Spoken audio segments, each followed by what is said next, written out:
Day 1, Night Shift, Thursday, 9th June, 2016. Chapter 1. D.I. Simon Fenchurch stepped out of his Mondeo onto the pavement, stretching out with one of those yawns that threatened to never end. Bishopsgate milled around him. Some suits carried giant coffees back to their city trader desks like ants returning to the colony, fuel for a busy Thursday evening. The yawn decided it had had enough, and Fenchurch nudged his car door shut with a thunk. "I need my bed. These night shifts are killing me." "You're not the only one." D.S.K. Reed joined him outside the Bishopsgate Institute's front door, her own yawn twisting her cheeks. She covered her mouth and swept back her new haircut, a bob she couldn't yank into a ponytail. The deep red was bleeding white at the roots, not that Fenchurch could talk. She let her jacket hang loose. "Wish I was in the garden on a night like this, Gov." "Tell me about it." Fenchurch hauled open the scarred oak door and entered the cool building, silent as an old cathedral. "Much better in here." Another set of doors led into the auditorium, while a corridor meandered off to the side street. No sign of "Evening." D.I. Steve Clark was just round the kink in the hallway. He raised his watch, chunky and with enough gold to refinance the RBS office across the road. His spray tan had shifted to a real one, no doubt picked up in Cannes or Nice, maybe even on someone's yacht off Monaco. His tailored suit was film star tight, not the sort you'd want when chasing an idiot down a train line. Bloody city cops. Clark did up the top button of his jacket. "There's a green room upstairs, but it's a somewhat unsecure location, so we're through in the cafe." He thumbed behind him and set off. "Thanks for lending a hand, by the way." "Not that we had a choice." Fenchurch followed him, giving Reed a flash of the eyebrows. Halfway down the corridor, a hatchet-faced woman in uniform stormed towards them, flanked by two similarly armoured beefcakes. "D.I. Clark, it's a complete disaster outside." She gave Fenchurch a frown and Reed a friendly smile. "Michelle Grove, something like that. DS in CO11, Public Order Operational Command, Riot Squad." She waved her arms wide. "You've got 200 angry cabbies spoiling for a fight out there." Clark stepped to the side and grabbed her bulky forearm, puffing out his cheeks. "You're here under my remit, okay? I don't care that you're Met and this is city ground. You're doing what I tell you." Grove clicked her fingers and waved her two officers off. "The last time they did something like this, they got inside City Hall. We're heavily understaffed. Well, your job is to make sure they don't get in here." Clark adjusted his cufflinks, big gold pound signs shining in the spotlights. "Now, Sergeant, I suggest you get out there and sort it out." Grove shot him a full-on police officer glare, then smiled at Reed. "Kay, good luck dealing with this." She strode off down the corridor. Clark let out a breath, his tan whitening a couple of shades. "If people just did their jobs." He plastered a smile on his face and set off again. Fenchurch followed the coffee smell like a thread through a labyrinth. He held the cafe door for Reed, yawning into his free hand. Clark stood just inside the almost empty cafe, his uniformed colleagues acting more like they were policing a World Cup final than an amiable panel discussion. Riot gear, sharp movements, helmets drawn, clutching shields and sticks. Reed nodded at them. "You really should go on the firearms training course, Gov." "Me with a gun? Stroll on." Fenchurch let her go first. Baking hot in here, pockets of sweat formed on his shirt. Should have been full of post-work diners, but it was empty.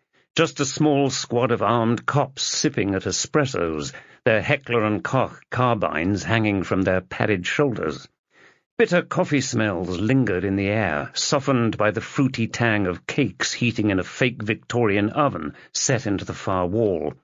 Shards of light blazed in through the floor-to-ceiling windows, flickering as suits of both genders passed. Behind the throng, a scrum of protesters propped themselves against the full row of Boris bikes, the red-hire bicycles glowing in the evening sunshine. should really be called Khan cycles now. Most of the protesters were fatherly cabbies, red faces, white hair, faded denim jeans, a rainbow of polo shirts.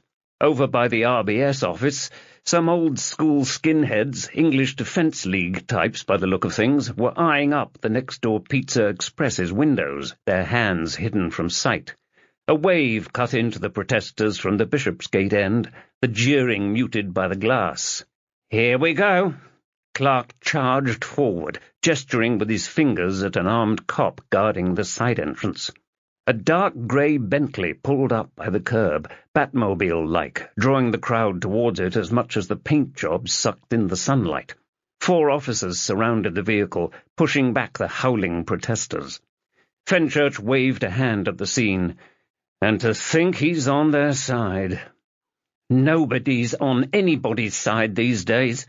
Clark opened the door and let his officers part the angry sea. 2 armed cops hurried in a group of men as the Bentley crawled off. Clark locked the door and left the officers guarding it. "D.I. Fenchurch, D.S. Reed, I'd like you to meet Lord Gilbert Ingham." He patted one of them on the back. Ingham's port-coloured cheeks were cut with red Stilton veins. His tweeds were more suited for a countryside shooting weekend than an in-depth discussion of the technological disruption of the taxi business. He was smiling at them, the sort of shit-eating grin that screamed, "Don't you know who I am?" He gave Clark a dark look. "And these are?" "Colleagues from the Met, sir." Clark beamed at Fenchurch and Reed like they were his kids at sports day. "They're here in an advisory capacity, as they have more experience with public security. I'm sure you will have experienced that during your time in office." Ingham flashed another of those grins, cheeky and knowing. "Well, Margaret caused a bit of a stir back in the day." "I imagine she did." Clark barked out a laugh, then led them back through the cafe, his officers' guns pointing at the floor as they walked. "They're just about ready for us through here, sir." Fenchurch rested against the auditorium's cold side wall. The room lights were low, making their job that bit more difficult. Can't see a thing in there. On the stage, the 3 figures were cast in a white-hot glow. Yvette Farley, the London Post's managing editor, sat in the middle, wearing a sort of pink trouser suit a flamingo would be proud of. "Joining me this evening are 2 figures who should need no introduction, but I shall give one anyway." She waved a hand at Ingham.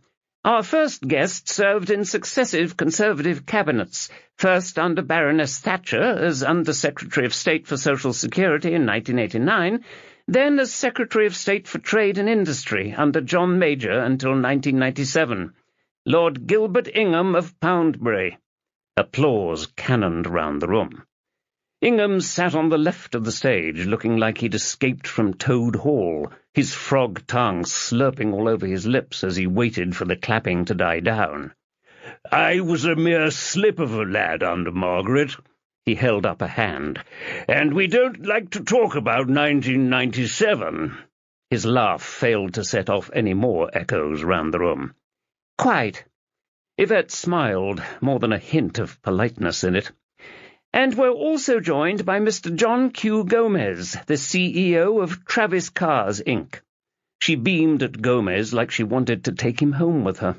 "Our audience are probably more familiar with your competitors, so do you wish to give them an overview of your company?" "Sure." Gomez got up from his seat and paced around the deep stage, his black jeans and crisp white shirt barely moving.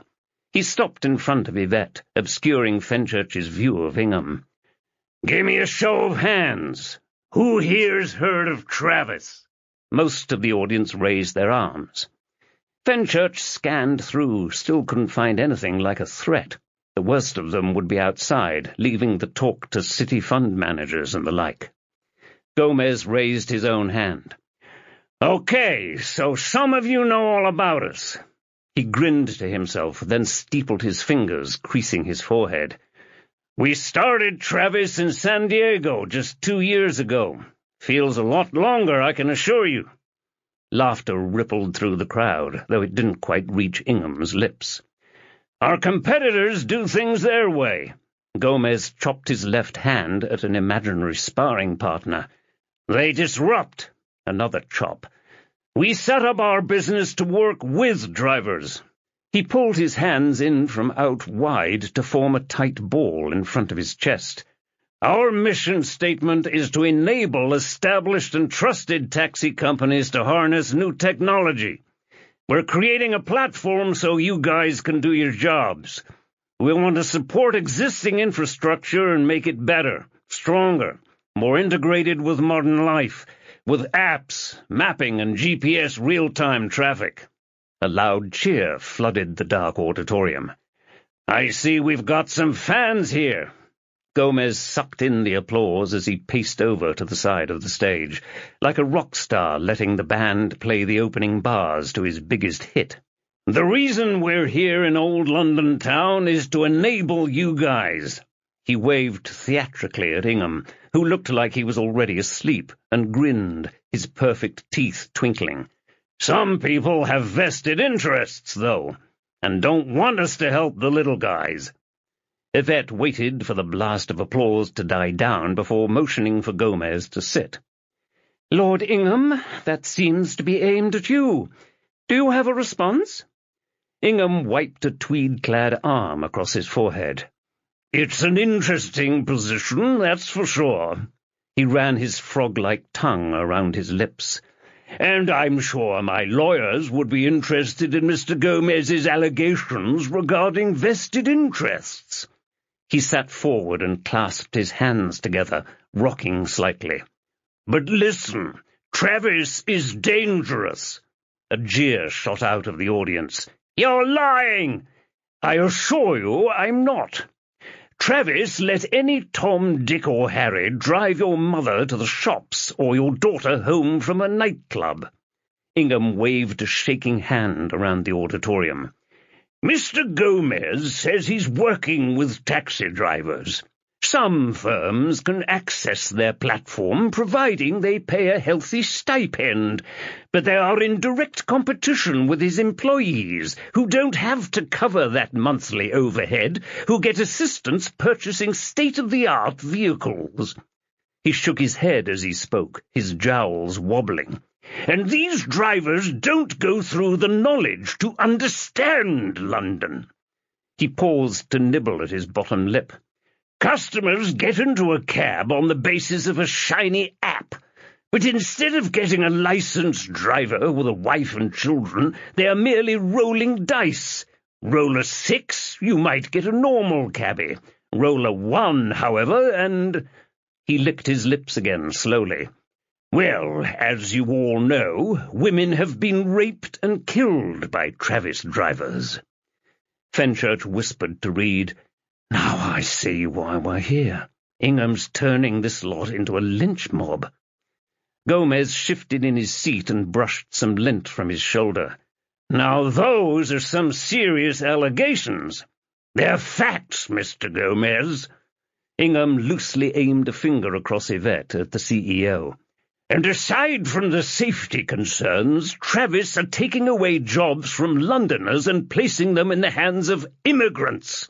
You don't care what happens to taxi drivers or their families. Travis don't pay tax in this country. It's the worst sort of neoliberal, disruptive, technological upstart. That's rich. Gomez smirked at Yvette, giving her a raised eyebrow. You were a journalist at the London Post in the 80s, correct? Yvette's cheeks flushed crimson. I was very young, I can assure you. But you remember Lord Ingham here being in Baroness Thatcher's cabinet? Gomez winked at her as he draped his left leg over his right. Along with the Reagan administration in my country, that government implemented the neoliberal policies. Listen, sir. Ingham spoke with his eyes clamped shut. I am and always have been a one-nation conservative. Things must remain as they should be. Taxes should be driven by honest men, not by Johnny Foreign. So you weren't on board with Mrs. Thatcher's policies? My memoirs are clear on the matter. Ingham snorted, blasting a wave of noise through his microphone. It was a marriage of convenience to further the party's agenda at a time of dire straits for this country. But you were involved? Gomez waited for a response but didn't get one. The audience rippled with chat. And correct me if I'm wrong, but didn't you also oversee the demolition of the— Right, that's the limit! Ingham shot to his feet and tore at his microphone. He tossed it to the floor, a huge thud popping the speakers, and stormed off, heading straight for Fenchurch. "We're on." Fenchurch pushed away from the wall and tried to clear a path between Ingham and the audience. "Sir, if you'll just— Absolute disgrace!" Ingham barged past him and rattled the door. "Don't they see what I'm trying to do for them?" Clark stayed with the squad of armed officers in the auditorium, guarding the exit. "Go with him." Fenchurch followed Reed out into the cool corridor. "Where is he?" Reed waved over at the far wall. Ingham was pacing around, barking into a Nokia museum piece a street drug dealer wouldn't hold on to for longer than a week. "Giles, bring the Bentley round now!" He killed the call and pocketed the phone, yellowy eyes on Fenchurch. "Inspector, I shouldn't have to put up with that sort of thing from an American." "I can only thank you for leaving in an orderly fashion, sir." Fenchurch had to lock his neck muscles to stop shaking his head. "Shit." A middle-aged man swaggered down the corridor towards them, like he was at a Stone Roses gig in the late 80s. Draped in a St. George's flag, honking on a plastic vuvuzela that must have seen service at the South African World Cup, silver hair in a quasi-mullet, grey shirt open to his gold chain. "Got a bone to pick with you, sunshine." Ingham pushed himself back against the wall, eyes almost popping out on stalks. Fenchurch stabbed at his airwave, his other hand reaching for his baton. "Urgent assistance needed at the— You Tory prick!" The protester lurched forward, a flash of steel catching in the light. Fenchurch lashed out with his baton and cracked it off the cabbie's hand, sending the knife flying across the marble floor. He raised it high, ready to slash down again. "Stop! What did you do that for?" The protester stared after his fallen weapon. "That prick killed this country!" He shot off, his Adidas Sambas squeaking against the floor. "Oh, bollocks!" Fenchurch pointed at Reed.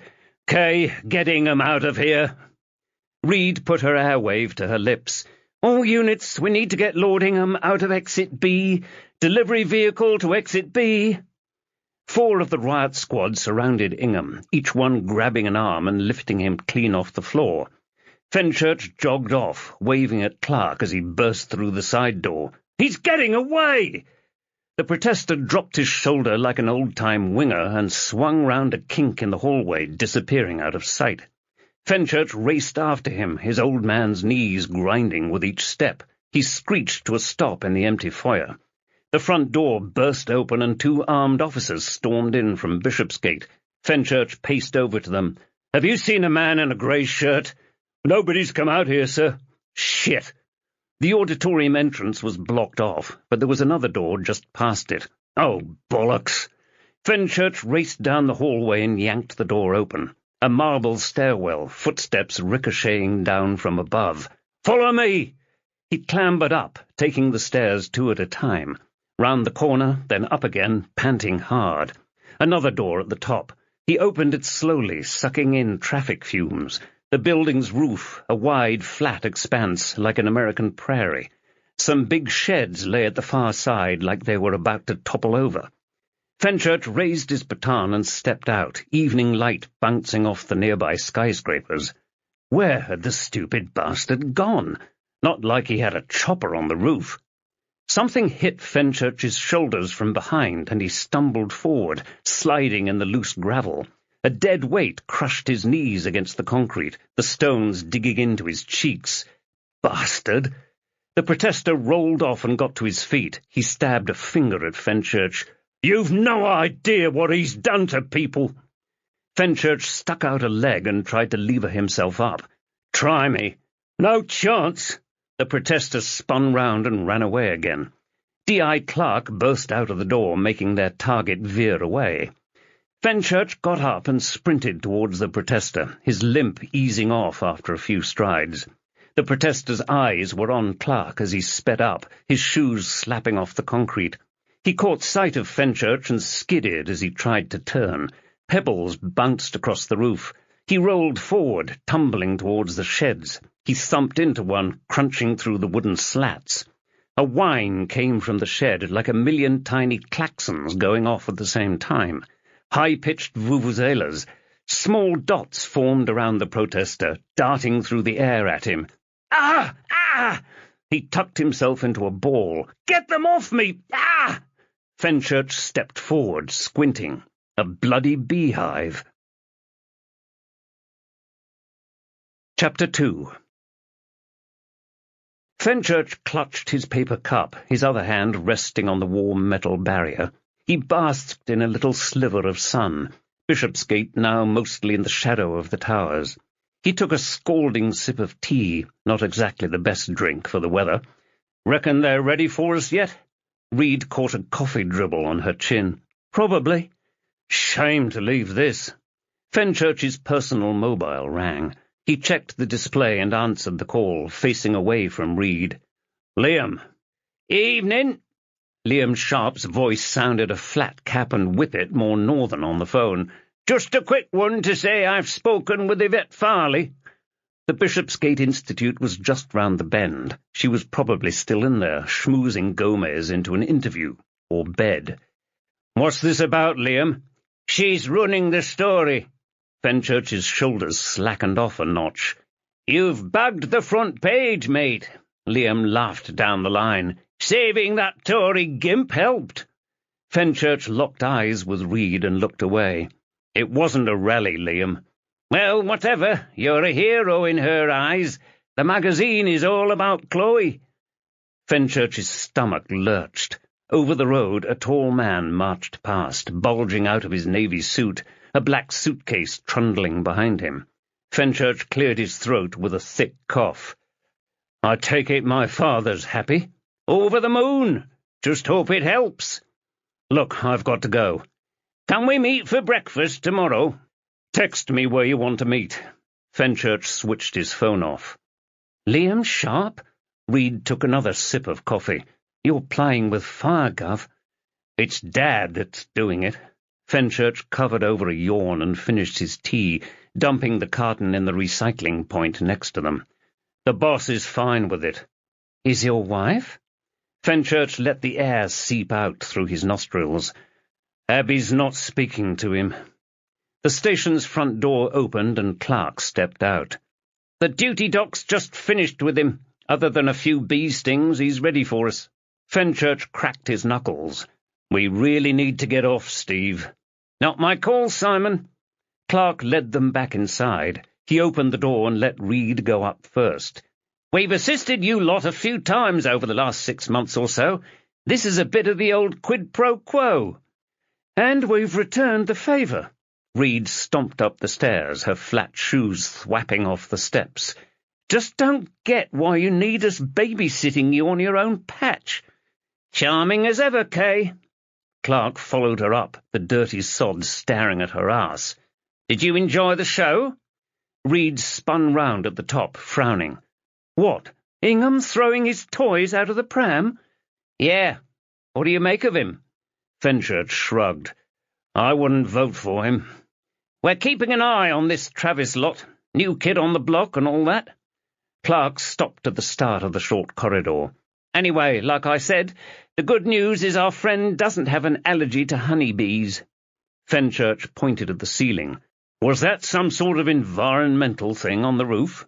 "Nothing to do with me. I just police the city." Clark raised up his hands, his palms almost white for once. Definitely a natural tan, then. "Anyway, D.S. Reed, can you take Lord Ingham's statement?" He waited for the most grudging of nods, then grinned at Fenchurch. "Now, let's you and me get in with Mr. Nutwell." "Nutter?" "Wayne Nutwell." Clark rolled his eyes. "I'll get things started." He entered the interview room. Reed crumpled her cup into a ball and chucked it in a bin. "This is going beyond the scope of our job, isn't it?" Just a bit. Fenchurch's turn to roll his eyes. Hurry up, Ingham's statement, yeah? Gov. Cheers, Kay. Fenchurch pushed into the interview room. Inside, Clark was resting on the table, blocking Fenchurch's view of the protester. The digital recorder was already flashing away, and the room smelled as if someone had blasted it with cheap deodorant, like some kid covering his dope smoke. D.I. Fenchurch has entered the room. He stood and got out of the way. Nutwell's left eyebrow was covered by a huge swelling, like the worst attack of acne ever. The skin was redder than his sunburn. He prodded it, then winced. "This is agony." "The duty doctor has cleared you for interview, sir." Fenchurch plonked himself down, like they were just chatting over coffee. "We'd like to go over the events of this evening, if that's all right. Do you want a lawyer?" "I don't believe in them," Nutwell snarled at him. "Like vampires, they just suck money instead of blood. They're scum, the lot of them." Fenchurch closed his eyes. "We've got a live one here." "Are you a taxi driver, sir?" "What?" Nutwell pulled a face, patting at his welt. "Just because I drive a cab doesn't mean I'm a mug. No, I'm an intellectual. I read a lot. Political science, economics. None of that neoliberal shit either." "Bet you don't." Fenchurch got out his airwave pronto and stabbed the stylus on the screen to wake the device. "Take us through what happened at the Bishopsgate Institute this evening." Nutwell leaned across the table and kept his voice low. "You know who that scumbag is?" Fenchurch smiled at him. "Why don't you tell us?" "Lord Ingham, Tory bastard, lining his own pockets." Nutwell rubbed at his eyebrow like he was squeezing the sting. "Old money, but he's owned by the banks. Where there's money, there's corruption." He sniffed. "He's sort of ruined this country. Ruined it. People like him want to tear us from the EU just to line their own pockets and rip up the human rights legislation. It's not perfect, but it's fixable. Meanwhile, they're spreading all these lies about immigration. What'll they replace the EU with? Do they even have a plan?" "Heard it all before, so many times. Another idiot with a mouth but no idea how to fix anything." Fenchurch tapped some notes into the pronto, letting Nutwell's words echo round the room. "Why were you at the talk this evening?" "I'm actually a big believer in this Travis company." Nutwell ran a hand across his chin. "They're doing things the right way, you know. I get a few fares from them. Very nice earner." He sniffed again. "Lord Ingham's sort, they're stopping people taking control of their own destiny. He'd rather this city had automatic cars, I bet, so the taxi firms don't have to pay drivers. That's coming, by the way. You mark my words, all the cars on the road will be driverless by 2025. His eyes narrowed, the left one disappearing behind the sting. "That's what the Jews want." "Oh, shit." Fenchurch glanced at Clark, his wince reflected. "You listening to me?" Nutwell's gaze shot between the pair of them. "Ingham's in their pockets. The Jews are in charge of all this. They did 9/11, you know. They want to steal our money and instigate the New World Order. Just you watch." Fenchurch glanced at Clark and clocked his eye roll. "Here we bloody go." "Well done for keeping a straight face, Inspector." Fenchurch blew air up his face as he leaned back against the door. "So he is a nutter after all." "He had me going for a bit." Clark smoothed down a cactus of hair sticking up. "Then, boom, it's all this anti-Semitic shit. We get more than our fair share of conspiracy freaks on my patch. I'll send up some tinfoil hats if you want." Clark stopped fiddling with his hair, his hand floating in the air. "Why would you wear a tinfoil hat?" "Tinfoil is the only way to block the CIA's mind control rays." Fenchurch trundled the Mondeo along the road, keeping pace with Ingham's dark grey Bentley. The long street had a gentle curve, so you never saw the horizon, just the tall walls lining both sides, shrouded with taller trees. The Bentley stopped outside an entrance bookended by oaks, their leaves dappling the sunlight. The gate slid open automatically, and the car crawled through the gap in the brick, parking next to a sunbathing Range Rover on a paved drive bigger than most streets. A grey house loomed behind, offering size more than class or beauty. Fenchurch pulled his car forward and blocked the entrance.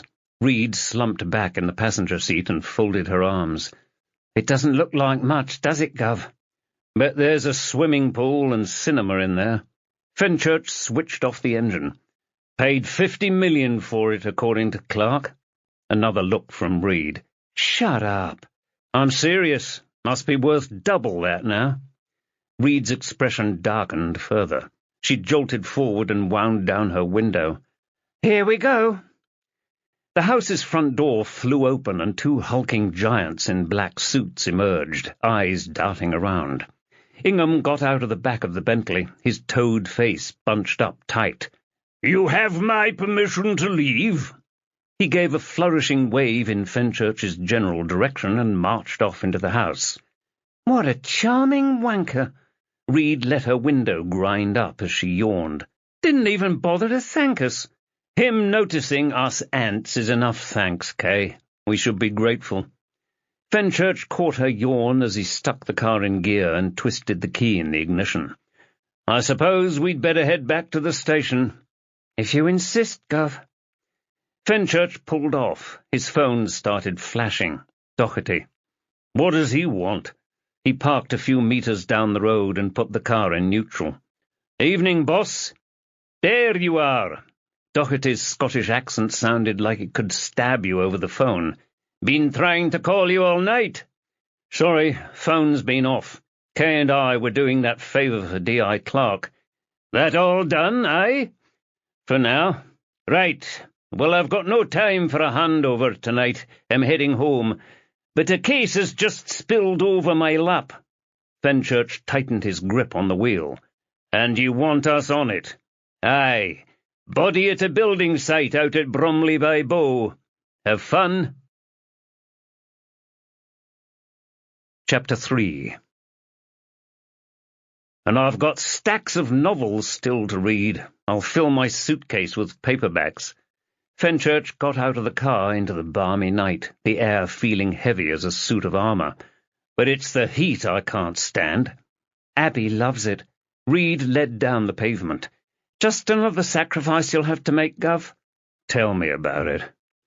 The A10 rumbled behind them, 3 lanes of nighttime traffic heading to the Blackwall Tunnel in South London. The developers had been working the other side of the road for years, turning the industrial land all the way to the city into new vacant towers. Now it was this side's turn. A narrow row of boards advertised the BBB like that meant anything to anyone. Artists' impressions rested under a dusting of harmless graffiti, glass and chrome penthouses overlooking the Thames. Just a splodge of waste ground between Bow School's waterside theatre and an older site, stuck next to the motorway but miles from the on-ramp. The nearest tube or DLR must be a mile or so. The next-door plot was a 20-or-so-story building paired with a block half its height, both draped in scaffolding and not far off completion. Fenchurch started down the thin pavement. "Fished here with my old man." He waved behind the building. "Bow Creek and the Lee River join up here. Perfect spot for catching an old football boot or a used condom." A uniformed officer guarded a tall metal gate, wide open. She held a clipboard in front of her like it was the Ark of the Covenant. "Sir?" She handed it to Fenchurch. Fenchurch waved his warrant card and signed the form for both of them. He led Reed through the heavy-duty gates. Rows and rows of bricks and blocks covered the rough ground. Further over, the earthworks dug deep, the dark grey concrete foundations like dinosaur fossils. A streamer of police tape flapped in the gentle breeze that was sucking all heat down to the Thames.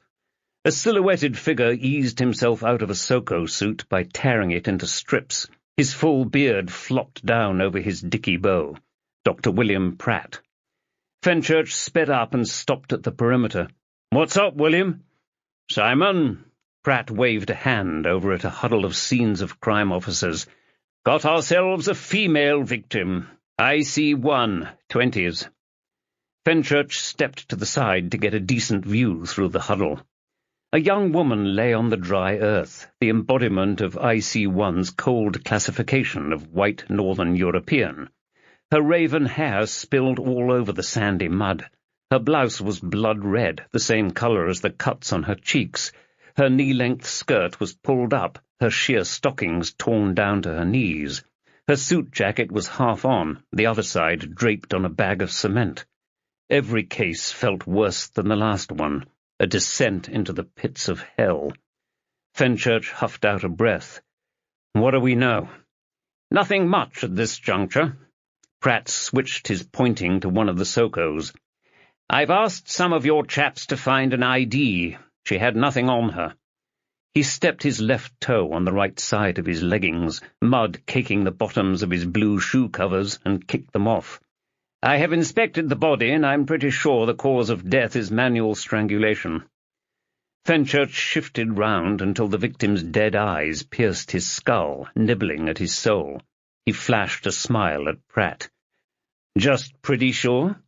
"Usual drill, Simon. I shall confirm it during the post-mortem." Pratt dropped the X-suit into a pile and rested a stone on top. "I'd say she was murdered elsewhere and dumped here, given the early signs of livor mortis on the girl's side." He waved at the body. "And she's lying on her back there." Dumped like a bag of rubbish. Fenchurch looked at the girl again. Those cuts must have been done at knife point, meaning only one thing. "Any signs of sexual assault?" "The way her clothes are arranged would indicate that." Pratt swallowed hard, not looking back at the body. "There are marks around her wrists and knees, too." "Before or after death?" "I'm afraid I don't know yet." "Done in situ?" Pratt looked down at his beige medical bag. No idea what was so fascinating about it. He huffed out and finally shut the bloody thing, the clasps clicking. "I don't think so. There's nowhere near enough mud on her for a start." A fresh battalion of white-suited Sokos emerged from the road. "Have you any idea who called it in?" Pratt waved over at a pair of porter cabins stacked on top of each other. "The project manager." The office stank of caked-on mud and instant coffee, maybe the whiff of cuppa soup and rotting oranges, too. Arthur Hillier blinked hard as he supped from a world's best project manager mug like he was just that one cup away from absolute focus. Checked shirt sleeves rolled up, wiry hair almost covering his Apple Watch like a forest surrounding a stone monument, red tie undone and hanging loose, grey hair with a pen stuck behind his ear. "I need to get my guys working first thing." "That's not going to happen, sir." Fenchurch was standing by the open window overlooking the site from the second story. Felt like the safest place in the rickety structure. At least he could jump out if need be. "My scene of crime team will be here tomorrow as well." Hillier raised his fist like he was going to slam it on the desk. "That's unacceptable." "You might be in luck, Mr. Hillier." "What? How can you—" "It's likely that poor girl's just been dumped here." A flash from a Soko's camera bounced off the victim's body. Fenchurch waited for Hillier to take another slug of coffee. "If that's the case, we won't have to raise up your foundations." Hillier sprayed coffee across the desk, coating both project and building plans. "Tell me you're joking!" "I can't promise anything." Fenchurch tapped the window, pointing at the adjacent site. "If that's your lot working next door, your boys might find gainful employment there." "Listen to me." Hillier fished out the pen from behind his ear and tossed it on the desk.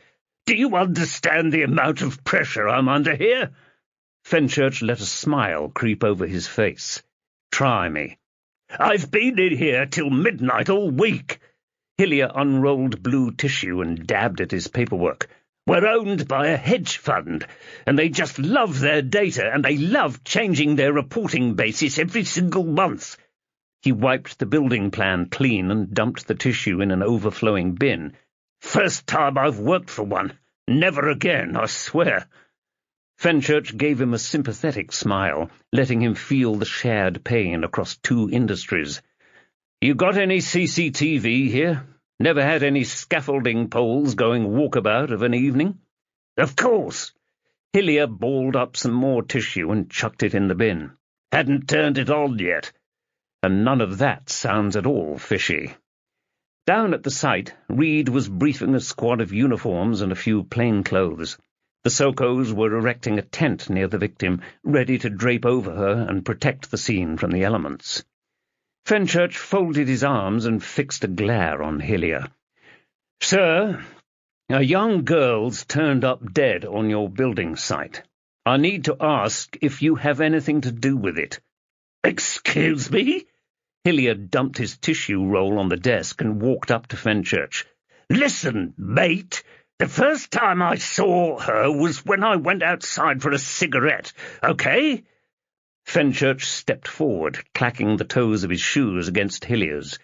"Persuade me." "I'd been in here all night, hammering away at spreadsheets and PowerPoints, gasping for a smoke, promising I'd treat myself when I finished." Hillier stepped back and took a Zippo out of his pocket, then started playing with the lighter, flicking the lid back and forth. "I was just sparking up when I saw a car shooting off." "You saw it?" Fenchurch tilted his head to the side. "You hadn't heard it?" "It must have been one of those electric thingies." Across the building site, the gate was hidden by a row of JCBs. "So you just missed seeing this girl's killer?" "I'm telling you, I saw a car. If it was her killer, then—" Hillier shrugged and held up his cigarettes. "Do you mind if I—" "I do, as it happens. Wait until we're done." Hillier tossed the pack onto the desk. They skittered to the floor. "Right. Did you see the car's plate?" Hillier bent down to pick up his cigarettes. "It was all a blur, sorry." "A blur? It can't have been travelling very fast." Hillier dug his knuckles into his eye sockets. "My eyes aren't very useful after 12 hours straight laptop work." "What time was this?" "Just before 8. Fenchurch went over to the door. "You can see the site entrance from here." "So you were here?" Hillier joined him outside, putting a cigarette between his lips. "This exact spot." He pointed with his right hand, wrapped around his lighter. "It's shot off." "And what, merged with the traffic heading south?" Hillier waved past the JCBs and the gate. "Gillinder Street's one way, and then it joins the A12 at the roundabout." He sparked the lighter and lit the cigarette. "From there you're either going into the tunnel or could have gone anywhere from there, really." Fenchurch gave him a long, hard look. "When did you see the body?" "Right after." Hillier took a deep suck on his cigarette, careful to exhale away from Fenchurch. "I saw her down there." His shaking hand pointed down to the crime scene. "Just lying there. I ran down and saw she was dead." Another long drag. "I mean, I checked for a pulse to confirm, then I called it in." Was he telling the truth? Hard to figure it out. Makes sense, but don't they all? "I'm going to need a full statement from you, sir." Fenchurch beckoned to the nearest DC, some news start pissing about with his phone whose name he couldn't remember. "And anything that can back up your movements over the past few hours." "I've been here all that time." "And I need you to prove it to me." Hillier stamped over to his desk and picked up a black laptop, half a dozen cables hanging out of the back. "I can show you my save log into Dropbox." "How does that prove anything?" "I'm an obsessive saver. I hit Control-S every 2 seconds. I've lost a shitload of documents over the years." Fenchurch tramped away from the porter cabin, careful to avoid the puddles. Reed was speaking to a Soko not far from the body, but just outside the inner locus.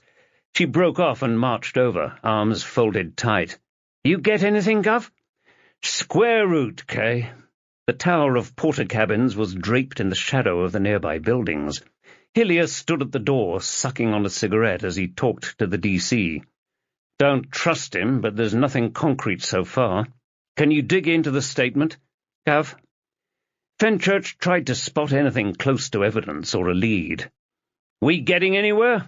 Found a handbag? Phone? Work pass?" "Nothing yet, Si." The Soko unzipped his suit and pulled it down. Mick Clooney, the lead. The front of his white T-shirt was filled with the old Adidas logo, 3 stripes slicing through 3 rugby balls. Footballers' tattoos butched up his skinny arms, a mishmash of women and Celtic knots and stuff. No dice just yet. So we've got a dead body and no ID? Reed placed her hand on his arm, gripping tight. I've got people going through the mispers from the last day or two. She might be in there. And she might not. Worry gnawed away at Fenchurch's esophagus, the acid reflux bubbling up. Shit, this can't be another. Whoa, calm down. Clooney arched an eyebrow. Jumping to conclusions much? Paid to do it, George. Yeah, and annoy me with that nickname. Clooney held up an evidence bag and let it hang in the breeze. I did find this. The sort of Samsung you'd see political fixers using on TV shows these days. He ran his finger across the fractured screen, covered in a spiderweb of cracks. That's not just a drop. I'd say a hammer did that. He flipped it over to show the open back panel. The SIM's gone too. So we're bollocksed? Might not even be hers. Clooney popped it back into the evidence bag. Either way, we might be able to get something off this. Fenchurch wrapped his fingers together and held them in front of Clooney's face. Then I'll get the whole team to cross their fingers and toes. You do that. Another Soko sprinted over towards them, muffled speech coming through their mask. Clooney waved a circle around his mouth. Mandy, I can't hear you. Mandy tore at her mask. We found a handbag over by the bricks.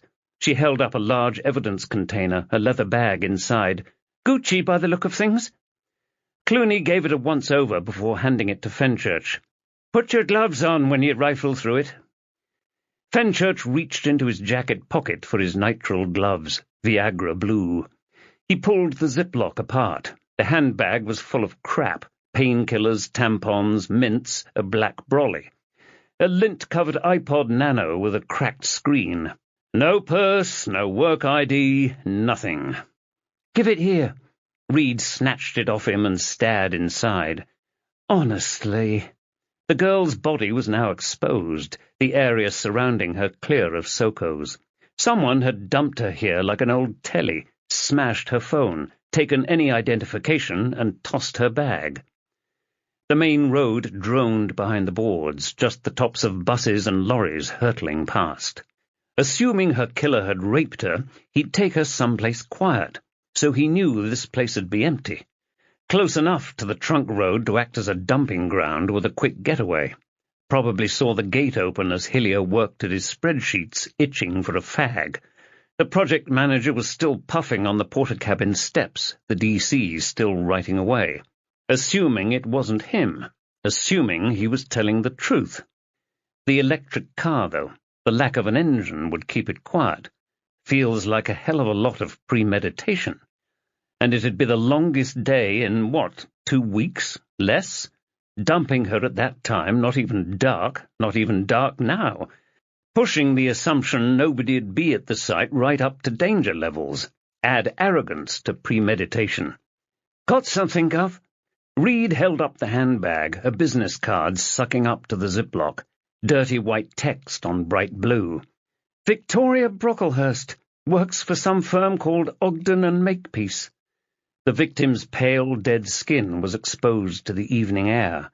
Think that's her? I assume she's either our Vic or she'd had some contact with her. Reed stabbed a number into her phone. What are you doing? What do you think? Reed held her phone to her ear. A mobile ringtone blasted out, over by the porter cabins. Na, na, na, na, na, na, na, na. Fenchurch raced over, listening hard for the direction. That Kylie Minogue song. What was it called? Can't Get You Out of My Head? Na, na, na, na, na, na, na, na. Where the... There. A faint glow beneath the steps leading up to Hillier's office. Fenchurch crouched down and reached forward with his still-gloved hand. The light died, the sound still echoing around. He spun round to Reed. Call it again! She hit a couple of buttons and the music blared out again, louder. Na, na, na, na, na, na, na, na. Fenchurch grabbed the glowing phone, a BlackBerry, the screen fractured but otherwise still intact. Bloody thing's locked. Clooney held out an evidence bag. Thought we had her mobile? The Samsung? That's probably her personal one. Fenchurch grumbled to his feet and dropped it into Clooney's bag. Reed grabbed the bag from Clooney. So it looks like our victim could be Victoria Brocklehurst? Could be. Fenchurch's gut churned. Want to call that company? Chapter 4. Fenchurch drove down the tight streets of the ancient city, the grand Georgian buildings screaming out money. The road was a Y-shape, splitting at a modern block with the 1000th Pret-a-Manger in the square mile. Roadworks hissed behind them, blocking off the street. He could almost taste the deep tang of the bitumen. He parked on the double yellows and stuffed his on-police business sign onto the dashboard. Still ringing out? Afraid so, Gov. Reed put her airwave away. Still nothing from Clark? Fenchurch checked his own handset. Shit. 2 missed calls from him. He hit dial and waited. Steve, sorry, we were driving. I know. Something clapped on Fenchurch's window. Clark was waving in, his tan darkened by the street lighting. You two coming out to play? Only if we use my ball. Fenchurch ended the call and got out to stretch. Another yawn. So where is it? Clark nodded behind Fenchurch. Diagon Alley's just through there. Austin Friars was etched into the stone of an arch over an innocent-looking lane. It curved almost immediately, as if to hide the top law firm's billions from prying eyes.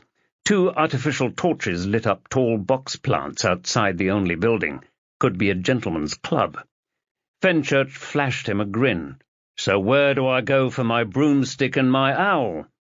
Follow me, Master Potter. Clark put his hands in his pockets and led them onwards. Forgot to say, we tore up that Nutwell geezer's flat and found a load of nasty shit there. Anti-Zionist books, 9/11 truther stuff. There's still a lot of stupid people out there. Fenchurch followed him down the tunnel. Really did feel like they were entering a magical world. The lane only revealed another block before it kinked to the right again. Across the way, a statue of a monk holding a Bible was set into the wall. Not the darkest magic around these parts. Here we go. Clark stood by a door just beyond the statue, an innocuous-looking oak entrance to an ornate Victorian building. Ogden and Makepeace, leave your cauldron at the door. Fenchurch winced, something stabbing at his gut. Aren't those the ambulance chasers who are always in private eye? Super injunctions and all that shit? Slow down and make cash, I think they call them. One of their sins, yeah. Only a small part of what they do, mind. Clark rapped on the door and stood back, fidgeting with his jacket buttons. The door shuddered open with a groan, and a man blinked out into the summer night, blonde hair framing his Anglo-Saxon face, almost a perfect triangle. His face was lined with anger as well as laughter, shifty little eyes and a long bulbous nose. His thin lips slid into a grin as the door opened wide. Steve, he'd clapped Clark on the shoulder. Good to see you, my man. His accent sounded like it cost a small fortune in school fees. Gerald? Clark coughed. Sorry, Mr. Ogden. Ogden beamed, a frown glancing into his forehead. What's the matter? Clark waved at Fenchurch and Reed. I've got some Met officers who want a word with you, if that's okay. Ogden tilted his head up to inspect them. He stepped back inside the building. Very well. In here. Gerald Ogden led them through a door heavy enough to guard against an army of orcs. Inside, the office was like an Oxford College's dining hall, all ancient flagstones and dark oak panelling. He sat down behind a marble desk and folded up some paperwork, setting it off to the side. Please have a seat. Fenchurch let Reed sit first, then took the chair on the left, as expensive as it was uncomfortable, no doubt. Ogden shrugged off his suit jacket, a navy affair with a thick yellow chalk stripe and crimson lining. His giant iMac was the only allusion to the modern world, though he'd stopped short of writing with a quill on parchment, his black fountain pen resting on a silver stand. Clark stood next to a heavy bookcase, the sort that wanted to hold hunting trophies but had to settle for a few hundred law books instead. "You alone, Gerald?" "You know I'm married to the business. I'll be here for another few hours." Ogden glanced at the grandfather clock in his office as it chimed 10. "Be lucky to get away at midnight." Another look at the clock. His impatience was growing, clearly a man not used to listening to shaggy dog stories. "Now, what's this all about?" "D.S. Reed and I work for the Met's major investigation team, sir. Our remit is East London." Fenchurch stabbed the stylus on his Pronto's screen, waking it up. "Earlier this evening we were alerted to a body at a building site not far from the Olympic Park." He dragged up a few crime scene photos onto the machine, careful to conceal them from Ogden. "While we've not formally identified the body yet, the victim was carrying a business card for one Victoria Brocklehurst. When we called the number, a BlackBerry rang at the crime scene." "Good heavens!" Ogden crunched back on his office chair, the mechanism giving an odd squeak. "Is it her?" "What was Miss Brocklehurst wearing today, sir?" Ogden switched his gaze to his desk, like that stored the memory of his employee's attire. "A grey suit, I think. Pinstripe. Skirt, of course. Always a skirt with Victoria. Stockings, regardless of how hot it was, and a red blouse." He looked up and his shoulders slumped. "It's her, isn't it?" He wheeled over to the far side of his desk and rummaged around in the drawer, pulling out a photo frame. "Here you go." Fenchurch took it and examined it closely. Gilt-edged, weighed more than it looked. Pretty much definitely the girl from the building site, though, give or take a few slashes and a strangled neck, and a whole lot of life. He handed it to Reed, trying to keep his expression Switzerland neutral. Ogden reached over and seized the photograph back from Reed. "Is it her?" Fenchurch settled back in the chair, still uncomfortable. "My initial assessment is the photo could match the victim's body. We'll need her next of kin to give a formal identification." "Sweet Lord!" Ogden pinched his nose and shut his eyes. "That'll be me. I'm Victoria's godfather, the only family she's got left. She was an only child, and her parents sadly passed away last year." He stared deep into the photo and caressed the glass with a wavering finger, his head shaking in absolute denial. "What happened?"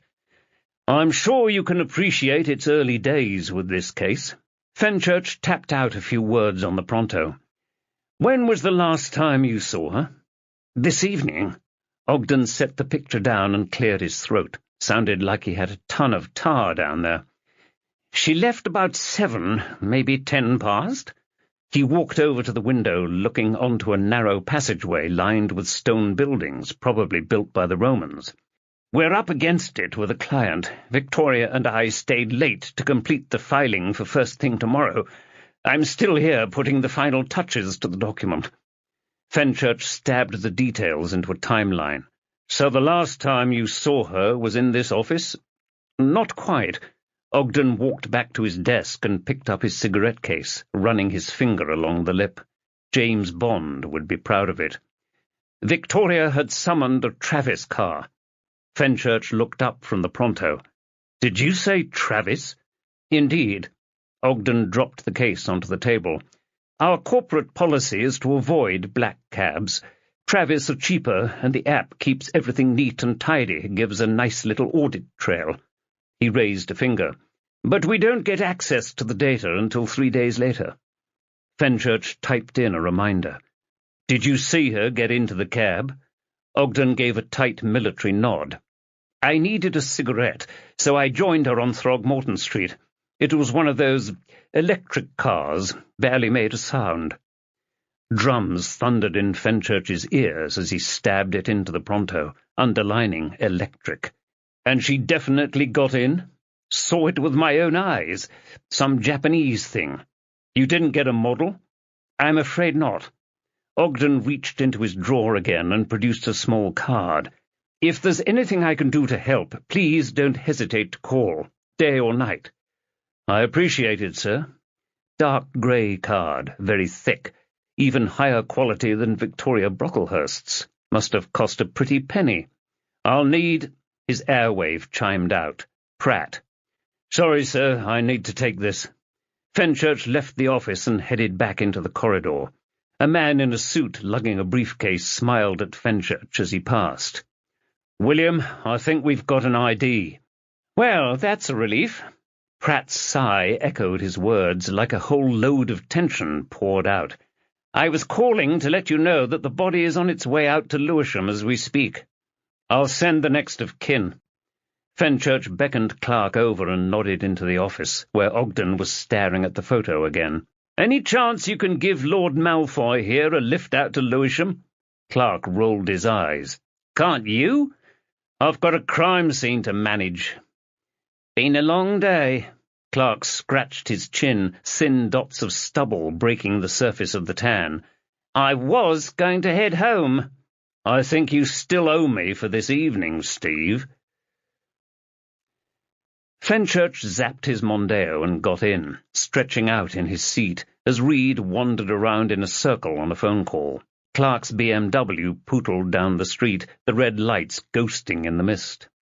What next? Head to Lewisham and cramp Pratt's style? Head back to the station and set up the incident room? Visit Victoria Brocklehurst's flat? The passenger door opened and Reed got in, stuffing her airwave in her suit jacket. "Want the good news or the bad?"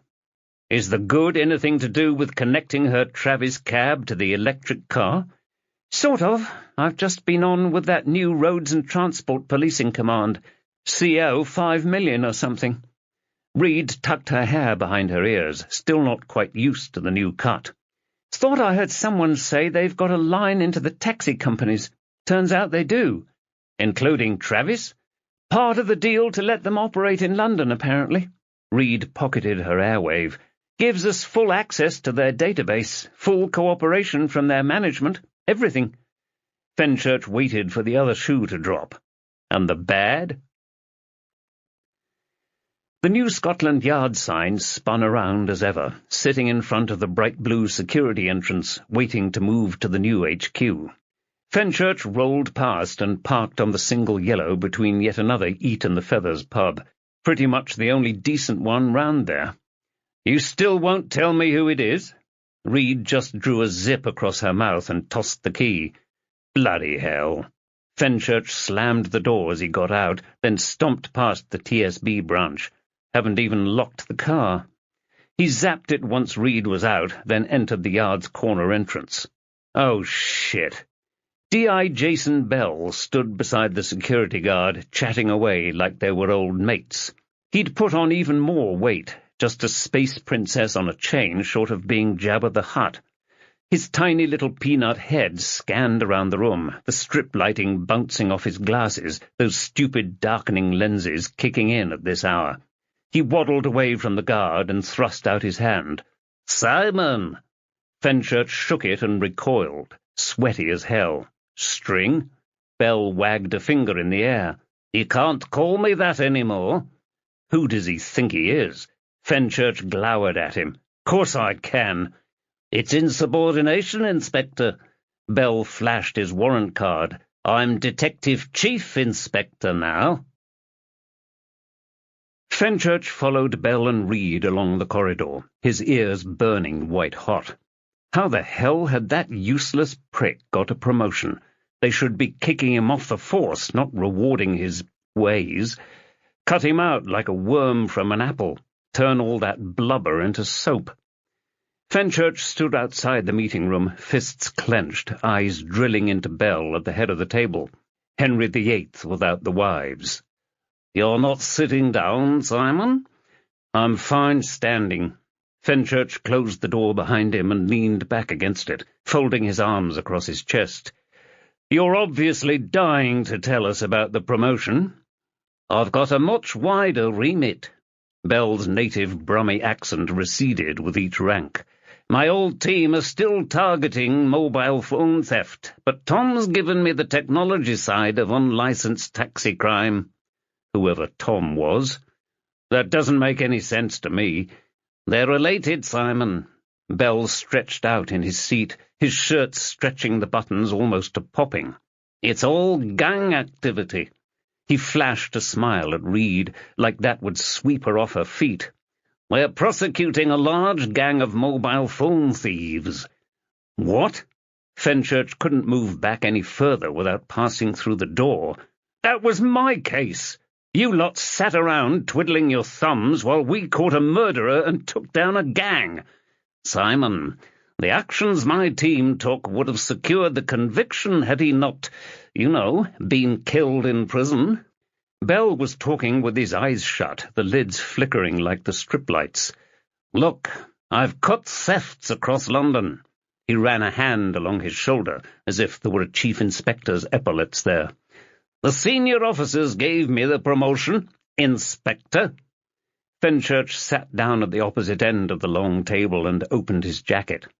Reed was halfway between them, her face pinched tight. I gather you know why we're here, sir?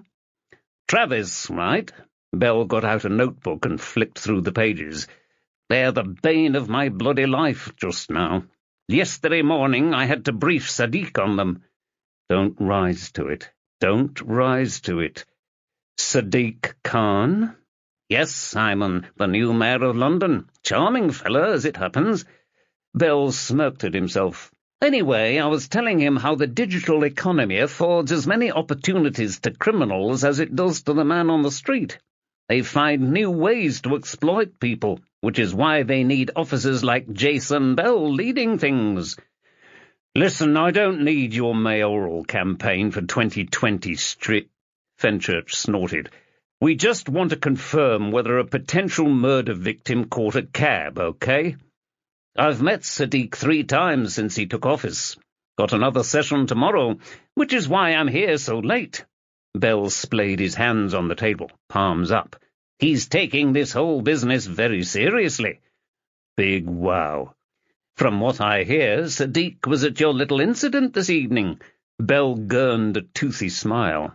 You saved someone's life, didn't you? Very well done, Simon. He gave a round of applause. Fenchurch let the drums cannon around. Give the scrote his time in the sun. Jason, we just need to speak to this Travis lot. We've got a victim out east, last seen getting into one of their cabs. Shit on it. Bell scribbled something down in his notebook. I'll get back to you in the next couple of days, then. This is a murder streak. Fenchurch broke off, close to running over and booting the git in the head. Jason, I need to speak to them tonight. The driver is our main suspect. I shouldn't have to tell you about the first 24 hours, should I? I hear you, Simon, and I'll get back to you. Bell snapped his notebook shut. Okay? Chapter 5. A stream of red lights lay ahead of them, cars idling in the night air as drills rattled the ground beneath them. Tower Hill was further up, just behind the gardens and a queue of traffic. Punters flooded out of the all-bar one on the left, chucking out time. Fenchurch snapped 2 pills out of their blister pack and swallowed them down with some stale water from a bottle he'd slung in the door pocket. That'll fix those drums for a bit. Just 1 bloody car made it through the change of roadworks lights. He punched the steering wheel hard enough that it unlocked and wobbled about. Shit! He'd clipped it back in, not quite at the right height. Then he tried again. Still not right. Should have gone south of the river, Kay. Reed looked up from her airwave, smirking at him. You going to shift forward? A car-length gap had opened up in the traffic. He slid in to fill it. Who needs this cycle superhighway anyway? Boris Johnson did. Could have built it when he was still in office, I suppose.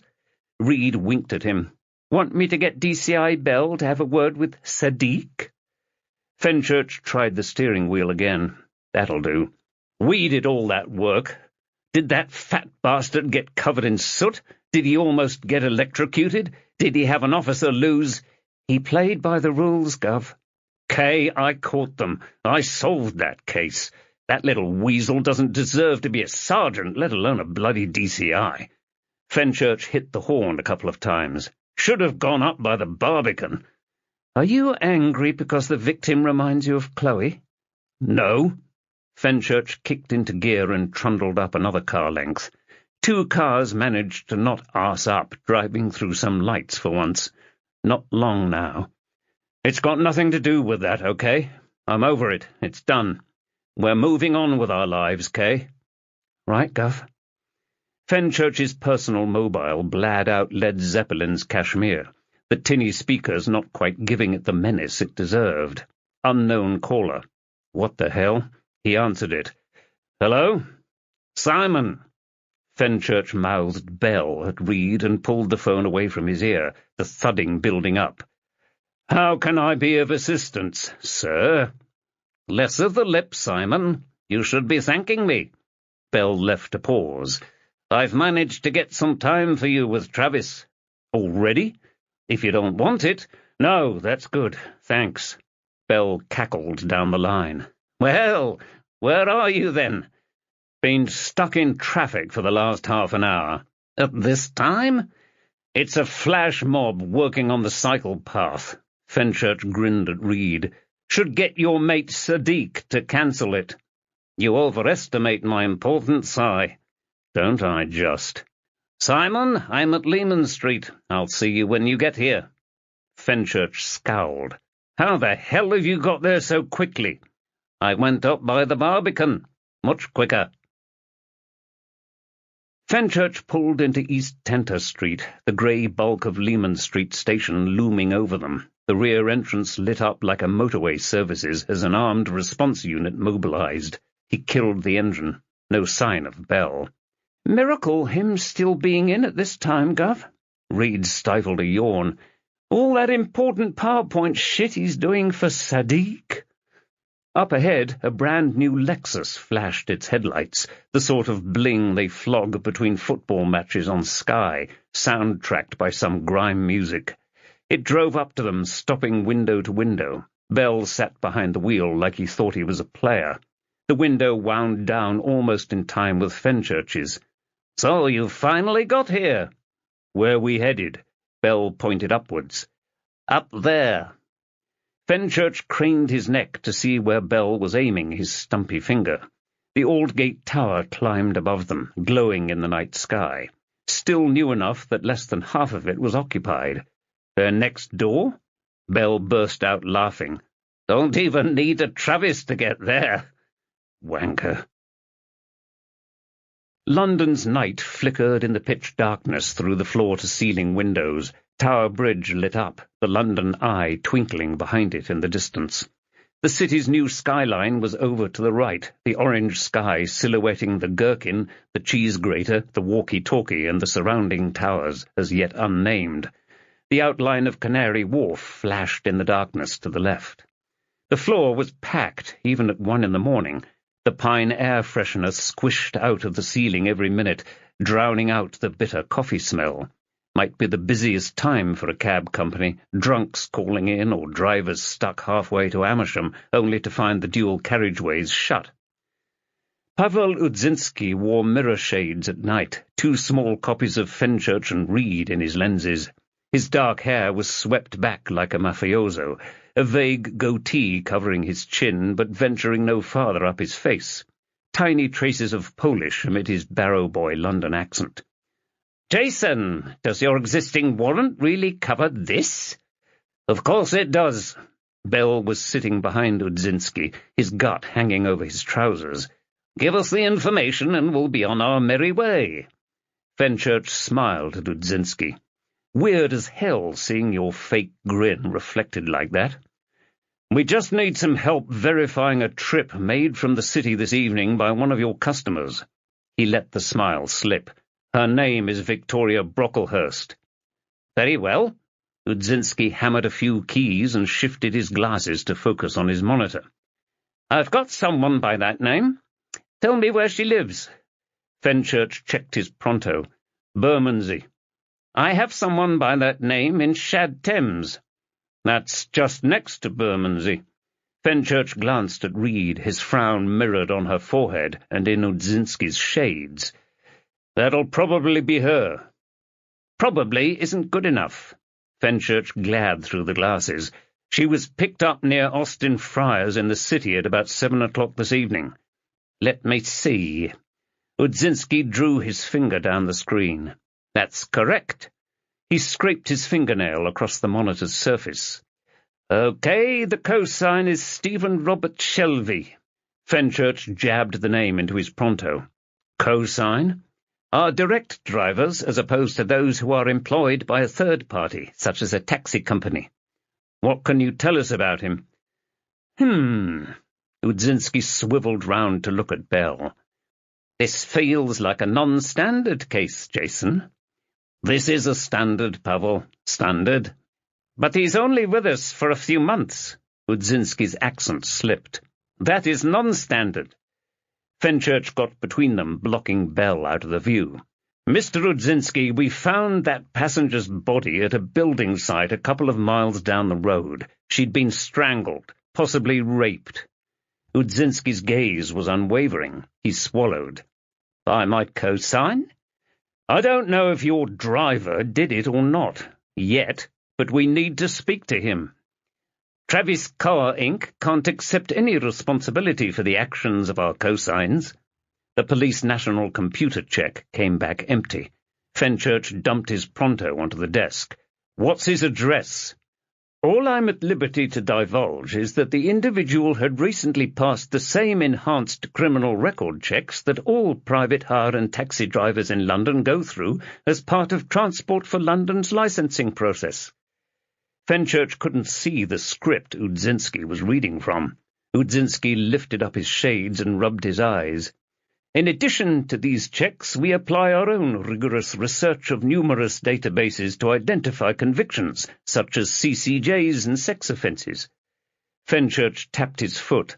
I just need Mr. Shelby's address. And I told you that Travis Carr, Inc. can't accept any responsibility for the actions of our cosigns. Udzinski stopped typing. Our CEO is in the country. I can set up some time with him to progress this matter tomorrow. Son, I need you to listen to me. Fenchurch wheeled his chair closer and peered at him. The only option I'll have to track down Mr. Shelby will be through a public request for information via the news media. It'll be very difficult to keep his employer's name out of the story. Fine. Udzinski battered the mouse. The printer next to him whirred into life. Fenchurch took the page from him. Is he still working? Udzinski hit the keyboard again and clicked the mouse button with enough force to snap it in half. He clocked off at 11. And you're sure? Okay. Reed put her airwave away and let her seatbelt rise up. Control haven't got this Shelby guy on record, Gov. So what's the plan? Usual approach, Kay. Burford Street was a long row of 2-up, 2-downs near where West Ham became East Ham. Some rough-cast, others painted, but mostly just bare brick. A few even had those oversized Polish satellite dishes. Shelby's address was a double-glazed house halfway down. Plain brown door, wheelie bins instead of a garden, a downstairs bay window the only embellishment. A Vauxhall Corsa was wedged between 2 work vans. Opposite, 2 motorbikes blocked in a Toyota Prius. Fenchurch tapped the Prius's plate into the PNC search on his pronto. Bingo. He held the device up and pointed across the street. That's his motor, anyway. Reed typed something onto her own pronto. I'll get someone checking it against the CCTV from the streets near the building site. The victim was dumped at 8, killed before. If it was Shelby, there was a good chance he'd taken a few more passengers since his motor had been at Bromley by Bow. Raping and killing someone, just dumping their body, then going back to work. If it was him, he was an arrogant bastard. Still, a huge, huge if. The plan, Gov? Fenchurch looked over at Reed. Let's wait for the cavalry to turn up, then grab him and have a little word with him down the station. Right. She tapped the window, pointing at the wing mirror. Here we go, Gov. A panda car pulled up behind them and 2 uniforms got out, both of them snapping their batons out in time. Another car in front flashed the lights and the passenger got out. Come on, then. Fenchurch checked his baton was in place and joined them in the street. He gestured for two of them to stay and opened the gate with a screech that could wake a drunk desk sergeant. Then he walked to the door and hammered on it. Rap, rap, rap, rap. "It's the police! Open up!" Curtains twitched in both neighbours' houses. The poor bastards' main bedrooms faced the street. Footsteps rumbled down the stairs inside the house, and the door opened a crack, a bleary eye peeking out, yellow and bloodshot. The door widened out. A woman in her mid-50s, give or take. She gave Fenchurch the up and down. "What?" "Police, madam." Fenchurch showed her his warrant card. "We need to speak to a Stephen Shelby." "Why?" Fenchurch stepped forward, trying to get a foot between the door and the outside. "Is he in?" The door pushed shut, bouncing off his toe. Fenchurch beckoned the spare uniform over. Inside the house, "Steve!" boomed out. More clumping on the stairs. "What?" "Police for you! What have you done now?" Fenchurch waved off the uniform.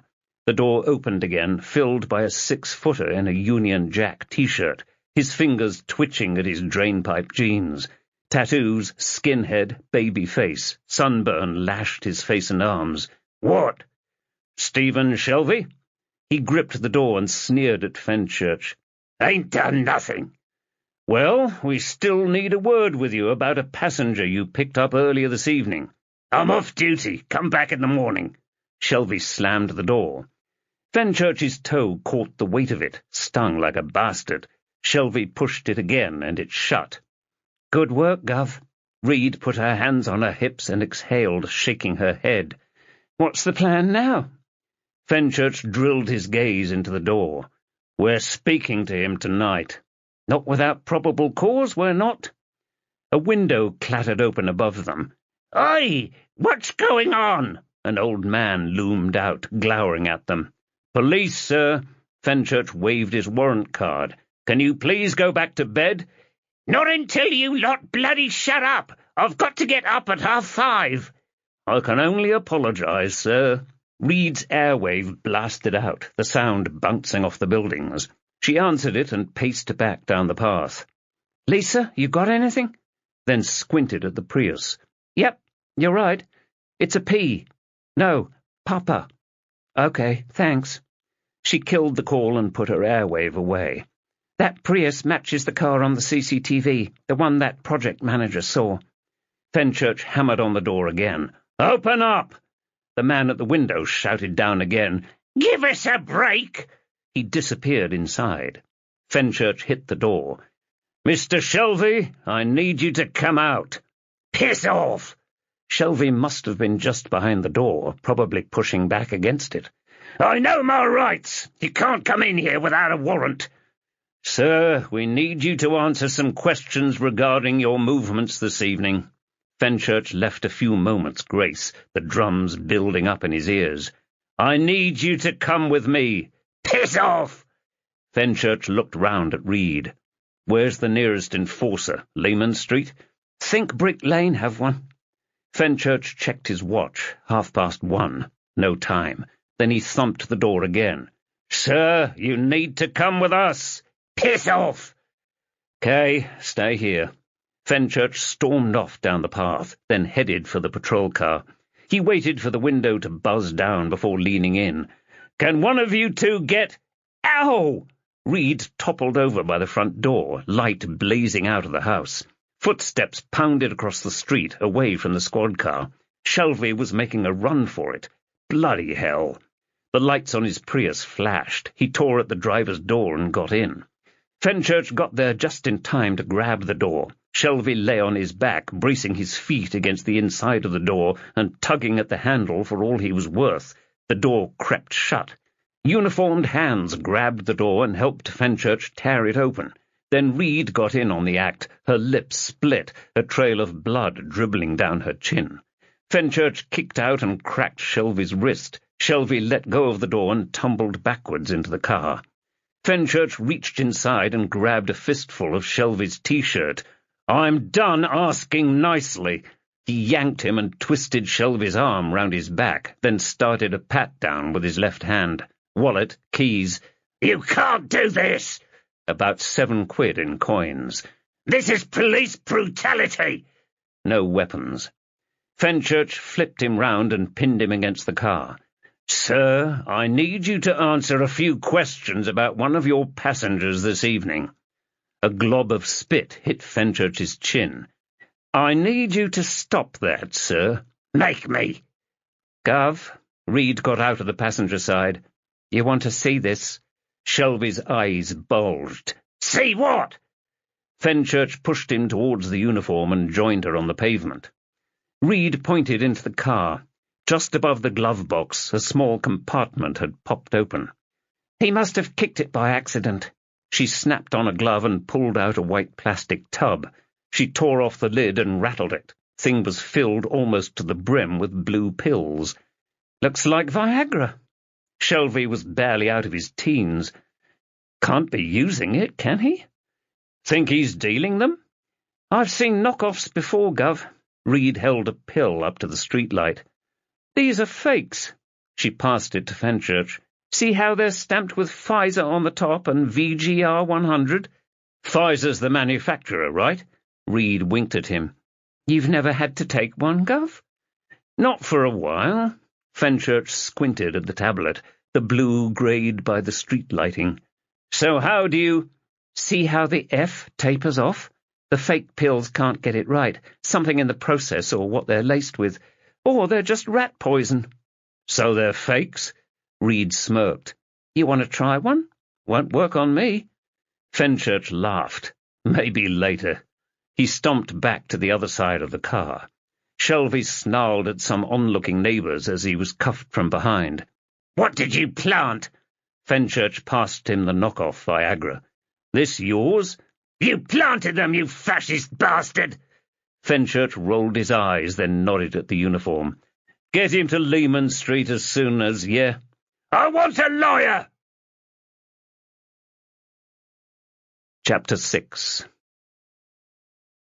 Fenchurch pulled in on Lehman Street outside the Oliver Conquest, the pub's recent hipster transformation still struggling to shrug off its cop clientele in favour of stray city boys and girls.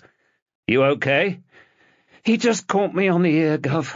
Reed rubbed at the side of her skull. "Nothing I haven't had 100 times or more." "Your lip's bleeding." "What?" She dabbed at it. "Bloody hell."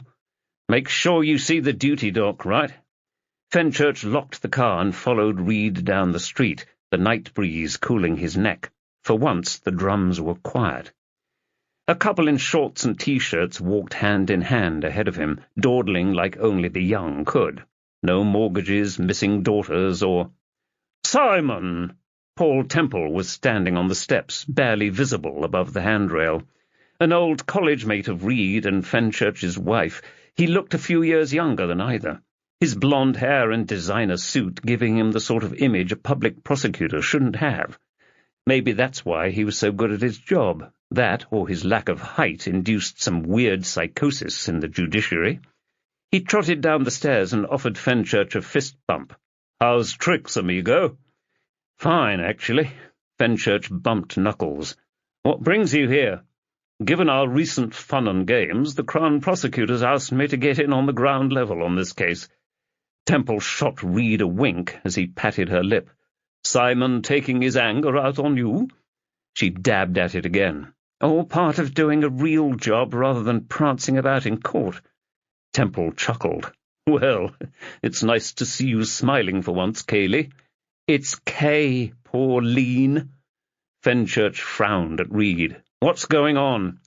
Temple grinned back at her. "Do you think Kaylee has a resting bitch face?" Reed folded her arms, scowling. "Well?" Fenchurch shot his gaze between them. "A resting what?" "Resting bitch face." Reed forced a wide smile onto her face, completely unlike her. "Paul says I've got one." Her face slackened, a scowl dancing across her features, then back to the fake grin. "Well?" "Definitely." Fenchurch raised his shoulders. "Not that I've noticed." Reed prodded Temple in the chest. See? Temple's eyes twinkled in the sodium light. He just doesn't want you mashing his balls, Cayley. The squad car parked, and the two uniforms hauled Shelby out onto the street, the cabbie walking with the slumped-shouldered gait of the guilty, the usually guilty. "I want a lawyer!" Reed grabbed his wrist and pulled him up the steps, the uniforms following. The four of them wobbled in the mirrored glass as the left-hand door opened. One final push from Reed and Shelby was inside. Temple hugged his briefcase like a small child. "So how's this one seem?" "Dodgy as hell." Fenchurch rested against the handrail, felt like it would give at any moment. "We've got his motor leaving the crime scene. Not that it's indicative or anything, but we found a tub of fake Viagra in his cab." "Dealing?" "Most likely." "Well, if you need a warrant—" Temple held up his briefcase. "Any timeline on the prosecution yet?" Fenchurch checked his watch. Another hour for his lawyer to turn up, then an hour taking an initial statement. Should be able to book him by 3 with a good wind behind us. "No chance I'm getting any more sleep tonight, is there?" "You get used to it." Fenchurch frowned at him. The handrail groaned a bit. "What are you doing here, Paul?" "This is the CPS taking a different approach." Temple scratched at a rash on his cheek. "Given events at Christmas and with our friend Kamal dying on remand," he reached over and patted Fenchurch's shoulder. "You believed him when he said he knew what happened to Chloe, didn't you?" "I hoped he knew something, I guess." A breeze blew through Fenchurch on its way down the long corridor of a street. One sharpened toothbrush was all it took to shut him up for good.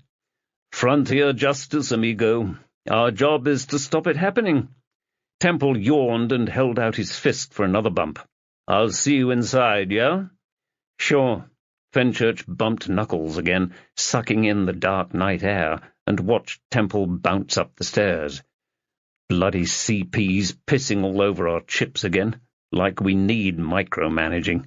Fenchurch's throat tightened up. Another death on a case. Another lead into what happened gone. Just like that. His airwave blasted out, cutting through the street's silence. Lewisham Support Center. What the hell? "Fenchurch?" "Sir, it's Bill on the front desk at Lewisham. Gerald Ogden is still sitting here, not very happy."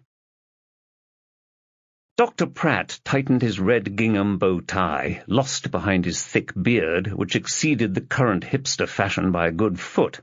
Deep grooves dug into his eye sockets. His skeletal fingers played with the edge of the white sheet covering the slab and the rough contours of the body beneath. Fenchurch gave Ogden a once-over. "Are you ready, sir?" Ogden stroked a finger down his long nose, his gaze scanning up and down the shape on the slab. He ran a hand through his blonde locks, eyes closed, then the smallest nod.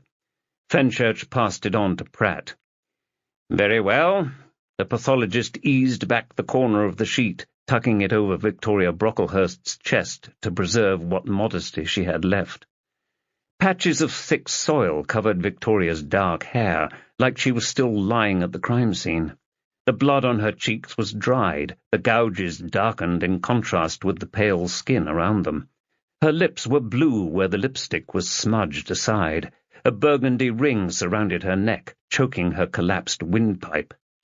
Ogden rested his hand on the slab and brushed his hair back again, leaving it splayed across his head, stuck there with sweat. He was panting, his teeth welded together. "Vicky." Fenchurch snatched back eye contact. "Is this your goddaughter?" Another tiny nod, eyes shut. "It's Victoria." Fenchurch rested a hand on Ogden's shoulder. "Can I get you a cup of tea, sir?" "I don't need tea." Nuclear fire burned in Ogden's eyes, locked onto Fenchurch. He stood up tall, pretty much the same height as Pratt. "Some animal has butchered my Vicky, and you—" He broke off, fingers covering his eyes. "Vicky!" Fenchurch made eyes at Pratt to cover Victoria again, then led Ogden out of the room, the lawyer following like a small child, his head bowed. He sat him on a wide settee in the empty waiting area, dark and gloomy. 3 uniformed officers chatted by the door, bored but at least doing something other than watching DVDs through their night shift. Fenchurch perched opposite, nudging a box of Kleenex across the table. "Sir, these might help." Ogden glowered at Fenchurch. "Tissues won't bring Victoria back." "Sir, I'm not—" "You're not doing anything!" Ogden jabbed a finger at the door, through to the mortuary. "I was her only family, and now I'm going to have to bury her, like I buried her parents. Do you have any idea what that's like?" Fenchurch gritted his teeth and had to look away. "I have some experience, sir." "What?" Ogden tore off a Kleenex and blew into it, honking like a tenor sax. "Seeing this sort of thing a few times in the line of duty isn't the same as living through it." "I'm sorry, sir, but—" "How can you possibly know what I'm going through, eh?" Ogden tossed the tissue onto the table, the paper skidding across and landing on the grey carpet tiles. "I let her down, and there's nothing I can do about it. How can you possibly know, eh?" Fenchurch made eye contact again, his heart thundering, acid burning in his gut. "My own daughter. She was kidnapped from outside my house." Ogden shut his eyes. Christ! He reached for another tissue and dabbed at his cheeks, avoiding looking anywhere near Fenchurch. "Forgive me, It's fine, sir." Fenchurch tried for a conciliatory smile. "Now, I need to know that, beyond any doubt, the woman— It's Victoria." Ogden dropped the tissue onto the table, though this one stayed there.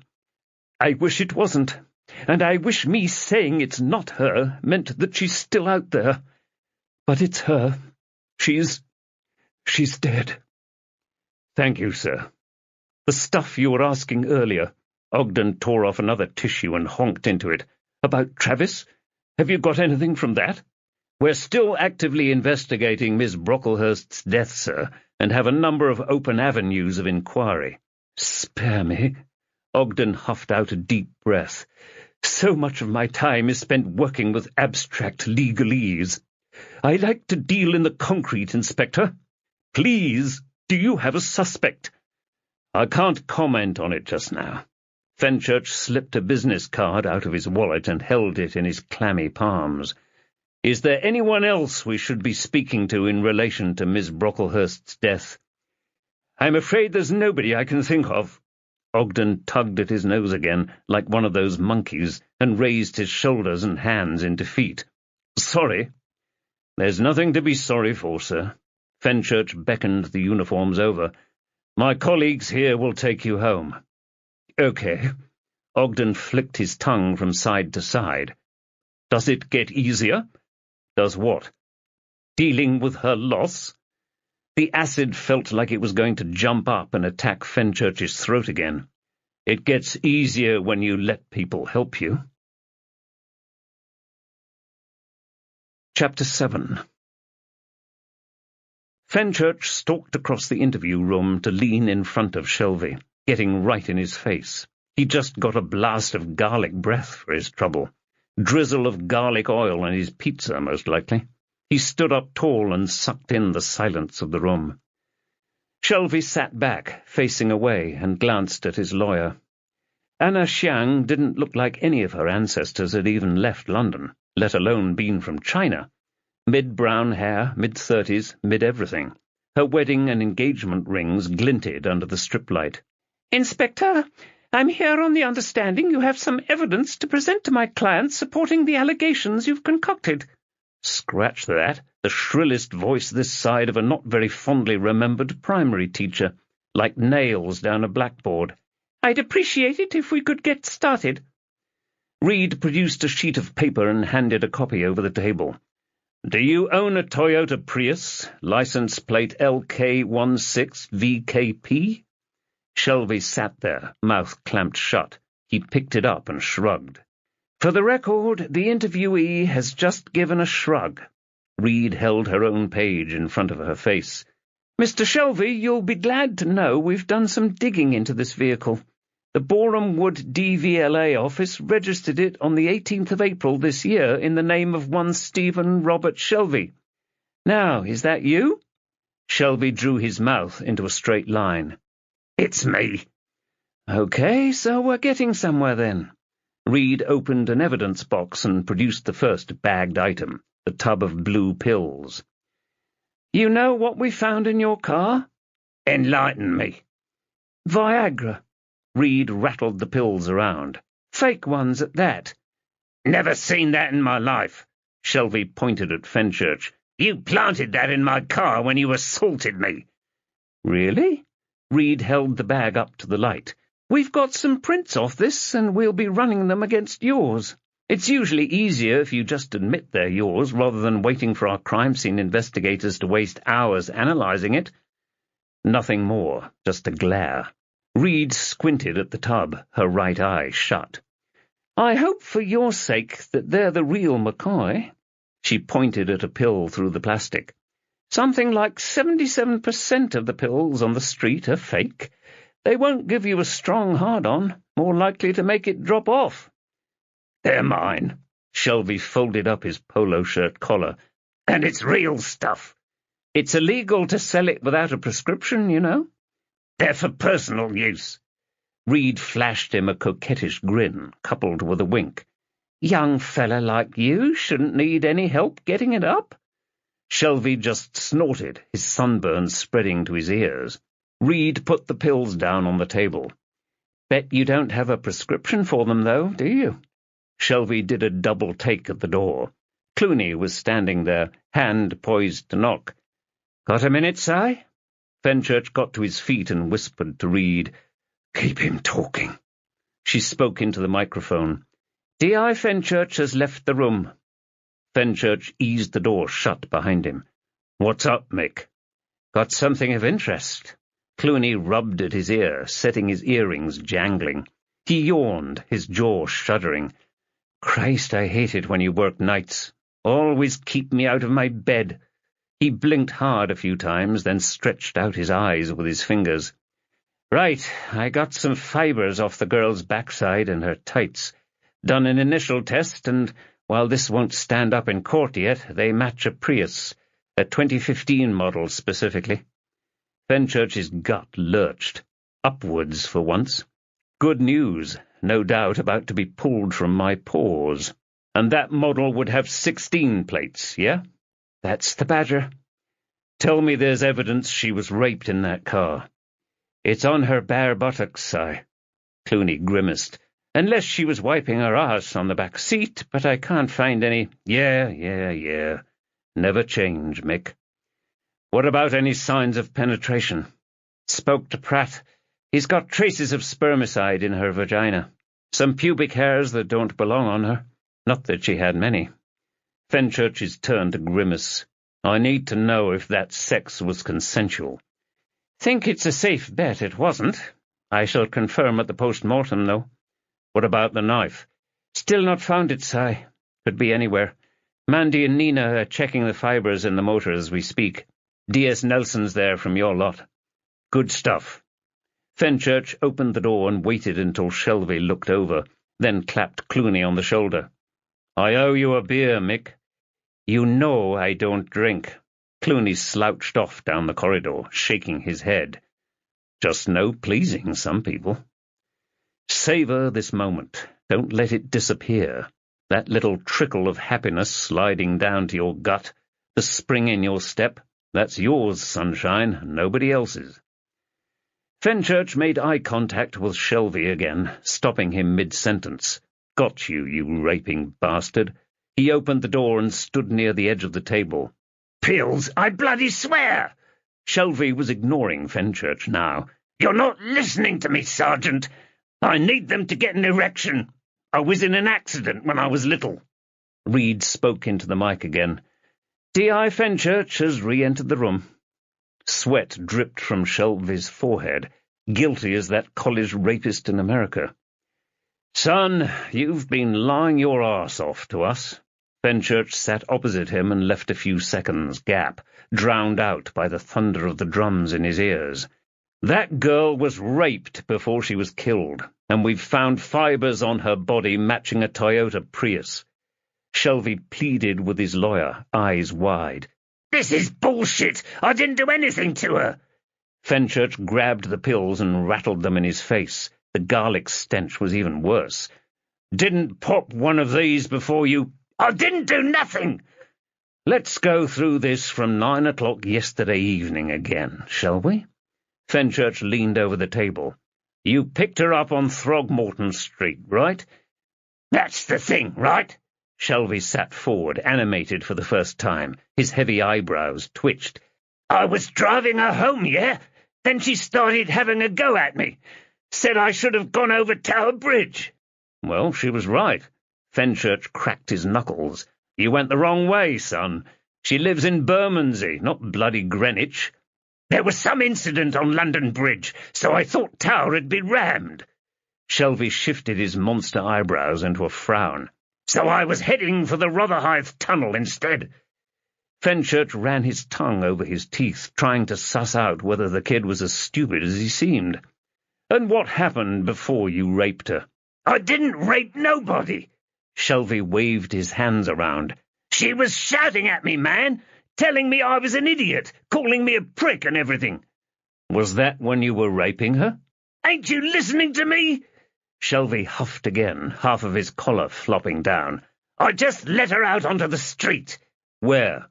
Shadwell? Shelby peered around the ceiling, like that's where Victoria Brocklehurst was. Not far from the DLR stop, outside an all-night parkies. Fenchurch flicked up his eyebrows. You dropped a lone woman in Shadwell just after 9 o'clock? Shelby burped, his face twisting up like he was disgusted with himself. I'm telling you, man, she could handle herself. Fenchurch let the slur hang. You're lying, son. Another burp, Shelby blinking hard. I'm not, man. I let her out on the street. Burp. I know you're talking out of your arse. I never raped anyone. That bitch— Burp. That bitch was crazy, man. Crazy. Evening, Gov. D.S. John Nelson was lurking by the Shelby house, having a sly suck on his vape stick. He pocketed the e-cigarette. His purple shirt contrasted as ever with his beige suit and black skin. Didn't look anything like a cop, more like a management consultant, an overweight one who abused the weights at the gym. Did Temple come through? Don't know how he does it, but he's always got a magistrate waiting by the phone. Fenchurch unfolded the search warrant. You want me to lead in here, Gov? No, John, I'll take this. Fenchurch knocked on the pale brown front door. Mrs. Shelby, it's the police.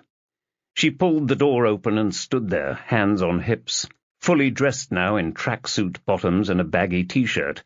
A little Yorkie barked at her ankles. Have you let my son go? Fenchurch held out the search warrant.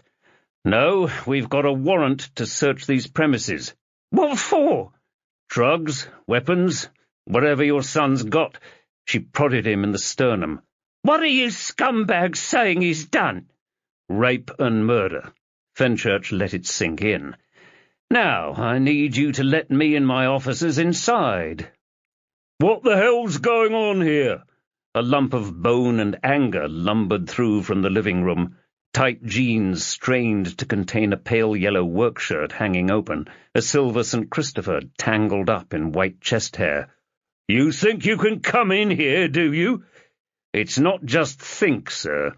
Fenchurch stepped into the hall, his foot squelching on the carpet. Christ knows what that was. And you are? Pete Morris, Barbara's brother. He loomed tall like a giant searching for a beanstalk. You saying my nephew's raped a girl? I just need to get on with this, sir. Fenchurch waved for Nelson to barge past and get up the stairs, as Soko stood behind him, straining at his lead. On you go, John. You need to give us space. Morris tried to block Nelson, but Fenchurch got between them. Get back here, you black— No, you don't. Fenchurch got in the guy's face, just a few inches too short. He had that uncle-y cigar smell you didn't get often these days. Keep out of our way. I'll smash you into next week, you punk. Try it." Fenchurch reached round for his baton and detached it from his belt. "I'm sure you'll get on well in Belmarsh." Morris stepped back and dusted himself off. "You fascist bastards!" Fenchurch pointed through to the living room. "I need you to get in there and stay there, okay?" He turned round and gestured for the squat uniformed officer to guard the door. He took a few seconds for the thunder in his ears to calm down. That could so easily have turned nasty. He bounced up the stairs, each step squeaking as he put his foot down. 3 doors led off the landing. The bathroom door hung ajar. A second was shut. Nelson was standing next to the third one, waiting for the Soko to nudge it open. The walls were covered in nuts and zoo posters, busty girls in the all-together on beaches and in hotel rooms. A Charlie the Seahorse poster, him smoking a joint, his eyes turning inside out. A few pictures of blokes in sharp suits, Charlie Sheen, Johnny Depp, Ray Winstone, Tom Hardy. Crystal Palace bedspread. "See the bedding, Gov? Geezer's maybe not so bad after all." Nelson was over the other side of the double bed, careful not to sit on it. He rummaged around in the chest of drawers under the watchful eye of the Soko. "Oh, here we go. I've got something." He held the drawer open for a photograph. Fenchurch got a look. Some black fabric, frills around the edges. "Is that knickers?" His flashlight bounced off the material. "Tell me these aren't Victoria Brocklehurst's." "Could be, Gov. I'll get Clooney on it." Nelson bagged them up, the camera pulsing light over every movement. "Hang on, what's this?" He crouched down and lifted up the bed's valance. A small plastic Ziploc bag lay there, triangular wraps and some white powder in baggies. "Bingo! Now we're talking." Fenchurch patted Nelson on the back. "Good effort, John. What do you think? Coke and speed? Way more than enough to stretch beyond personal use, especially if you include the Viagra." Fenchurch peered over Nelson's shoulder into the drawer. Underneath an old mobile charger was a long strip of pale blue fabric, UNICEF stenciled on it in white letters. He reached his gloved hand in and picked it up as the Soko documented it. Plastic rattled as a work pass tumbled out. Something else clattered to the floor. Dark hair shrouded her narrow eyes, a frosty smile on her lips. Victoria Brocklehurst, Ogden and Makepeace. Fenchurch swung it around to Nelson. "What a stupid, stupid bastard." "This is gold dust, Gov." Nelson was crouching again. He pointed at a knife, the serrated edge lined with blood. Fenchurch couldn't keep his eyes off it. The Soko logged it and photographed it. "I'll get this to Mick Clooney, sir." Fenchurch's airwave blasted out. "Read." "Better take this." He stabbed the button, but still couldn't take his eyes off the knife. "'Kay, what's up?" "Couple of my guys have been looking into this Shelby bloke." Reed paused on the line, that infernal Rihanna tune playing in the background. "Think we might have something. Shelby worked for Flickknife last year." Ice crept through Fenchurch's veins. "Frank Blunden?" "That's right. I'm round here just now, checking up. Blunden's here working, but—" Reed clicked her tongue a few times. "As you'd expect, he'll only speak to you, Gov." Chapter 8. Fenchurch spotted Reed's car outside Frank's cabs, just an anonymous residential street in the better part of Mile End. "Anywhere here?" "Sir." The uniform pulled in a few car lengths up and let Fenchurch out. Reed got out of her Fiat and joined him. "Morning, Gov." She ran a hand through her hair and let it fall into the new shape, then pursed her lips, a thick dark scab in the middle. Fenchurch stopped dead. The DLR track sat silent above them, lit up on a Victorian railway bridge. "You okay?" "I'm not going in that office unless you order me to." She tugged her hair tight round her ears. "Said it has to be you and you alone." London. "Didn't say why?" "Just called me a bitch." "You shouldn't have to put up with that, Kay." A shard of light crept out of the gap between the houses. "Give me 5 minutes, okay?" Fenchurch set off, passing a pair of silver Skodas and a black cab on the street. He was tempted to key at least one of them. He marched beneath the arch and knocked on the door of Frank's cabs. It flew open, and Frank Blunden peered out, almost as wide as he was tall. His snakeskin suit formed a chessboard pattern, twisted round by 45 degrees, crinkling as his hands fell to his sides, flapping off his barrel body. "Fenchurch, nice to see you, me old mucker." Fenchurch ignored the counterfeit friendliness, instead pointing at the suit. "Must have been a bloody big snake." "It's fake. Don't want any animal rights tossers round here. Come on in." Blunden ushered Fenchurch into his office through the darkened reception area, the white glow from a battered computer monitor the only light in the room. He rested against his desk, shunted round to the other window, facing out of the room instead of in. "Have a seat." 0316 burned in large red digits on an old clock radio. "You've long since burned all the midnight oil, Frank." "I'm actually in early." Blunden eased himself back onto the desk. "I'm not sleeping so well these days." He sneezed into his hand, then ran it down his trousers. "Prostate cancer." Fenchurch's throat tightened up. "You're serious?" "Inoperable. Spread to my liver. Docs give me 3 months. We'll see how that goes. I'm not rotting away in some hospice." He spat the word out like it could make the cancer worse. "That's not for Frank Blunden." "Not sure working all night will give you any longer, though." "I've got a lot of thinking to do about what happens to this place after I've gone." Blunden swept his hand round the grotty office like it was a country mansion with 2 sides of a family at loggerheads over the inheritance. "They call it advanced care planning, you know. How I'd like to die. Who inherits my empire?" "Got anyone in mind?" Blunden tapped his nose. "Have to say, you don't seem too bad, Frank." "I'm one of the very lucky ones. I don't seem to be getting the biting pain a lot of my fellow sufferers get. It'll come, though." Blunden picked up a newspaper and waved it in the air. "Got a copy of the Post at the petrol station on my way in. Very interesting reading." Fenchurch's mouth dried up. He tried to swallow something down. Anything. "What you talking about?" "Front page story, eh?" Blunden stabbed at the cover, his finger bouncing off it. "Saving that old Tory bastard from what was coming to him. Can't stand him. Public school pansy, arguing about stupid stuff like it matters to the man on the street." "Just doing my job, Frank." "Bet you were." Blunden opened the paper fully and let the magazine section fall out. "Oh, what have we got here?" He picked it up and winked at Fenchurch. "Looks very much like an article about your daughter." Fenchurch shut his eyes, the thundering drums taking over. "I'm not in the mood, Frank." "Really?" Blunden tossed the paper down on the desk. "Makes the old heart bleed, doesn't it? Only bit of me that's not riddled with cancer, I tell you." He sucked in breath and coughed it out. "This why you're here?" Fenchurch raised an eyebrow.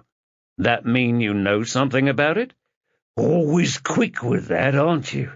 Blunden grinned, his tongue darting around the bottom of his nose. "Like I keep telling you and that stupid bastard father of yours, I know nothing about what happened to your daughter." He switched the smile to the sort of frown you'd give a small child. "Terrible story, mind." He sniffed as he rummaged around in his trousers. "So why are you here?" "Stephen Shelby."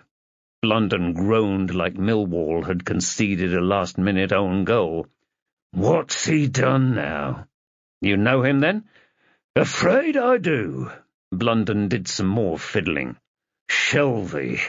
Now, he was a bit of a lad." "How do you mean?"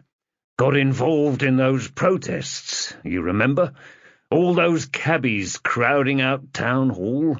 He was 18, but he was like a 60-year-old shop steward, I tell you." Blunden snarled. "Unsightly business, mind. Just need to let that shit wash over, let things stabilize. This Travis lot, now that's stability. I love them, get a ton of work through them. Less hassle than answering the phones. Means I don't need a girl through the night. Plus, our rating's really high, so we get even more business. Win, bloody win." Shelby was doing a Travis run tonight. Wasn't for you? "I'd heard he'd gone direct with them." Blunden glowered at the window. "Now that is a scam. That lot loaned these geezers 15 grand or whatever to go buy themselves an electric car." He chuckled hard, his squat torso rocking. "An electric car, I ask you? Heard that Ponce was driving around in a Prius like he's some Californian hippie." "He definitely doesn't work for you?" "No, he bloody doesn't. I got shot of the punk last year." Blunden's arms almost met in the middle of his huge chest. "No, that prick tried it on with one too many girls in one of my cabs." "Here we go." Fenchurch grimaced. "What do you mean by trying it on?" "Oh, never anything too naughty, but every few weeks I'd get an angry husband, boyfriend, or father showing up here asking me a few difficult questions." Blunden picked up the paper and split out the sports section, covered in build-up for the Euros. "Pestering these girls for dates, cheeky little grab of their thighs. Couldn't have that now, could I? So I let him go." "You didn't come to us about any of it, I notice." "That's not the game I'm playing, Inspector." Blunden held up the front page of the sports section. Wayne Rooney, Harry Kane, and Jamie Vardy, dressed in their official suits. "I'm thinking we'll get knocked out in the second round. Probably to Portugal. You?" "Don't follow international football." "Not a patriot?" "Not a nationalist." Fenchurch spotted a tatty St. George's cross over by the door. "I like my hammers, that's about it." "Bunch of bloody thugs." "You're Millwall, aren't you?" "For my sins." Blunden folded the paper in half. "I passed all that stuff about Shelby on to some contacts in the local nick, Brick Lane. I don't know if they did anything with it." "Very public-spirited of you. Got their names?" Blunden smirked at him. "Smith and Jones, as it happens." "Very funny." "It's the truth, Inspector. Big lumps, the pair of them. Can see their skulls through their skinheads." "Sound like your sort of cops." "Oh, I couldn't bribe them if I wanted to. These boys are honest as the day is long." Another smirk. "Unlike you." "Inoperable?" Reed stopped outside Brick Lane Station and killed the engine. "Is that karma or something?" "Of the instant variety." Fenchurch undid the seat-belt and tried to open the door. Her car was smaller than a hen cage. He got out and marched up to the door. Inside, the place was still packed with drunken fighters, even at this hour. He rested against the charred melamine counter and tapped the buzzer, then gave Reed another glance. "You get anywhere while I was with Blunden?" Reed hovered behind him and grimaced. "That reminds me." She wandered off with her air wave. The side door opened and the desk sergeant hobbled over to sit on a stool, like he was running a Victorian factory. Huge whiskers veiled his eyes, darting around like he was fed up with modern life. Then they settled on Fenchurch, and he groaned. "Yes?" Fenchurch flashed his warrant card. "I need to speak to 2 of your officers." He looked away. "Smith and Jones." "Smith and Jones?" The sergeant's eyes narrowed at Fenchurch. "You having a laugh? We ain't got a Smith and bloody Jones here." Reed rested her hands on the counter and grinned at the sergeant. "Morning, Bunk." "Kay?" Bunk, if that was his first or last name, grimaced at the recognition. "So you're here, are you? Finally got what's coming to you, then?" Reed rubbed at her lip, then flashed him a grin. This is about a cab driver who killed a girl out by Bromley by Bow earlier on our shift." "You guys caught that one?" Bunk's eyes flicked between them. "Heard it come through. Sounded nasty. That sort of case can take weeks to even get a suspect." "Well, we've got one in custody. We're just chasing up a lead." Reed tilted her head like she was trying to draw Bunk's eyes towards the computer. "Problem is, our lead told us he'd reported some sexual assaults to these cops, who he called Smith and Jones." Right. Bunk hammered at the keyboard like it had been sleeping with his wife for 18 months. "Smith and bloody Jones. You don't get any better, Kay, I swear. This came from Frank Blunden." "London? Cheeky bastard." Bunk dug his fingers into his sideburns. "Always a little nugget of truth in what he says, mind. Like a bit of sweet corn in your morning dump." "You got anything yet, Bunk?" "Yeah, here we go. You daft buggers." Bunk rolled his eyes at Reed. "It's not bloody Smith and Jones. It's Naismith and Johnson." Reed raised her eyebrows at Fenchurch, inches from pissing herself laughing. "And have you got any idea where Naismith and Johnson are now?" "Clive's upstairs." Bunk buzzed the security door. "Watching DVDs, if I know him." Reed winked at him. "And which one's Clive?" DC Clive Naismith sat in the station's tiny canteen, the room reeking of Indian food, like most of Brick Lane outside. Tall and heavy-set, his stubbly skinhead adding to the layer of psychotic he was born with. Sharp suit, though at least he'd covered it with a napkin. "Don't mind me." He hovered over a clear plastic tub, jabbing his fork in to skewer a gristly chunk of lamb floating in a beige sauce. "Lovely grub." The surrounding tables were filled with blue bags. Reed couldn't take her eyes off the food. "Take it you didn't pay for it?" "Hardly." Naismith finished chewing and swallowed it down. "Fight in one of the curry houses up the street earlier on. Daft buggers let in a rugby team at 1 a.m. Never learn, do they?" He tore off a strip of naan and dipped it into the sauce. "Always letting in pissed-up drunks at all hours. Always a surprise when they chuck food and chairs at each other.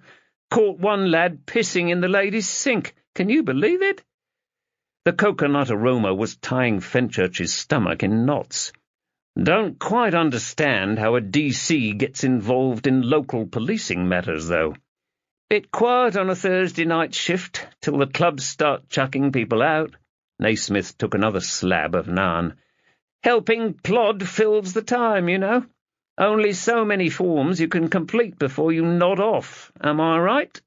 He opened a tub filled with pakoras. "Help yourselves." "You'll regret that." Fenchurch took 2 of them, saliva almost dribbling onto his chin, and ate the first in one go. A lot hotter than he expected. Lovely. "You ever speak to Flickknife?" "Frank Blunden?" Naismith stopped eating, his plastic fork hanging in the air, waiting for Fenchurch's nod. "I hear the poor guy's not so well these days. Cock cancer or something." Another mouthful of curry, chewing the beige slush with his mouth open, his lips slapping together. "We speak to him a fair amount, as it happens. Occasionally has some good gin on the street." He held up his fork. "He's not on our covert sources log, if that's what you're after." Fenchurch bit the second pakora in 2 and swallowed the first half down. "What sort of things does he help you with?" "All the horrible little crimes that aren't sexy enough for you rock stars." An answer for everything. Fenchurch ate the other half. "These are lovely." He took another from the tub and scoffed it in one go. "Does the name Stephen Shelby ring any bells?" Naismith pushed the curry away, brushing his tongue between his teeth. "What about him?" "So you know him?" "Quit it with the games, sir. What do you want to know about him?" "Frank Blunden mentioned him." Reed got out her notebook and opened it up. "What do you know?" "Main thing is when those cabbies swarmed City Hall, few of them got in. Shelby got arrested from what I remember." Naismith licked his fork clean, his serpentine tongue running down the tines to the point. Got a bit over-exuberant, started thinking he could take down the Met on his own, so we picked him up, stuck him inside. Why's he not still inside? No idea. Naismith folded his naan bread over, still rubbing at his teeth. Thought he was a shagger, that's for sure. He stared into his curry. Blunden fired the little scrotal sack when he went too far with his Indian girl. Way I hear it, he had the child locks on, got in the back of the cab and tried it on with her. He stirred the sauce with the plastic fork, then dropped it in, almost up to the end of the handle. She scratched his cheek. He punched her. Did he rape her? No, he just left her at a building site and pissed off. Fenchurch leaned forward. A building site? Yeah, down Woolwich way. Fenchurch stabbed it into his pronto. And you didn't do him for this attempted rape? Girl wouldn't testify. Naismith shrugged, like he was saying, what can he do, eh? See that a lot. These girls get frightened easy. He snapped the plastic lid back on the curry. What's Shelby done, anyway? Looks like he's raped a girl, then murdered her. Naismith pinched his nose. Shit! Anything you've got on Shelby would be greatly appreciated. Oh, I've got a bucket load. Chapter 9. Leman Street's rear door buzzed. Fenchurch held it open and hauled it out of the way. Naismith lugged the evidence folder under his left arm, the big bag of leftover curry in the other. You're going to clear this with my DI, right? Fenchurch fixed him a glare. In the morning. Look, I've got import constable, you're pissing about with curry houses, so don't give me the old I've got a critical task on, sir, okay? Fenchurch folded his arms and gestured at the door. Now get up the stairs and start organising what you've got on Shelby. D.S. Nelson will be up shortly. Sir? Naismith trudged off, his shoulders low. You can leave that food. Here, then. Naismith held out a blue bag. I'll dump the rest in the canteen, okay? Thanks. Fenchurch watched him trudge off, then opened the bag. I'm starving.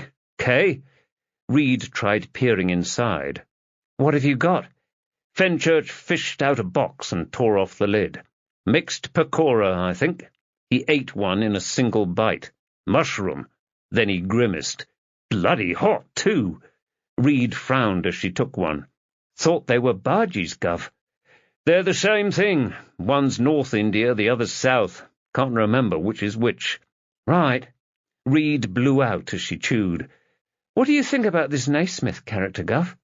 The upstairs door clanked shut, rattling round the stairwell. I don't trust him. Reed rested against the wall, munching on another pakora. What's the— Simon! Clooney was jogging down the hallway, his trainers squeaking off the floor, earrings jangling. Where have you been? Doing our job, Mick. Fenchurch swallowed his pakora. What's up? Clooney sniffed the air, the spicy tang already replacing the corridor's usual bitter smell. Been out for a ruby? Reed hefted up the bag. There's more up in the canteen. I could eat a horse. Clooney picked out a pakora and bit into it, eyes closed. Heaven! He ate the second half and cleared his throat. Anyway, Nina found some more knickers in a bag under the boy's bed. He held up 3 small bags containing 3 pieces of fabric and lace. Jesus Christ! Reed inspected them. Hiding stuff from his mum is different to hiding it from us. She shifted the contents around. He could have raped a few women. Let's be careful about assumptions. Fenchurch handed the bag back, shaking his head at Clooney. Take it you've got the budget to test them? Doing that when I get back. Clooney grabbed another pakora. I'll run any DNA I find against any unsolved rapes, okay? Right. Fenchurch wiped grease off his lips, succeeding in covering his hands. You getting anywhere with the knife yet? Mandy's running it now. Clooney stuffed 2 pakoras in his mouth. I need to know ASAP, okay?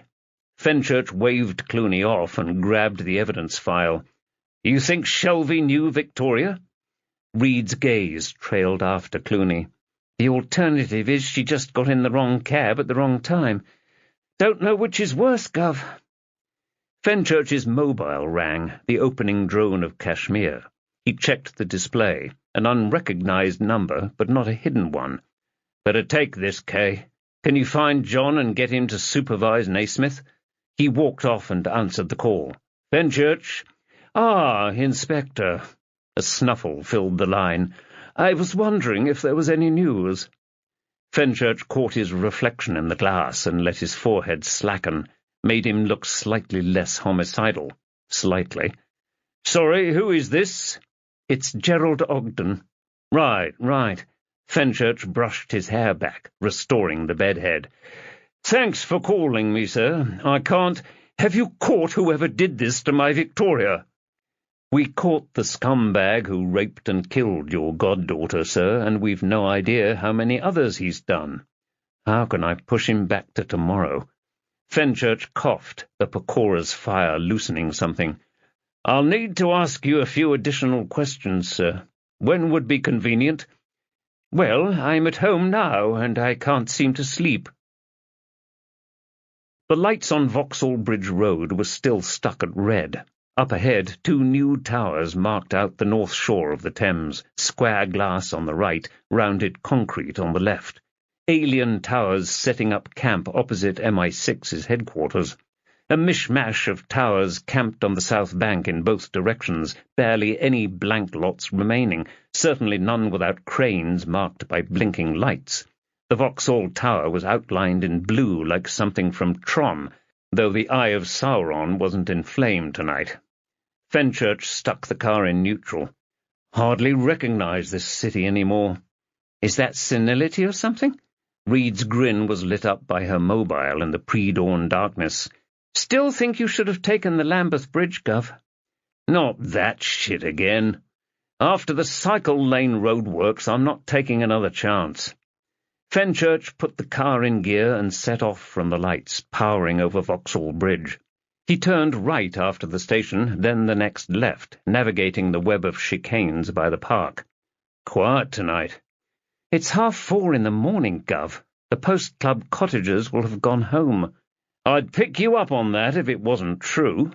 Fenchurch trundled round the bend in the dark street, the mix of grime and luxury you'd expect in Vauxhall, and came to a long row of terraced houses leading back to the main road.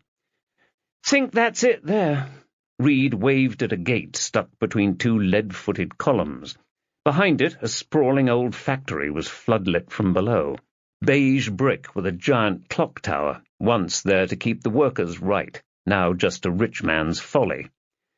Fenchurch pulled in, blocking the gates. He got out of the car and set off towards the building's entrance. The pattern of lights inside and the way the bricks had been cleaned made it look like it had been subdivided into flats, just not too many. $3 million a flat, I reckon." Reed tapped at her phone as they walked over. "Shitting hell. Last sale for the penthouse was $8.45 million. Fenchurch blew air up his face, shaking his head. "If you had £8.5 million, why would you live in Vauxhall?" "Your guess is as good as mine." Reed stopped by a wide door and hit the buzzer.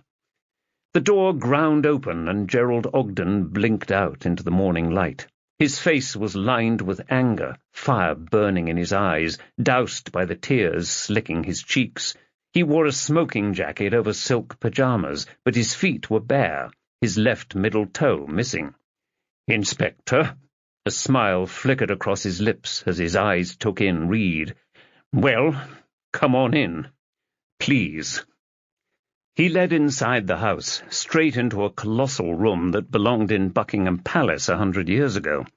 Double height and painted white, grand portraits hanging from the walls.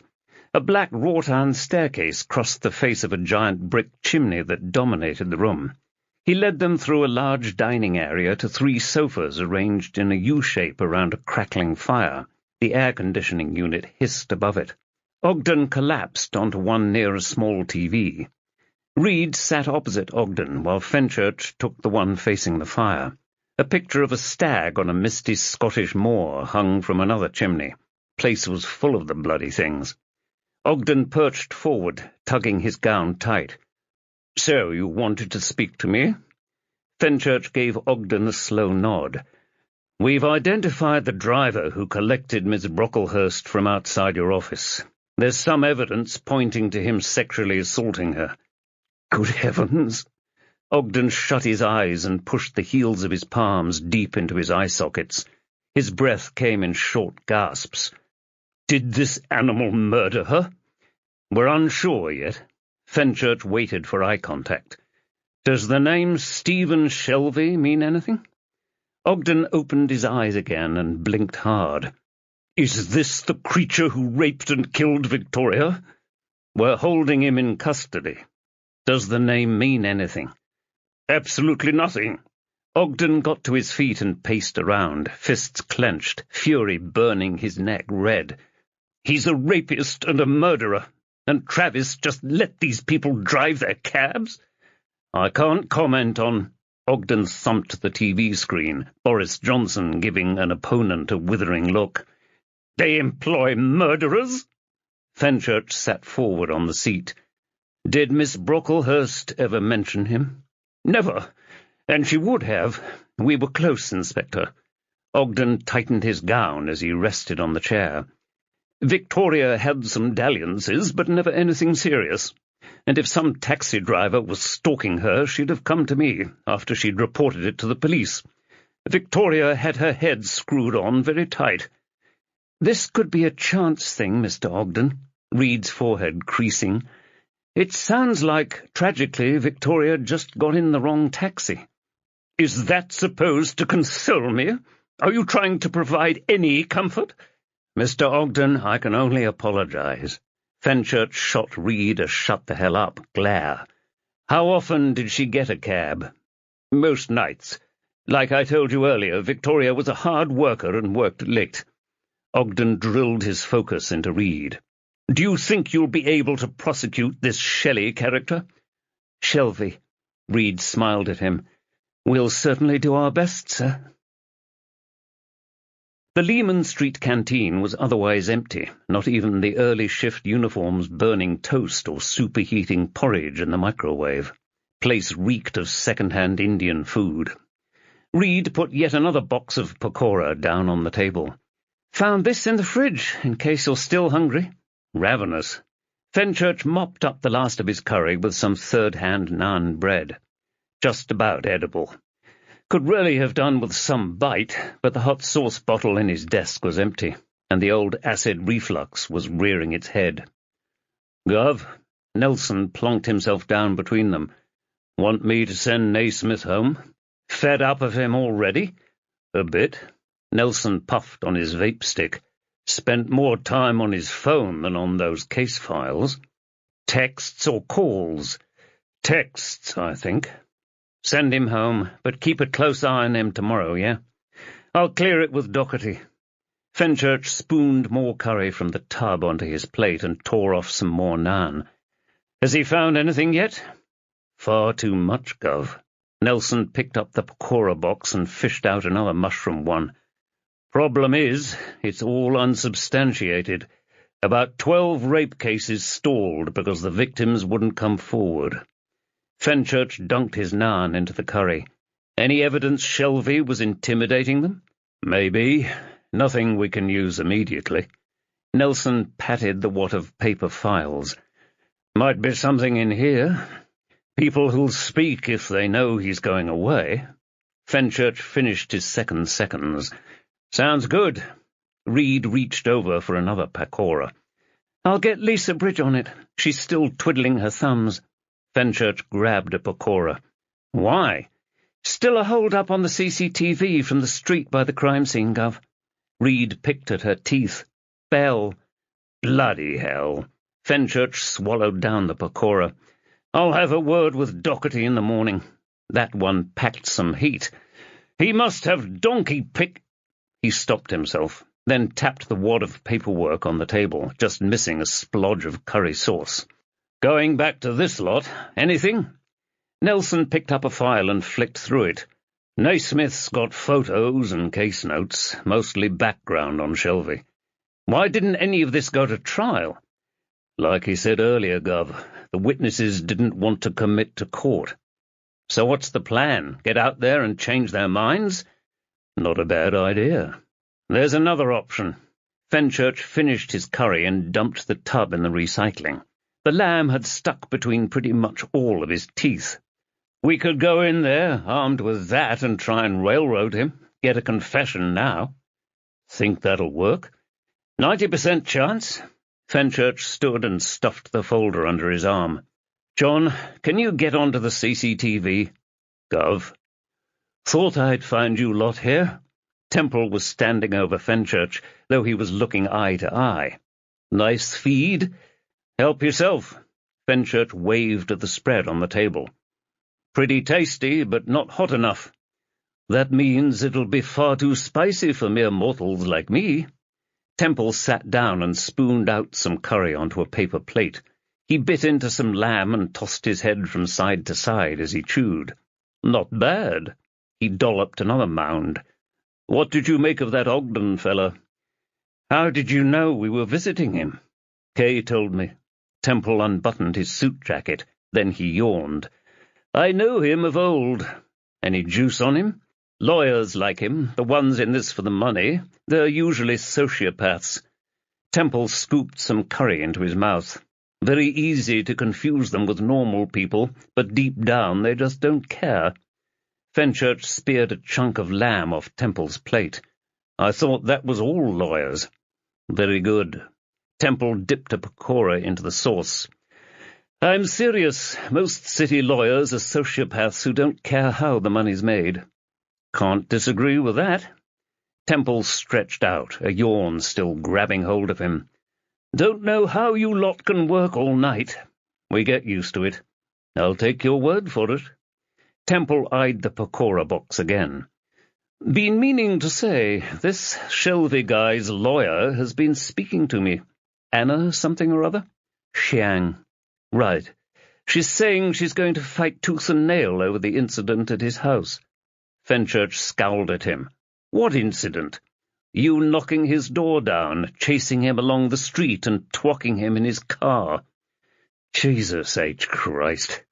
Fenchurch stuffed his hands into his pockets, getting grease all over the fabric. First things first, that little shit gobbed all over me. It was like Rudy Völler and Frank Rijkaard at Italia 90. Temple reached out for another pakora. Is that your colourful way of saying you spat back? No. Fenchurch scratched at the stubble on his chin. I mean, Shelby was like both of them, gobbed twice on me, maybe 3 times. I'll add that to the charge sheet, but get whoever was with you to straighten up their notebooks, okay? Temple tapped Fenchurch on the shoulder. Good news about the knife, though. Fenchurch dropped his pakora. What? Positive against the girl's blood type. Temple snatched up a couple more pakoras. See you later. He wandered through the canteen and stopped by the door. Fenchurch got out his personal mobile. 3 missed calls from Clooney. Bugger. He showed his phone to Nelson. John, can you chase this up? Get a print and we'll meet you at the interview room. Gov. Nelson grabbed the half-full pakora box off him and fished out his mobile, stabbing at the screen, then putting it to his ear. Mick, got a sec? He nodded his head and gave the thumbs up. Reed entered the custody suite and looked around. His lawyer was still lurking around when I last looked in, banging on about his human rights. Right. Fenchurch followed her in. The sergeant lay back in his chair, his mouth hanging open, honking out a snore. Reed prodded him in the chest. Come on, Martin, wakey, wakey. Martin blinked hard, slowly, yawning like a stag the morning after the first of 3 nights in Magaluf. What's up? Need to take Shelby up to interview. He's in 6. Martin got up and grabbed his keys. Cheers. Fenchurch had caught Martin's yawn, another of the never-ending ones. Reed joined in. Martin unlocked the door to room 6, then thumped it with his palm. "Out you come, Mr. Shit!" Shelby was convulsing on the cell floor in a pool of blood, moaning, eyes flickering. Chapter 10. Standing back was the only option. Fenchurch got out of the cell and let the duty doctor do his magic. Didn't look good. Shelby was still shaking, his torso twisting in ways it just shouldn't. Smelled like the guy had shat himself. "Out of the way!" A Northern Irish accent foghorned from behind, accompanied by the rattle of a gurney. "Coming through!" Fenchurch skipped to the side and hugged the cold wall, letting them get access to the room. The paramedic, what was his name? Not Pratt, but similar. Platt, that was it. Cream flashes on his NHS glasses, hair slicked back to cover his creeping baldness. The doctor got to his feet, jacket sleeves rolled up to the elbows, the grey suit covered in fluff like he'd cleaned it in a washing machine. He grimaced. "We're losing him." Platt took one look at Shelby. "What do you think it is?" "Could be anything. A fit, though it's not an epileptic seizure with all that blood." The doctor stroked his chin, like there was any time for that now. "I'm thinking poisoning." Fenchurch's spine tingled, shredding the nerves up his back. His stomach acid boiled like a cauldron. "Poisoning? I've never seen it before, but you read the textbooks and—" Okay, let's get him to the hospital." Platt lowered the gurney, the mechanism squealing as he pumped it. "I'll mobilize a specialist while we're en route, okay?" That's fine with me." The duty doctor had all but given up. Standing inside the room was the only action he could take, aside from rolling his sleeves back down. "Where are you taking him?" "University College." A figure slouched against the wall in the custody suite. Martin, the bloody inept desk sergeant who let someone get poisoned while he slept off 6 pints. He kept trying to peer inside the door. "What's going on?" "That's a potential crime scene, and you need to keep clear." Fenchurch snorted as he tugged at Martin's arm and pulled him through to the custody suite, passing some rubbernecking prisoners pressed up to the open hatches. "You're neck-deep in the shit. You'd better get someone to lock that cell down and start going through the CCTV in there to find out who's done this." Martin got behind his desk and tapped at his computer. His breathing was short and fast, his eyes bulging like he might have a heart attack any minute. He slammed the mouse on the wood. Shit! What's happened? The sodding CCTV's been wiped." Martin pointed at the monitor. The time at the bottom was correct, but the screen was blank. "Well, it's not being deleted. The cable's come out. It's just been recording—" "Was it you?" "Hardly." Fire burnt Martin's neck and ears. "As you know, I was asleep." "So someone's got in here, frigged the security system and killed him?" Martin pinched at the skin on his throat. "Has he been killed?" "Someone's tried." Fenchurch pulled his shirt away from his back, now a wall of sweat.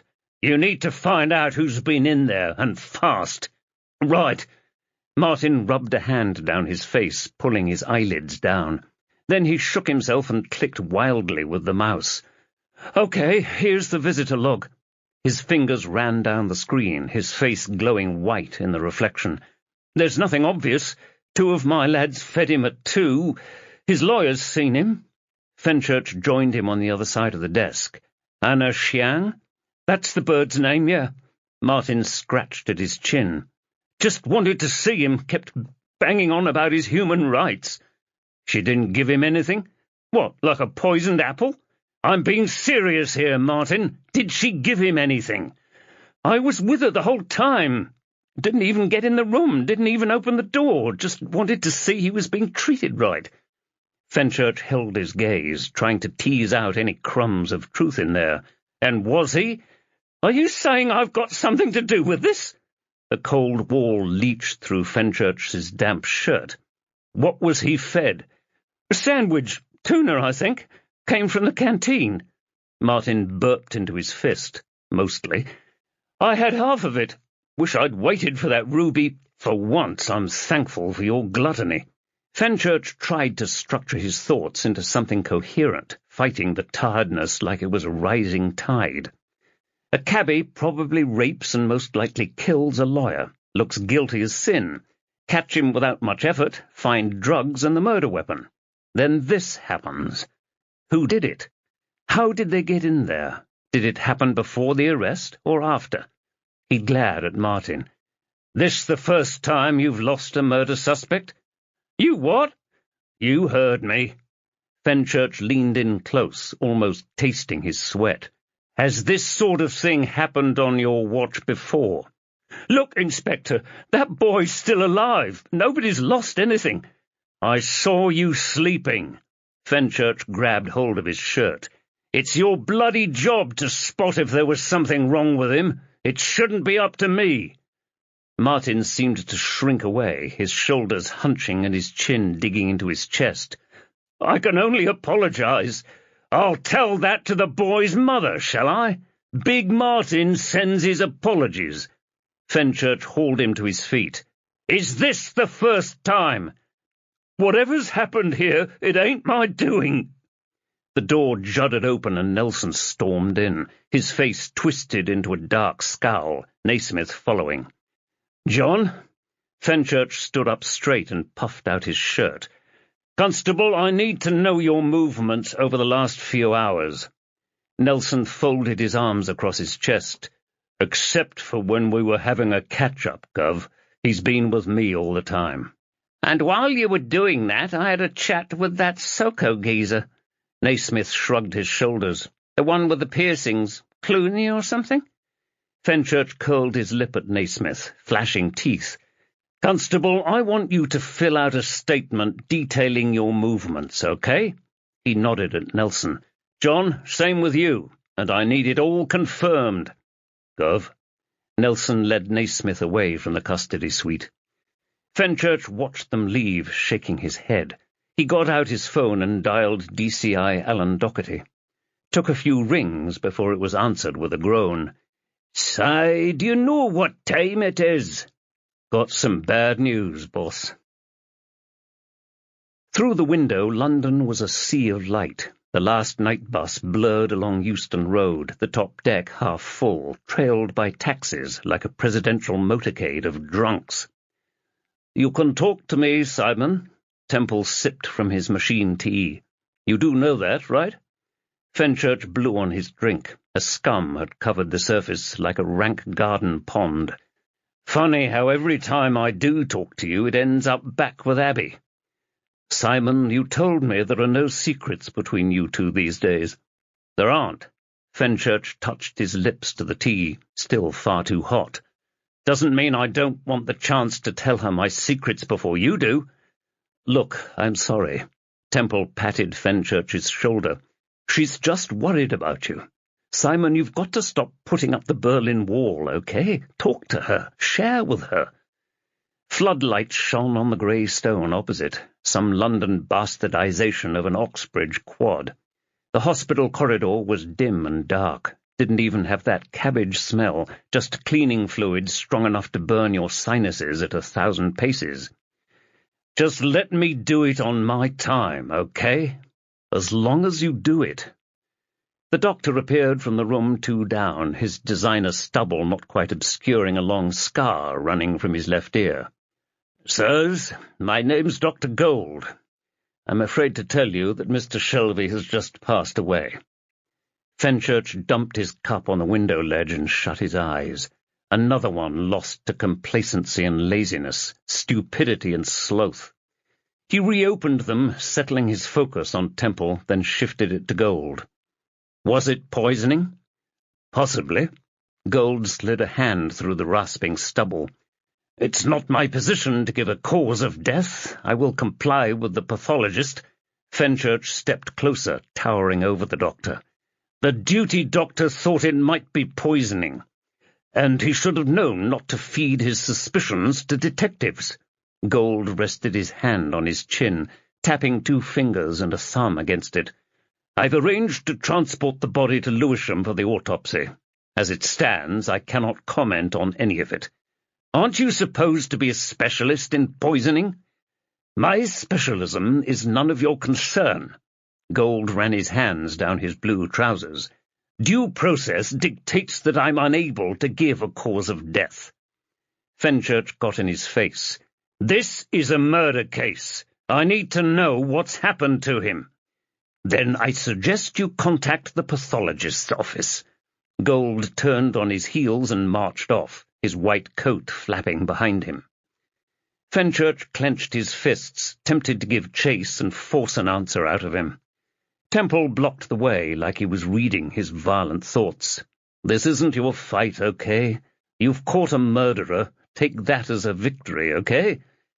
I can't just do that, Paul. That evil bastard dying in a holding cell isn't justice. Temple smiled at him. I know it's not, but it's not your fight anymore. You pig scumbag!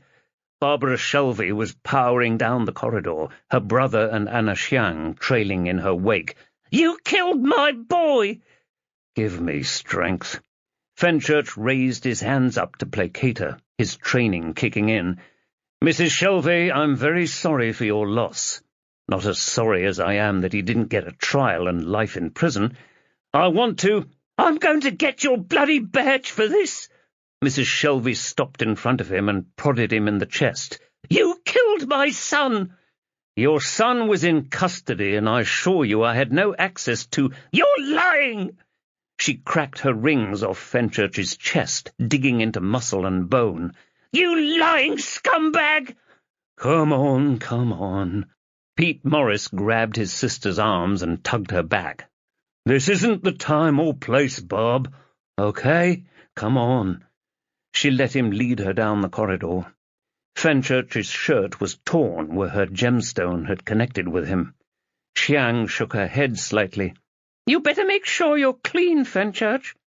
You care to repeat that? She held his gaze for a few seconds, then waltzed off down the corridor, heading for the lifts. When she was out of sight, Fenchurch slumped back against the windowsill, almost knocking his discarded tea over. Remind me why I do this job again? Because when you stop hitting your head against the brick wall, there's that surge of relief. Temple smirked as his eyes rolled back in his head. My God! Fenchurch almost laughed. His airwave blared out. Read. Kay, I could use some good news, if you've got any. Not sure what it is, Gov. Reed paused on the line. Remember D.S. Grove from yesterday evening? Feels like a few weeks ago, Kay. Well, I put in a call with her. She's CO11, the public order control lot. She's just got back to me. Turns out she managed the protest Shelby got arrested at. Fancy a trip over there? Chapter 11. CO11 was near the top of New Scotland Yard, not quite at the commissioner's level, but close. Not sure they'd get such a lofty position when they moved to the new building. London was waking up through the windows, the sun rising between buildings still glowing in the darkness. Reed was waiting by an office, fiddling with her phone. She looked up at Fenchurch's approach, pocketing her mobile, a frosty glare on her face. Gov? She held up the post, the photo of Fenchurch beaming out. Take it this is what you were speaking to Liam about? Fenchurch ignored her, flapping it at him. My bloody father. You went along with it, though. Fenchurch snatched the paper from her. What if this is just for nothing? You're a stupid bastard, putting her through this. Sergeant, it was my— Gov, I'm talking to you as a friend. She tucked the paper under her arm, shaking her head. Whether it was you or your father, you'd better help Abby, okay? Of course I will. Fenchurch tapped at the door, his gut feeling like it was a few stories lower. D.S. Michelle Grove sat in her thin office, just enough room for a desk and 2 chairs. She'd swapped the riot gear for a plain grey trouser suit and a pink blouse. Her dark hair was just a few shades lighter than the black frames of her glasses, offset with neon lime flashes on the arms. She looked up and beckoned them in, standing to give Reed an air kiss. Kay, good to see you again. She sat and yawned into a giant beaker of coffee. That was a shambles yesterday. We were there till 11. Fenchurch took the right-hand chair. Heard they charged the attacker. Not that the Met gets any credit for it. Grove sipped from her cup and yawned again. Anyway, you said you wanted to know about the cabbies storming City Hall? She chuckled, her fingers snaking around the cup. Our former mayor called them Luddites? I remember. Reed looked like she was hiding a smirk. So you arrested this Steve Shelby? That's right. Another glug of coffee, leaving a ring of lipstick around the lid. The whole operation was a complete nightmare, I swear. One of those drop-your-drawers things. Everyone across London was there. I had 19 in full riot gear, none of them trained, and no time to knit them together. Meanwhile, a bunch of cabbies were kicking off by City Hall. She bit her lip. Full-blown hardcore EDL taxi drivers battering us, batons out, tear gas, that kind of thing. They'd already blocked the streets surrounding City Hall, including Tower Bridge. Hundreds of them, and not many of us. Nightmare, I tell you. Fenchurch unclenched his hands and feet. So, you arrested this Shelby guy? Did we? Oh, yeah, we did. Grove slid her glasses down her nose and peered over them at Reed. Shelby lamped a guard. We got it on 3 CCTV cameras and about 10 body-worn videos. She pushed her specs back up. We caught him, locked him up, and did him with a load of public order offences, assault, that kind of thing. Fenchurch raised his eyebrows. So why is he still not locked up, then? Grove switched her gaze between them, her elbows grinding on the wood. What's your interest in this guy? Reed glanced at Fenchurch. We believe Mr. Shelby raped and murdered a woman. She swallowed hard. Then he died in custody this morning. Shit! Grove rubbed her eyes. Shit! She swiveled her chair round to face the window, arms folded. You didn't hear this from me, right? Reed did that zip and key move again. Lips are sealed, Michelle. The reason Mr. Shelby isn't locked up is one of those borrowed cops took it upon himself to beat the shit out of him as he arrested him. Oh, shit. Fenchurch slouched back in his seat. How badly are we talking here? Brutal. He saw Shelby attack the guard and lashed out. Grove drank some coffee, her hands shaking. We're trained to restrain people in a sensible manner, but he went right over the top, battered the guy with his baton, 5 strikes to the back of the neck, almost broke his vertebrae. She spun back round to face them again, her lips twitching. The IPCC were in quick as you like. I expected them to take months, but it was over in weeks. They sacked him. You going to give us a name or keep teasing us? Grove laughed at him. He got a deal and didn't face any criminal charges. Left the job at Christmas, back in May. He's back on the force? Grove twisted her coffee cup like an offender's neck. That's enough punishment, apparently. She tore off her glasses and rested them on her desk. Works in this building, as it happens. Fenchurch raised his eyebrows, pleading with her. What's his name? A Toblerone-shaped piece of white paper printed with D.C. Christopher Johnson sat on top of a monitor. Fenchurch stopped by a desk. You're in early, Constable. D.C. Chris Johnson looked up from his computer, the double-width screen filled with a spreadsheet. He was cut from the same lump of granite as his mate, Clive Naismith.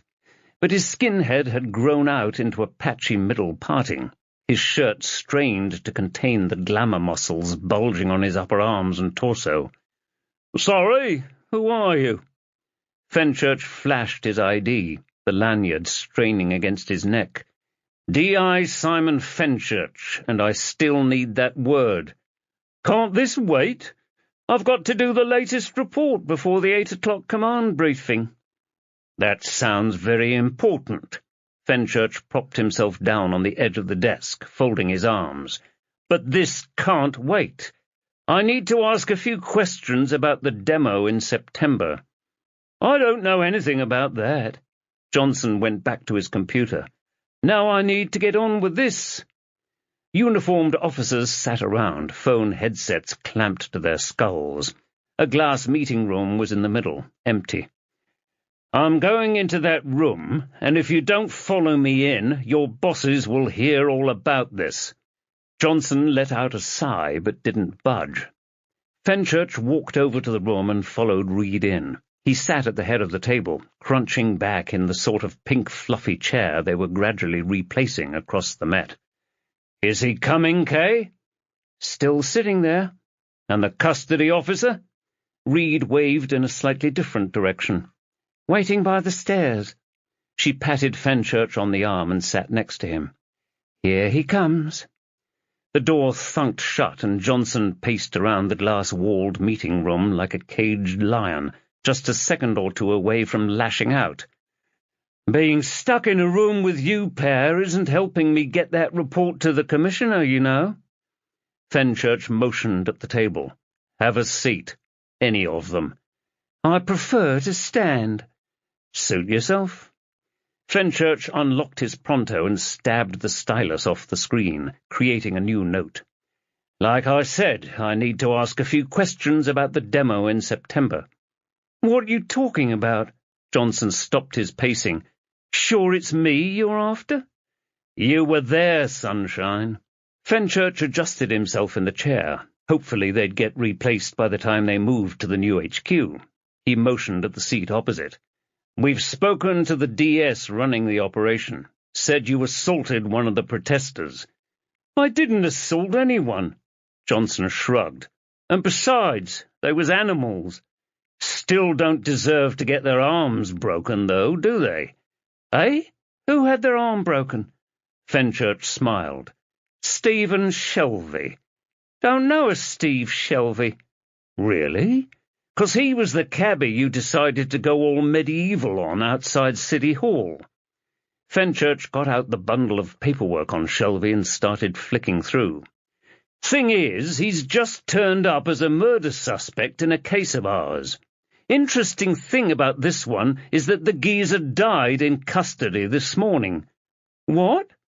Fenchurch flicked to another page. "Did you kill him?" Johnson finally sat down, lumbering into a chair at the far side of the table, nearer Reed than Fenchurch.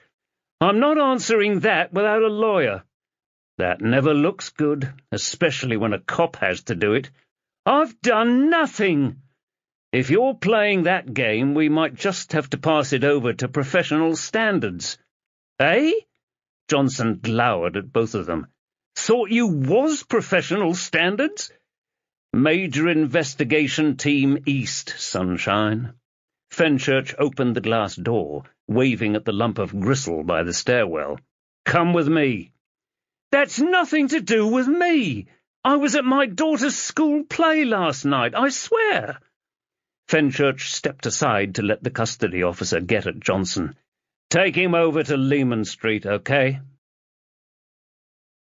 Johnson slumped behind the interview room table, blinking hard and fast. "Someone stitched me up." "Constable, just quit it." Fenchurch tossed a paper file onto the table, the copy of Grove's report. "The IPCC investigated your conduct." "So? Doesn't mean it was me. We was all covered in riot gear. Could have been anyone." "I know you're lying, son." Fenchurch held up the report. "Your helmet came off. 4 officers identified you. So did 6 cabbies and a journalist. And it's all on video." Johnson shook his head. "They were lying." "I'm more inclined to believe them than you." "Suit yourself." Johnson splayed his hands on the table, his thumbs smoothing over the surface, and glanced over at his lawyer. "Look, that Shelby kid had his face covered in a hanky. He broke ranks and was about to throw something at the building. City Hall! What if it had been a bomb?" He put his hands together, interlinking the fingers. "The order came over the radio, so I took him down, disabled him, and took his weapon off him." Fenchurch scribbled it onto his pronto. "What was he carrying?" "Hammer, a big one, too." Johnson pulled his hands apart to about a foot's distance. "Could do a lot of damage with one that size." Fenchurch doodled a picture. What happened next? A couple of CO11 officers came over and took him off me. That's the last I saw of the geezer. Johnson smoothed down his parting, not quite in the centre. When I let go of him, he was fine, just a scratch and a bruise.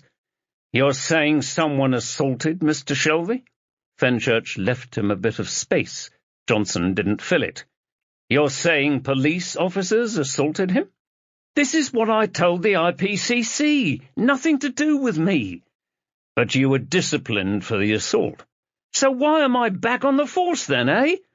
Johnson flicked up an eyebrow and grinned at them.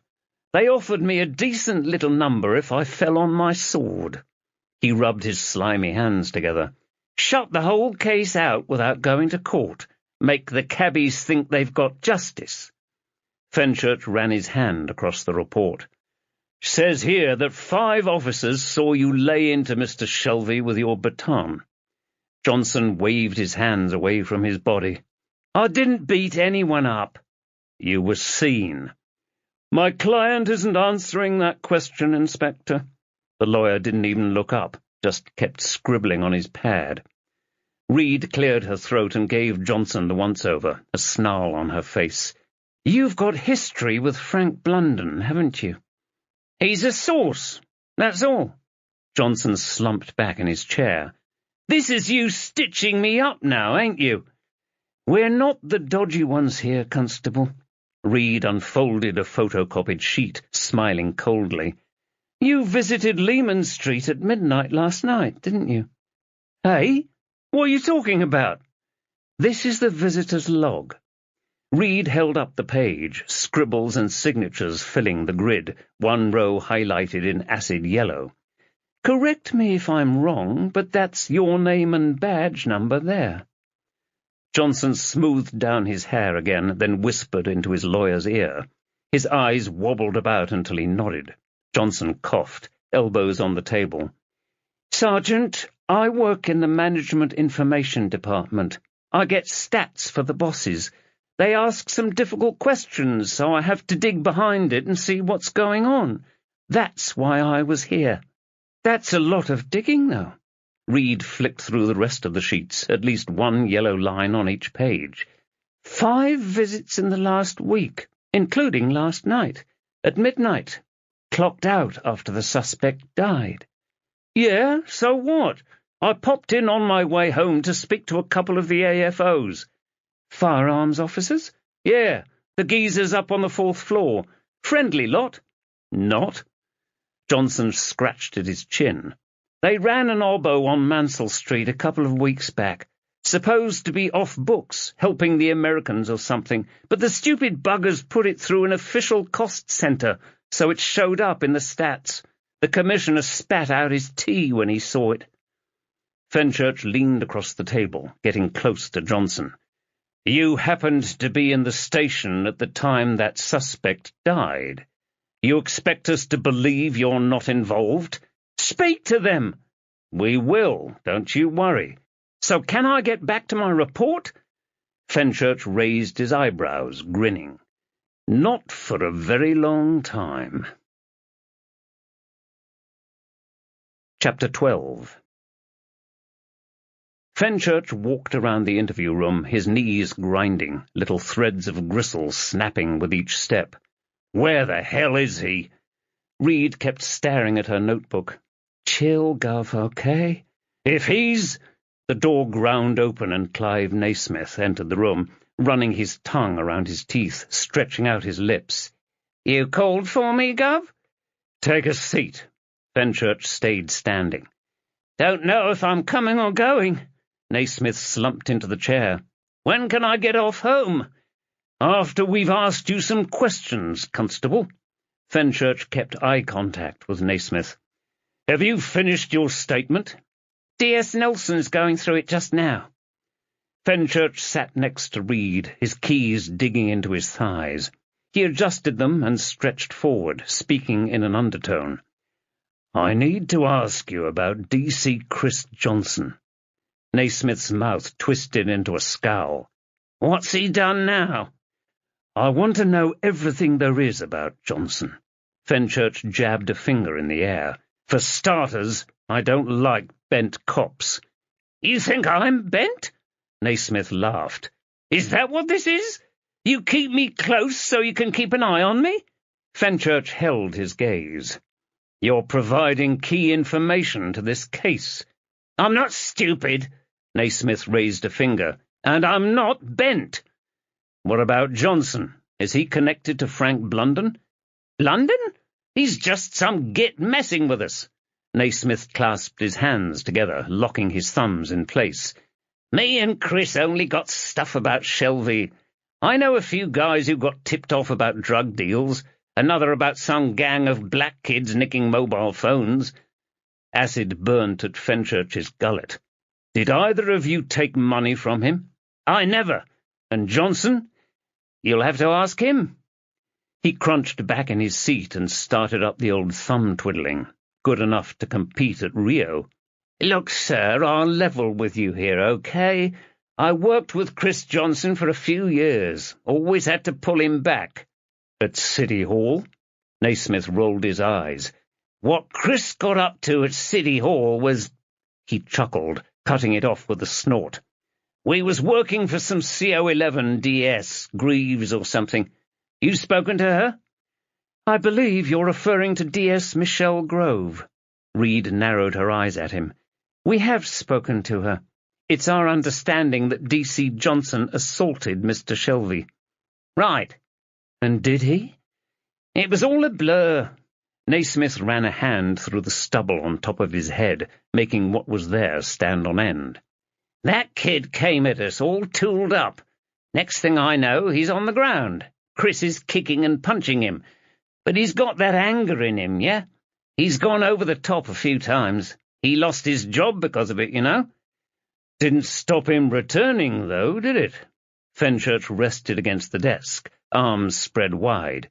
"You saw what happened down in the custody suite, didn't you?" Naismith's eyes bulged. "That was Shelby?" "Johnson was here last night. Could he have killed him?" "What, some sort of revenge thing?" Naismith frowned. "Maybe. Wouldn't put it past him. He's got a load of mates in here. He'll have heard Shelby's been brought in. Doesn't take a lot to—" He drew a line with his finger across his throat. "How did he die?" "One of those mates wouldn't be you, would it? We're still awaiting the post-mortem." "Right. Well, you've heard what I've got to say." Naismith pushed his chair back and got to his feet. "You need anything else from me?" Fenchurch got a shrug off Reed. He checked his watch, just past 7:30. "I need you in at 5 p.m. for the back shift, okay?" "What?" Naismith held his hands out wide. "I'm supposed to be nights this week." "Constable, you're seconded to a murder case. End of." Fenchurch opened the office door and stepped inside, absolutely starving. "Need a cereal bar from my—" "The Scarlet Pimpernel returns." DCI Alan Doherty was in D.I. Mulholland's chair, feet up on the desk, sitting at right angles to Fenchurch's, doused in streetlight. His suit hung lank off his skinny body like a wraith. He sat upright as the lights flickered on. "Well, I've just spent a couple of hours up at University College fighting off that kid's solicitor. Have we got any idea who killed him?" Fenchurch perched on the edge of his desk. "Maybe." He shrugged off his jacket and slung it on the coat rack. "D.C. Chris Johnson." He tossed a paper file over at Doherty. "Battered Shelby at a protest. Lost his job. As happens all the time, he's back in over at the yard." Doherty scanned across the file. "How likely is he?" "He was here last night. We should treat him as a suspect." Fenchurch folded his arms. "There's a possible connection to Blunden. Doubtful we could nail him, mind." Doherty dumped the file on Mulholland's desk. "It was you who found Shelby, right?" "Martin did, boss." Fenchurch unfolded his arms and stretched out. "Shelby's got form. We were going to try and force a confession." "What's this new information?" "Possibly history of attempted sexual assault. Oh, and the murder weapon matched the victim. That old chestnut. Look, Johnson has a mate, Clive Naismith. Think they were partners before he got the old heave-ho. They're a bit too close to Blunden. I want to second Naismith to the investigation. Why? Keep him close in case anything slips. Fenchurch let his arms fall down to his sides. But he's the one giving us the background on Shelby. I want that watertight. Right, fine. I'll raise it. Fenchurch waited for him to write something down. Nothing. He's based in Brick Lane. And I said I'll raise it. Doherty blew air up his face as he grabbed the file back. Then he dropped it with a smack. The Independent Police Complaints Commission are coming in to investigate the boy's death. This station'll become infested with the buggers. Just you watch. A finger pointed at Fenchurch. Better not be any skeletons in your closet. Cheeky bastard. Fenchurch held the glare. You know all of them, boss. I better. Doherty scribbled something on his notepad. D.I. Mulholland's in with Shelby's mother. Not a very happy woman. Why Mulholland? Why not? She's got no connection to the case, Si. You do. But I had nothing to do with the boy's death. Then that's what the IPCC will find at the inquest. Doherty scribbled another note and grimaced. I've got an appointment with the Commissioner and a shitload of senior officers at 9. That's not a good sign. You saw that guy dying in custody up in Fife last year? I take it Fife's in Scotland, sir. Of course it is. Christ. Doherty dropped his pen on the desk. That Shelby prick should be getting a grilling right now, but the focus will be on some vigilante taking out a suspect without due process. The press won't see it as us catching a young lawyer's killer. He reached down and picked up a newspaper, dumping it on the desk. I see this has finally landed. Fenchurch didn't even need to see the paper's masthead. Blood flushed up his arms. You should be talking to my dad about it, boss. Aye, I know. It's just shite timing. Doherty tapped at the page. Plus, I didn't know it was going to be this in-depth. There are 4 photos in there of you and your old boy outside your house. Abby can't be happy with that. It doesn't say we still live there. Whatever. Now every idiot in London knows your face. Doherty folded the paper in half. Christ! There's nothing I can do about it, boss. Aye, now. Fenchurch got to his feet, scraping the chair legs across the threadbare carpet. Thanks for the sympathy. Doherty swallowed, his Adam's apple bobbing up and down. This Liam boy's behind it, isn't he? I kept warning him. Dad, too. Fenchurch collapsed back into his seat. But you know what he's like. Don't I, just? Doherty held up the paper. You sure this is the right thing to do? It's not got you anywhere in almost 11 years. There's new stuff in there. Blood boiled behind Fenchurch's ears. I remembered seeing a car. Remembered? Fenchurch coughed. I had regressive hypnosis last month. It made things a lot clearer. Hang on a sec. Doherty leafed through the paper, taking care to lick his fingers. Here we go. 12th November is... yes, Scorpio. You will meet a tall, dark stranger who kidnapped your daughter 11 years ago. Christ's sake, Si, sure it's not scrambled your brain? He tossed the paper into the bin and got out his phone. Speaking of scrambled brains, I got a text from none other than Jason Sodding Bell. Jesus Christ. Doherty waved his mobile around. You know he's got a DCI gig? Fenchurch clenched his fists in his pockets, trying to hide his rage under the desk. Sir Bells, Simon, this crap with him has to stop, okay? Doherty got up from Mulholland's chair and sat on Fenchurch's desk, close enough to grab. I'm not asking you, I'm telling you. Your childish games with him and Mulholland and anyone else I can name, it all needs to stop. The drums were back, thundering in Fenchurch's ears. Come on, boss. Any dealings with Bell come through me, okay? You need to speak to either of his areas, you come through me. Doherty snorted through his nostrils. Through me. Look, whatever you need to clear my team to access his CCTV. He's got the keys to the kingdom, and DS Reed's struggling to get anywhere. Right. Well, I'll call Bell. Cheers. Fenchurch flashed him a smile. A standing order would help. I'm not promising the earth. Doherty huffed out acid breath and screwed up his face, propping himself against Fenchurch's desk.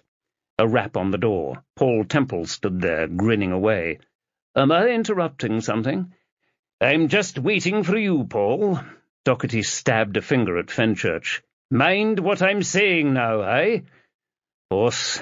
Fenchurch tried a smile at Temple, but there was too much poison in his veins. What are you still doing here? A DCI Bell told me to advise on the prosecution of a Stephen Shelby. Christ in a Volvo. Fenchurch got up again and marched over to Doherty. You see what I'm up against here? Bell's pissing about playing politics while we're investigating a murder. Doherty prodded Fenchurch in the chest.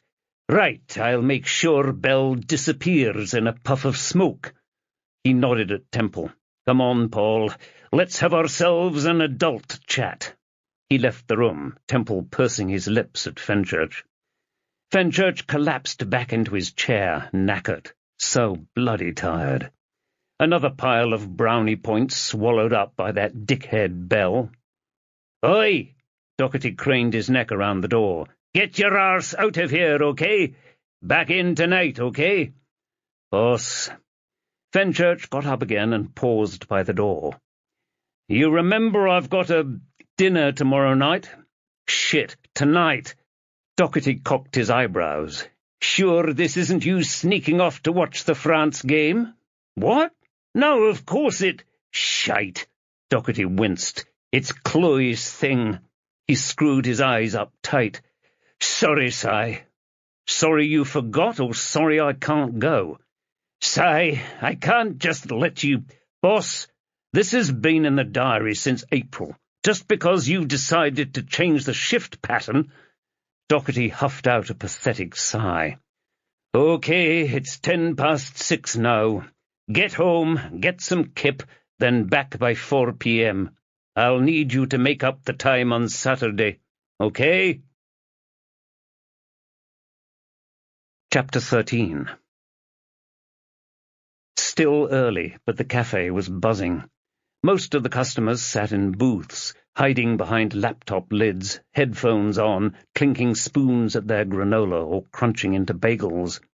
A waitress strolled around, dressed like she was in a diner on Route 66, pouring out fresh filter coffee for people. Fenchurch bit into his fried egg roll. Yolk dripped down his chin, splodging onto the plate. Beautiful, but lacking in something. He opened the hot sauce bottle and tipped some in, then had another bite. That's it. He sipped at his smoothie, raspberry and nettle or something. Half decent. Then he got out his phone and checked for messages. Still nothing from, Thought you'd be a sausage guy. Liam Sharp stood over him, but only just. Guy wasn't much over 5.5 foot, even with those platform boots on. His bright eyes hid behind a lumberjack beard, stretching scarf-like over his jacket. He sat opposite Fenchurch and dumped his record bag on the floor, sweeping a hand over his shaved head, his comb forward consigned to history. Egg, right? And habanero sauce. Fenchurch mopped the yolk on his chin with a napkin. I stopped eating sausages when they said it caused cancer. Same with bacon. Liam adjusted his record bag, frowning. When was that? November, I think. Fenchurch dropped the napkin onto the table. You're the journalist? I run a clickbait farm, mate. Liam reached into his bag for a copy of the Post. Fenchurch had lost count of how many he'd seen that day, and it wasn't even 8 o'clock. I've read it. And what did you think? Fenchurch took another bite of eggy mush, the fire building up. We'll see. You don't think it's any good? I'm not interested in the journalistic merits of the article, just the outcome. Very Machiavellian. I was thinking Orwellian, but I'll let you have that. Fenchurch finished his smoothie, sucking on the straw until it rattled. You going to order something? Wish I had the time. Liam picked up a menu and absently turned it over in his hands. Yvette is busting my balls at work, so I'll need to piss off soon. Enjoying your new gig? Beats writing 20 "you'll never believe what happened next" articles a day. Liam placed the menu back in the holder. Not sure I'm cut out for it. You'll be fine. Fenchurch nodded at the paper. That's a well-written article. Thought you didn't assess the journalistic merits? Liam grinned, then flagged down the passing waitress. Can I get a large latte to take away, please? Extra shot. She scribbled on her pad and wandered off. Mischief twinkled in Liam's eyes. Your old man says hi. Fenchurch dropped the last handful of roll. You shouldn't be involving him. He's involved me. Fenchurch tore his roll in half and smeared his plate with the yellow mess. The sort of people you're investigating don't tend to take too kindly to people like you nosing around, or my bloody father. Suit yourself. Liam smiled as the waitress handed him the coffee. He wrapped his hands around the cardboard sleeve. Do you mind paying for this? So long as you keep my dad out of whatever you're up to. It'd help if you listened to me. He's involving me. Liam sucked coffee through the lid. Besides, anything we get will go straight to you. He raised his cup, shaking his head. Cheers for this. I'm serious. Fenchurch grabbed Liam's wrists. This isn't a game, okay? You're not in that job 2 months. You don't know the rules. Remember what happened to your girlfriend? She was poking around where she shouldn't have been. Someone paid to have her killed. Liam pulled his hands away, bumping into the coffee and spilling some on the table. You think I can forget, do you? Just make sure you're safe, okay? Fenchurch bit into the roll. And keep my old man out of it. Liam got to his feet and wrapped his bag around his thick coat. I'll see you around. Fenchurch opened his flat door, clutching his mobile tight to his head. The plummy voice rasped in his ear. We're sorry, but... Crackle, hiss. Ian Fenchurch. Crackle. What's... Beep. This fuck... Hiss. Is unable to take your call. Please leave a message after the tone. Beep. Fenchurch sat at the kitchen table. Dad, it's Simon. Give me a bell. Oh, and change your voicemail answering message. Cheers. He ended the call and dropped his phone onto the wood. Just after 9. Back in for 4. Still nowhere near enough. The post lay open at the photo of his father, filling most of a page. Classic tabloid shot. Their block of flats behind him, his old man brooding at the camera, his stupid moustache ruining the effect. Dots of moisture covered the paper. Tears. The picture of Chloe was almost smudged out, just a pink mush with pigtails. Abby. Fenchurch grabbed his phone and dialed Abby's number. She answered before it even rang. Simon, where are you? What? We've got the baby's ultrasound now. Fenchurch sprinted down the corridor, his old man's knees twanging as he went, then cut round a tight bend. Watch it! An orderly swerved the wheelchair out of his path, an old man muttering to himself. Sorry! Fenchurch ran on, feet squeaking off the floor. He burst into the waiting room, the walls greener than a farm, and stopped at the counter, chest heaving. Got an appointment. Fenchurch. The nurse flicked her glasses up and snorted at him. Like that station? She tapped at her computer. You're with Mr. Stevenson. She waved an arm to a door in the corridor behind her. Through there. Thanks. Fenchurch marched over to the door and knocked. Felt like he'd popped the kneecap right off. Something clattered behind the door. Then it opened.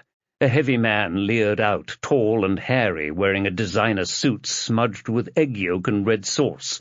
Yes? Simon Fenchurch. He peered behind the door, though he pretty much filled the doorway. Is Abby here? I'm Mr. Stevenson. Come on in. He stood to the side and let Fenchurch past. Abby was lying on the bed, her belly covered in gunk. A ringlet slipped from her ponytail, obscuring the dimple on her cheek. A grayscale image slithered slowly on the screen next to her. Then she noticed him. "Simon!" "Sorry, love. Been a hell of a day." Fenchurch leaned over to kiss her. Her perfume smelled like walking through a Highland wood. He collapsed into a chair by the bed. "Could do with lying down on that, just for a few minutes. I was in here a couple of hours ago." "What for?" "Long story." Fenchurch reached over and kissed her on the forehead. "Have I missed anything?" "Just about everything." Fenchurch smiled at the doctor. Lank grey hair, with a rash of grey stubble crawling over his grey skin, Stevenson was that John Major spitting image puppet. "Can I get the highlights, then?" Stevenson picked up a paddle and ran it over Abby's tummy. "The good news, Mr. Fenchurch, is baby is healthy." The grey dots on the screen coalesced into a king prawn, its tiny heartbeats squishing the gunk around it. Fenchurch slumped back in the chair, the tiniest bump in the world on Abby's stomach. His baby, their baby, living, its little heart pumping away. And healthy, thank God. Another chance to do it right. He sat forward, rubbing his hands together. "So what's the bad news?" Stevenson glanced over at Abby. "Mrs. Fenchurch doesn't wish to know the gender." Abby shifted round, getting another view of the little monster bug. "I don't know why you'd want to know before you give birth. It ruins the surprise." "It's a surprise whether we find out now or in 7 months, love." Fenchurch squeezed her hand. "But it's your choice. We'll wait." "Thanks." She returned the squeeze. Stevenson put the paddle down. "Well, that's us for now. We should do another test in a month's time." "It used to be at 18 weeks. Fenchurch frowned at him. "Is that because of Abby's age?" "It's best practice with older mothers, yes. Mrs. Fenchurch will be 40 by the time baby arrives, so I'd like to keep a close eye on—" Stevenson grinned. "On baby. And on Mrs. Fenchurch. As I'm sure you both know, there can be complications with mothers over the age of 35. Over 40, and the risk factors are a lot higher." He stretched out and fiddled with his stethoscope. "But there's nothing concrete to worry about at this stage, okay?" "I know all that stuff." Fenchurch tried to swallow the lump in his throat. "Have you tested for Downs?" "I've taken a sample from which I shall perform what we call the combined test. It'll assess the risk levels for Downs, Edwards, or Patau's syndromes. The rest— What are those other two?" "They're unfortunately fatal for most babies." Fenchurch stared at Abby, then at her exposed belly. "So our child could die?" "Mr. Fenchurch, that's only possible if he or she is at risk." Stevenson wrapped his stethoscope around his neck like a scarf. "The results will take a couple of weeks, though we might be able to accelerate that using some new techniques." "I'd appreciate it." Fenchurch winked at Abby. "But other than that, we'll just need to keep on top of it." Stevenson tugged down the stethoscope like he was doing a lat pull-down. "Now, if you could make a follow-up appointment with the nurse on your way out, I'll leave you to get changed." He squelched across the floor to the door, his bright green Crocs clashing with his navy suit, and left them to it. Fenchurch got up and handed Abby her trousers. "Charming bastard. At least he turned up on time." "You wouldn't believe the night shift I've just had, love." "I'll get it out of you later, Simon." She wriggled off the bed. "I've got to get to work." "Right." Fenchurch swallowed hard, the lump forcing its way back up into his mouth. "So we'll just wait, yeah?" Abby shook out her trousers, dust flying around the room. "Are you worried?" Fenchurch's focus settled on her stomach as she pulled her trousers on. "I know the risks, but having a doctor talk about it makes it real?" Fenchurch collapsed onto the bed, the wheels squeaking against his weight. "Our baby could have Downs." She grabbed his shoulder and pumped it. "If it does, we'll love him or her just the same, okay?" "I know that, it's just—" Fenchurch let out his breath. "At my age, it'll be extra hard." "You old bastard." A smile flickered across her lips, swept away by the tide of a frown. "I saw the paper. I've been kicking ass about it, love. I'm really sorry for bringing this back up." Abby eased off her gown and picked up her blouse, just standing there in her bra and trousers. "Your bloody father!" She wiped away a tear. "But if someone knows anything about what happened—" Fenchurch pulled her close and kissed the top of her head. "I'll have a stronger word with him." Fenchurch killed the Mondeo's engine and listened to it grind to a halt, the suspension slumping away. He picked up the Chilango's bag and slumped back in his seat. Their flat was empty in the sunshine, just one of a long, squat row of brick tenements without a roof. Half of them were townhouses, the other half flats, some worth millions, theirs much less. Ahead, the pavement where Chloe— Fenchurch swallowed the lump in his throat and got out of the car, zapping it as the door slammed.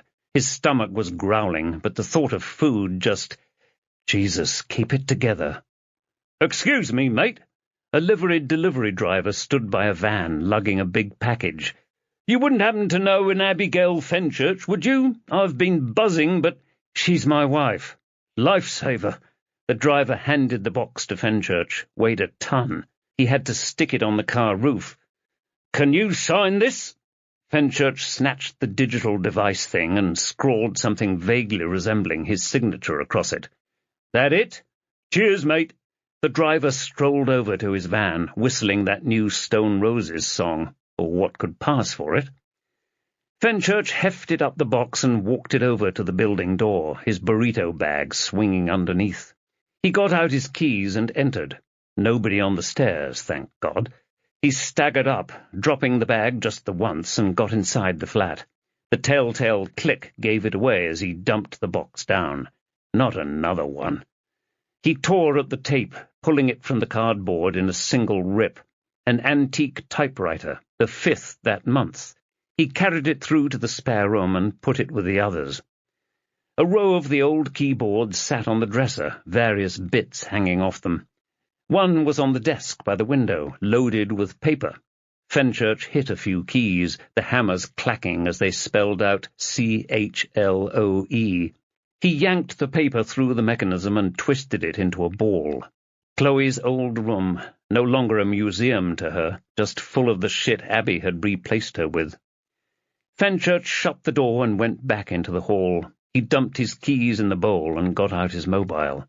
3 missed calls, all from Dad. He took the burrito through to the bedroom, blinking in the bright sunlight. He rolled the blinds down and collapsed onto the bed, pulling off his shirt and dumping it on the floor. Bloody hell, I am so tired. He redialed Dad's number, and it rang and rang and rang. Here comes the voicemail. "Simon?" "Dad, finally." "What's happened, son?" "What?" Fenchurch tightened his grip on the phone. "Nothing's happened, Dad. Why?" "Oh."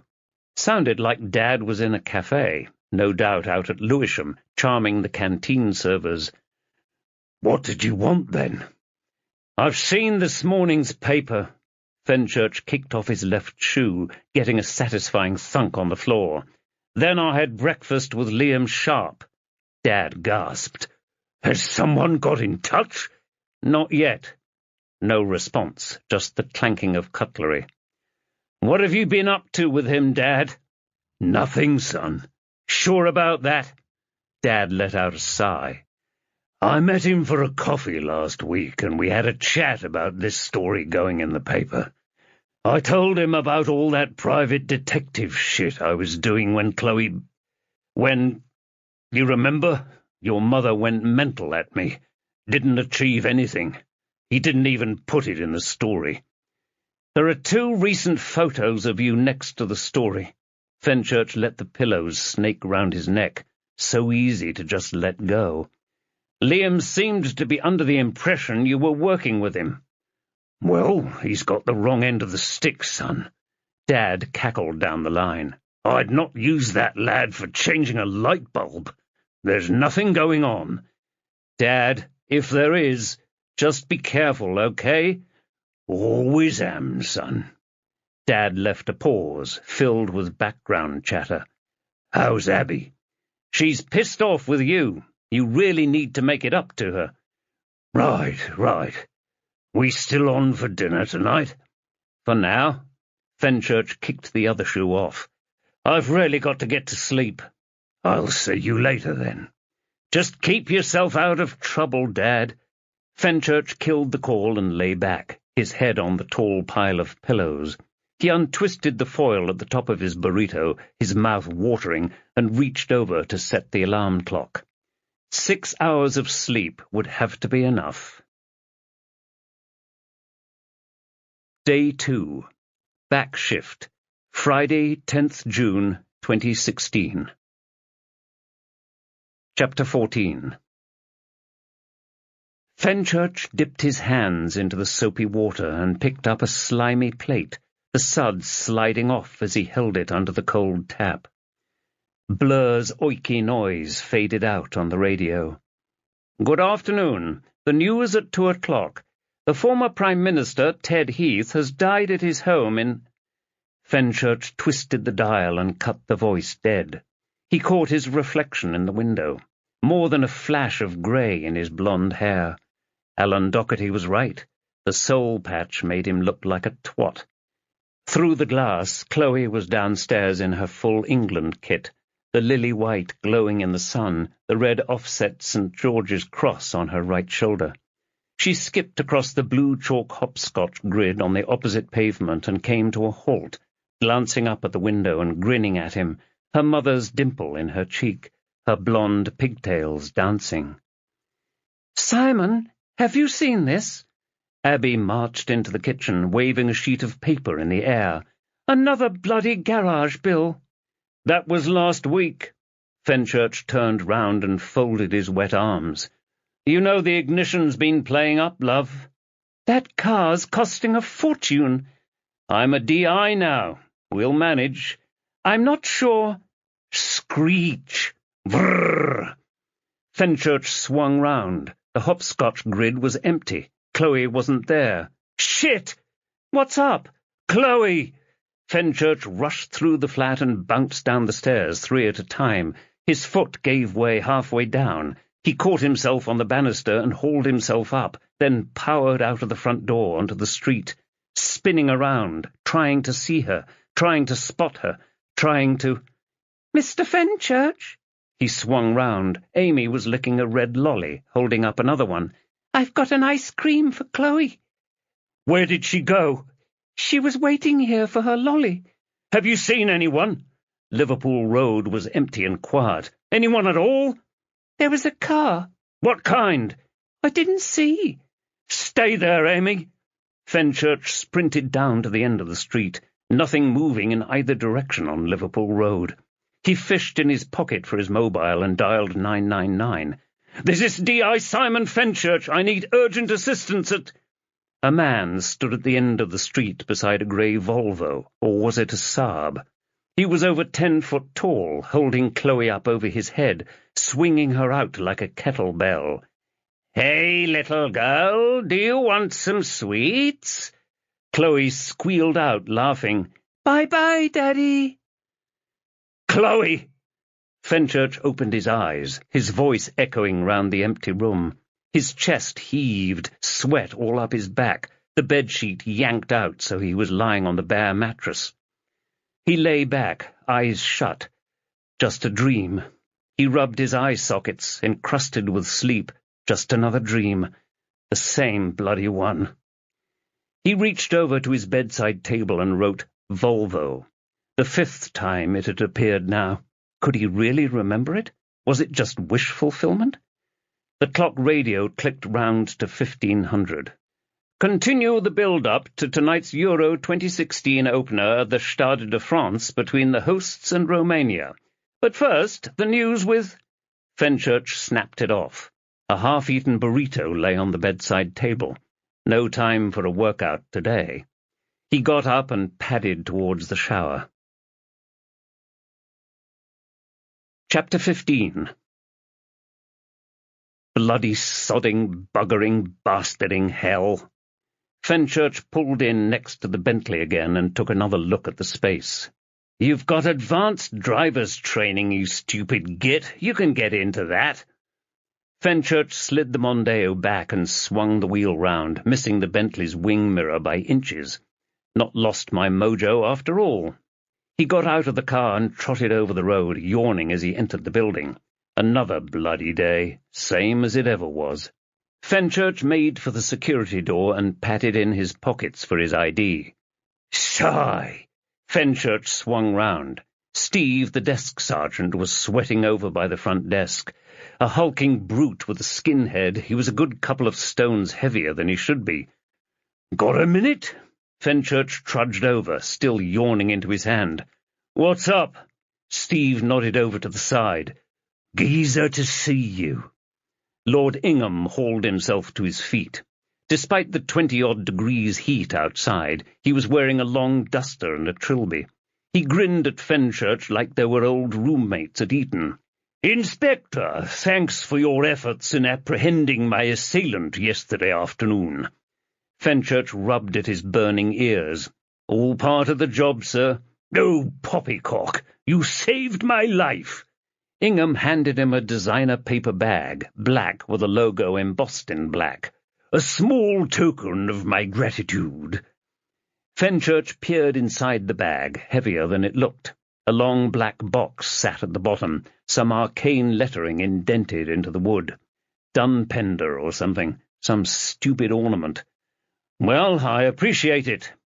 I imagine you officers still enjoy a tipple." Ingham winked like a grandfather handing over a bag of sherbet lemons. "Or have things changed so much since my day, eh?" Fenchurch checked the contents again. "Sorry, what is this?" "It's Scotch, my dear boy, single malt." Ingham clapped Fenchurch on the arm. "And a jolly good one, too." Fenchurch tried to push the bag back. "I can't accept this, sir." "Accept what?" Another wink. "I shall be seeing you, Inspector." Ingham marched past him and doffed his hat to Steve. "Sergeant?" Steve stepped over the tiles, eyes on Ingham through the window as he got into the waiting Bentley. "That bloke used to be Foreign Secretary, didn't he?" "Something like that." Fenchurch swung the bag back and forth. "What the hell do I do with this?" "What is it?" Steve grabbed the bag and it rattled. "Let me see." He reached in and took out the box. Then he whistled. "Lovely jubbly." He couldn't keep his eyes from it. "That's their centenary edition, you know. Bit of a story about it, as it happens. Not many got made at all, worth a pretty penny." "Shit." Fenchurch wrapped the bag around the box. "I'll have to bloody log this, then." "Too right. If you fancy sharing, though." Fenchurch snuck another peek at the whiskey container thing before wrapping the bag around it and dumping it in his bottom drawer. Becoming a bloody cliché now. Just need some always-clean glasses in the desk drawer. He unlocked his computer and typed Dunpender Centenary Edition, then clicked Enter. His eyes scanned down the search results. A few news stories about a dead body at the distillery, then some shopping listings, some images of the black box standing proud behind the amber spirit. What the hell? $4 grand for a bottle of bloody whiskey? Fenchurch picked up his tea mug and sipped, his hands shaking. Shit, that screamed bribe, and Steve wasn't exactly secret squirrel about these things. What the hell was Ingham playing at? $4 grand's worth of whiskey to a cop. Maybe the toad-faced arse-candle didn't know that was a month's salary to us mere mortals. A knock on the door. Sounded like Thor's hammer striking the wood. Just Doherty, his face like Thor, had been at it with some clouds. "Afternoon, Si. Nice of you to join us." He stepped in and prowled around the office. "Boss, I need to have a word." A young woman stood by the door, tall and waif-like, her hair dark enough to be delivered by a coal van. "This is Zenner Abercrombie from the IPCC Commissioner's office." Doherty flicked up his eyebrows and tucked his tongue into his cheek. He stayed by the door, like he didn't trust Fenchurch to leave the varnish off the truth. "Good afternoon, Inspector." Zena Abercrombie gave a tight smile as she sat across from him, her eyes scanning up and down. Felt like she was monitoring his heart rate. She glanced over at the door. "DCI Doherty said I could have some of your time." Doherty stepped into the room and tilted his head at Fenchurch.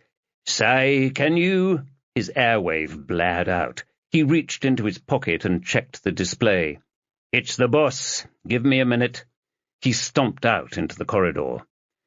Fenchurch wished he could fire lasers into Doherty's arse, or piles at the very least. He gave Zena a tight smile. "So?" Zena slumped down into a chair. "So." Another glug of tea, his hand just about steady. "Zena, eh? Never heard that name before." "Mum was Greek." She opened a leather document holder and got out some paperwork. "It means daughter of Zeus. He'd be preferable to my real father." "Tell me about it." She looked up, frowning. "Excuse me?" "Nothing. What can I help you with?" "As I'm sure you're aware, we've been drafted in to investigate the death of Stephen Robert Shelby whilst in custody." Zena handed him a wad of paper, at least 20 sheets thick. Didn't even look padded. "There will, of course, be an inquest.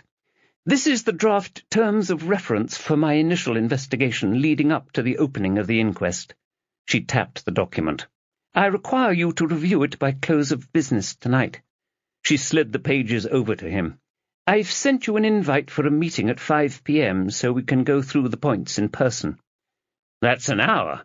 I don't have time to do it justice." Fenchurch squinted at the microscopic text, arching his eyebrow like that'd have any impact. He dumped the document into his drawer next to the whiskey. Better not let her see that. "I'll have a look when I get the chance." "It's critical." "Sure it is." Fenchurch slammed the drawer. "I've got a team to run, and we need to close off all the actions relating to the murder of Victoria Brocklehurst." Zena reached into her document holder and opened another copy. She tapped on a page halfway through. "According to my TOR, that case falls within our purview." Still no sign of Doherty in the doorway. "Does my boss think that?" "He's got his opinion. I've got mine." "Then I'm afraid I'll have to defer to his judgment." "Very well, Inspector. I shall formally interview you at some point." Zena got to her feet and held out a hand, a business card tucked inside. "Please make sure all documentation is up to date." She smiled at Fenchurch. "We need to establish a Chinese wall around this. I can't have you tampering with any evidence." Fenchurch slumped back in his chair. "Ms. Abercrombie, if you're running this shitstorm, you—" "That's not how I'd put it." "A man dying in custody is what the Germans would term ein Riesenshitstorm." Fenchurch held her gaze. "Now, I've been trying to piece together that girl's murder. If it's in your remit, then you need to speak to her godfather. I promised to keep in touch with him. He deserves an update." Zena stuck a hand on her hip. "You haven't told him about Mr. Shelby's death, have you?" Fenchurch winked at her. "I'm not that stupid." "Simon, if I can call you that, you—" "Let's just keep it as Inspector for now, yeah?" Fenchurch stuffed his hands in his pockets. "Have you spoken to DC Chris Johnson yet?" "Detectives from D.I. Mulholland's team have been taking his statement all morning, so I've not had the pleasure." "Might be worth getting in there before someone poisons him." Zena's eyes tightened. "We still haven't ascertained whether that's the cause of death." "Well, why don't you see if Laughing Boy downstairs got access to any thallium or whatever?" "Thallium? How do you know it's that?" "I don't. I'm just—" The door burst open and Temple flew through. "Sigh, I need a— Oh!" He smiled at Zena. "Sorry, am I interrupting something?" "We're just about done, and your presence might be helpful." Zena switched her precision focus back to Fenchurch. She put her other hand on her hip, her mouth twitching back and forth. "I'll be in touch, Inspector. In the meantime, I'd appreciate it if you could review my terms of reference and document your movements during the last shift." "Will do." Fenchurch gave her a salute. Temple smiled at her. I'll be with you in a minute. We're in room 3. She stomped down the corridor, shaking her head. Fenchurch collapsed back in his chair. You'd think I'd done something wrong here. Temple sat on Mulholland's desk and picked up a stray scarf from her seat. Did you kill Shelby? What? Fenchurch burst to his feet. Of course I didn't. Is anyone trying to frame you? Not that I know of. Temple dumped the scarf and grinned. Then you're not in the shit. Fenchurch waved a hand at the open door. I thought they'd be kicking our asses over this. That's not how they work. Very formal, very slow. Just keep your nose clean, mate. I don't need reminding, Paul. Do you think she'll charge Johnson? Only a matter of time, amigo. Temple sprang to his feet like a small child getting off a trampoline. Now, if I were you, I'd get with the typey-typey. Fenchurch battered the computer keys like they were parts of Doherty's anatomy. His fingertips hit the stained white plastic so hard that bits of bread and tortilla bounced out of the cracks, covering his desk in a fine dusting of crud. He lifted up the keyboard and wiped the spray into the bin. Gov? Reed was in the doorway, her face like she'd just caught her brother masturbating. What on earth are you doing? They don't clean these things anymore. Fenchurch tipped up the keyboard and showered ex-food into the bin. Disgusting! He thumped it from behind, another wave of crap falling out. How the hell am I supposed to write my report with this thing? A bad workman blames his tools. Reed's face twisted back into its resting position. IPCC got to you yet? Still just about got all my teeth. Fenchurch sat back in his office chair. You? Me and John have already given our statements, Gov. Naismith's speaking to them now. They're keeping Martin waiting. You couldn't have been in that long. Fenchurch adjusted his keyboard on the desk. He'd missed a few patches of crumbs. I don't want to know what they asked you, okay? Wasn't going to tell you. Reed shut the door and sat opposite, leaning forward, her head almost halfway across. Steve downstairs said some bloke gave you something. Bloody hell. Fenchurch scuttled the keyboard across the desk. Is nothing sacred in this place? Nothing, Gov. She nibbled at her lip. What was it? Fenchurch sighed, then opened his drawer and got out the bag. It's a $4 grand bottle of whiskey. Shit, you're serious? Reed picked up the black box and ran it around her hands. What's this for? Saving his life. She smirked. Could have spent some money on it then, couldn't he? I'm serious, Kay. Fenchurch put the bag away. What the hell do I do with it? Sticking it on eBay's out of the question. Reed perched on the edge of his desk, arms crossed. Anyone you could just give it to? My old man likes a tipple, but he's more of a meths kind of guy. Fenchurch locked his drawer. The door burst open again, and Doherty appeared, running his tongue over his teeth. Have you lost our chum already? She's speaking with Temple about Johnson. Ah, good. Doherty folded his bony arms like a skull and crossbones. Decent effort finding that guy, by the way. A bent cop is always a good deflection for us. He raised his eyebrows. But you pair really do need to keep yourselves a million miles away from this Shelby case, okay? Fenchurch saluted. I'll set my controls for the heart of the sun, boss. Less of that Pink Floyd shite, Si. Bloody hell. Reed smirked at Fenchurch again. You're showing your age, Gov. I'm serious. Doherty wagged his finger at them. I want you pair running everything past me. Boss, Fenchurch eyed his desk drawer. I need to have a word with you about something. Is it urgent, Si? Not very. Fenchurch glanced at Reed. Just that Lord Ingham dropped off a bottle of whiskey. Nothing wrong with a wee dram, is there? Doherty pointed at him. So long as you bloody log it. He waited for a nod. In the meantime, I've got a bone for you, Si. What? That call was another case coming in. Get your arse out to Canning Town. Chapter 16. Fenchurch powered up the road, glad to be driving rather than stuck in traffic. The Holiday Inn Express passed on the right, a huge complex surrounded by empty space, like it was waiting for the rest of the world to discover Canning Town as a thriving business hub. "No, I don't think I'll mention how much the whiskey cost." "You sure about that?" Reed looked over at him. "What about if Steve mentions it?" "I thought it was a 10-quid bottle." Fenchurch slowed towards the lights. The DLR station and its conjoined bus interchange lurked over to the left. A bulbous new block of flats rushed past, followed by the navy boards of the Canning Town Caravanserai, a community performance space. A last-ditch effort at some social cohesion in this hellhole before it all got gentrified.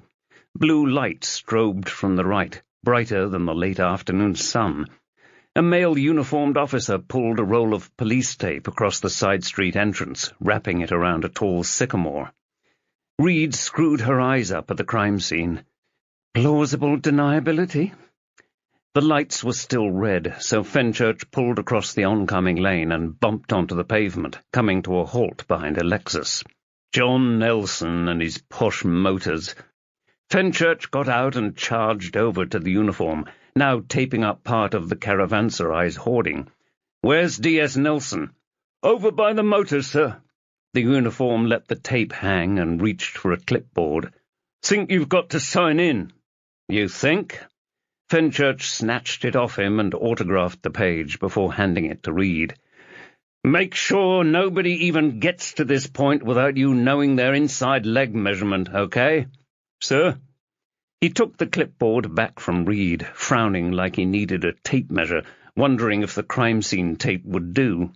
Bloody useless. Fenchurch set off down the side street towards the huddle of officers in white Soko suits surrounding a red car, the Nissan logo glinting in the sun, a circle with a horizontal bar across it. One of those space-age Japanese things, electric, hybrid, something like that. An answer to the Toyota Prius Shelby drove for Travis. A suited figure broke off and limped over to him, tearing his mask open as he reached the outer edge of the police tape. Nelson, out of breath. "Gov, K." Fenchurch peered past him but couldn't get much of a view. "What have we got?" Nelson stepped over to their side of the tape and let his romper suit hang free behind him. Beads of sweat slid down his cheeks.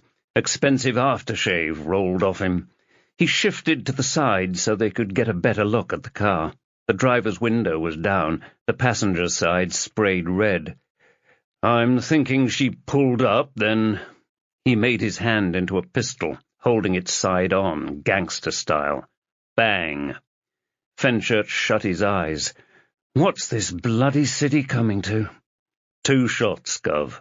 Nelson tapped his neck. "One in her throat, the other in her chest. Dead when we got here." Fenchurch opened his eyes again, the late afternoon sunshine still blinding. "Any good news?" "Don't have the weapon yet, Gov, but the paramedics have confirmed that there were only 2 gunshot wounds, and we've got both casings." Nelson waved over at the car.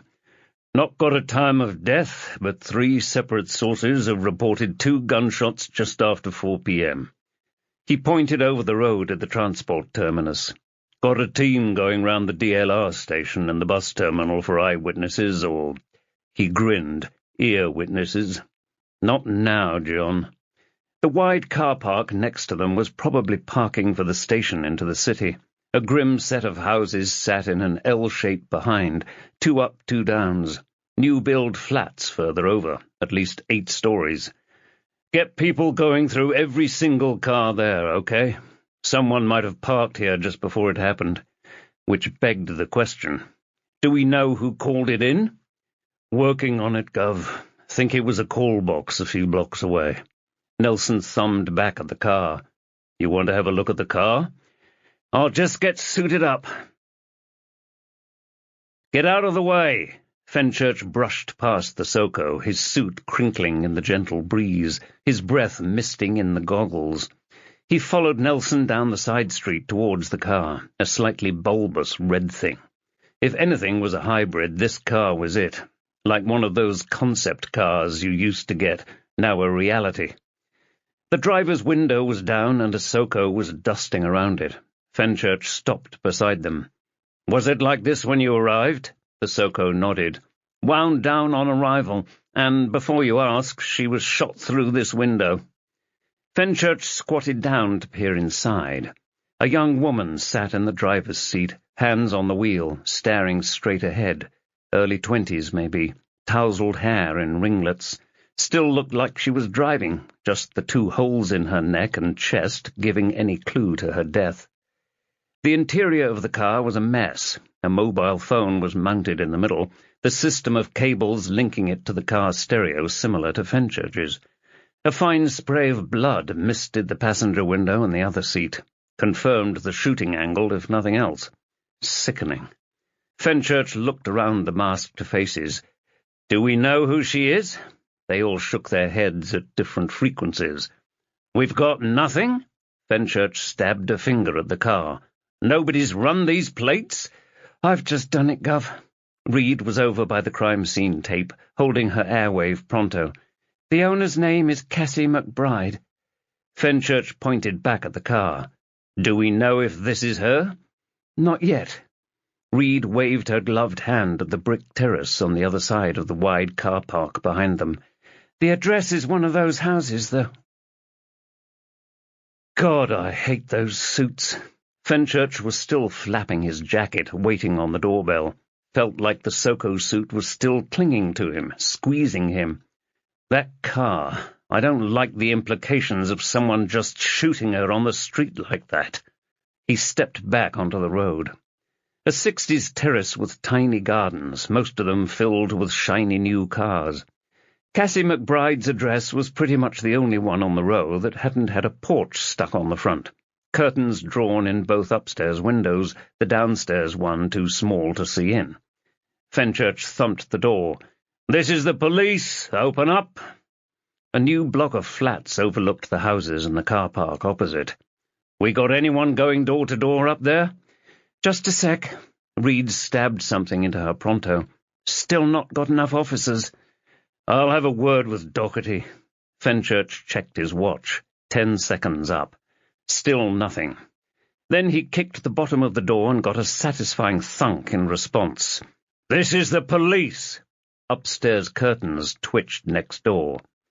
"Come on." Fenchurch skipped along the pavement and crossed over the block-paved driveway past an old Vectra, glowing silver where it wasn't rusty. He knocked on the door and waited as Reed joined him. The door opened to a crack, and a middle-aged man stomped out, wearing a tartan dressing gown and monster-feet slippers. "What?" "I'm a police officer, sir." Fenchurch flipped out his warrant card. "We're looking to speak to your neighbours." "Pair of bloody dykes!" He snarled the words out. Stale B.O. wafted off him. "I've written to their bloody landlord God knows how many times. It's not bloody natural. Should still be illegal, if you ask me." "Nobody's asked you." "When was the last time you saw either of them?" "I hear them all the bloody time." His lips twitched, moaning and groaning in the middle of the night, pleasuring each other. Dirty little bitches. I know sod all about them. "A young woman was shot about an hour ago." Fenchurch pointed towards the crime scene. "Just down the road there, sir. You didn't hear anything?" "If it was one of them clam jousters from next door, then good bloody riddance." He slammed the door in their faces. Charming geezer. Fenchurch checked out the other houses on the road. "Worth trying any others?" "Lesbians were never illegal anyway." Reed was still glaring at the door. "I think we should do him, Gov." "Kay, I don't think he knows anything, but we'll get a statement to be on the safe side." Fenchurch trudged back towards the crime scene. "Okay?" "Maybe. Just—" Reed clicked her tongue. "I don't know, Gov. That sort of shit really gets my back up." "It's not just you." Fenchurch stopped by the outer perimeter. The crime scene had swollen with a squad of officers, both uniformed and plain clothes, taking in a good chunk of the main road, coated in red and white glow as rubberneckers slowed. The arc lights bleached Cassie McBride's car, a preemptive measure against a long night. Sokos combed the vehicle inside and out. By the blue hoarding, uniforms had paired off with members of the public, each cop furiously scribbling in their notebooks. Nelson was chatting to a female DC, his gaze scattering across the scene. She winked at him and walked off towards the mobile unit, a hulking van that had been more at home in a static caravan park. Fenchurch tapped Nelson on the shoulder, causing him to spin round. "You getting anything, John?" "Nothing much, Gov." Nelson put his vape stick away. "Just backing up the story." He waved over at the mobile unit. "Clive's got a cut of the CCTV, though." "Naismith?" Fenchurch groaned. "We should have sent him back to Brick Lane, John."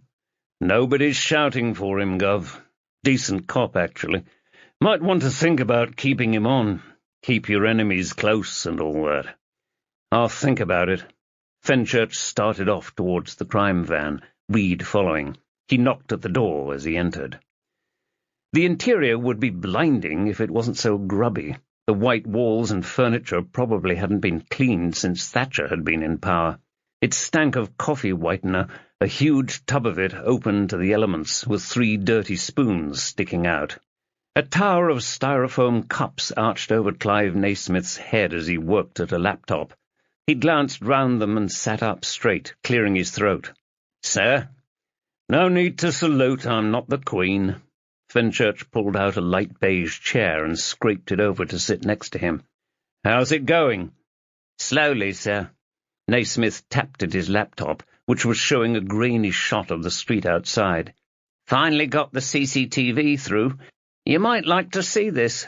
He jockeyed the footage back, switching to another view from over by the DLR station. A man stood on the pavement, his face obscured by a hood. The red Nissan Leaf was dark grey in the monochrome image. The video rolled on and the car window wound down. The man stepped closer, reaching into his pocket. He aimed a gun through the window, maybe a meter from the victim's head. They stayed like that for a few seconds. Then gunfire bleached him white. Then again. Then he marched off, casual as you like. "Well, that nails it, I suppose." Fenchurch's lips bit together. "See when he's pointing the gun at her? How long was it like that?" 22 seconds. Naismith tapped at a page in his notebook. "They had a chat first." The man was blurry as hell, his hood pulled up. No chance they'd get anything from it. "Still leaves 1,000,001 questions." "Hopefully this can answer one of them." Naismith clicked the mouse a couple of times, then tapped at the screen, focusing on the area at the top right, the part nearest the DLR. By the lights, a cyclist stood on his pedals. The footage ran on, and the shooter jogged towards the cyclist as he sped off past the caravanserai. Naismith wound it back and drew a circle around the cyclist with his finger. "Whoever that is, sir, they saw what happened." Doherty stood in the mobile unit, jangling keys in his pocket as he sucked coffee from the styrofoam cup, the earthy reek of instant and curdling milk coming off him in waves. On the screen, the cyclist shot off again, followed by the shooter, but no bullets. "So he doesn't shoot, this boy?" "No, boss." Fenchurch was resting against the back of the grimy chair, careful not to put too much weight on it. "The way I read it, he doesn't want to shoot anyone else." "You think this is an assassination?" Doherty grimaced at another sip. "The girl pulls up at the lights, winds down the windows, has a word with her, then shoots her." Another slurp, then Doherty smacked his lips together. "Any idea what this word's about?" "None." "See, if it's an assassination, you'd just bang, then clear off, right?" Doherty waved his free hand at the monitor. "Why talk to her?" "Not sure, Gov." Fenchurch stood and stretched out his spine. That little nugget of connective tissue needed a bit of work before it popped. Crack. There we go. "We don't know anything about this girl. It's possible he could be a known associate. He's probably giving her a death message. Well, I'll get a press conference together, see if we can coax this cyclist out of hiding." Doherty finished the coffee with a glower. "I want you to thank Bell for this, okay? Come on, boss. Not often someone does us a favor, okay? Give him credit. Fine. Fenchurch clicked his teeth together and leaned in close. Did you get anywhere with Naismith's governor? Doherty dumped the cup in a bin. You've got him till Tuesday if you need him. Cheers, boss. Fenchurch's airwave blared out. Nelson. Gov, we've got an incident over at the girl's house. Fenchurch's knees clicked as he jogged through the car park towards the house, sending some gravel pinging off a pair of Fords. Cassie McBride's neighbour was outside the house, partially obscured by two uniformed officers, his face twisted into disgust. His tartan dressing-gown flapped open to show a stained white T-shirt, a V of sweat at the neck, and a muffin top of flab wobbling over the matching pyjama bottoms. He jabbed a finger in the air, aiming at his target. "You sicken me, you and your bloody dyke bitch girlfriend!" "Oh, yeah?" A woman stepped forward, going head-to-head with him. "What about the shit we hear coming through the walls at night from your house, you filthy pervert? You should be locked up." Nelson grabbed hold of her arm. "Madam, can you—" "I should be locked up?" The neighbour let out a belly laugh. "You and your girlfriend." "Sir, she's not my—" "Filthy bitches!" Fenchurch stepped between them and pushed them apart. "Sir, I need you to back off." He grabbed the neighbour by the shoulder and walked him away. "Sir, can you give my colleague here a full statement?" Then he whispered in the uniform's ear. "Go door to door and see if he's done anything physical to them, okay?" The uniform scowled at him. "Fine." Fenchurch narrowed his eyes, making sure the punk got the message. "Am I clear?" "Sir." The uniform led the neighbour away. "Filthy bloody dykes! Hey, my oven's on! I need to get in there!" Fenchurch returned to the target of his abuse. "I'm sorry about that." The girl tucked her arms tight around her torso. "Nothing I haven't heard 100 times from him." Her skin was mid-tone, her chin rounded, as tall as Reed, even in flat shoes. "He's a filthy pervert, watching all sorts of dirty shit on his computer, loud as he like." "Have you reported him to the police?" Her eyes followed the uniform leading the neighbour into his house. "Is that what this is about?" Fenchurch shook his head. Couldn't keep eye contact. "What's your name?" Rebecca Thurston. I've just got back from work. What's going on?" "Okay, Rebecca. Do you know a Cassie McBride?" "She's my—" "What?" Rebecca looked over to the crime scene. "What's going on?" Fenchurch gestured at the house. "Let's do this inside, Miss Thurston." Her gaze switched back to Fenchurch. "Has something happened to Cassie?" "We should do this inside." Rebecca shoved him backwards, and he fell on his ass. She broke into a run, her shoes splashing across the car park towards the glowing crime scene. Fenchurch clambered to his feet and set off after her, his knee twanging as he ran. "Rebecca!" A uniform sprinted after her. She feinted left and darted round a parked Focus, then sped up, losing him. Fenchurch followed her and spotted a shortcut as she cut round an Astra to avoid another uniform. He crouched down behind a Porsche SUV and listened as she hurtled towards him. Then he burst out and grabbed hold of her, clutching his hands around her waist. "No!" "Rebecca, it's okay." "Let me go!" She struggled for a few seconds, then her body went limp. "What happened to her?" Fenchurch grabbed her shoulders and restrained her against the Porsche.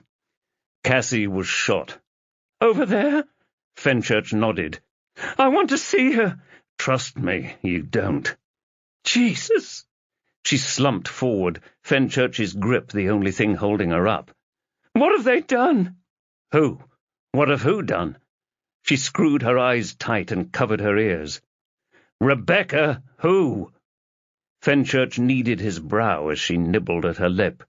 "Rebecca, do you have any idea who could have killed her?" Her nostrils flared, mouth closed.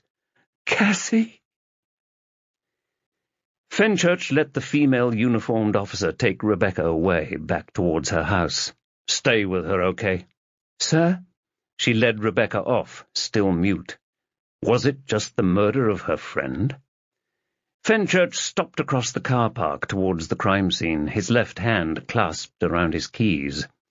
The engine of a squad Astra growled into life, the neighbour in the back seat shouting and screaming silent curses at the cops in the front.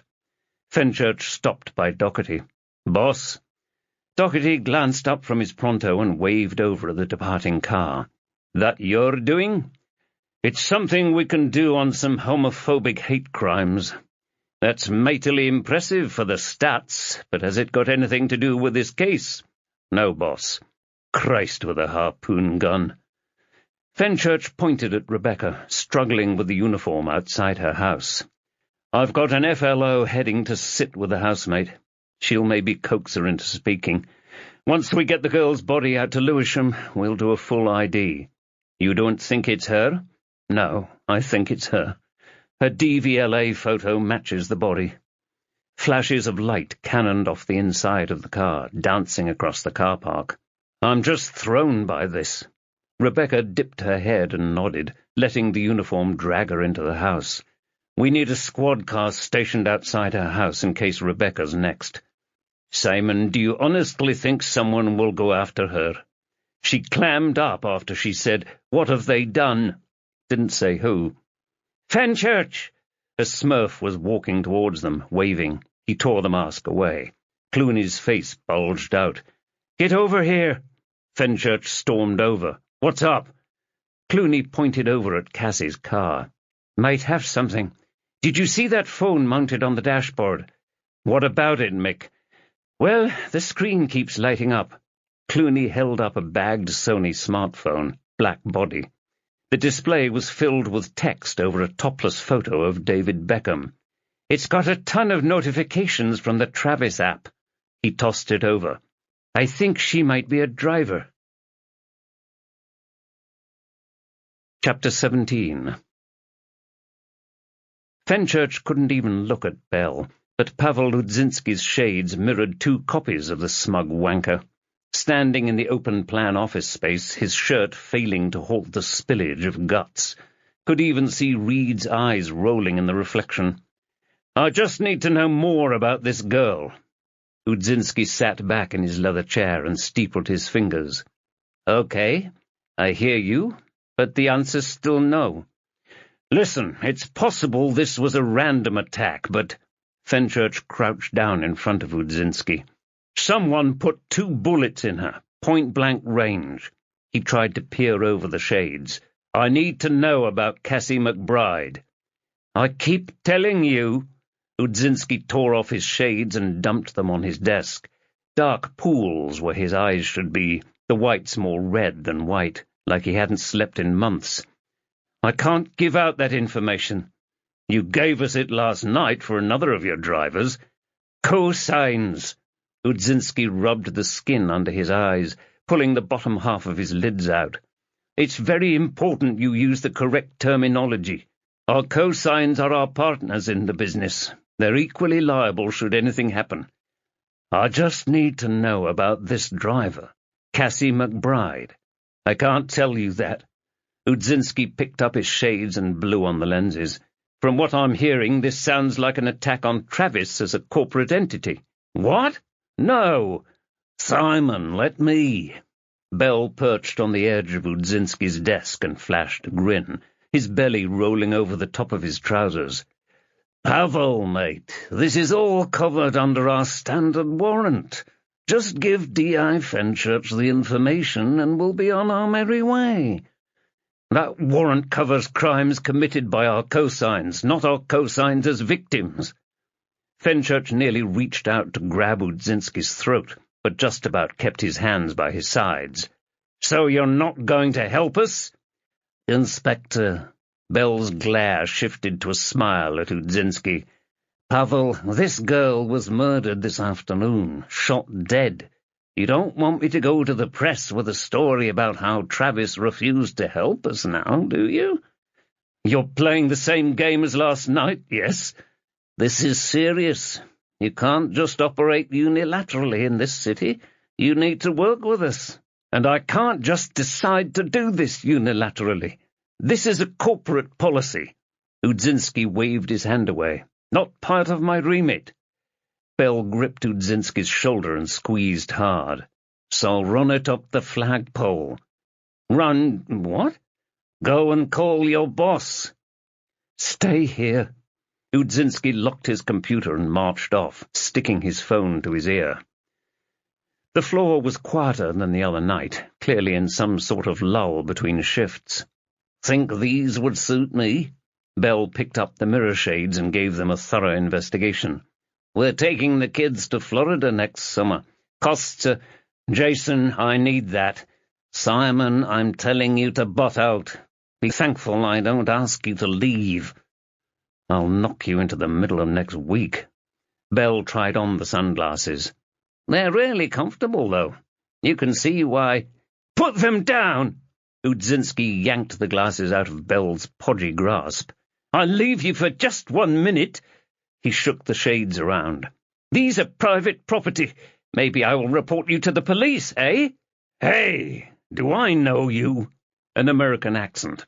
John Gomez stood there, grinning, tanned and muscular. Black Levi's and a crisp white shirt. He clicked his fingers a few times, trying to jog his memory, then pointed at Fenchurch, pistol-like. I've got it. You were guarding that guy at that panel I did yesterday. He held out a hand. John Q. Gomez, CEO of Travis Cars, Inc. It's a pleasure to meet you, sir. Bell shook his hand like he was meeting the Prime Minister, only letting go after a good few healthy pumps. The name's DCI Jason Bell. Fenchurch waved to the side. This is DSK Reed. Two heavies pushed past Gomez, both with an air of Israeli Defense Force about them. He raised a hand. We're cool, guys. These are the police. They relaxed and separated. Bell waved over at Fenchurch. My colleagues are assisting me with an investigation. Lying bastard. Fenchurch kept his peace. You're lucky to be able to speak to me. Gomez flashed his perfect American teeth, white pillars which no doubt required a good salary to fix. I fly back to SD tonight. I'm over here fixing out the teething problems with our UK operation. Then things blow up back in the States. He pulled up the seat next to Udzinski and sat down. So, how can we help you, dude? We need to obtain some information on one of your Bell caught himself with a grin. One of your cosigns. His expression darkened as he swallowed the smile. A Cassie McBride. She was murdered today. Shit. Gomez gritted his teeth. Have the press got hold of this? Not yet. Bell's mouth twitched, switching between a smile and a grimace. We desperately need any information you can give us. You're talking about something very sensitive. I can't just— Mr. Gomez, sir, this is a shooting on a London street. We don't get a lot of them. Gomez raised his hands. The answer's no. I've got a good friend at the post. Fenchurch got out his mobile and held it out. Shall I give him a ring and tell him about what Mr. Shelby was up to? What? Gomez stepped forward, the goons shadowing his movement. Are you threatening me? Sir, we need that information. Can't do it. Fenchurch hit dial and put the phone to his ear, let it ring a few times. Sounded like Liam was at the gym. Machines whirred and house music thumped in the background. Yo, got a story for you, Liam. I'm all ears. Okay. Gomez sighed. What do you want to know? Catch you later, Liam. Fenchurch killed the call. Mr. Udzinski here knows. Gomez clicked his fingers at his security goons. Get Kim to change my flight, would you? I'll be here for a few more days. The left guerrilla goose-stepped across the open-plan office. Gomez smiled at Udzinski. Now, Paul, I need you to— I know. Udzinski unlocked his machine and started beating the shit out of the keyboard. It's Pavel. Gomez doubled over in mock laughter. I love this dude. Glad to hear it. Udzinski put his shades back on. "Are you ready?" "When you are." Bell clapped his back as he perched on the desk again. "What have you got?" Udzinski reached over to the droning printer and grabbed a sheet of paper. Bell scanned it and handed it over to Fenchurch. Blonde hair in a ponytail, hanging over her shoulder. No expression on her face, just catwalk ice. Cassie McBride was beautiful, even in a poorly lit passport shot printed on a crappy desktop printer. At least a stone underweight, though, like something plagued her, eating away at her soul. Fenchurch handed the page to Reed and whispered, "This is her, right?" "Could be, Gov. I didn't get a look, remember?" "We'll need to back this up, but I'm afraid that I believe this is our victim." Gomez snatched Udzinski's shades from his hand and put them on. "This isn't good." Fenchurch stared at him, just getting his own face reflected back. "It's a tragedy, sir." "No, you don't get it." Gomez ran a hand across his designer stubble. "We've been in beta in this city since December, and now we're into our official launch. This is the worst possible time for this. The worst. I'll pass your regards on to Miss McBride's family, sir." Gomez tore off the shades and threw them at Udzinski's desk, the left lens snapping out and skidding over the floor. "Jesus Christ! You don't get it, do you?" Udzinski reached over for the glasses, his chest rising and falling slowly. He snapped the lens back into the frame and put them back on, the lens slightly wonky. No idea what the eyes were doing, but they were probably glaring at Gomez. "What else do you need to know?" "Was she working today?" Udzinski ran a finger along a line of data on his screen. "Ms. McBride logged on at 3:58. Fenchurch raised his eyebrows at Reed. "So she'd only just gone out on her rounds?" "Given she was shot near her house, that makes sense." "Ms. McBride accepted a Travis go at 3:59.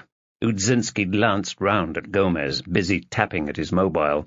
"The collect location was 200 meters from her home. She responded to it and sat for 48 seconds waiting for the passenger." "Shit."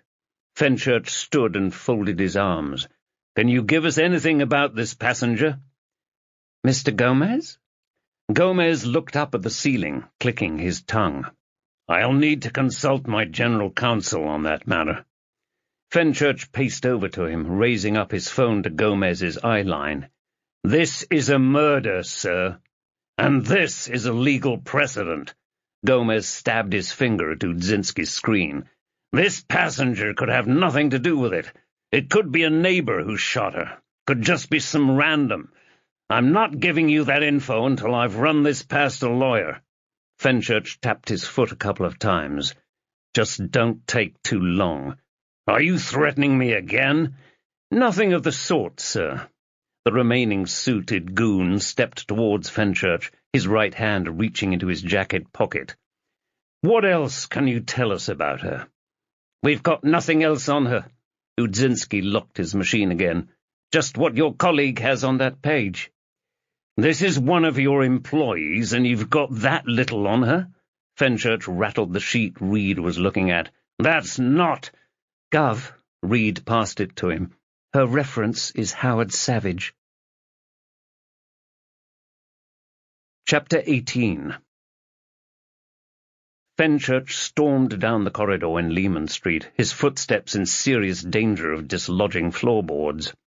Reed jogged to catch up with him, just as he pushed open the office door. Doherty was standing over by his shrine to Ranger's tat, while Temple sat on the desk, huffing and puffing. "I've told you to knock, Fenchurch. We could have had our cocks out." DCI Howard Savage was silhouetted in the evening light, softened by the filthy windows. He'd finally seen sense and trimmed the comb-over down to a rough suede head. Took years off. He marched over, his right hand outstretched, the left inside his blazer, like a minor royal at a tennis tournament. "Simon, it's been a while." "Just a couple of months."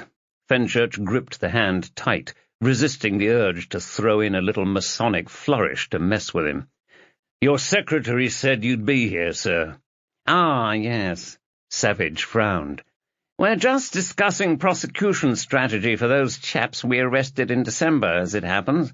His frown deepened, sending diagonal ridges out of his forehead. What's the matter? How come you've got a secretary? I actually need one. Looked like Doherty's been on the strong coffee again. The room stank of it. Fenchurch shot him a shut-up glare and closed in on Savage, passing him the sheet of paper. Do you want to tell me what's going on with this girl? You'll need to slow down. Savage checked the page, swigging at his coffee. His expression was unreadable. Fenchurch had no idea how he'd ever made it as a copper. Probably an ex-army officer, shunted up the ranks. Not a bloody clue what he was doing. Fenchurch got closer to him, could almost taste the second-hand coffee fumes. D.S. Reed and I just visited Travis Carr's. Wait a minute. Doherty got between them, gripping Fenchurch's shoulder tight.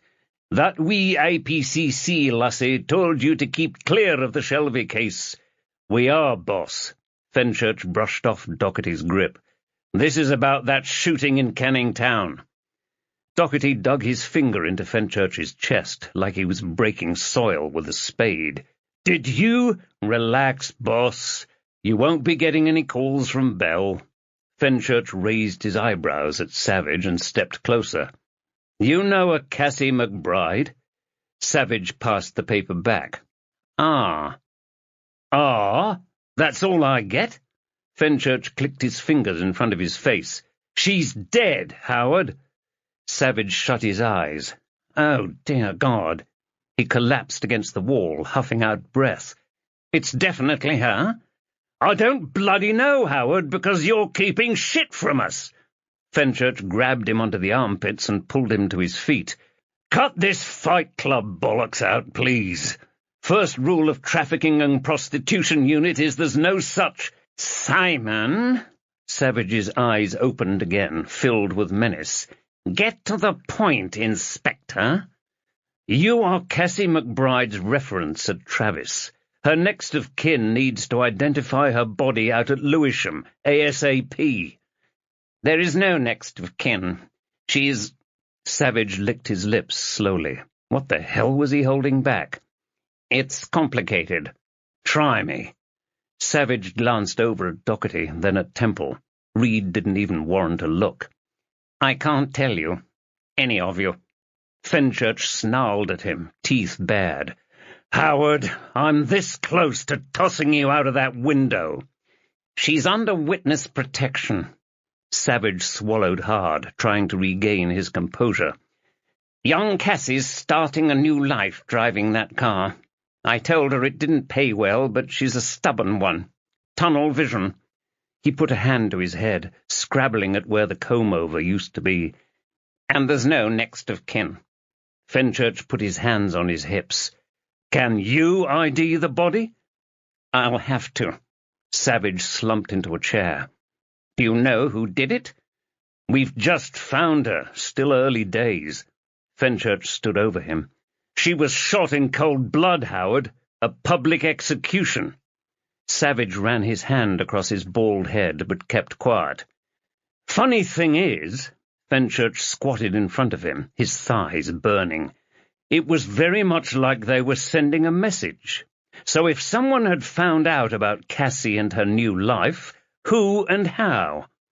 Savage's skin had lost all of its summer tan, just blotchy pink. Now, we were speaking to Rebecca Okay. Savage stood and cracked his knuckles. Take me to Cassie, please. Rebecca Thurston cowered in the corner of Fenchurch's office, wiping at her cheeks. She can't be dead. She just can't. Savage crouched in front of her, looking like he wanted to hug her tight. I've just been out to Lewisham, where we— He coughed. I saw her there, Rebecca. Cassie. She's dead. How? Rebecca gasped.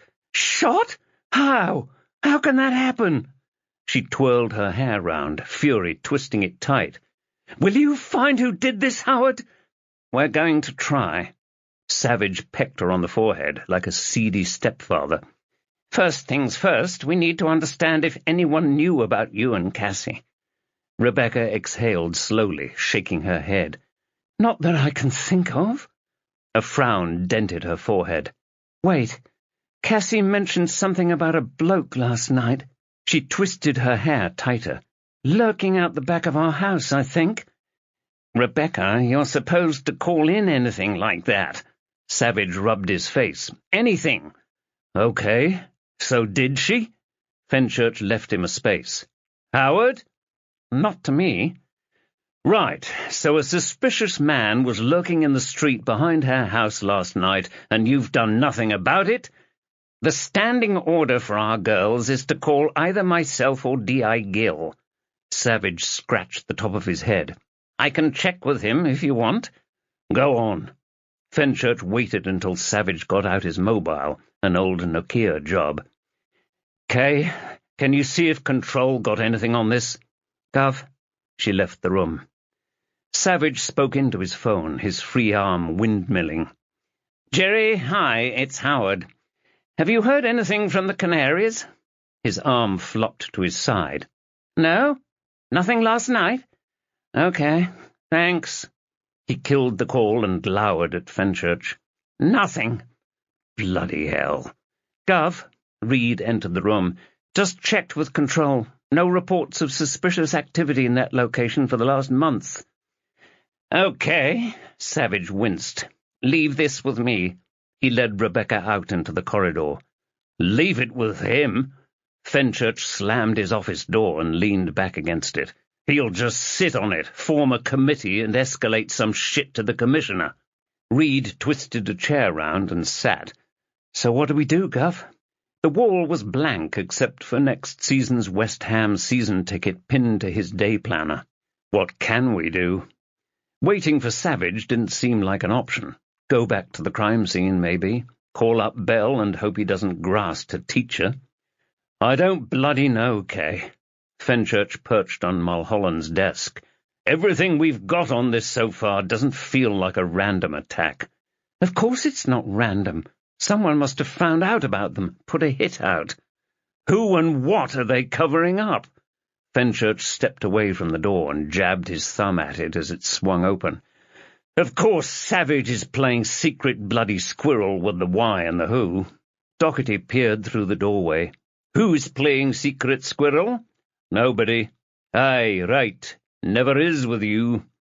Doherty rapped his knuckles on the doorframe. By the way, the assorted ghouls and demons from the press are waiting for us. The TV lights were so hot it felt like they could brand your skin. So bright they obscured the crowd of reporters, craven arseholes scribbling in their notebooks, typing on their laptops, just waiting to bite. The room stank of air freshener, not quite overpowering the stale sweat smell. Fenchurch shuffled the papers on his desk like he was a newsreader. Stopped doing that. He checked his watch just as it ticked to 19:30 and cleared his throat. So, to reiterate, we appreciate you all coming here at such a late hour, but we hope this can still make the front page or the nightly news. Any coverage we get can only help. He raised a shot of the car, the shooter starting to run away. We are looking to speak to the man in your press packs, but also the cyclist spotted here. He held up an enlarged A3 photo of the cyclist, even vaguer and murkier than the other. We believe he may have seen something which could lead to us identifying this killer. Thanks, Simon. Doherty shifted his gaze round the audience, grinning wide. No, any questions? A sea of hands raised up, partially eclipsing the lights. Doherty pointed to the nearest, a young woman holding out her mobile. Aye? Cat Fletcher, Post. Who's the victim in this shooting? Doherty smiled. We're unable to give out that information at this time. But you've got a press release covering her death? Aye. Doherty pointed at an older woman peering over her laptop. Your question, madam? Christine Spencer, Daily Mail.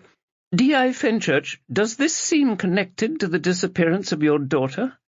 Bloody hell. Doherty folded his arms. Why would you think that? Well, there's this. She held up a copy of that morning's Post. "And having D.I. Fenchurch on the case. What is it they say? A coincidence is like Jesus winking at you?" Doherty turned his head round to Fenchurch, eyes like laser beams. "Do you want to take that?" Fenchurch focused on the reporter, her eyes burrowing into his skull, or at least trying to. "Of course I don't believe this is connected." His focus swept through the hands, and he pointed at a male reporter holding up an old-school notepad. "Next, you. Ian Mowat, Express. Have you had any responses from the public relating to the article in the Post this morning?" Doherty tapped the microphone. "Ladies and gentlemen, we're here to discuss this murder. Please, can we stick to that?" Christ on the cross. Doherty slammed his office door so hard it bounced back to fully open. He booted it shut and swung round, hands on hips. "What part of stick to Cassie McBride do those arseholes not understand?" He thundered over to his desk and collapsed into his seat, arms folded. "Complete waste of time." Fenchurch kept a room's width away from Doherty. "If it's any consolation, boss, you handled it well." "I shouldn't have to handle anything but the case at hand, you idiot." Doherty picked up his TV remote and switched on the set in the corner, a small LCD he'd bought to watch the Euros out of hours. BBC News showed the two of them, their clown makeup barely hiding their bad skin. "Police officer's missing daughter. Connection to current case denied." Oh, for crying out loud. Doherty picked up his ranger's mug and threw it against the wall, spraying dark brown liquid across the magnolia paint. "You really chose the worst possible time to run this story. You happy with this?" "Do I look happy?" The coffee dribbled down the wall towards the shattered mug. Stale coffee smell mixed with the rotting banana stench coming from the bin. "This is my dad's doing, not mine." "Think the commissioner's going to care, eh?" Spit flobbed onto Doherty's chin. "You happy that your missing daughter is overshadowing a dead girl?" Fenchurch smoothed down his tie, his jaw clenched tight. "You want to take that back?" "You're a cheeky bastard, Simon. Did you plan this? What, shooting a cabbie so my story got a little bit of traction? Piss off." Fenchurch opened the door. "My personal tragedy might help this case." Doherty got up from his desk and crouched by the wall. He pieced together bits of Ranger's blue. "God save us, aye, God save us." Fenchurch left him to the ruins of his mug and turned his mobile back on. 15 missed calls. Shit. Could someone have seen the news? A shiver shot up his spine. No voicemail. What the hell did... His phone rang. Unknown caller. He stabbed the button to answer it. "Fenchurch." A rasping, distorted robot voice blasted out. "Slacken off your hunt, or your loved ones will suffer." Chapter 19. "Cheers, Mick." Fenchurch stood in the corridor outside Doherty's office, his shaking fingers fumbling through the menus on his mobile. Who designs these things? There we go. He hit Abby, and it switched to the phone app. He put it to his skull and listened to the ringing tone burning his eardrum. Come on, come on. "Hello?" "Thank God, Abby." Fenchurch let out his breath. "Where are you?" "I'm at home, getting ready." She paused. "Where you should be." "What?" "You're late again." Her voice echoed around the room, sounded like she was in the kitchen. "Your dad's already at the restaurant. I've got 100 missed calls from him, twice as many as I've got from you." "I had my phone off. I was on the telly." "What?" "Never mind." Fenchurch slumped back against the wall. "Has anyone been by the house? Anyone called? Anything like that?" "What? No, why?" "Nothing. Just, I'll be home soon." "You've not got the time, Simon. I'll meet you at the restaurant." "Where is it again?" She sighed. "The Broken Bridge, just off Shoreditch High Street." "Got you. See you soon." Fenchurch ended the call, his gut aching. Temple squeezed past Fenchurch into Doherty's office. Is this because of the TV? Fenchurch came back into the room, willing his phone to ring again. Sky and the BBC both broadcast it. Temple crossed his legs. That article was a stupid idea.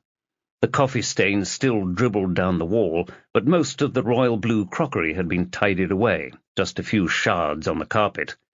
It's just unfortunate timing. Fenchurch's phone rang again. His heart just about exploded. Clooney. His fingers slicked off the case as he answered it. "Mick, are you getting anywhere with that call?" "Hold your horses, Simon. You know how many cases you've got me working just now? This is the priority." "Just as well I've done it then, isn't it?" Clooney left a pause which Fenchurch wasn't going to fill. "It's a burner, Si. Call was made out in Greenwich." "A burner? Shit. Any chance?" "I suspect the phone's at the bottom of the Thames now. Switched it off after the call." "Right, cheers. Let me know if it goes back on." "Will do." Fenchurch pocketed his phone. "Take it you got the gist of that?" "Some prick pranking you, no doubt, Si." Doherty picked up a chunk of his coffee mug and dumped it in his bin. "Happens to the best of us." "Boss, I need to get home." "Right, aye." Doherty pinched his nose, his head low. "Back in for a day shift tomorrow, okay?" He grabbed Fenchurch's arm as he set off. "And don't get too blutered tonight." Fenchurch traipsed off. "Like that's on the cards." Temple got up and hauled his coat on. "Any chance I could get a lift off you, Simon?" "What's up with your beautiful Audi?" "She's in the garage." "She?" Fenchurch winked at him. "Well, as it happens, I'm heading to Shoreditch." Fenchurch pulled up on Shoreditch High Street, the street buzzing with Friday night action. The restaurant was just down a side street. Charring steak seeped in through the air conditioning. "You're sure this is fine?" "I'm sure." Temple let his seat-belt whiz up. "The walk'll help me clear my head." "But on a Friday night?" "I'm just short." Temple grinned at him. "I'm not a dwarf, okay? And I'm a black belt. I'll be fine." "Well, if you insist." Fenchurch killed the engine. Chased a kid on a bike down there a couple of months back. Little shit. "That phone call." Fenchurch glanced over at him. "Sorry, I was miles away." "I said I'm here if you want to talk about that phone call." "It's not the first time some little scrotum has called me like that." "They went to some effort to disguise their voice, though." Temple had his hand on the door handle. "That's got to count for something." "You trying to frighten me or something?" "I'm not a black belt." Temple shook his head. "Simon, I'm just watching out for you, mate, okay? Didn't know I needed a guardian angel." "Everyone does. Trust me." Temple pointed out of the windscreen at a cab. Abby was leaning into the front, handing over some cash. "There's your date." He got out onto the pavement and marched over to Abby, who was still glowering at her phone. "Looks $1 million, dressed to kill. Her frosty expression looks like she's ready to—" Fenchurch reached into the glove box and checked the box was still intact inside. He got out and locked the car. Temple pulled Abby into a hug and stepped back, staring at her midriff. "You're starting to show, Princess." Abby covered her tummy with her hands. "Shit, am I?" "Not at all." Temple winked at her. "You are pregnant, though, right?" "Oh, crap." Abby shut her eyes and gritted her teeth. "Keep this a secret, Paul, okay?" "You aren't showing, by the way. I was just chancing my arm." Temple grinned at Fenchurch. "Good to see Simon's still got lead in his pencil." "This is a secret, Paul, okay?" "Safe with me." Temple zipped up his coat. "How far gone are you?" 8 weeks, so keep it quiet. We had our ultrasound this morning and everything's looking good." Fenchurch's gut jolted at the thought of those tests.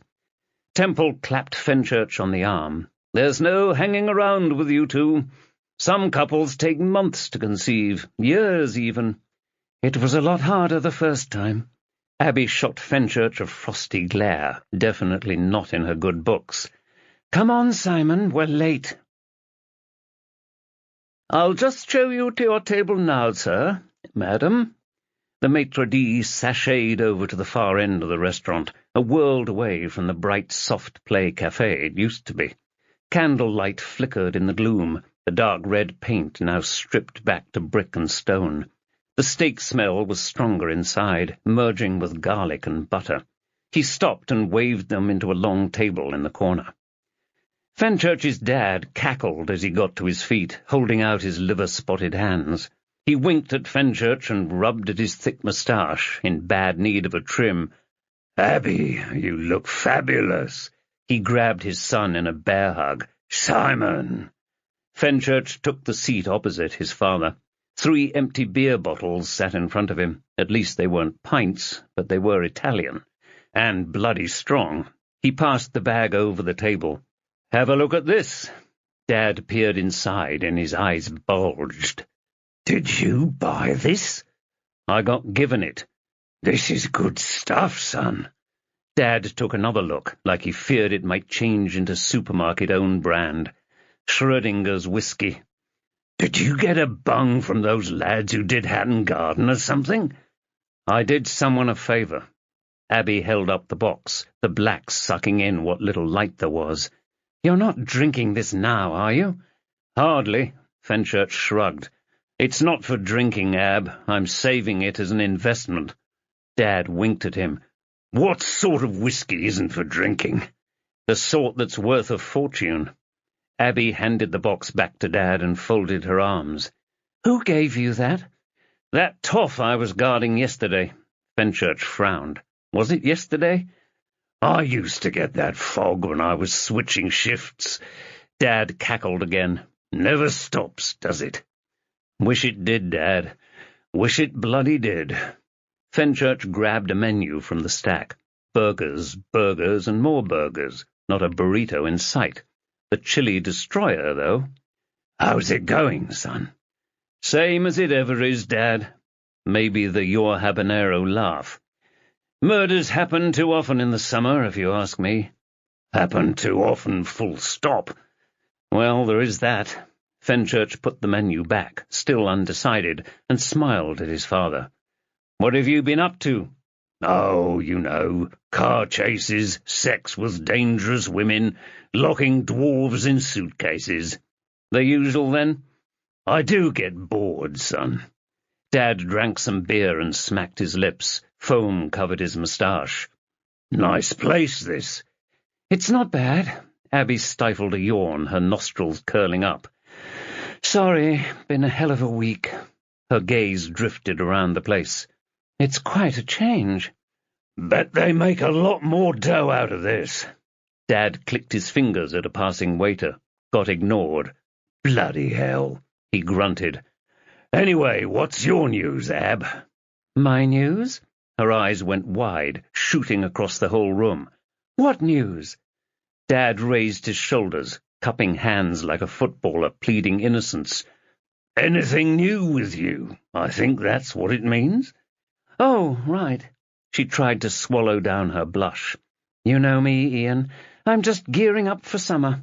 Not long now." She grabbed a menu from the middle of the table. 7 weeks of nothing. Fenchurch waited until Abby started inspecting the menu. "Dad, has anyone funny been hanging around you? Anything like that?" "That James Corden was out at Lewisham doing his karaoke." "I said funny." "Right, son." Dad cackled again. "What do you mean?" "I'm being serious. Anyone, you know—" "Not that I've noticed, son, and I'm a copper. It's the sort of thing I notice." Dad sipped at his beer, soaking his moustache. "Why do you ask?" "No reason." "Bollocks there isn't." Fenchurch snorted. "I had a call from someone, warning me." "Used to get 5 of them a week back in the day. Much easier to hide it then, mind." Dad's eyes moistened around the edges. "Some nutcase who just got out calling from a call box in Soho after a skinful. Your mother used to go bloody potty." Fenchurch waited until Dad looked at him. This was a burner in Greenwich. "Just a 2016 version of my Soho nutter." The maitre d' appeared with a wide smile, arms splayed to point at their table. Abby grinned at him. "Sorry, I've not finished with the menu yet. Oh, I won't be taking your order, madam." He pointed at the other two chairs. "Sir, madam?" Rosie emerged from behind him, pearl necklace and twin set, like she was off to the Tory party conference in Harrogate or wherever. Blonde hair, straight as when Princess Di wore it. What was the sharp-elbowed cow doing here? "Simon!" She reached over and pecked Fenchurch on the cheek, a blast of perfume and champagne hitting his nose. "How's my big brother?" Peter Barnes appeared next to her, still had the smell of the farm about him, hadn't aged well, looked about 20 years older than Rosie. He clasped a meaty hand on Abby's shoulder. "Been too long, Abs." The smooth git held out a hand to Dad. "Ian, thanks for inviting us along." Fenchurch whisper shouted at his old man. "You could have warned us." Rosie drained her wine-glass and got to her feet. "I need to go to the toilet." She raised her eyebrows at Abby and set off. "Okay." Abby touched her glass to her lips, but it still looked full. She followed Rosie, head bowed. "I don't get why women have to go to the toilet in packs." Peter let out a roar of braying laughter. "Hwah, hwah, hwah." He drained his glass of sparkling white and scowled around the place. "The service in here is shocking. I'll go and chivvy up Garçon and get him to do his ruddy job." He dumped his napkin on the table and marched off, the bottom of his sports jacket folded up. Fenchurch drank some beer, the pint tasting exactly like he'd stretched it out over an hour. "Why the hell did you have to invite him?" "Sorry, son. I thought it'd be fun to have us all together for once." Fenchurch downed the rest of his beer. "Well, I'd hate to see your idea of torture." "He's not that bad, is he?" "Maybe not, but the pair of them are." Beer suds slid down the side of Fenchurch's glass. "There's a reason I haven't seen her in 2 years. She's a complete arsehole." Dad took a big drink of his 7th beer. "That's your sister you're talking about?" "My sister who didn't bother helping me when Chloe went missing. Just one afternoon of talking would have done the world of good to me. Instead, she's chatting up that boorish twat." Fenchurch almost jabbed his finger at Peter, resting on the bar as he tried to attract someone's attention, ever more disgusted with the world's lack of recognition of his majesty. Fenchurch reached over the table for Abby's wine-glass, completely untouched except for a few lipstick marks. Dad didn't seem to notice. "She can drive us home." He had a sip of the red. "Spoiled a bit, but decent." "Dad, that voice said something about my loved ones." "And?" Dad looked into Fenchurch's glass, like he was about to pick it up and drink it himself. "Simon, I've not lost it." Fenchurch grabbed his arm, trying to make him just see sense. "I'm worried about you." "You bloody shouldn't be." Dad downed his drink. "You should be worried about yourself. The number of stupid things you do on the job, putting yourself on the line like that. Never seen a DI do what you do, chasing people on train tracks." "The Met would be a better place if they all did." More wine, burning his throat. "Just promise me you'll take care of yourself." "I've been kicking the shit out of punks since long before you were born." Dad got to his feet with a moan and shook off his son's grip. "If you think I'm incapable of looking after myself, then you can piss off, okay?" "Dad, you're digging around places you shouldn't." "So you want to piss me off? Fine." Dad grabbed the whiskey bag and stormed off through the restaurant, almost bumping into Abby and Rosie as they left the ladies. "Dad, what's going on?" Rosie tottered off across the tiles towards him. "Dad!" "Oh, Gordon Bennett!" Peter abandoned his quest at the bar and left the restaurant, following them out into the Shoreditch evening. Abby sat down again. "Something you said?" Fenchurch slouched in his chair and finished the glass, his fingers coiled round it. "I'm just watching out for him." "He knows that, Simon." "Got a funny way of showing it." A sigh escaped through her nostrils. "Think they'll be back?" Doubt it. More Fenchurch family melodrama, I swear. What the hell was he doing inviting them? Simon, that's your bloody sister. Maybe he's trying to do the right thing? Fenchurch nudged the glass back over to her side of the table. What, pissing me off so much that I piss him off enough for him to piss off? She groaned. I can't follow that. Fenchurch reached over for the bottle of red and splashed some into his glass. You okay to drive? I'm a bit tired, but it's not exactly far, is it? Thanks, love. Another sip. Much better. Fenchurch fished out his mobile and dialed Dad's number. Bloody thing ran through to voicemail. He's not answering his phone now. Abby waved hers in the air. Rosie's just texted me. They're taking him home. Said we'll have to rearrange. She put it down and reached over for the water jug, the ice all melted. Let's have our meal and see how the night plays out, shall we? Fenchurch looked around at the empty place settings. Going to need a doggy bag for all this food. Abby frowned. Where's your whiskey bottle? Ah, shit. Fenchurch slapped his forehead. He better not bloody drink that. He glanced at Abby's stomach. I was saving it for Junior. The waiter appeared, a plate in each hand, another one nestling in his elbow. I've got a chili destroyer. Abby stirred her peppermint tea, the steam billowing up between them. The kitchen lights blazed away, the rest of the flat in darkness. Do you want to talk about it? The stupid old goat will be fine, Ab. Fenchurch blew on the top of his tea, waves rippling across the murky surface like an uncharted sea. You know what he's like. You still think he's looking for Chloe? Of course he bloody is. Probably the only thing keeping him going. Fenchurch drank some tea, felt like he'd swallowed a lump of burning coal. He let it burn his tongue, trying to feel something. Tastes like gnat's piss. Should have used a fresh kettle of water. You okay, love? Usual shit. Bloody night shift drives me crazy. Nothing happens. My in-tray and email are close to zero. Then it blows up. Fenchurch wrapped his fingers around the teacup. Maybe you're right. We should move out of this city. You change like the weather, Simon. Sorry, I'm just... Fenchurch lifted his shoulders. A burp forced itself up, acid wine burning at his throat. Another sip of tea swallowed it back down. How was your day? Work was the usual shit. Can't wait for the summer break. You sitting around moping all day? Great. Fenchurch set his cup down again. Speaking of which, another typewriter turned up. It's in Chloe's room. Thanks, love. She sat on his lap, running a hand through his hair, catching a kink. He brushed a loose frond away. You talk to your shrink about them? No. She tucked the hair back into her ponytail. They help, you know that. Repairing something, putting it all back together, refurbishing it, letting someone use something that's been broken. Nobody uses typewriters these days, do they?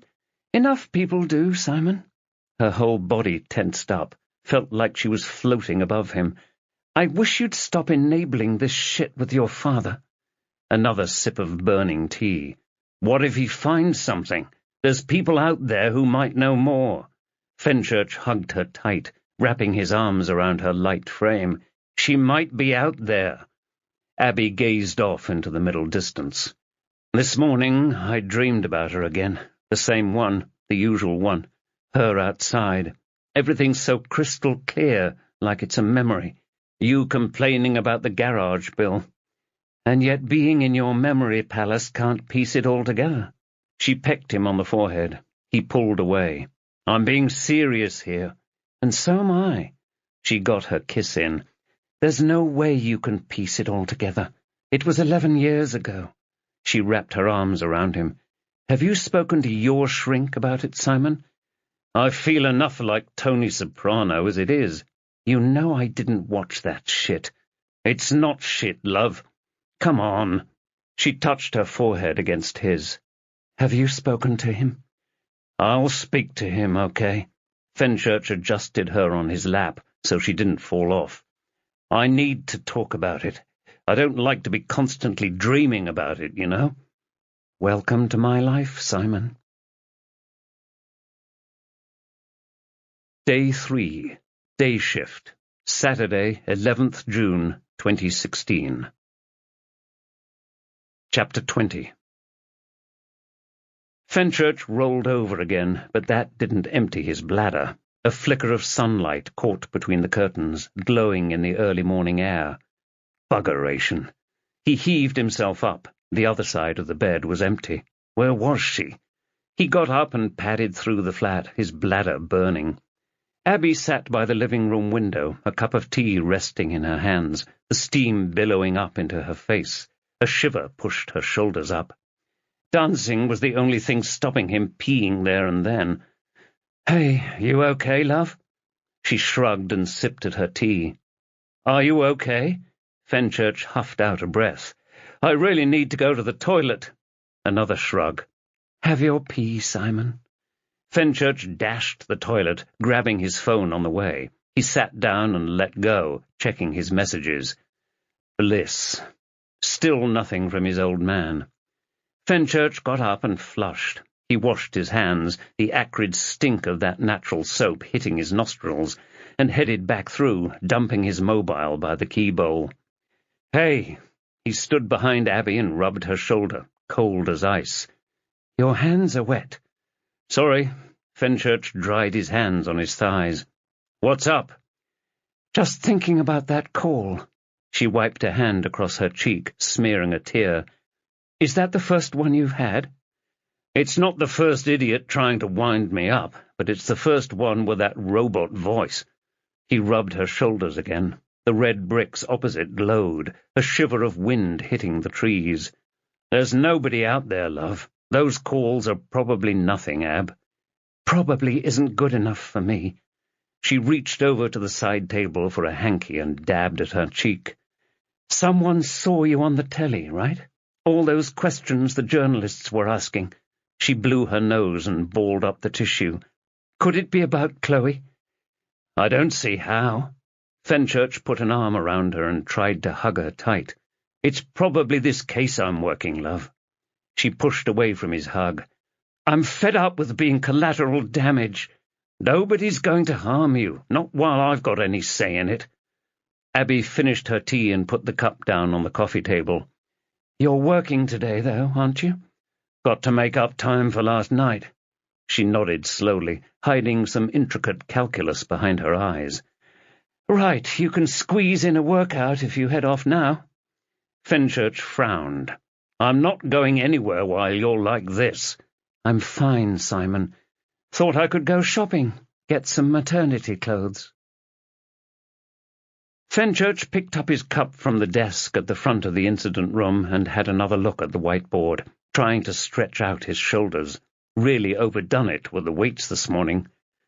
"So, this cyclist still hasn't come forward. Great."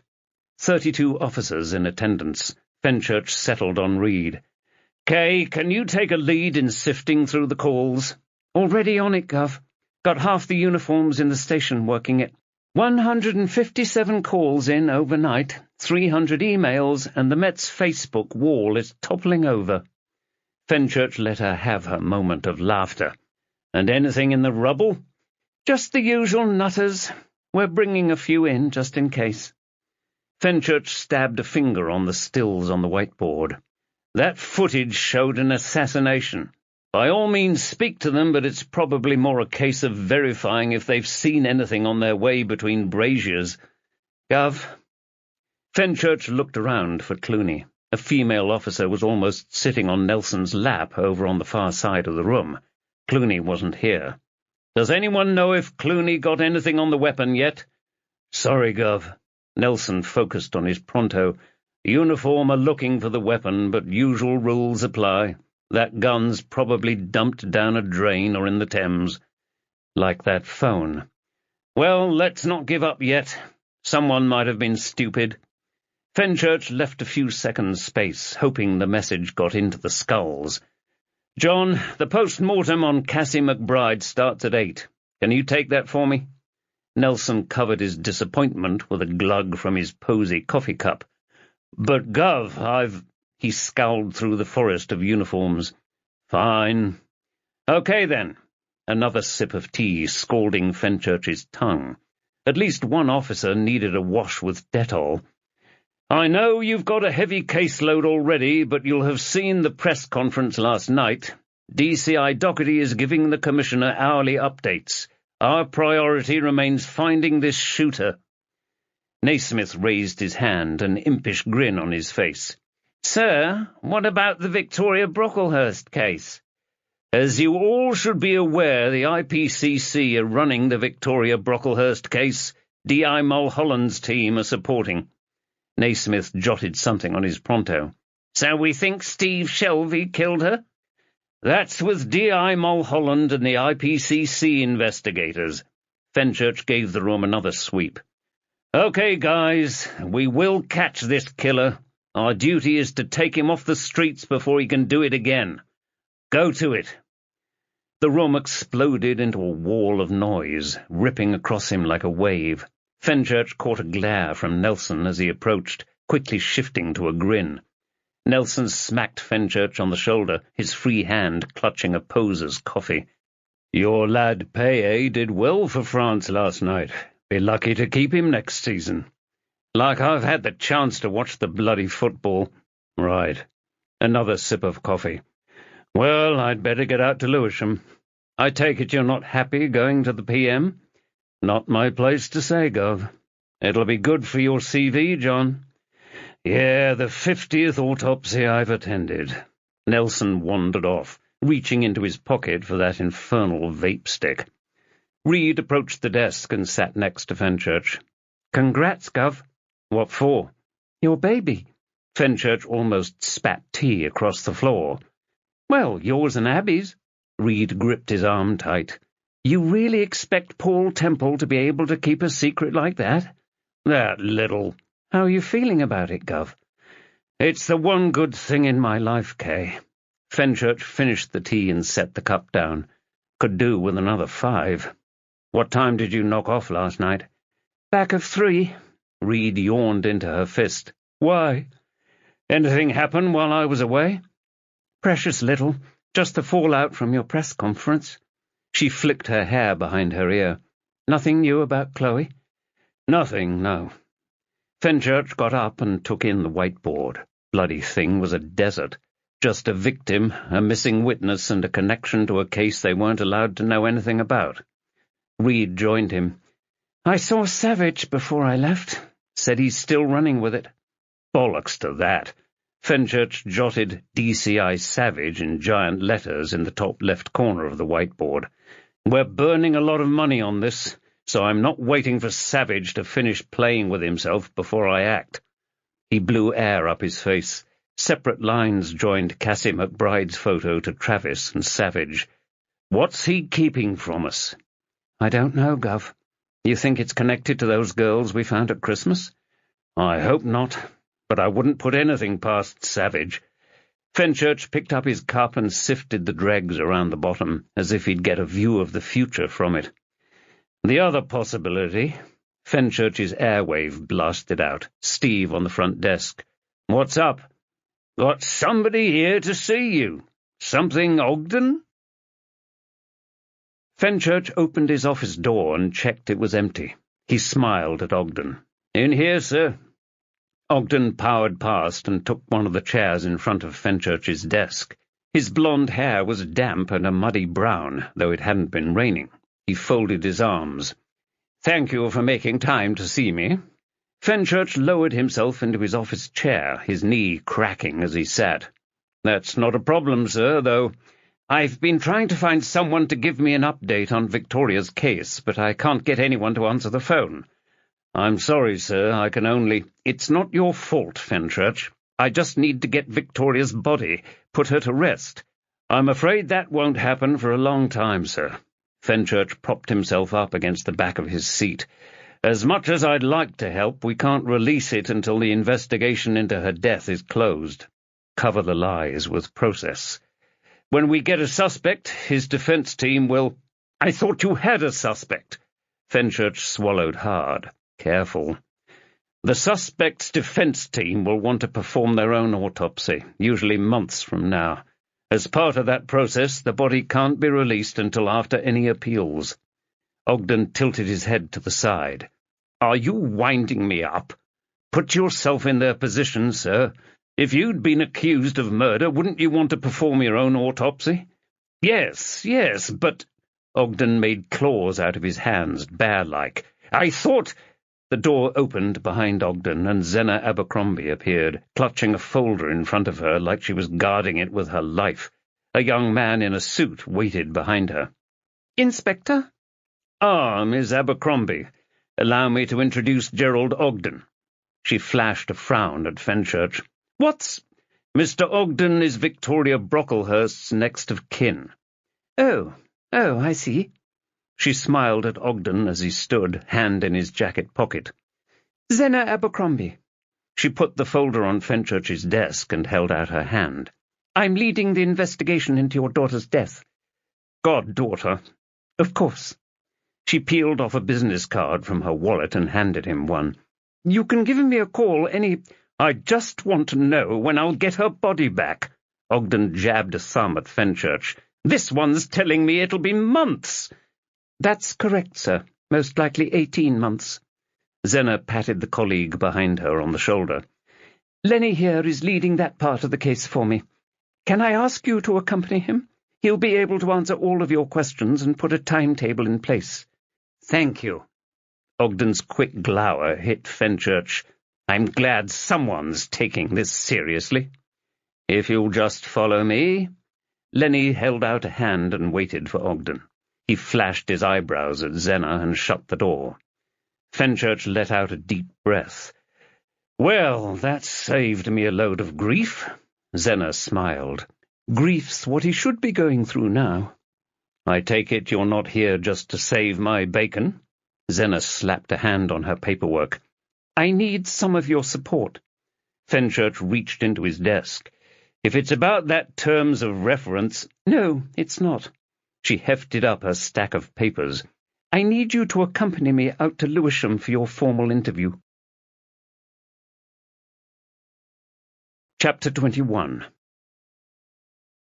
Fenchurch walked along the narrow walkway, overgrown by weeds on either side, nettles and thistles where they should have grown bushes. A lone honeysuckle spewed out its sweet scent, reminding him of summer nights when he was at school, hanging out in the park. The Lewisham Police Support Centre loomed above him, gleaming in the sun. A pair of jet streams crossed over each other in the blue sky. He charged up towards the front door. Zena was already inside, handing off her evidence pile to an underling. How the hell did she get here so fast? Simon? Fenchurch swung round. Liam Sharp stood behind him, wearing a grin and a brown leather jacket. Knew I'd bump into you. Liam? Fenchurch tapped at his watch. Bit early for you, isn't it? Late, more like. Liam's hand was lost under his hipster beard. Still up from yesterday. You here to see me? Something pierced Fenchurch in the heart. Drums skittered in his ears. Is this about Chloe? Shit, sorry, I didn't think. Liam raised his hands. No, I've not had anything yet. So you're here to see my old man? He looked away. Maybe. I told you to keep away from him. That's why I'm here, okay? I'm going to stop him calling me. Liam grinned. Some big cop warned me off. Well, when you speak to him, get him to call me. Fenchurch marched up the steps into the building. Clooney was just hurrying inside, his tablet covered with as many stickers as his arm had tattoos. He tried to duck away from Fenchurch. Thanks for coming to the briefing, Mick. What? Clooney's forehead twisted into a satanic ridge. Then it slackened off, and he laughed, his eyes shut. Right. Look, mate, I've been in since 5, and I was in till midnight. Doing what? 1,000,001 things. Clooney hugged his tablet tight to his chest. That girl driving the Travis car, Cassie McThingy. McBride. Right. Clooney unlocked his tablet and rolled his finger down the screen. Her PM's just about to start, so I had to do a lot of work for his nibs. Prat. He jabbed at the tablet. Anyway, it's a straight shooting, no messing about. 2 bullets, pop, pop. He tapped Fenchurch on the neck and the chest. Then he flashed the tablet, the display filled with a shot of the crime scene. Still turned Fenchurch's stomach. The casings your team got are with my ballistics expert now, but we're still missing the weapon. That's all you've got? Clooney stepped away. It's always the same with you. He glanced up at Fenchurch, then back at the tablet. My guy checked the shells. From the dent marks on the casing, he reckons it's a Baikal. A what? Baikals are Russian self-defense pistols, Simon. Supposed to fire CS gas. 8mm chamber. You can buy them in Germany, but you can take the... Clooney squinted at his tablet, then pinched and zoomed. You can take the partially blocked barrel, whatever that is, and swap it out for a rifle barrel. A few other little tweaks, and it can fire 9mm bullets. Also takes a silencer. Our guy didn't use one. Fenchurch sniffed the morning air, getting a whiff of cigarette smoke. He pushed open the front door and entered. How come I've never heard of them? No idea, Si. Must be losing your touch. Streets are flooded with them. Firearms call them a hitman kit. Some little punk running a street corner fancies some steel. All he needs is $1,000. $1.50, if he's a bit cheeky. Clooney walked over to the lifts. You coming to the PM? Nelson's attending. Right. Clooney hit the down button. You cast your beady little eyes over the report I sent on Shelby? No. PM's after this McThingy girls. We're just going through the motions, right? Open. Clooney snapped his tablet's lid. Shut. What happened? The lift dinged open, but Clooney didn't seem in a hurry to enter. You really want to know? It's important to me. Right. Well, Clooney opened his tablet again and prodded the screen a few times. The lift doors shut again. Pratt had a sneaky peek inside the lad first thing. He flashed up a photo that belonged in an abattoir. Judging from the severe damage to his stomach lining and the fatty deposits in the liver, kidneys and heart, he reckons Shelby died from acute arsenic poisoning. Arsenic? Fenchurch waited for Clooney to burst out laughing. Instead, he got a shrug. Jesus, thought that went out with a horse and cart. Happens more often than you'd think. Pratt's seen a lot of accidental or natural water contamination cases, and I'm running some jobs just now to confirm. Hang on. Clooney fondled the tablet screen. Nah, still not finished. Anyway, that investigator girl, Zara? Zena. Right. Well, she's been chasing me up to tell her when the poison was administered. And? Hard to tell. The damage is severe. Really severe. Most of the stuff I found is, like I say, contamination, so I had to dig to find the useful stuff about homicidal poisoning. Clooney tilted his head from side to side. I'd say it's possibly prior to arrest. With the dose I'm thinking he's had, the symptoms start kicking in about 30 minutes after the poison is administered. Fenchurch twisted his brain around the intricate algebra of the timeline. Garlic breath? Wait, what? How do you know that? I noticed it, and Shelby became delirious as we went on.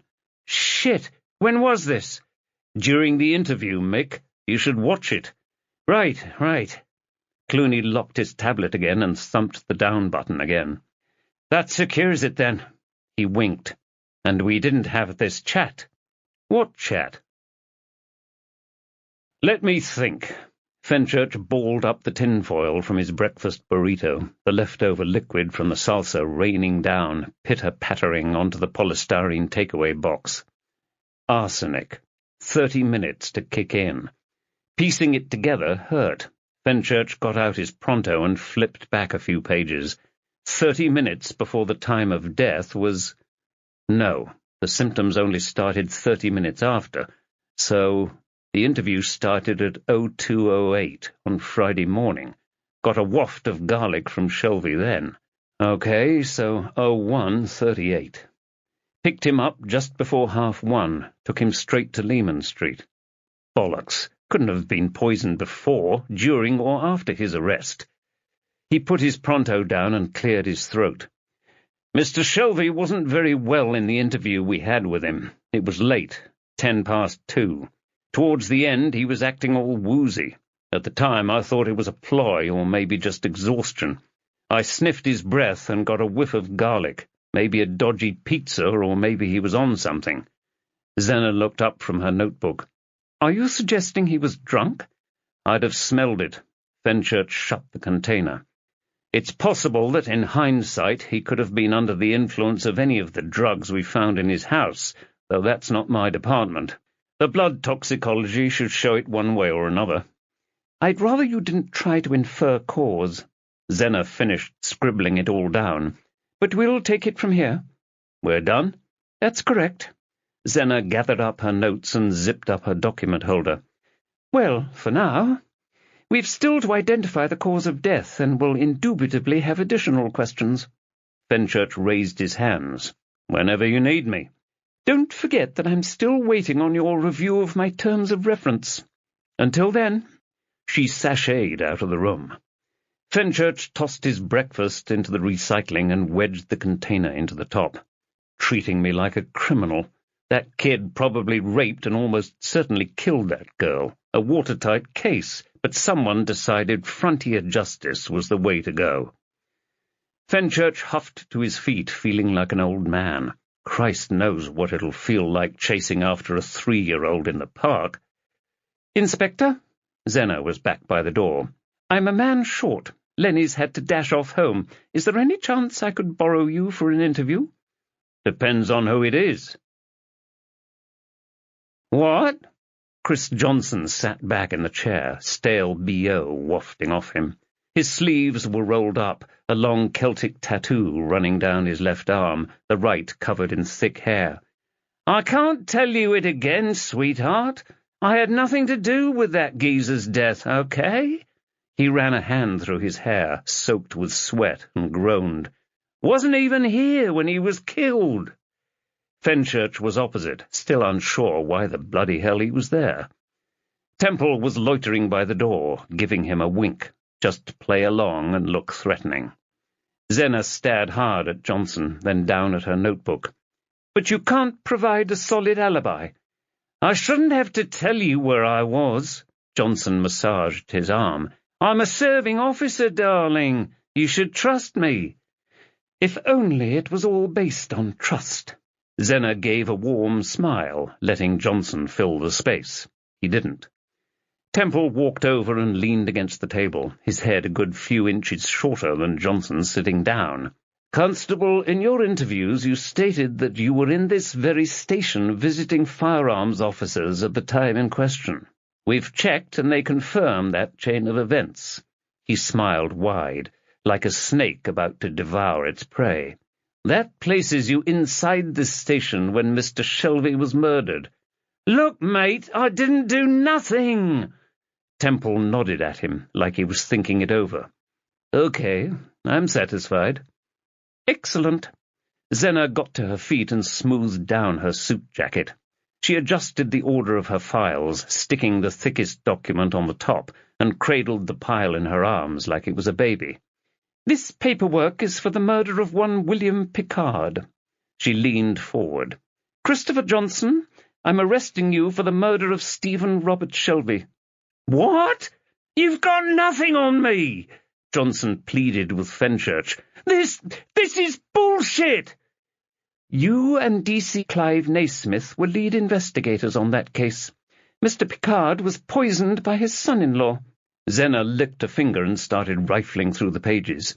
"Arsenic, as it happens." Johnson thudded his fist off the table. "I've not done—" Zena smiled at him.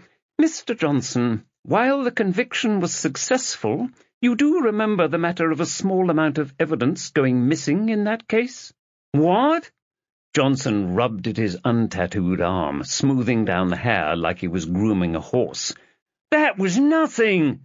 "You stole a sample of arsenic from the suspect's home, which you used to poison Stephen Shelby." Zena waved her hand at the custody officer. "Constable, can you escort Mr. Johnson downstairs and charge him, please?" "Ma'am." The lump of gristle and standard-issue jumper hauled Johnson to his feet. "Come on, sir." Johnson tried to wriggle free, just managing to secure getting his face smashed into the table. "This is a mistake!" Zenner and Temple both stepped away from the table, letting the CO drag Johnson out of the room. He left the door open. Fenchurch crunched back in the chair. "How did you find that other case?" D.C. Clive Naismith. Zenner patted her evidence pile. "We've got enough here. It's solid." "And then some." Temple sat in Johnson's vacant chair and tossed his phone in the air. "Well, I've got us a slot at Westminster Magistrates' Court at 11. He'll be in Belmarsh by lunchtime." Zenner beamed at him. "Thanks, Paul." Good luck getting any of that past a judge. Fenchurch stretched out his spine. "Got time for a coffee, Paul?" Fenchurch's phone blasted out Kashmir again, getting fed up with it. "Read." He held it up to Temple. "Better take this, Paul." Temple shot him a wink. "Say hi to Kayleigh." He trotted off out of the room.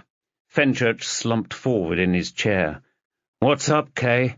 "That cyclist has come forward." Chapter 22. Fenchurch stopped outside the interview room door and sucked in air, trying to calm his breathing. He tugged at his shirt, separating the soaked cotton from his damp skin with a schlup. "Is he definitely our guy?" "Tom Lynch." Reed held up her pronto. "I've asked him a few questions, and he seems legit. Wanted to wait till you got here, Gov. I know how much you like to blunder in, regardless." "Charming." Fenchurch grinned at her, then pushed at the door. He sat next to Reed, across from Tom Lynch.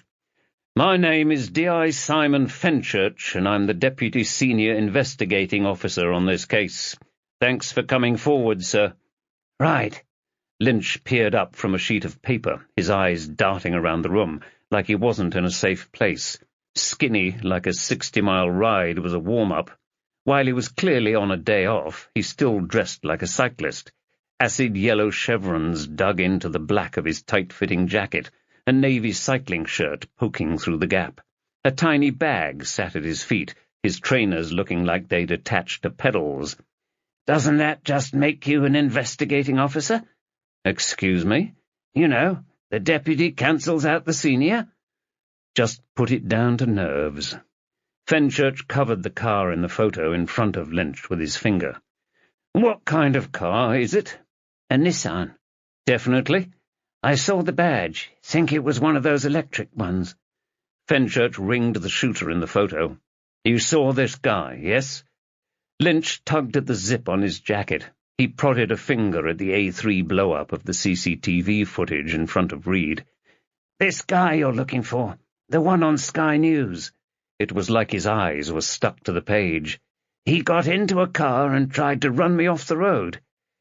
Fenchurch snatched the sheet back and drew the shooter's eyeline with his finger, like he was analyzing football on Sky Sports on those stupid big iPads.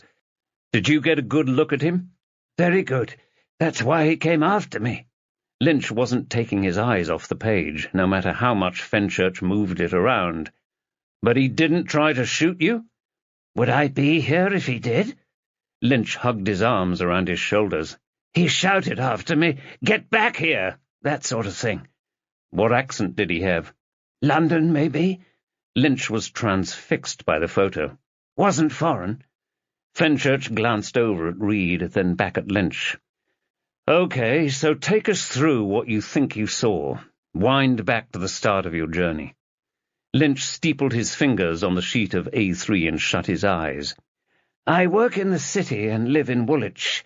If I can get on the DLR at Tower Gateway by 4, they let me take my bike on."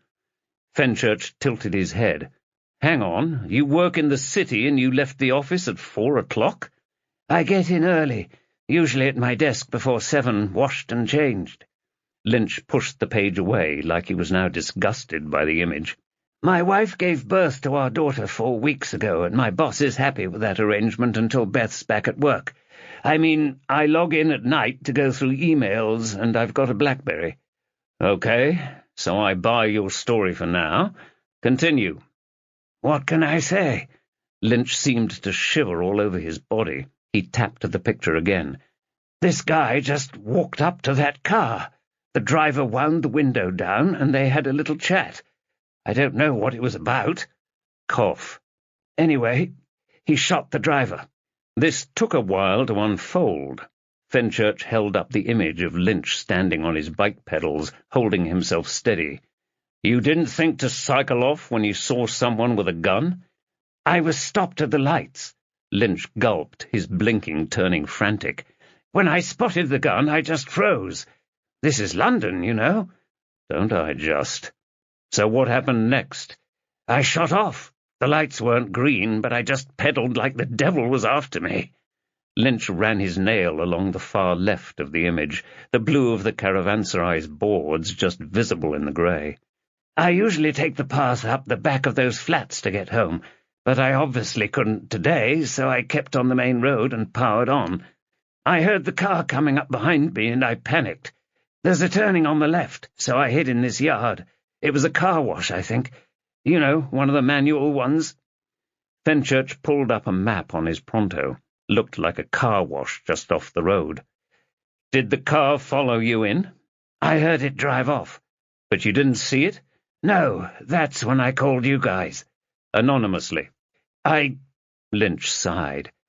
I watch a lot of American TV, corrupt cops everywhere. How was I to know I'd not get, you know? He put a gun to his head. So you did half of your civic duty. Half? What? Lynch looked away, scratching his neck. I'm here, right? He tapped at the figure on the page. That image is better than I can remember. He squinted at it. His car's not on here. What kind was it? Dark grey. German, I think. Lynch's face pinched tight. I'm not a car guy. Drums thundered in Fenchurch's ears, hard but out of time, out of control. We're losing this. He tapped Cassie's car. But you recognized the Nissan. We've got a Nissan at home, big enough for a football team. Lynch reached down and hefted up his bag. Hang on a sec. He rummaged around and pulled out a little black box, rounded corners and a glassy front.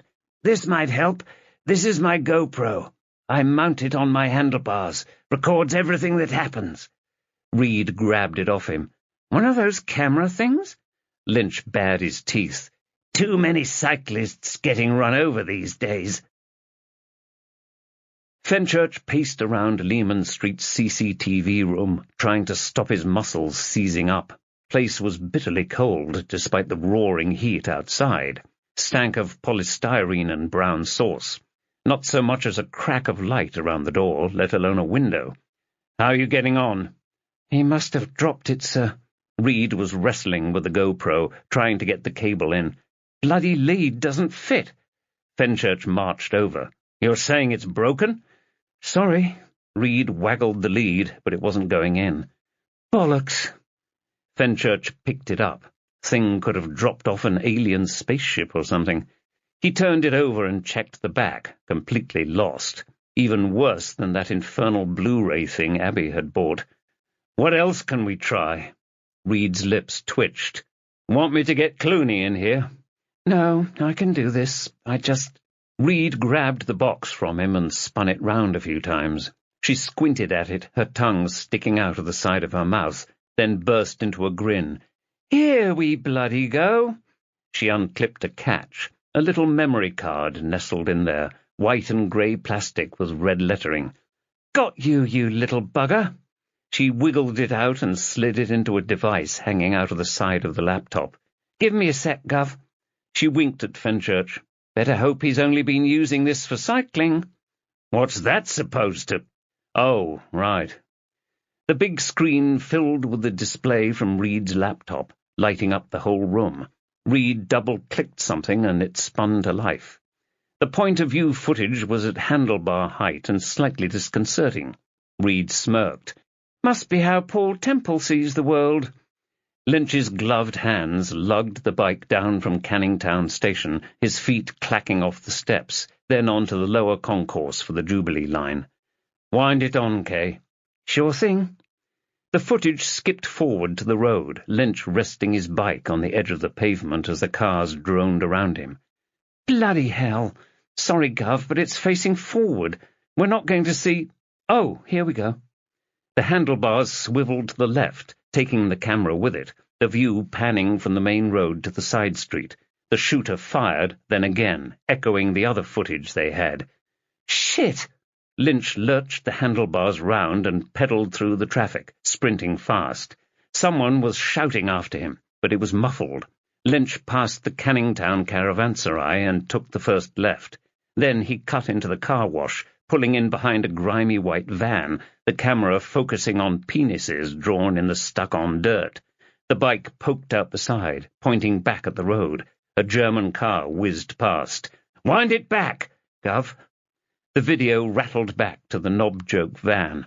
Now, forward slowly.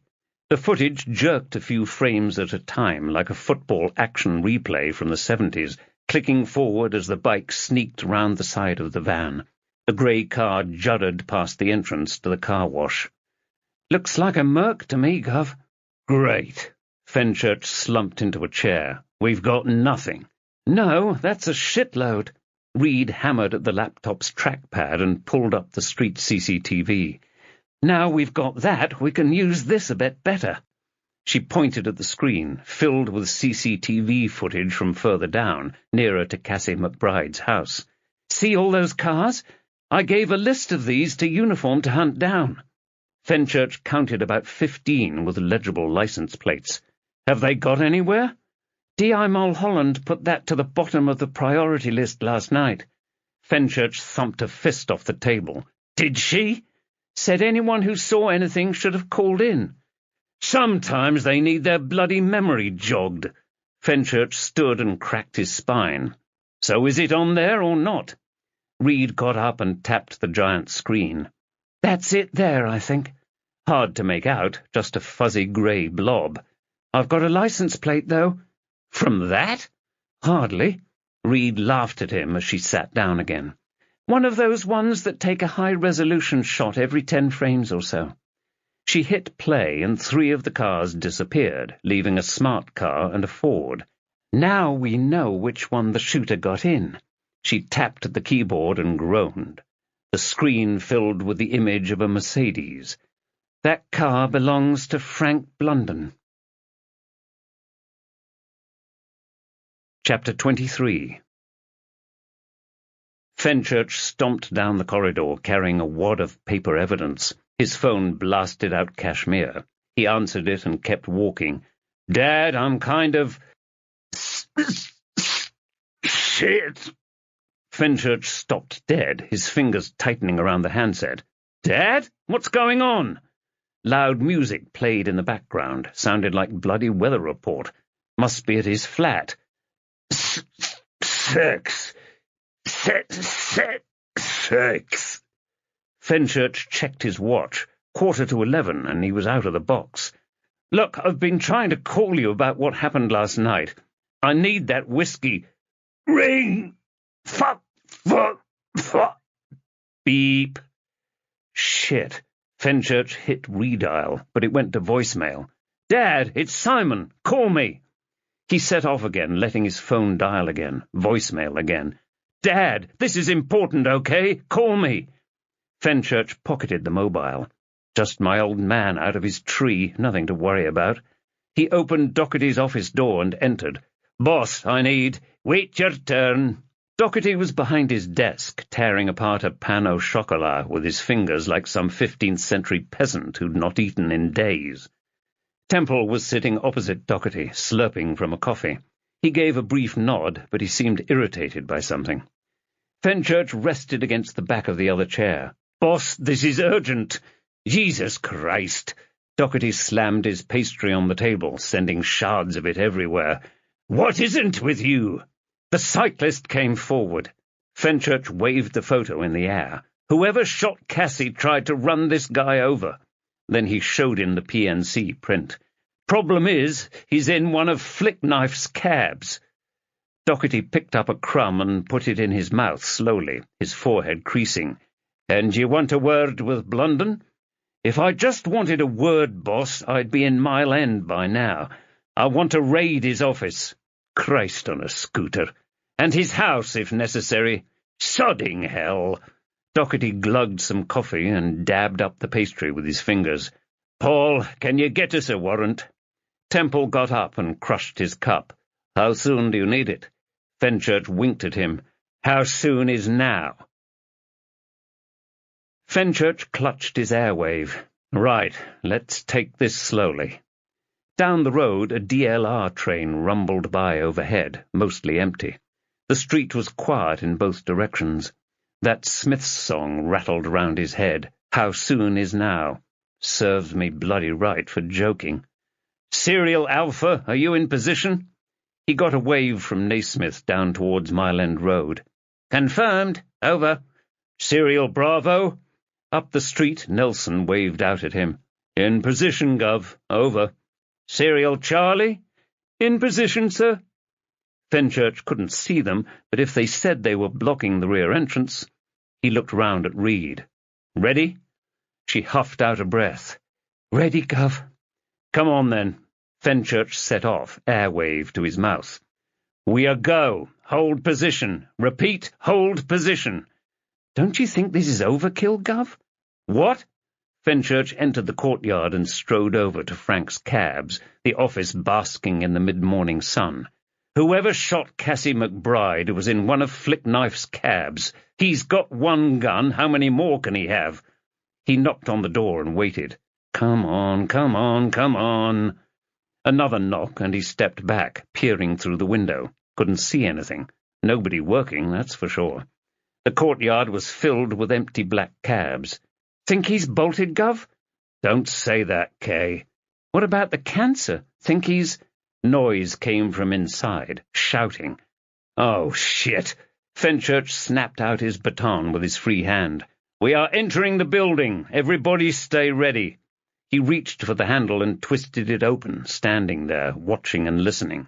Voices boomed out from the back, quite a heated argument. Fenchurch held up a finger, stopping anyone else advancing. He entered, taking it slowly. He stopped by Blunden's office door, baton raised, and stepped back, a drunken Scotsman and a Scouser. He twisted the handle and pulled the door open. Blunden sat in his chair, slumped forward into a crimson pool covering his desk, dripping onto the floor, pat, pat, pat. Blood dribbled from a cut on his throat, soaking his white shirt.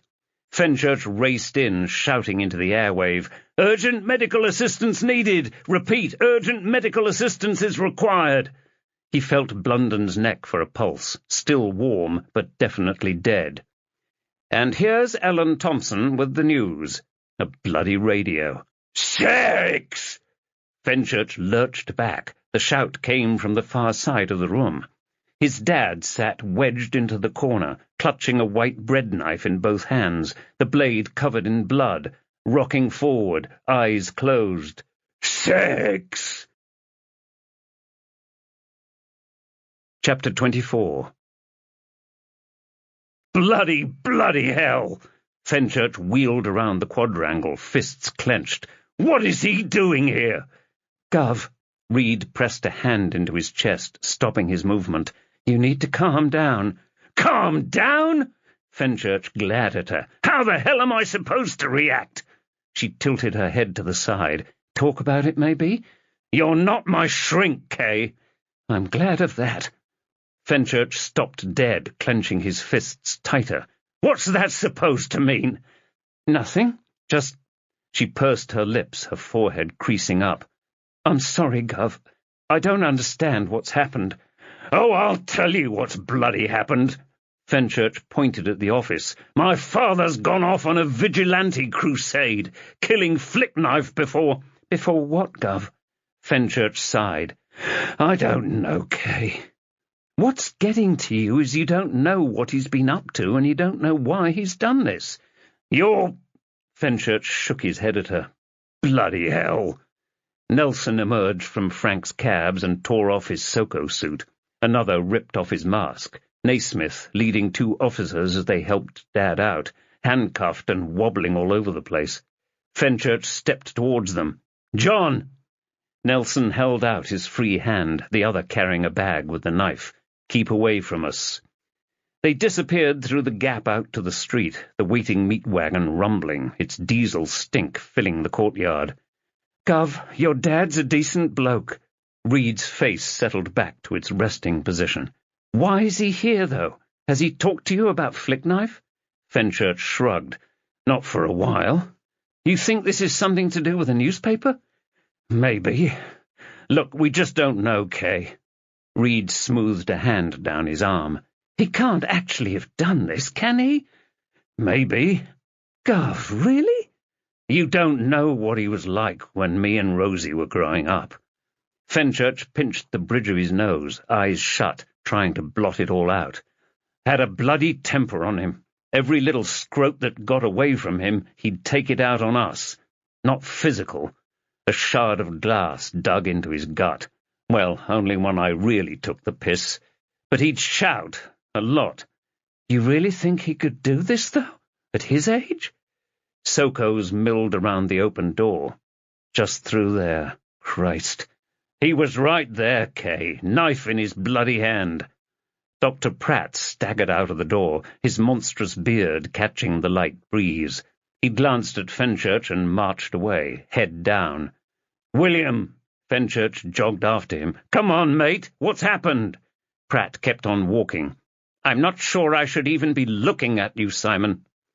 Fenchurch got in front of him and stopped him in his tracks. Still didn't get any eye contact.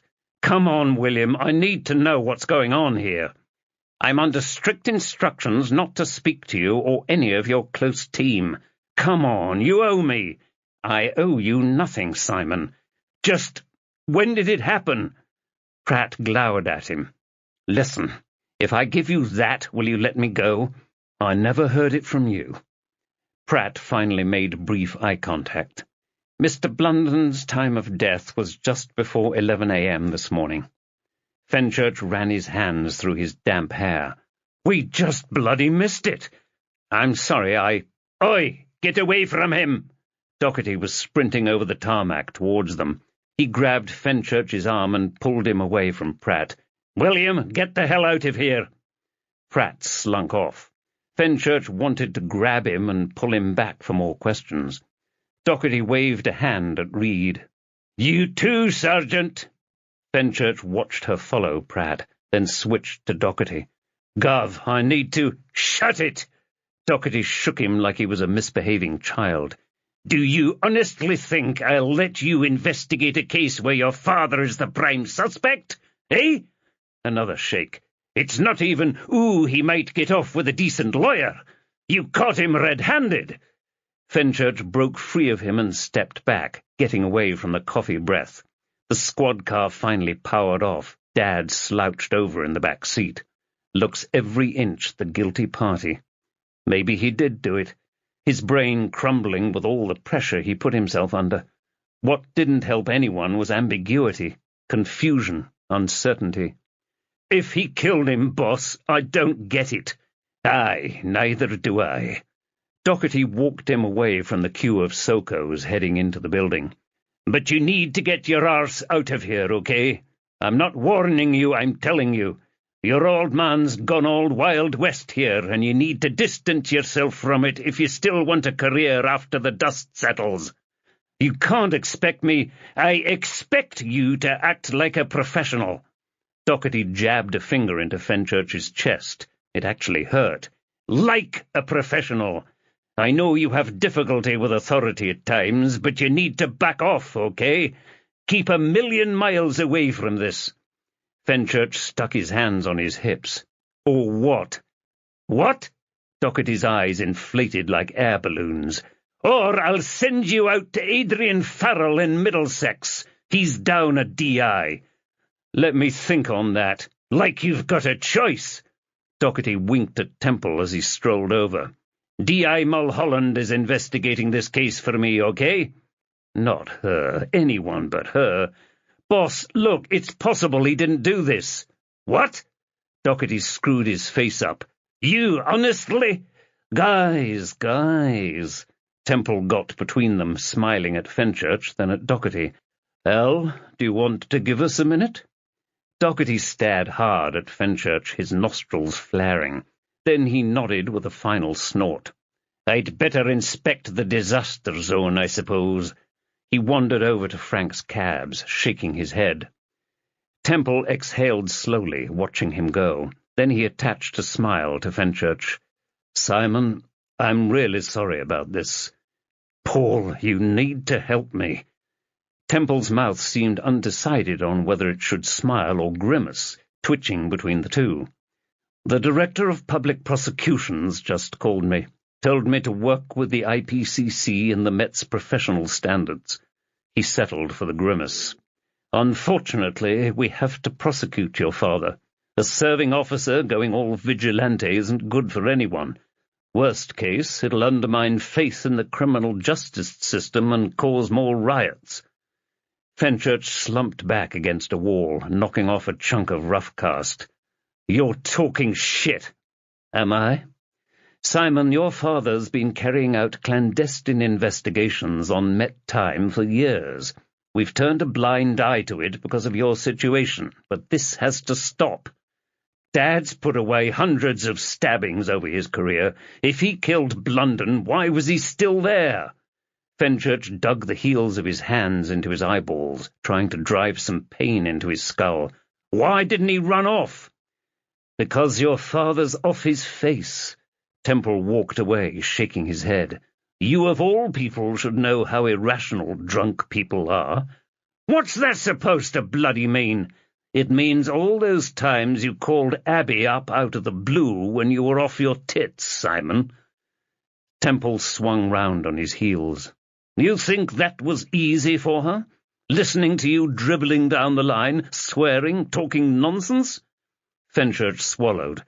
"I can't believe she told you."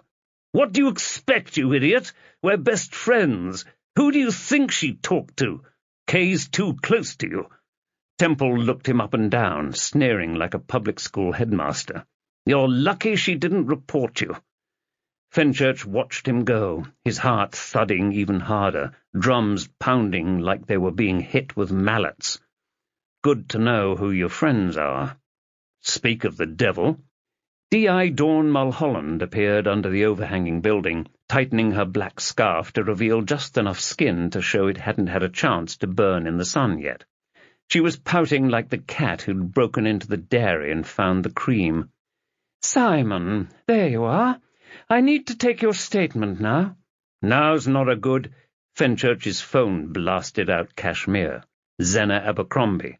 Mulholland raised an eyebrow. Which was the lesser evil? Fenchurch sat on the wrong side of the table in the interview room. So this is how it feels.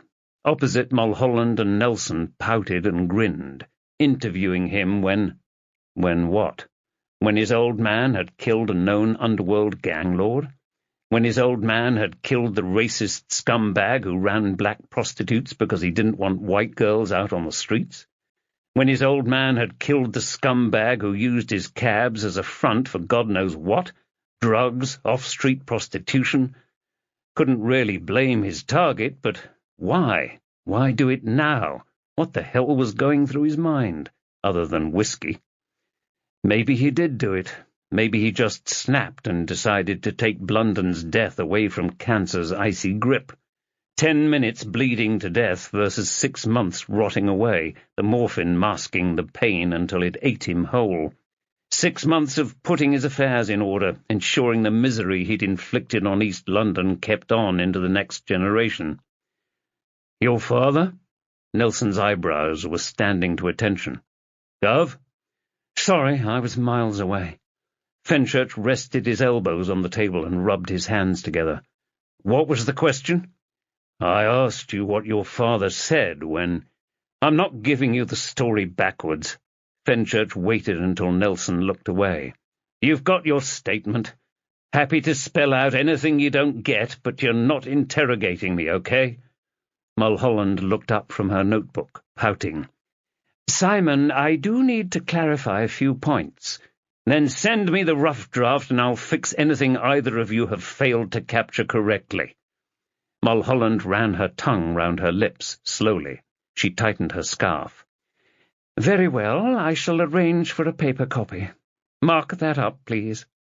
Fenchurch held her gaze. "I'd just like to speak to my father." "That's not going to happen." Mulholland gave him a wide smile. "Given the state he's in, the duty doctor tells me his blood alcohol level is consistent with drinking half a bottle of whiskey." "Jesus, Dad." Fenchurch deflated as he tumbled back into his seat. He cleared his throat. "Have you got the shooter yet?" Mulholland was standing by the door now, like she'd just transported there. "Excuse me?" "The whole reason we went round was to find out who Blunden had sent to shoot Cassie McBride. Have you got someone going through the records to find out who was driving the Mercedes?" "We'll arrange for that." Mulholland opened the door and let Nelson out first. She gave Fenchurch an icy smile. "I'm truly sorry about this, Simon, but I'm just doing my job." "Like hell you are. You're enjoying every second of this." Fenchurch waited for them to leave him alone. He sat there like some chav from the arse end of Hackney who'd stabbed a mate in the pub for a dare, treating him like a criminal, like he'd stuck the knife into Blunden himself, like he was the one dribbling in a cell shouting sex.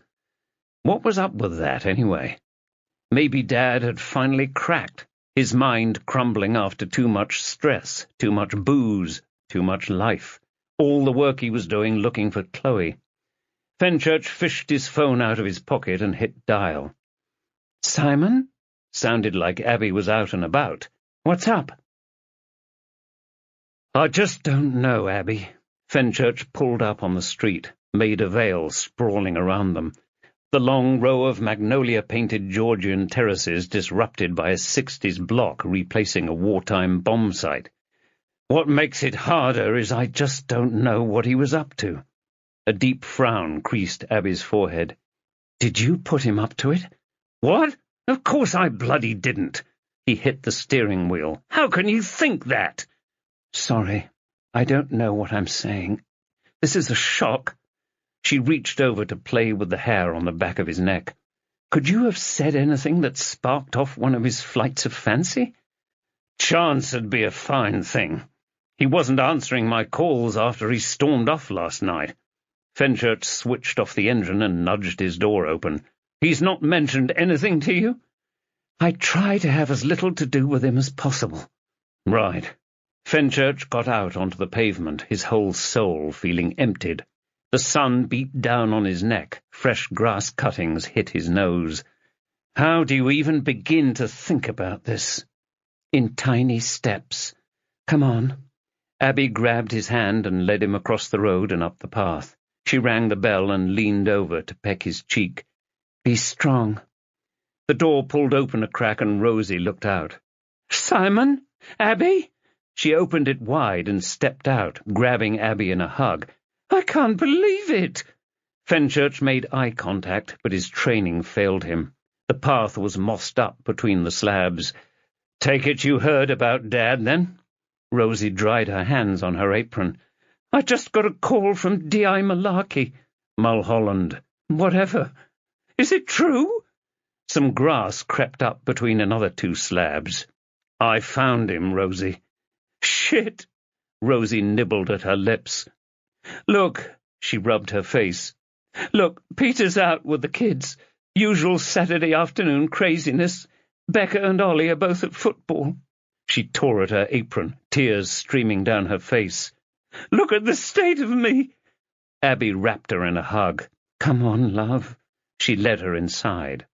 Fenchurch followed them in, stepping over a fire engine and a spray of Lego as he navigated into the living room.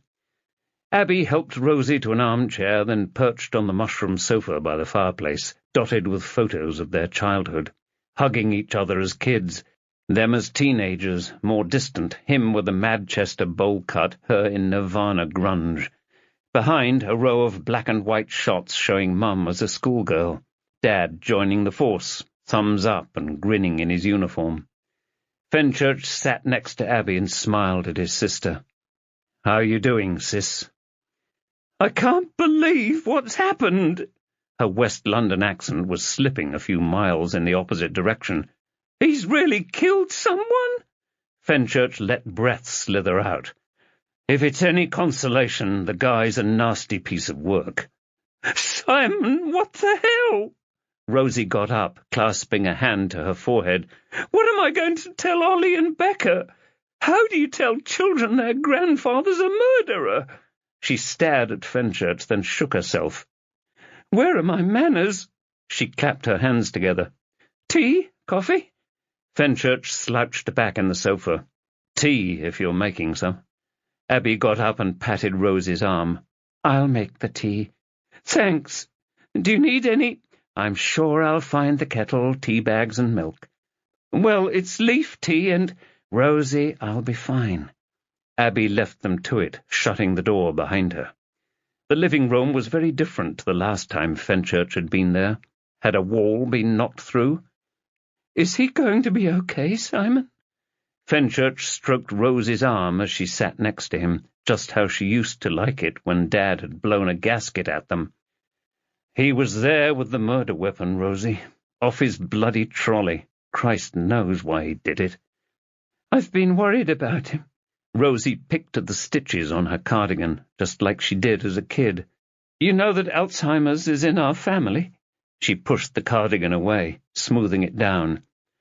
"They brought him back as a civilian after his retirement. They wouldn't let him back if his brain was rotting." "He's killed someone, Simon, if that doesn't mean his brain's rotting." But had he killed Blondin? Had he really? Why didn't he run? Well, half a bottle of whiskey and he'd be on the bloody floor. But that phone call. Fenchurch got up and started pacing around the room. He can't have killed him. It's not in his nature. He just can't have. "That D.I. Malarkey told me the knife was definitely used to kill him." Might as well have stuck the knife into Fenchurch's heart. He huffed out air. "I can't just sit around drinking tea. I've got to go and do something." Chapter 25. Fenchurch parked on Dad's street and got out. A fat tabby lay on its back on the pavement outside the flat, basking in the morning sun, oblivious to the world. No sign of the rickety old Saab. He got out his airwave and tapped a message to read. "Can you get someone to check round there for Dad, Saab? It's my old one." He put the airwave away and knocked on Dad's door. It just swung open. "Jesus, Dad." Fenchurch entered, fists clenched. The lights were blazing away, same as it ever was. Jazz blared from inside, definitely weather report. Birdland, the musicians sounding like they were fighting each other. A North Face jacket was heaped on the floor. House keys rattled on the rug. No sign of his car keys. Fenchurch listened hard. Sounds empty. Can never be too careful, though. He snapped on some gloves and crept through to the living room. Stank like an old pub, a cigarette burnt to a stub in the ashtray. A wooden table was smashed against the wall, just a pile of kindling. All four legs of a dining chair dug into the wall, stuck into the plaster. A family photo of Dad with his parents lay there, the glass like cracked ice. All that ivory shit had been swept off the dresser, scattered around the room. A well-used tumbler covered in ghostly fingerprints cuddled up to the half-empty bottle of Dunpender. Bloody hell. $4,000 down the toilet, plus 18 years of investment return. Fenchurch sat on the sofa and pinched the bridge of his nose. He sucked in the stale air and tried to piece it all together.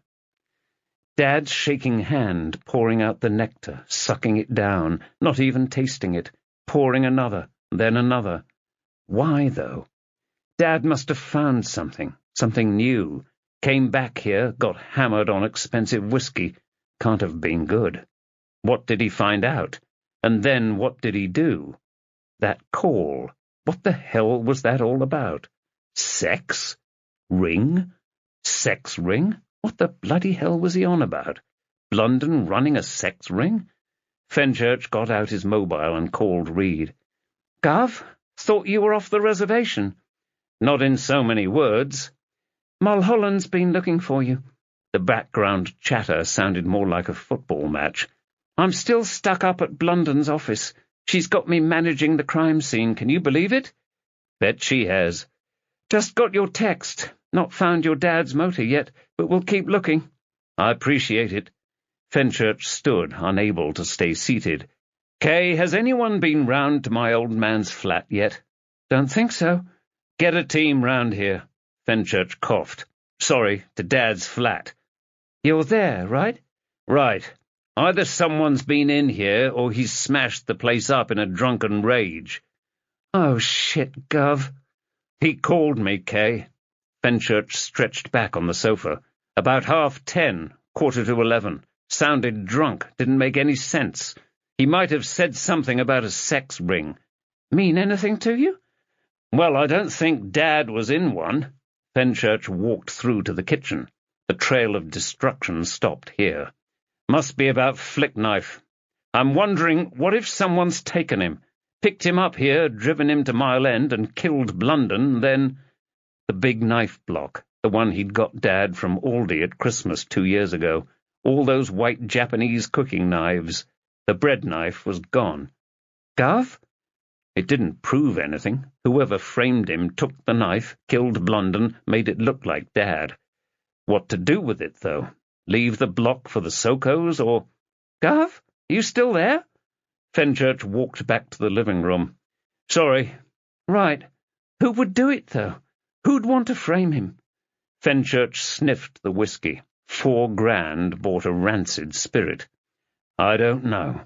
I'm drawing a blank, Gov. Fenchurch sat forward.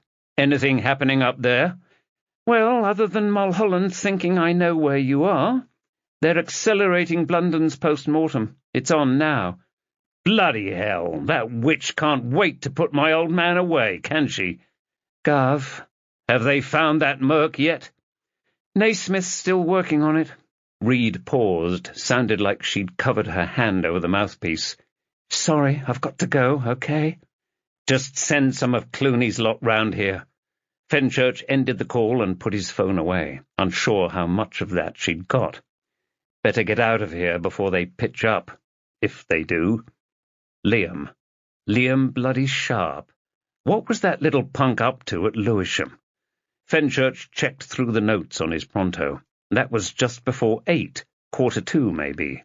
3 hours later, Dad slotted Flickknife. What the hell was he doing there? He looked around the scuffed carpet at the tiny elephant figures. Drums thwacked as he picked up his phone and dialed Liam's number. Sorry, but I'm probably asleep or drunk in a hedge. Leave a message and I'll get back to you. Beep. Liam, it's Simon. I need a word with you. And if you don't call me back, I'll come round your flat, okay? Fenchurch stood in the corridor in the basement and waited. Sounded like old music hall coming through the door. A cleaner squeaked behind him, his bucket and mop rattling as he trudged. Stank of bleach. Fenchurch called Liam again, straight to voicemail. He swallowed hard and finally rapped on the door. It opened and Bert MacArthur stood there, Dad's mate and partner in crime, at least in investigating old ones, wiry like a ferret, hair far too dark for his pale skin. He tilted his head to the side. Simon? Take it you've heard? Stupid, stupid bastard. Bert nodded, puffing out his cheeks. Come on in. Fenchurch followed him inside and shut the door behind him. The place was even more chaotic than the last time he'd visited. Floor-to-ceiling shelves rammed with files and boxes covering all 4 walls. Even had a little document rack set into the back of the door. Bert slumped in a chair by a little alcove sculpted out of the mess. An old computer sat there, the sort that could only log on to the PNC. No emails or internet. He gave a sly wink. You're probably not supposed to be here, are you? True. Have you spoken to him? Not been allowed to. Fenchurch stayed standing, not that he had much choice. I was the one who found him, Bert.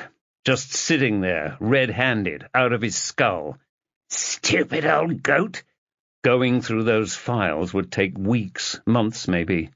What's he been working on? Search me. Bert waved his hands around the room. While this place is a bit of a dump, it's an organized one. More archaeology, I'll grant you. So you don't know what he was looking into? Getting worse, not better. But you both worked on that case at Christmas, didn't you? That's only because I found a case that looked funny. Bert slurped at some tea from an old mug that belonged in a skip. Your old man did the rest, linking it with that Bishopsgate fish gutter. He picked up a yellow post-it and crumpled it into a ball. Your dad's been losing it, Simon. His obsessions have been worse than ever. Fenchurch shut his eyes. What do you mean? You know how secretive he can be. He's been beavering away at that stuff full time. Another drink of tea, followed by a grimace. Your old man got a bollocking from our gaffer the other day. He pointed at a stack on the edge of his desk. He'd been requesting old case files from 2008 and 2009. That didn't make any sense. Chloe's file was 2005. There were those kids from the last 2 or 3 years, admittedly, but everything else had been 80s and 90s. Fenchurch picked up the top file, a missing persons from 2009, a young girl. You've no idea what he's working on? Nothing. Sorry, son. Who's it for? Savage? Big posh sod. Works for the Trafficking and Prostitution Unit. Bert glugged at his tea, puckering up his nose. Not him, no. And I've no idea who, before you ask. Right. Fenchurch put the file back. When did you last see him? Last night. Wasn't he heading out with you and Abby? We had a meal together, yeah. Fenchurch frowned. You know a Liam Sharp? Yeah, journalist, right? I was here first thing this morning on another matter. Liam was coming in to see Dad. Always in early, is Ian. He loves this job. Bert set the cup down. Thing was more encrusted tea than porcelain. Anyway, I got here about 10, thinking he'd been here a while. No sign of your father or this Liam chap. He'd left or not been here? Hard to say. Bert waved around the chaos, chuckling away. Well, thanks for your help, Bert. Fenchurch passed him a business card. If anything comes up, give us a bell, yeah? The door to the flat opened and Liam Sharp took one look at Fenchurch and gave a sigh, dressed like he'd just woken up and hadn't had time to put on the full hipster uniform, trackies and a ripped T-shirt.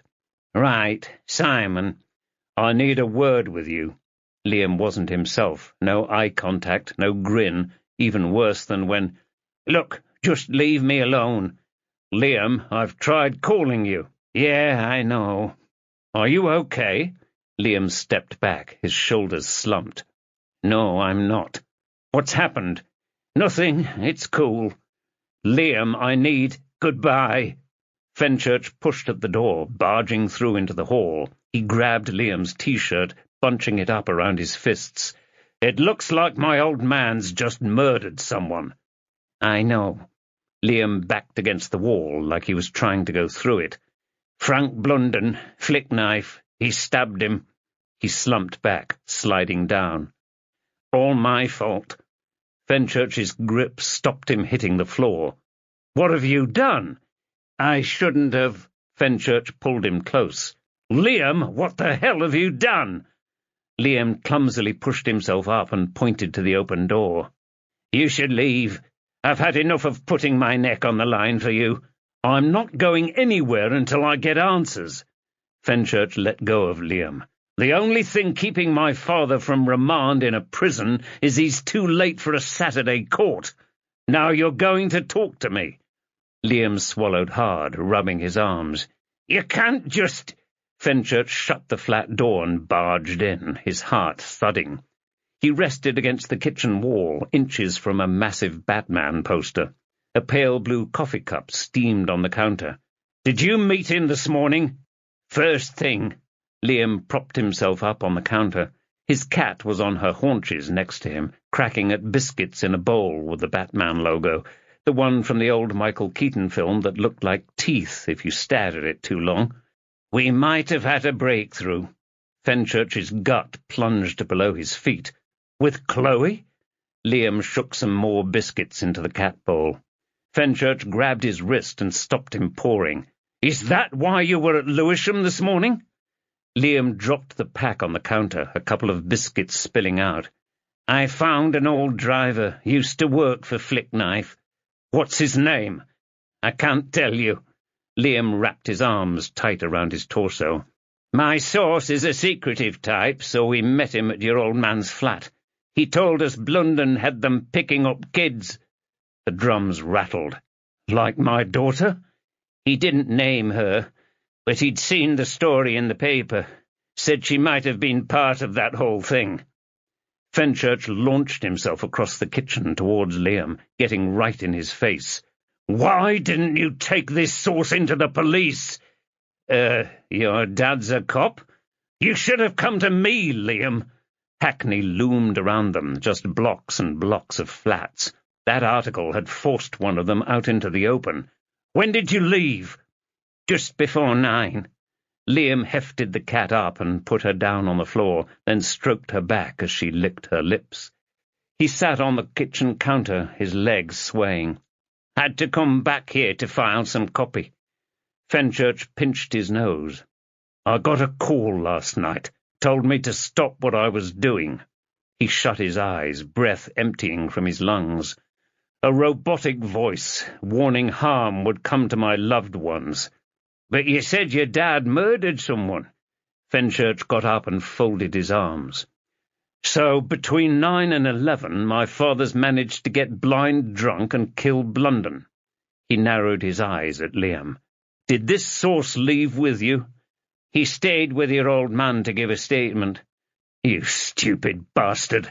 Fenchurch lurched across the kitchen and grabbed his T-shirt again, pressing his head to Liam's. "That guy's framed him." "Come on, it's not like that." Liam tried to wriggle away. "Can't be. I need to know who he is. I can't give you his name." Fenchurch let him go. "It won't have come from you, okay?" Liam dug the heels of his palms into his eye sockets.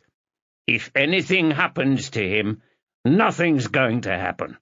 Fenchurch took a few steps back, could still feel the fabric around his fingertips. "What exactly did he tell you?"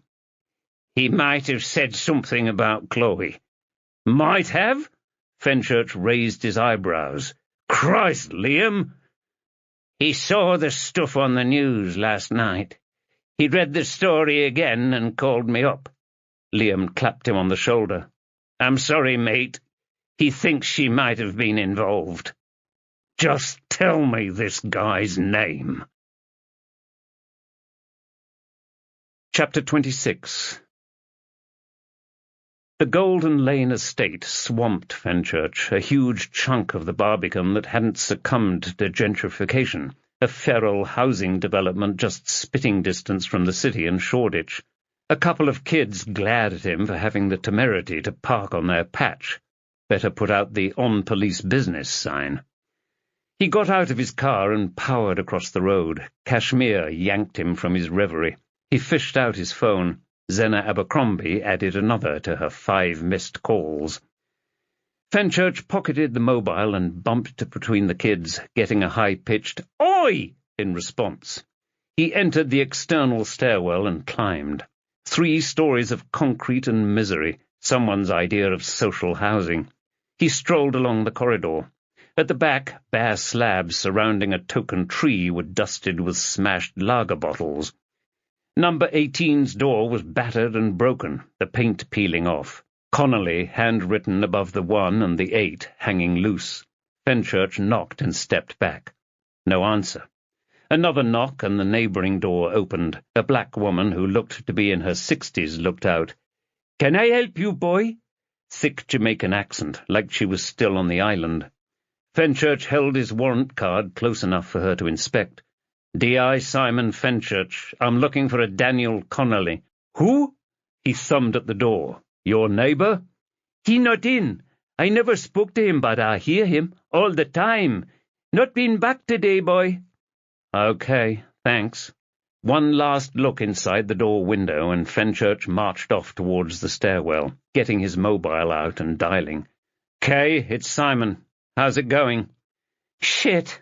From the grinding and shouting in the background, it sounded like Reed was in a mine somewhere. "I'm still at Frank's Cabs. Mulholland's using this as an opportunity to take most of London's fleet apart. Good luck with that. Fenchurch danced down the stairs, his knee clicking with each step. Got a hold of the Merc yet? Not that I've heard, Gov. How are you doing? Coping. Just. Fenchurch stopped at the bottom of the stairs. The kids were still scoping out his motor. He whistled and they cleared off, hands deep in pockets. Wonder if you could do me a favour. Depends on what it is. I need you to get a lookout for one Daniel Connolly.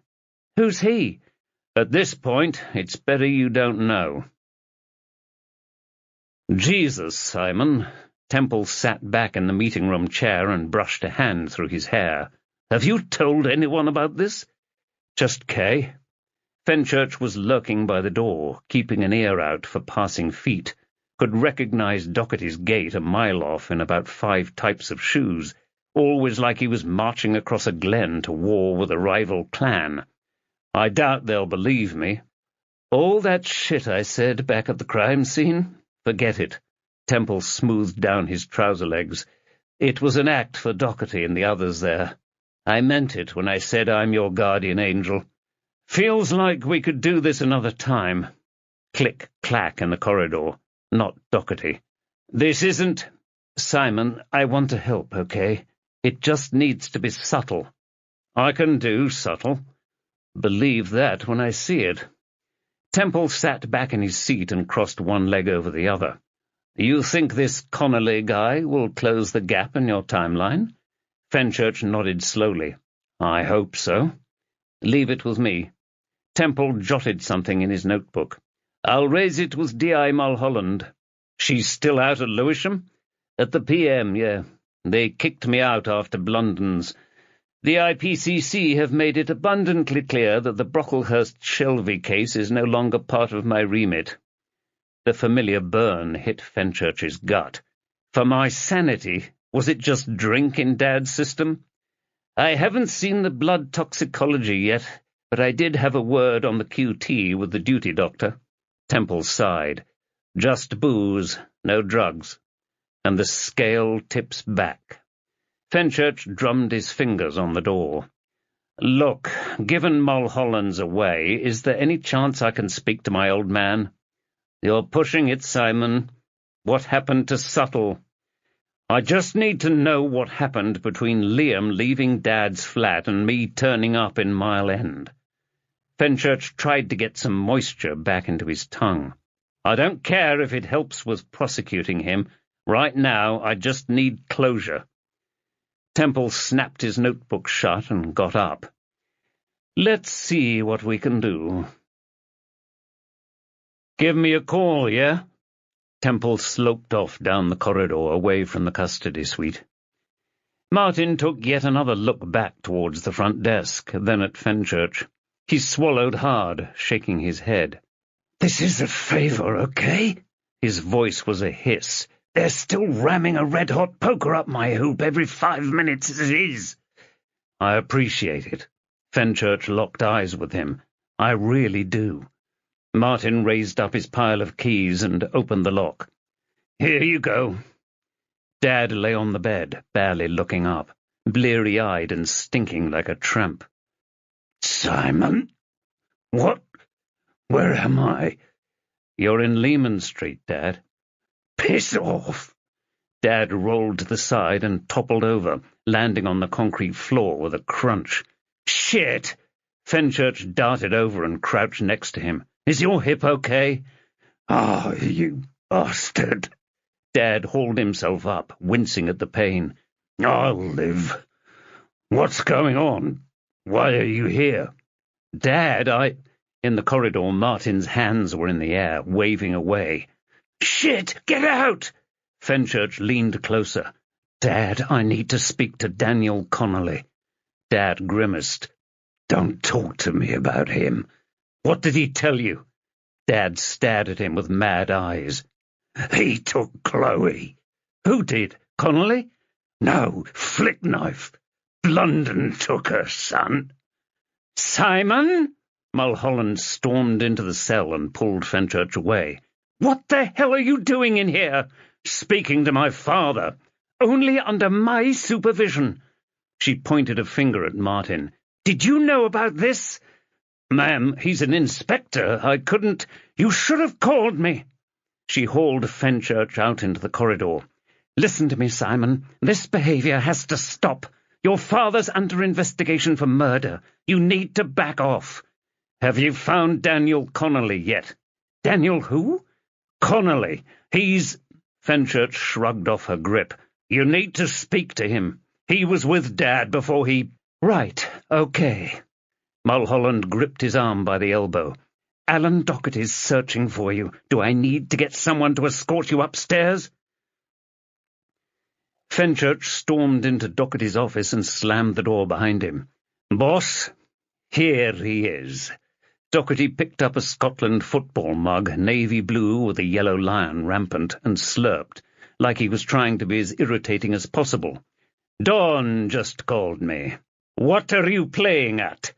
Fenchurch collapsed into a chair, felt like he'd fallen through it. "Boss, you need to get out of here, you daft bastard." Doherty set the mug down, his eyebrows shrouding his eyes. "And the last thing you should be doing is sneaking around behind anyone's back, you arsehead." Fenchurch ran his hand over his face. "My old man's being framed, boss. I worked for and with your old boy for years." Doherty hunched his shoulders. "I know him. But, Simon, you saw it with your own eyes. Him sitting there with that knife. He's as guilty as Gary Glitter in an orphanage." Fenchurch sprang to his feet, fists clenched. "Come on, boss. You need to get out of here." Doherty pointed at the door. "Now! No second chances this time. As of Monday, you're out in Middlesex." Fenchurch stomped down the corridor, hands thrust deep into his pockets, past open meeting-room doors, past the incident room, buzzing at this time, the new shift swelling the numbers and giving a bit more enthusiasm for the task at hand. Bloody Doherty, bloody Mulholland, Middlesex, bloody hell. Fenchurch opened the stair door and clattered down the steps, the sound of his feet ricocheting round the tight space like fireworks. Destroying that bottle of whiskey can't have been the only option Dad had when he found out. Fenchurch slipped on the stairs, stumbling a few steps. He caught hold of the handrail and pulled himself up, chest heaving, a jolt of adrenaline firing through his veins. Bloody hell! He sat on the step, sucking in air, trying to calm his breathing. A downstairs door opened. Think it through slowly. Connolly told Dad what happened to Chloe, then he got blind drunk and killed Blunden. How did he get to Mile End? It was about half an hour's walk up from Dad's flat in Limehouse, maybe 10 minutes' drive if he went round the houses. Dad's driving was terrible at the best of times, and with a half bottle of whiskey in his guts, no chance. He definitely had help getting there. His car was gone, meaning he probably didn't get a cab up there. The amount of whiskey in his system meant he couldn't have driven up there without getting pulled over. Meaning Daniel Connolly. And where the— "Gov?" Reed was climbing the stairs, frowning at him over the banister. "You frightened the life out of me." "Kay." Fenchurch hauled himself to his feet and slouched past her. "I'll see you later." She grabbed his wrist, her fingers digging deep. "Not so fast. You okay, Gov?" "Not really, Kay." Fenchurch stepped back from her, the buzz from the trip still surging through his system. "Doherty's—" He huffed out and shook her off. "You got anything from the taxi office?" "If we did, I can't tell you." Fenchurch winked at her, but he couldn't put much effort in. "So you can tell me?" "Very good. I can't tell you if there wasn't anything, either. Still nothing on your APB." She glanced upstairs at an opening door, footsteps thundering up away from them. "Found your old man's motor 3 streets away." "Oh, shit." Fenchurch's phone blasted out Kashmir. Unknown caller. Could be anyone. His heart thudded again. Better take this. He stabbed the call button and sloped back, though Reed still had her eyes on him. "Fenchurch." "We told you to stop. You didn't." The same robotic voice, hissing and distorted. "Who's next, Simon?" Click, and it was gone. Fenchurch swallowed as he turned away from Reed. "Okay, well, I'll see you there." "Quit it with the act, Gov." Reed snatched his mobile from his hands. "Was that another call?" Fenchurch couldn't look at her. "They said someone's next." "You?" "Shit, not me." Fenchurch grabbed the phone from her and dialed. He listened to the ringing tone, then the voicemail kicked in. "We're sorry, but—" Click. "Abby Fenchurch," click, "isn't available to take your call right now. Please." Chapter 27. "Same story as last time, Si." Clooney's voice was almost drowned out by the roar of the engine as Fenchurch pulled off the westway and descended the ramp. "Call was made in the Isle of Dogs this time. Another burner. On, then switched off after the call. Suspect this one's in the Thames as well." Fenchurch took a quick right, then a left. "So there's nothing at all?" "Just that your guy likes East London." "Cheers, Mick." Fenchurch killed the call and hit dial again as he roared over cobbles, the whole car rattling. "We're sorry, but—" Click. "Abby Fenchurch," click, "isn't—" He stabbed the screen and pressed another button, just before a sharp right chicane by a modern church. "Simon?" Temple's voice dominated the car, even drowning out the rattle from the cobbles. "What's up? Where are you?" "At Lehman Street. Mulholland's asked me to supervise the prosecution of your father. I told her I can't, but— Have you heard from Abby?" "Abby? Not since last night. Why?" "Get her to call me if you hear from her, okay?" Fenchurch killed the call and screeched to a halt, tearing off his seatbelt as he tugged at the door. He grabbed his keys and bolted out of the double-parked car, rushing in front of a silver Skoda as it powered towards him. Too close. He sprinted up the path and hammered on the door, panting already. "Rosie!" He thumped on her door again, the din echoing down the street. The door slid open and Rosie stood there, her arms folded across her chest, glowering at him. Bacon smells accompanied her. "Simon, have you got him off?" "What? No. Is Ab— What's happened? Is he—" She put a hand to her mouth. "Where's Abby?" Fenchurch got a slapped arm for his troubles. "You said you were going to—" Rosie's accent slipped right back from Maida Vale to Limehouse. "Oh, my God, he did it! He killed him!" "Rosie, listen to me. I've just not got him off yet, okay?" Fenchurch danced around like a naughty little boy not getting let in. "Is Abby still here?" "I am." She was in the hall, head tilted to the side, arms folded like his sister. "What's happened?" "I had a phone call. Another warning one." "You thought someone had taken me?" Fenchurch huffed out air. "They said someone else close to me was next. I thought it'd be you. I couldn't get hold of you." "My phone's been in my purse on silent." Abby reached down onto the hall parquet and picked up her bag. She checked her phone, and her eyes bulged.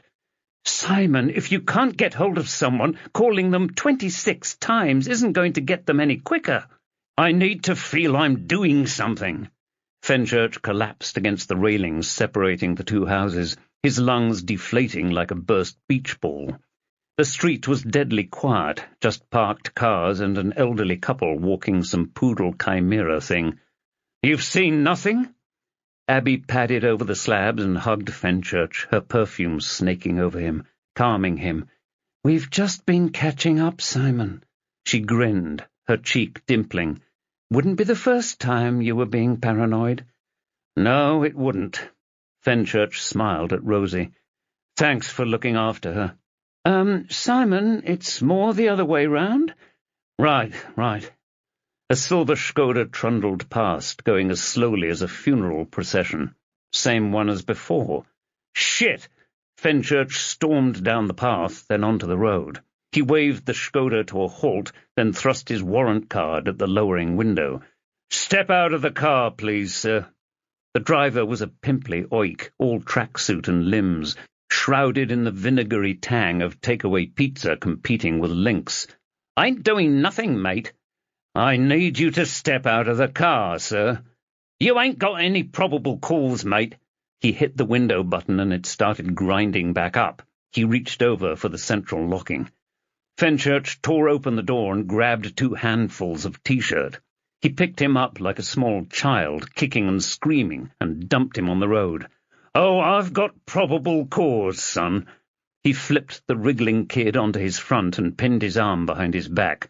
"Who was your target, son, eh? My wife?" "Target?" Pimple's cheek was flat against the bitumen, his mouth sticking out to the side. "What are you talking about?" "Quit it with the shit, okay?" Fenchurch ratcheted the arm up the kid's back. "You were sent to kill someone, weren't you? Maybe abduct them?" "I wasn't." Another notch on the ratchet. "Who was it?" "I'm delivering pizza." "What?" "You're lying." Fenchurch let the arm go a touch. "Who are you targeting? My wife?" "I'm not targeting. Check in the—" "Simon!" Abby held up a giant leather pouch, unzipped slightly to show 5 huge pizza boxes. "Let him go!" Fenchurch released his grip and stepped away. "Sorry, son." "I'm going to get your badge for this, mate." The kid snarled at him as he got up, shaking his head slowly and rubbing his puny arm. "Bloody police state!" "I'm truly sorry, sir." "Yeah, bullshit you are, you fascist wanker." He tore the pizza bag from Abby's hands and got in the car. Then he fiddled with his phone and the Skoda screeched off. "That'll come back to haunt me." "Uncle Simon, that was so cool." Footsteps pounded towards them. Becca and Ollie came to a halt next to their mother, both dressed in Chelsea strips, the bright blue catching in the sun. That fresh grass smell. "Did you see that, Mummy? He just took him down." Peter caught up with his kids and grabbed their shoulders. "Let's get you 2 inside, okay?" "Daddy!" "Your uncle will be in soon, won't he?" Fenchurch crouched down, his knees grinding a little bit. "I'll be in soon. Just do as your old man says." Ollie grinned at him. "What's an old man?" "That'll be me." Peter glared at Fenchurch like the lord of the manor to one of his lowest servants. "Now it's time for your baths. Who's first?" Abby watched Peter lead the kids inside. "They've grown." "What?" Fenchurch's brows twitched. "How have you seen them?" "Simon, when you and I were separated, Rosie and I met up. A few times." Fenchurch scowled at his sister. "Nobody told me." "No." Abby thumbed the way the Skoda had gone. "You see what happens to people who annoy you?" The blue sky above was burnt white with vapor trails. Rosie pecked Fenchurch on the cheek. "Come on inside, love. I've got some bacon under the Shit!" She ran across the road towards the house. Abby gripped his shoulder and hugged him tight, cloaking him in her perfume. "Simon, you need to chill out, okay?" "I need to get out there, Ab." Eyes darting around the quiet street, seeking out new threats. "I need to sort this shit out." "No." Abby prodded him in the chest. "You're taking a break." She grabbed his hand and led him over the road. "I need to go to the little girl's room." Abby got up and walked off, leaving Fenchurch with Rosie. The extractor still whirred away on a high setting. As the door opened, Peter's voice boomed down from upstairs, something about baths and whose turn it was. The sickly sweet bubble bath smell fought a brief battle with the burnt bacon. Fenchurch sipped some tea and wobbled about on the stool, elbows almost scoring breakfast bar's granite. "You still make a good cup of tea, sis."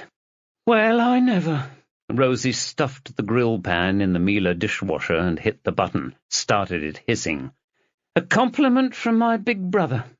"I'm not that bad, am I?" "I'll let you think on that one." Rosie picked up her mug and blew on it, even though it must have been stone cold by now. "What's going to happen to Dad?" "I think they're going to prosecute." Fenchurch dabbed at some crumbs covered in brown sauce. "I need to know what happened, even if it means finding out that he's guilty." Rosie slurped at her tea, grimacing. She ran a hand across her forehead. "I spoke to Dad's mate, Bert." Fenchurch wrapped his fingers around the warm mug. "Dad's been doing all this secret shit. I was just keeping an eye on what was happening to Chloe's file. He was running down these back channels, trying to find these little angles. Another sip. Couple of months ago I caught him speaking to some cops up in Walthamstow about missing black kids. It's gone way beyond obsession. And you never fed it, I suppose? I told him to stop, Rosie. These are people you keep away from. Fenchurch finished his tea. Not that he listened to me. You don't have to tell me what Dad's like, Simon. I had to put up with him as well.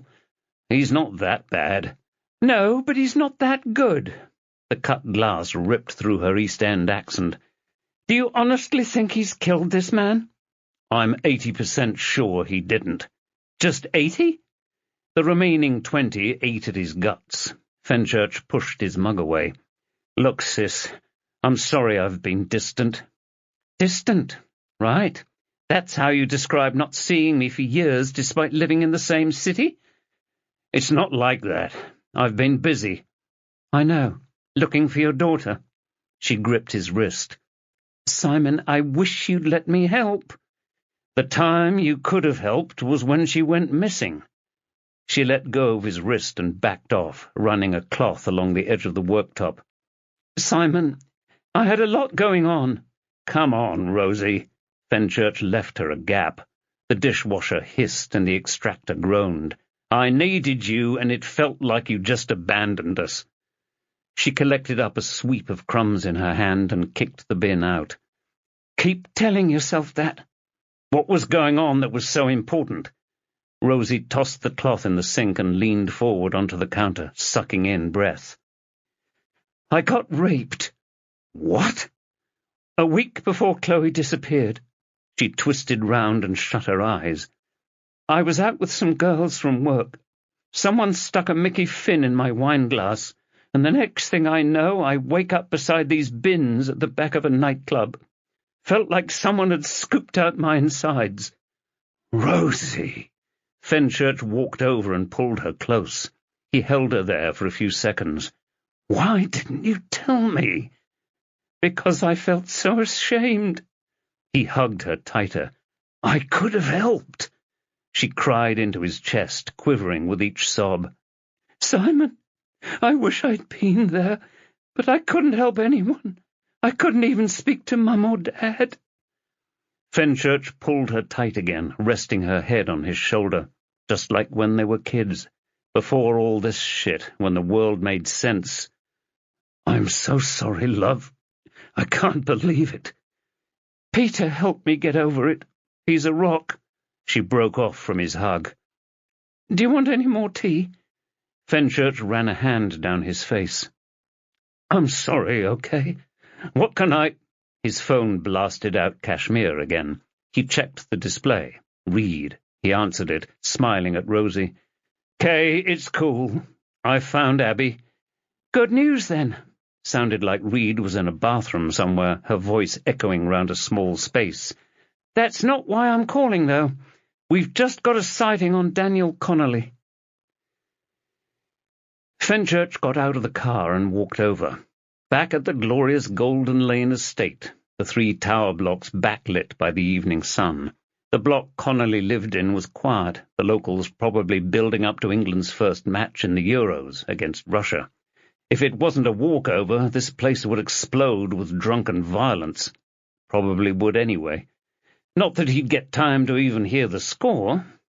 Reed was resting against a van, talking into her airwave, accompanied by 2 plainclothes officers he didn't recognize. She whispered into her handset, Serial Bravo, that's us all in place. Good to go in 60 seconds. She waved the handset over towards the ramshackle terrace. Got a unit on the far side of the concourse, Gov. Still no movement from Connolly's flat. Fenchurch scanned the front of the building, not quite sure which one was Connolly's. You sure it's him? Bell sent his file, Gov. It's him. Reed put the airwave to her lips again. That's us heading in now. Fenchurch followed her across the road. The foyer stank even worse than at lunchtime, like someone had freshly pissed against a wall. He motioned for the 2 DCs to wait and trotted up the staircase behind Reed. Two other officers stood on the concrete quad, guarding that exit. Reed opened the door at the top of the first flight of stairs and walked through. She stopped dead. A man loomed over her. Lad must have cleared 6'6", had the bulk to back up any threat as well. A long scar rose from his left eyebrow, disappearing into the thin fingers of hair crawling down his forehead. "Excuse me, love, I need to get past." "Are you Daniel Connolly?" He gave her a cheeky wink. "Depends who's asking."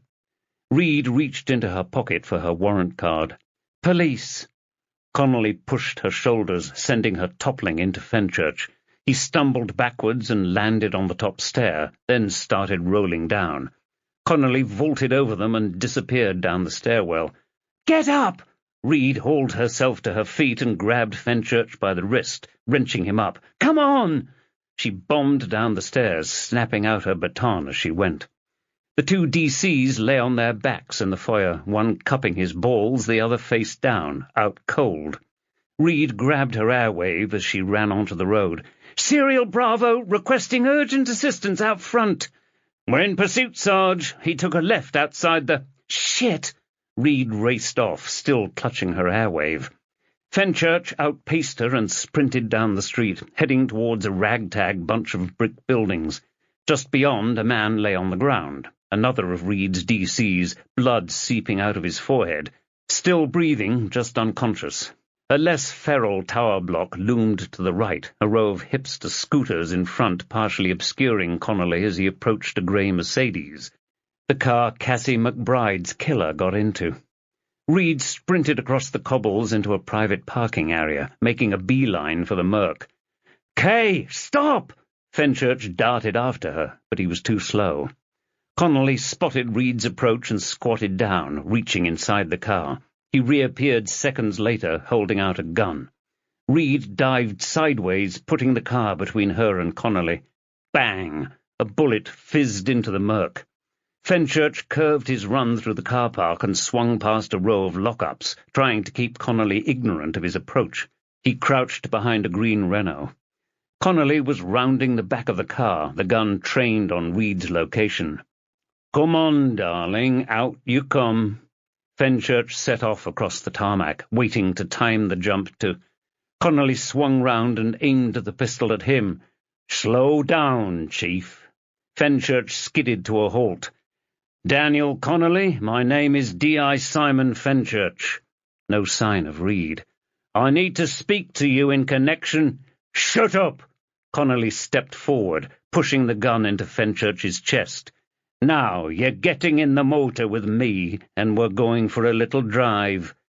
Please, we need to speak to you about—" Connolly pulled the weapon back, the barrel pointing at Fenchurch's thudding heart. "We'll do all the—" Crack! Connolly tumbled to the ground, the back half of Reed's airwave landing at his feet. Reed kicked the gun away, then held up her cracked radio, the screen splintering into shards. "Think you'd better call this in, Gov." Chapter 28. Fenchurch unlocked the back door and pushed Connolly into the station. He weighed a ton. "Get through there!" Connolly stopped dead, pushing his giant frame against Fenchurch's hands. "This is harassment!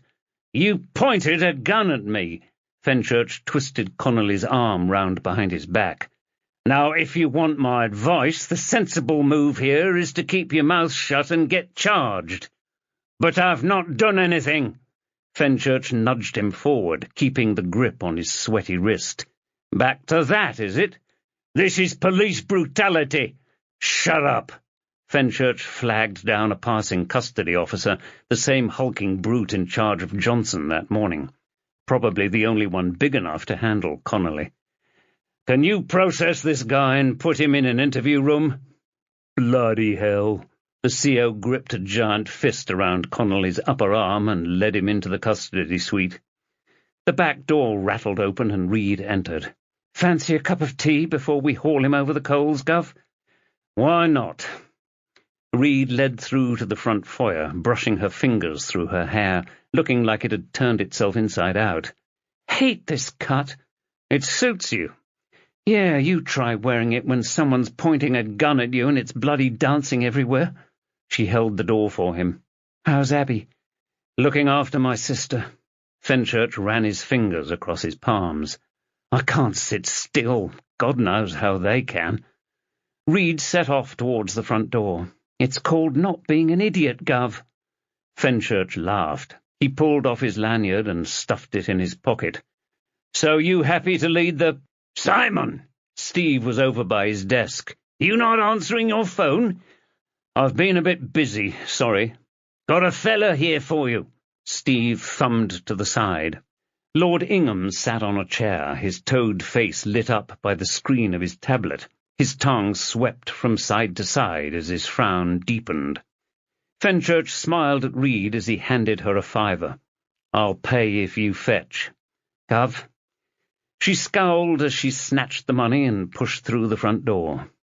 Fenchurch waited until Ingham looked up, his piggy little eyes focusing on him. I gather you wanted to see me, sir. Ingham locked his tablet and stuffed it inside a purple sleeve. Is there somewhere private we could— Here's fine. Fenchurch stood over him, his arms folded. What can I help you with?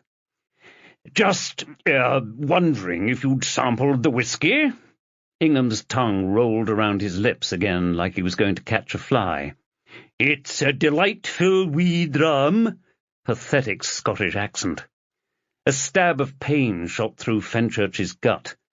I've, not had the chance, but thanks for the kind gift. I saw the press conference on the television last night. Ingham reached out a shaking hand and rested it on Fenchurch's shoulder. I'd no idea what you'd been through. Your daughter, it must be. He blew out a puff of air, smelling of mints and cigars. Well, Fenchurch looked away. Thanks for the sympathy, sir.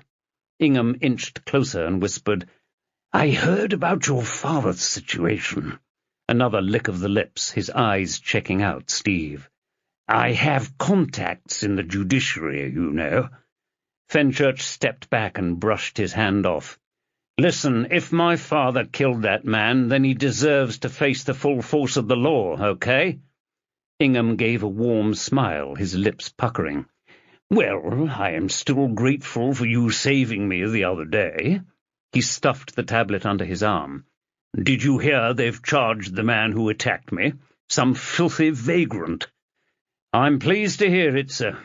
Fenchurch smiled and swiped his card through the security system, only exhaling when he was through. Bloody hell, a corrupt judge is the last thing I need. Someone was thundering down the stairs. Heard you were in the station again? Doherty appeared at the bottom, his eyebrows raised. My office, no. Simon, I swear I'm going to wring your neck. Doherty held his New Scotland mug out like he was going to smash it off another wall in his office. What the hell are you up to? Fenchurch dipped his chin, avoiding any and all eye contact. Boss, I'm just doing my job. Your job? Doherty's head was shaking with rage. You want me to stick you on suspension? Is that it? He glugged his coffee and slammed the mug on the desk. You are a cheeky, cheeky bastard. Boss, we need to get to the bottom of this. I've got a lead and— Let me tell you what's going on here. Doherty slurped from his mug. First, I've got a rogue officer who keeps getting stuck into things I've explicitly told him not to. Second, said rogue officer's old man has killed someone. Third, said rogue officer is trying to clear said old man's name with a load of cowboy antics. Fenchurch gripped his thighs tight enough to clot the blood. It's hardly cowboy antics, Al. Don't you owl me, okay? You've stepped way over the line on this, you stupid bastard. I could have taken Connolly elsewhere. Fenchurch let his thighs go again. I brought him here, put it on the books. He flicked through his pronto. This is a timeline of my father's movements from leaving his house through to allegedly killing Frank Blunden. He killed him, Simon. You were there. Boss, whatever. Fenchurch tossed his pronto on the desk. With the amount of booze in his system, my father was in no fit state to get from his house up to Mile End and then kill Blunden. He held up his pronto. There's a gap of 2 hours from Dad leaving Lewisham to me turning up at Frank's cabs. Liam Sharp left him at 9, after Connolly told Dad Flickknife had abducted Chloe. Doherty slurped his coffee. Well, that explains why he slotted Blunden, then. But that's the thing, boss. Connolly shot Cassie McBride, yeah? We've got his motor there. What I'm thinking is he killed Flickknife and made it appear like Dad did it. Stole the knife from his flat. Why, though? Fenchurch huffed and tried to force his logic through closed synapses. I want to speak to Connolly. Doherty clunked his mug on the table and got up. You're not speaking to anyone but your wife and your sister. Al, I just need 5 minutes with him. Please. No comment. Doherty tapped at his watch and raised his eyebrows. Just a few more minutes. Fenchurch held up 5 fingers, pleading with Doherty until he looked away, nodding. He scowled at Connolly, the giant looking like he was sitting in a schoolkid's chair, squashed in there. You shot at a car, then shot at me. Connolly just shrugged, still wearing a blank expression. Bloodshot eyes, thin stubble around his mouth, but patchy, like he'd had a few too many flaming sambucas. The interview room recorder thrummed next to him, giving off that new computer smell. Did nothing of the sort. Finally getting a reaction. Fenchurch held up the bagged handgun, keeping up the eye contact. This is the weapon you pointed at me, loaded, after you shot the car. He prodded at the barrel through the plastic. We call it a Hitman kit. Someone's had a little fiddle with it, so it now fires bullets. Connolly nibbled at his bottom lip, pulling the flesh up. He couldn't take his eyes off the gun. Fenchurch picked up another bag, containing 2 casings. These were found in the street where one Cassie McBride was shot yesterday evening. Another bag, this one with a spent slug. This was in her car's driver's side door. It slowed down a lot when it passed through her neck. He ran a hand across his own neck, then raised the final bag, another slug rattling around inside. This was retrieved from Miss McBride's rib cage. He left a pause. Connolly tore off a chunk of skin from his lips and swallowed it down.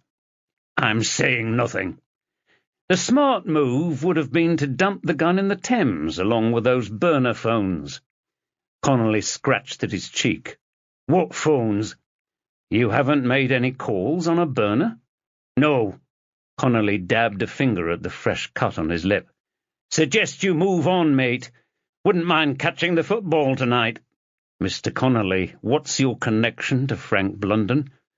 I work for him. That Merc's his. Connolly smoothed down the shards of gelled hair leaking onto his forehead and nibbled at his cheek. Lovely motor. When was the last time you saw Mr. Blunden? Connolly rested his hands behind his neck and yawned. Last night. Doherty tapped his watch again and held up a finger. That car was seen by a shooting out east last night. You kill for him, don't you?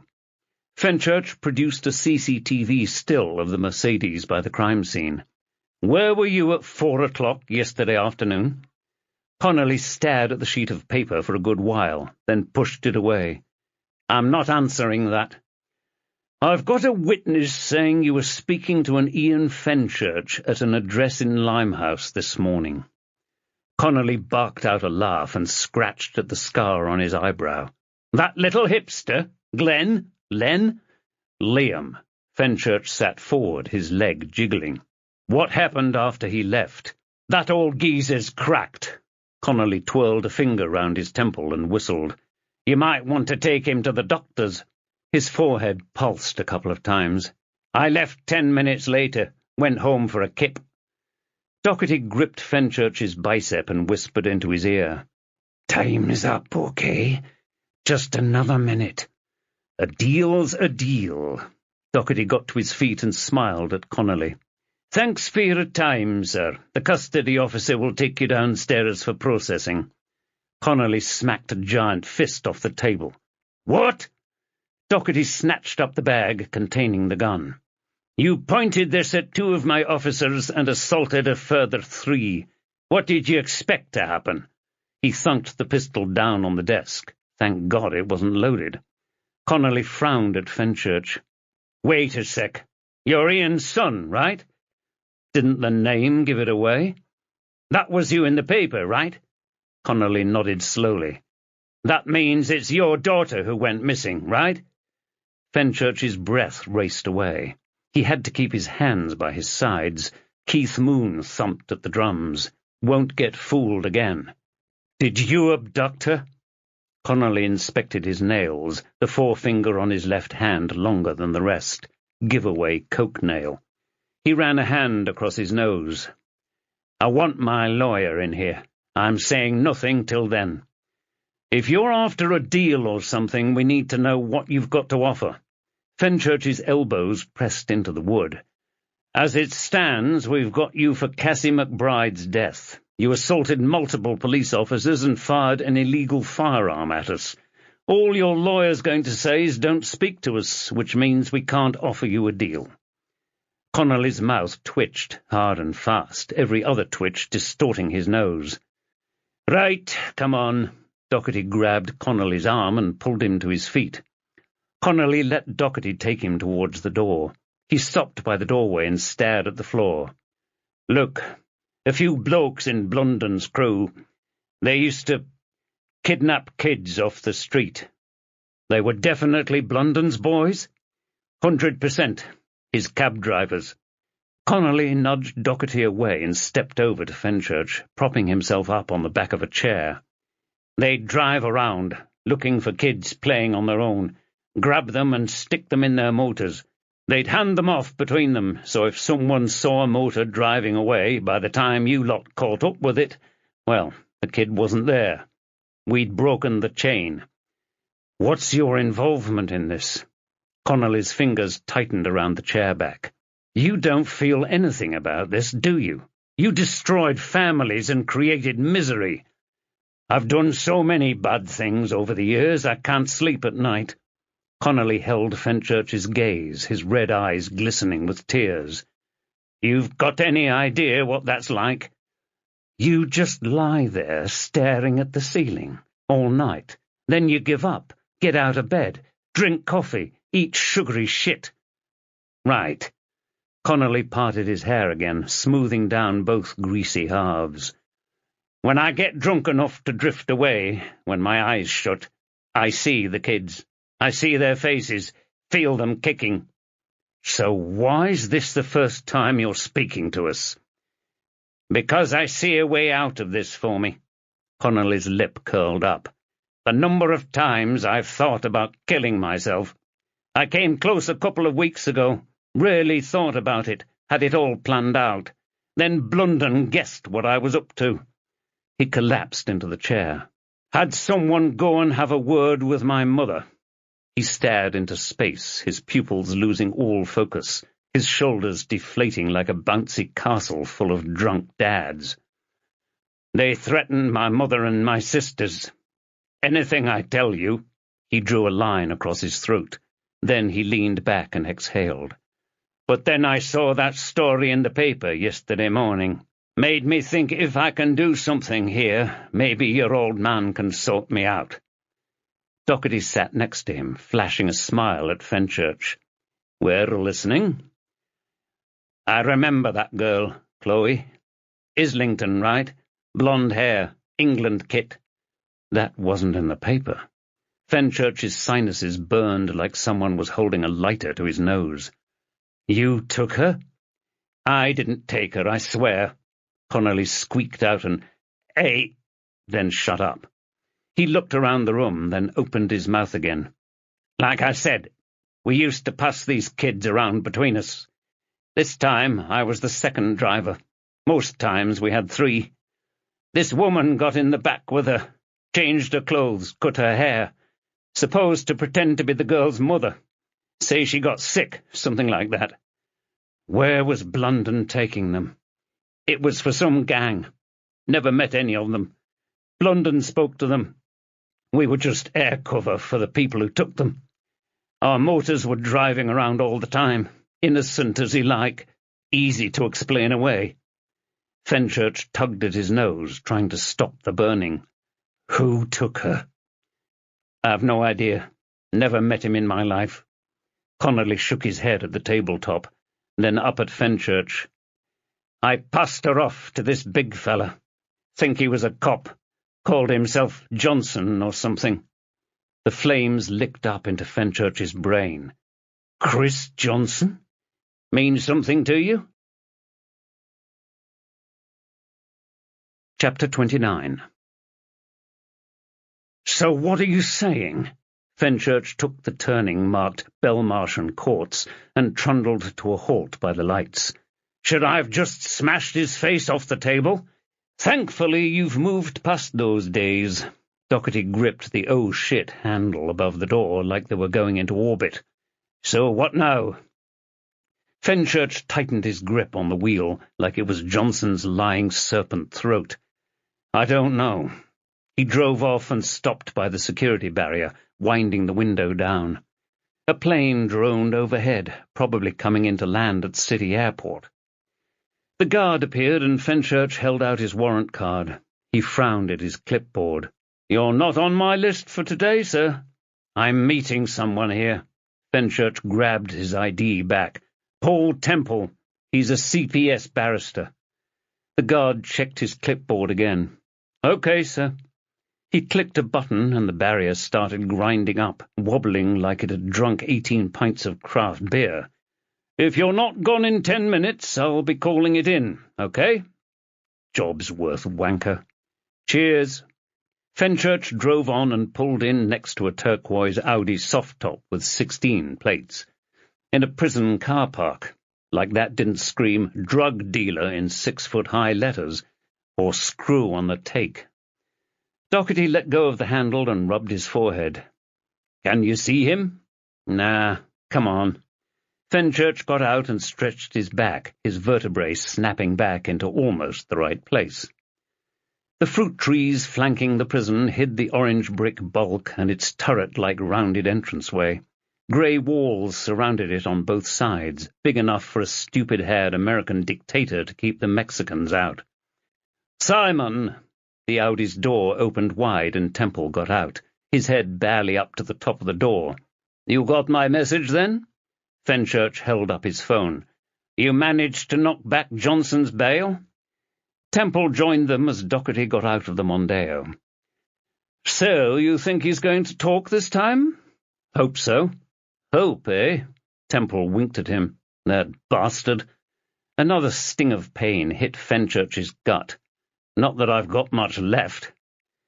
Temple stuffed his document pouch under his left arm and started off across the tarmac, the clicking of his heeled shoes drowned out by the drone of another landing plane. Come on, gentlemen. Time and tide waits for no man. I've had to call in some favours to get a few minutes with him on a Saturday. You know I'll wash your car forever. The soft top needs special attention, Simon. Temple winked. But I'll just settle for seeing you smile again. In here, sirs. The prison officer led them into the room and waited by the door. Place stank of bleach, like they'd tried to scour it of all DNA traces. 6 tables were arranged in a 2-by-3 formation, the barred windows letting shafts of light advance across the red lino flooring. I'll just be a second. Doherty sat at the table nearest the door. Right, Si. Against my better judgment, you're running this, okay? Boss. Fenchurch rested against another table, letting his suit jacket hang open by his sides. I'm calm, I promise. Temple was talking on his phone out in the hallway, facing away. Behind him, the white-walled prison corridor stretched off to infinity. DC Chris Johnson lumbered down it, flanked by 2 officers who looked like American wrestlers. The guards yanked him into the room, followed by Temple. Johnson slouched down opposite Fenchurch, running his tongue along his teeth, a sneer on his face. His curtain's hair was all messed up. I'm going to cut to the chase. Fenchurch cracked his knuckles, enjoying the cartilage popping. "We know you worked for Frank Blunden." Johnson tried to smooth his hair into the curtains. The left side jutted up like the hull of a boat. He licked his finger and tried again. "Okay, so that's the game you're playing, is it?" Fenchurch cracked his knuckles again, the only thing he could do to stop himself from diving across the room and smashing Johnson's face into the wall. The drums thundered like rapids. "You abducted kids for Blunden. You took my daughter." Johnson stopped fussing with his hair and smoothing down his stubble. "I know the rules here, okay? All I want to know is, what's it worth?" Fenchurch looked at Temple, pleading with him like he was a dog in the kennels. Temple cleared his throat. "Mr. Johnson, as I'm sure you'll understand, this whole thing depends on what you've got to offer." He unzipped his document holder and sifted through papers. "At the present time, though no official date has been set, you're penciled in to stand trial in mid-April for the death of Stephen Shelby. If you bring in someone else, we might cancel the charges levelled against you." "That's so?" Johnson picked at his teeth. "How do I know this is on the level?" "Because it's over for you." Fenchurch battled the urge to reach for his throat and just squeeze. "There's two things you can do to help yourself here. Face trial or tell us everything you know." He crouched down next to him. "It's over, Chris. Your rank, your pension, the money you've been taking for what you've been doing, we'll get all of that, and I reckon you'll get at least 30 years. I want a deal. Everyone does." Fenchurch stood and put his hands in his pockets. "Was Blunden in charge?" "I dealt with Frank, that's it. If he had bosses, I never met them." "And Mr. Blunden's dead. Convenient." Fenchurch folded his arms. "Who did the order to murder Stephen Shelby come from?" Johnson clacked his teeth together for a few seconds. "Came from Blunden." "So you killed Shelby?" Johnson nodded. "Sod it." He crumbled, almost disappearing into his seat. "What you said is true. I was working with this gang Blunden knew. I helped them make sure the law didn't interfere. They used to move packages around, drugs, guns, other things." "People?" Johnson swallowed a nod. "This one day we were supposed to be shifting some prostitutes, taking them from Blunden's brothel in Hackney to his new place south of the river. Then I got a call from this bloke, Daniel Connolly. You might want a word with him." Fenchurch winked at Temple, hiding it from Johnson. "And what did Connolly tell you?" "Said the plans changed. He pulled up in this street in Camden, right next to me. Had a little girl in the back seat, asleep. Then this woman got out of the back, supposed to be her mother." Johnson sucked in a breath and let it out in one long sigh. "I remember her clear as day. Cute girl. Always find it funny when girls wear football kits." That one detail, the thing they'd kept from the press all those years. Connolly and Johnson both knew it. The bloody pair of them. They had to be playing us. Next thing I know, a call came in on my radio. Said an officer's girl had gone missing near Angel. Now, I had a bag with a load of blonde hair and an England kit and a sleeping girl in my boot. Didn't take 2 and 2 to— "What did you do with her?" "You think I killed her, don't you?" Johnson's grin slipped away. "You should wish I killed her. Let's just say that some people were going to have a little bit of fun with her." Fenchurch reached over and grabbed hold of his shirt, damp and stinking. "It's either I smash your brains out now, or some big bastard in here does when the doors are left unlocked at night. Your choice. What happened to her?" "Let go!" Fenchurch grabbed Johnson by the throat and choked him, squeezing his fingers around his prickly flesh. "What happened to her?" Johnson's nails scratched into Fenchurch's hands like a feral cat. "Let go of me!" Fenchurch glanced over at Doherty, who sat arms folded and loosened his grip. He stalked around the room, prowling round Johnson, and spoke through a lump in his throat. "You were the end of the chain. What happened to her?" Johnson massaged his throat, then smoothed apart his curtains, a red wheal covering his neck. "I drove her to Blunden. Frank's cabs." Johnson shook his head, his expression darkening, the act slipping from the actor's face, revealing the terror below. "His brothel." He swallowed hard. "When I got there, Blunden was spitting teeth about who she was." "What was Blunden going to do with her?" Johnson pulled at his shirt. "What I've heard, they keep them for about 6 months. They drug them while they're, at it with them." Ice chilled Fenchurch's veins, felt like someone was stabbing a cigarette out on his eyes. "Blunden was?" "Probably." Johnson folded his arms. "They treated them like little princes and princesses until they got fed up with them. Then we disappeared them." Cigarettes stabbed Fenchurch's eyes. "You killed her? Aren't you listening to me? We disappeared her." Fenchurch's gut flew up, hope raising its bastard head through the burning acid. "What do you mean, you disappeared her?" "The way this whole scheme works, right? Blunden didn't want to leave a trail of dead kids once they'd finished with them. So Blunden ran a fake adoption agency." Fenchurch swallowed bile. "He what?" "You heard. We give these kids to desperate parents at the other end of the country. These people had been rejected from the system for one reason or another. Desperate people, one step away from getting a Romanian or a Chink, nowhere near London, and they were told never to bring them here." "So you gave them children who'd been abused?" "Not me. Blunden," Johnson snarled, pointing out of the room. "The adoptive parents wouldn't know. The kids were drugged when it was going on. We told them their birth parents were dead. Sometimes gave them a little bit of a helping hand. Made sure they'd never visit London again, and if they did, the kids wouldn't look anything like the parents remembered. There was no risk. It was a lot more effective than killing them. Questions weren't asked." "I should just kill you now, you dirty, filthy pervert. Smash your brains in, kick your guts all over the floor. Stamp on your heart and your bollocks." Fenchurch sat down next to Doherty. "How can you live with yourself?" "What makes you think I can?" Johnson pushed his chair back and started pacing around the room. "Nature's red in tooth and claw and all that. This civilization bollocks, that's just so people can control us. It's still a wild world. I've seen the darkness, and believe me, these are people you do not want to mess with. I did, and I'm paying the price." "How did you mess with them?" "I never used to be like this."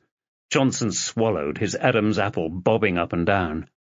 "Back then I was a good cop. Decent conviction rate, played by the rules. Then one day I was investigating this kidnapping." He shut his eyes.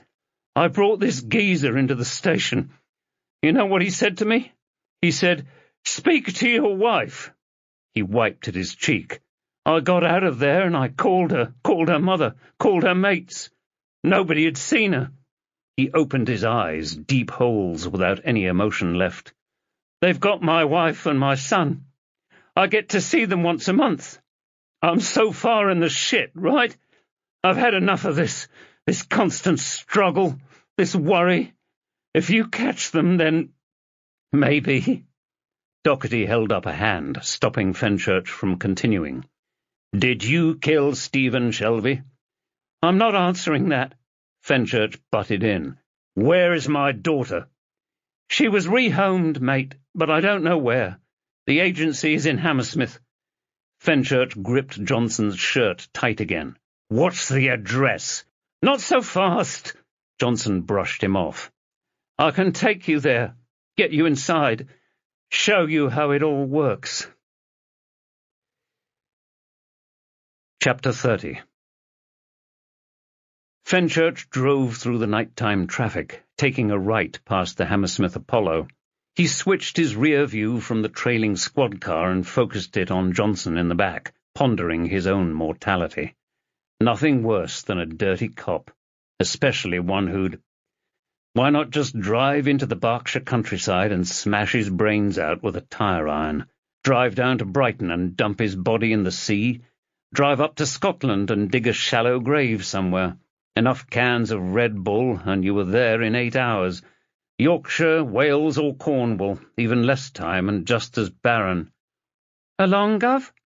Fenchurch pulled onto King Street and caught Reed's glower from the passenger seat. What? You've gone all quiet, Gov. I'm getting a little bit worried. Sorry. I was asking why you brought me along. Fenchurch checked Johnson wasn't listening and spoke in an undertone. Because you're the only one I can trust. Well, you and Paul Temple. He's a good guy. She glanced behind them. Unlike our chum there. Johnson's cuffed hands rattled between the seats. It's just up ahead, on the right. Fenchurch cut across a black cab and took the side street. The cuffs jangled as Johnson pointed to the left. There. Fenchurch parked between a Saab and a Fiat. This us? This is us. Johnson waved his hands at a shop on the left, stuck between a Polish supermarket and an upmarket cafe. Dark grey frontage, heavy oak door, fresh start daubed in a tasteful font, with 2 stick-figure adults holding hands with a child and waving. Come on, then. Fenchurch caught a whiff of hash from somewhere. No sign where. The squad car double-parked up ahead, the uniforms staying inside. A tropical bird flapped between 2 trees, squawking loud enough to draw in the neighbourhood's cats. Yellow and blue feathers dusted the pavement. That's not a Kingston parakeet, Gov. Reed already had her airwave out. I'll call the RSPCA. Fenchurch helped Johnson out of the car. Right. No funny business here, okay? I'm a desperate man in a desperate situation. Johnson stepped across the pavement and flipped down a security panel by the door. He tapped in a code and smiled at Fenchurch. Keys? The street was empty apart from the now wild bird. Fine. Fenchurch rummaged in his pocket and got out Johnson's keys, all neat and tidy, not even a supermarket trolley token. Johnson caught them and unlocked the shutter. Going to need a hand here. Fenchurch crouched down and helped haul up the metal gate. Johnson put another key in the door, his eyes dancing up and down the street as he twisted it in the lock. Inside, it was more like a funeral home than an adoption agency, whatever one of them should look like. Flowers and cartoons of smiling children, maybe, not dark panelling and the sort of paintings that'd give you a hefty shrink's bill. Johnson hefted up a partition in the middle of the long bench and sat behind a computer, shaking the mouse to wake it. Okay, this should be quick. Fenchurch joined him behind the partition, making sure there wasn't any funny business going on. What's the password? Johnson hammered the keyboard. What's going to happen to me? I'll owe you a massive favour. You still going to prosecute me? Not my remit. Fenchurch rested against the counter. If things go well, we might get your wife and son back to you. You won't keep your job, not this time, but you might just get a short prison sentence. He clapped him on the back hard enough to pass on the threat. Now, what's the password? Right, it's Bubbles, with a capital B and a 0 instead of the U. Johnson typed it in slowly. It opened to a web browser, the Fresh Start logo above a few buttons.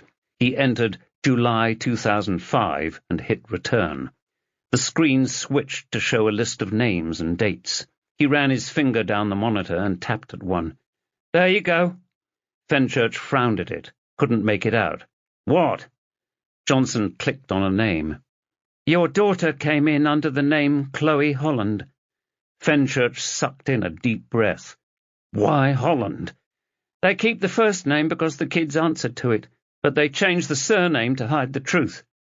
Johnson switched to another tab on the screen. She was adopted by a couple in early August 2005. Fenchurch swallowed hard, hope burning at the acid in his gut, pushing up to his chest. Is she still alive? You'll have to find out for yourself. The laser printer next to Johnson rumbled and he grabbed the sheet of paper it spat out. This is their address. the one thing I've been after for so long. Now it was finally here. Can't even look at it. Fenchurch folded it in half and put it in his pocket. Come on, I've got to get you back to safety. Right. Johnson stared at the floor. I thought you didn't expect me to just let you go, did you? No. Johnson huffed to his feet and led Fenchurch through the partition and out into the street. Reed was putting her airwave away, a motorbike engine droning in the distance, the birds still squawking. Gov? Fenchurch just nodded at her, unable to get any words out of bang. A motorbike revved past as Johnson toppled over. Reed dived at Fenchurch, pushing him back against the door. Bang! The door frame splintered with a gunshot. The squad car's siren screeched out as it revved off after the bike. Reed rolled off Fenchurch and sat up in a squat. You okay, Gov? I'll live. Fenchurch eased himself up, panting. Oh, shit. Johnson lay on his side, a pool of blood leaking out of his skull onto the pavement, forming a speech bubble on the slabs. The crime scene was a mess of police tape and an RSPCA van trying to rescue the bird of paradise. Fenchurch unfolded the paper and read it for the first time. Child, Chloe Holland.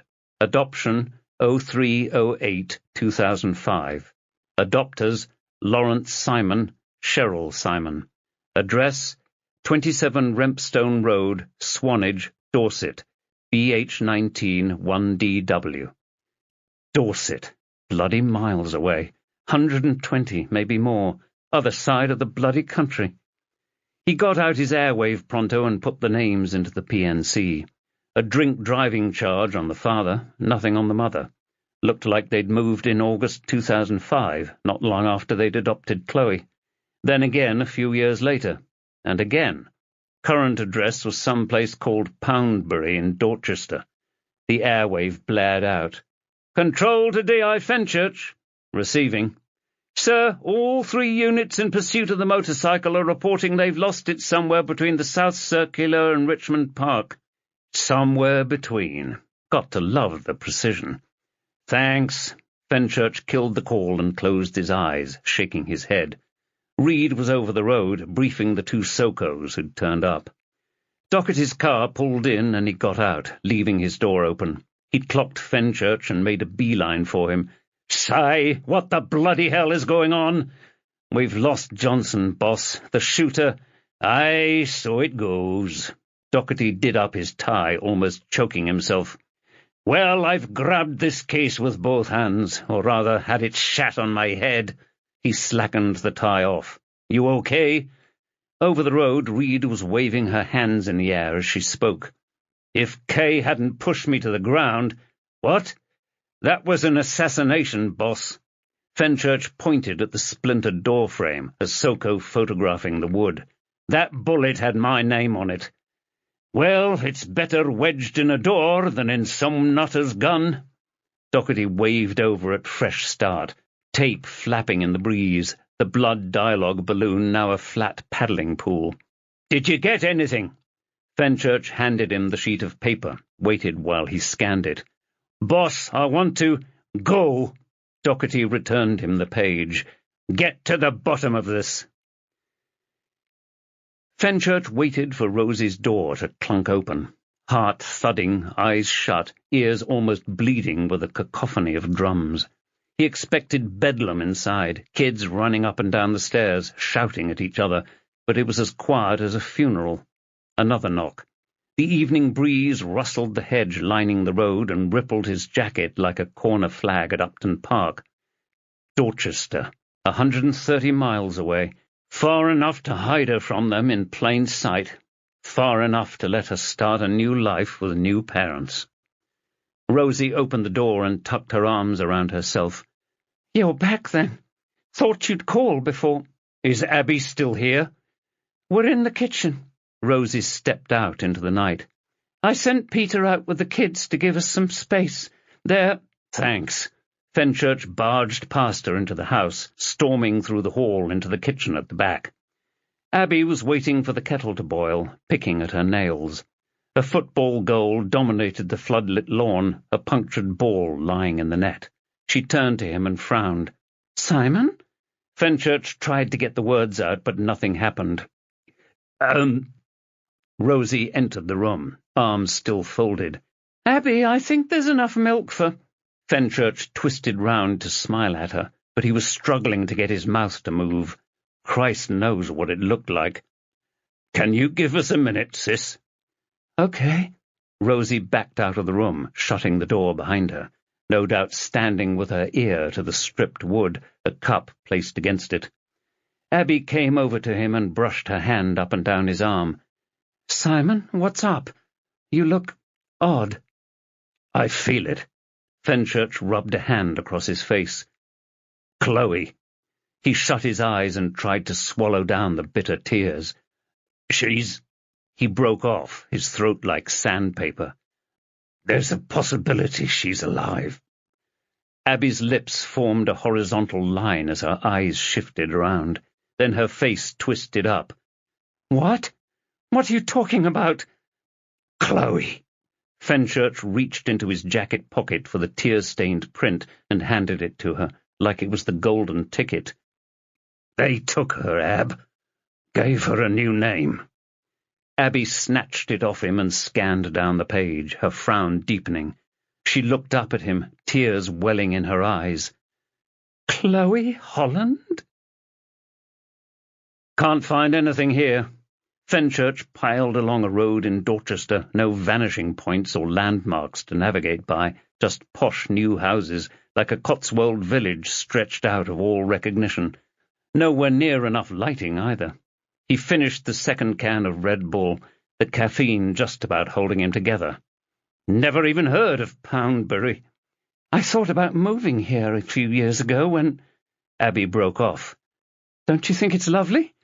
"I think it's a maze." "It's supposed to be. It's meant to make it more welcoming. If you'd switched that sat-nav on—" Abby stabbed at her phone, then pointed to the right. "Just down there." "There?"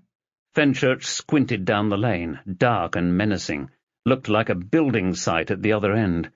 Reed's red Fiat was parked halfway down, the cabin lit up in the nighttime gloom.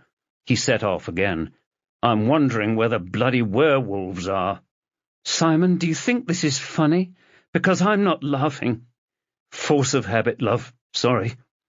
Fenchurch's hands were clammy on the wheel. Sweat trickled down his back. He trundled along the lane and pulled up outside a stone cottage that wouldn't have looked out of place in a small Yorkshire village. No lights on, clear rear exits, too. Abby opened her door and made eye contact. "Now, Jesus Christ." She swallowed and got out onto the street, covering her face. Reed got out of her Fiat and jogged over, speaking into her airwave. She grabbed Abby in a hug. "How are you doing?" "How do you bloody think?" Abby glared at the house. "I just want to see my daughter." Squad cars pulled down the lane from both directions, trapping them in. "Got the place surrounded, Gov?" Reed waved at the cottage. "Been here an hour. There's people inside. Don't know who, but nobody's entered or left in that time. Thought you'd appreciate it if I left the approach to you guys." "Thanks, Kay." Fenchurch joined Abby at the front door, waiting, the rage building up. He reached out and held his hand over the door knocker, breathing hard and deep. The moment it all becomes real, all of Chloe's many possible pasts coalescing into a single present. Reality. What happened to her, what they did to her, who she is now, everything. Sounds came from inside, music and chatter, laughter. Fenchurch cracked the brass knocker off the plate. A stab of pain sliced through his gut. Footsteps thumped through the hall. An eye appeared at the window, peering out. Then nothing. A pause for what felt like days, weeks. Abby tugged her hair behind her ear. The door flew open and a red-faced man scowled out. Tall, bald, and silver-haired. Mid-60s, but like those years had taken a toll. His gaze swept over Fenchurch and Abby, then Reed behind them. "Can I help?" "Mr. Simon?" "That's correct. My friends call me Larry." His smile fizzed to a grimace and back again. "It's quite late. What's this about?" Fenchurch flashed his warrant card. D.I. Simon Fenchurch, I need you to answer a few questions about a case dating back to 2005. Larry blinked hard and slow. "I'm sorry, what?" Are you the— Fenchurch put his warrant card away, his heart like a pneumatic drill tearing into his ribs. Are you the father of Chloe Holland? "Chloe?" Larry swallowed. "Good heavens!" Fenchurch gritted his teeth. Are you her father?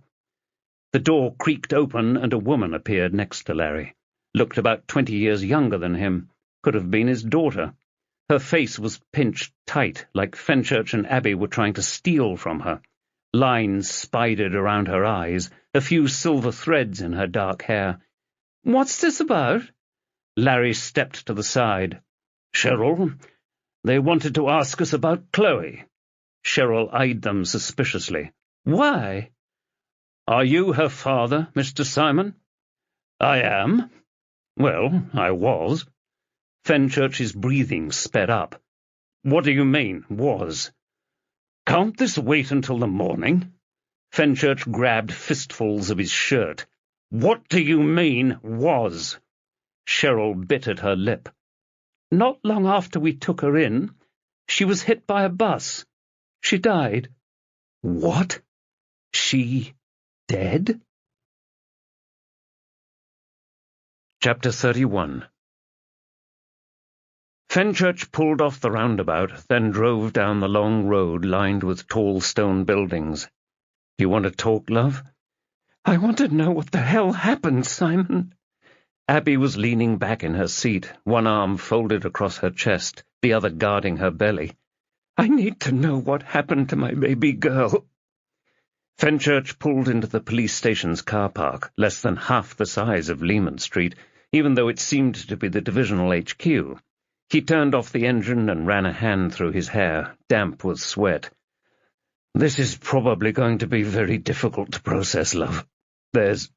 He brushed tears from his eyes. There's going to be— Water welled around Abby's eyes. A tear slid down her cheek, soon turning into a torrent. Let's get this over with, okay? She tugged her door open and got out. Fenchurch sat there, watching her step over the wet tarmac to the side entrance. Maybe Chloe had walked along this street during her short second life, holding hands with her new parents, skipping, running off. How could they let her die? After the pain and torment the girl had been through, just months after he and Abby had lost her. Reed's car pulled in behind him, flanked by the squad car. 2 local uniforms raced through the rain from the station. Larry Simon stepped out of the first car, his head bowed. Fenchurch ground his teeth together as he trudged up the steps in the glow of the dim streetlights. He opened the security door and entered, his leaden shoes filled with concrete. Abby paced towards an open door and knocked on the wood. "PC Marks?" "I take it you're Mrs. Fenchurch?" An old copper looked out of the door, his uniform needing a good pressing.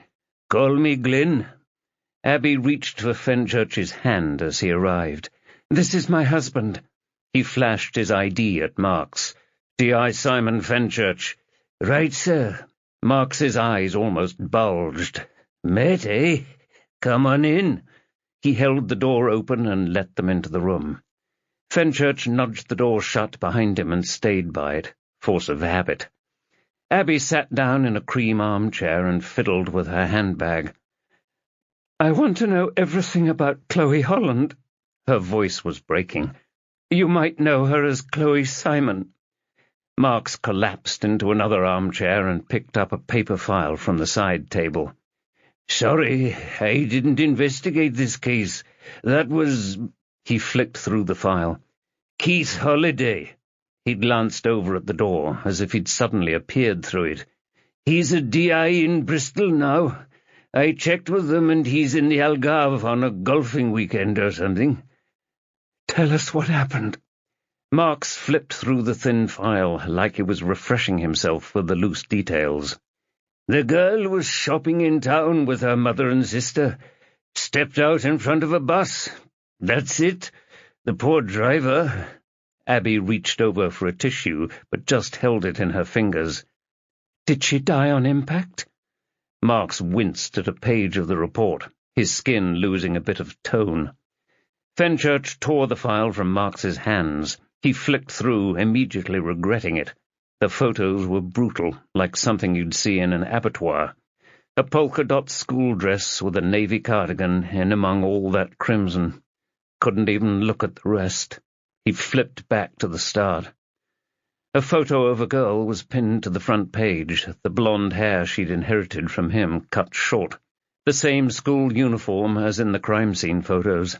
She wasn't smiling, but there was a slight dimple on her cheek. It was her, Chloe. 2 months from them taking her, and she was dead. Why rehome her just for her to die? Why? Fenchurch stood and handed the file back. Was there an autopsy? "She got run over, sir." Marks tossed the file onto the table. "This is the file. End of story, far as I'm concerned." Fenchurch frowned at Abby. "You said sister." "Again?"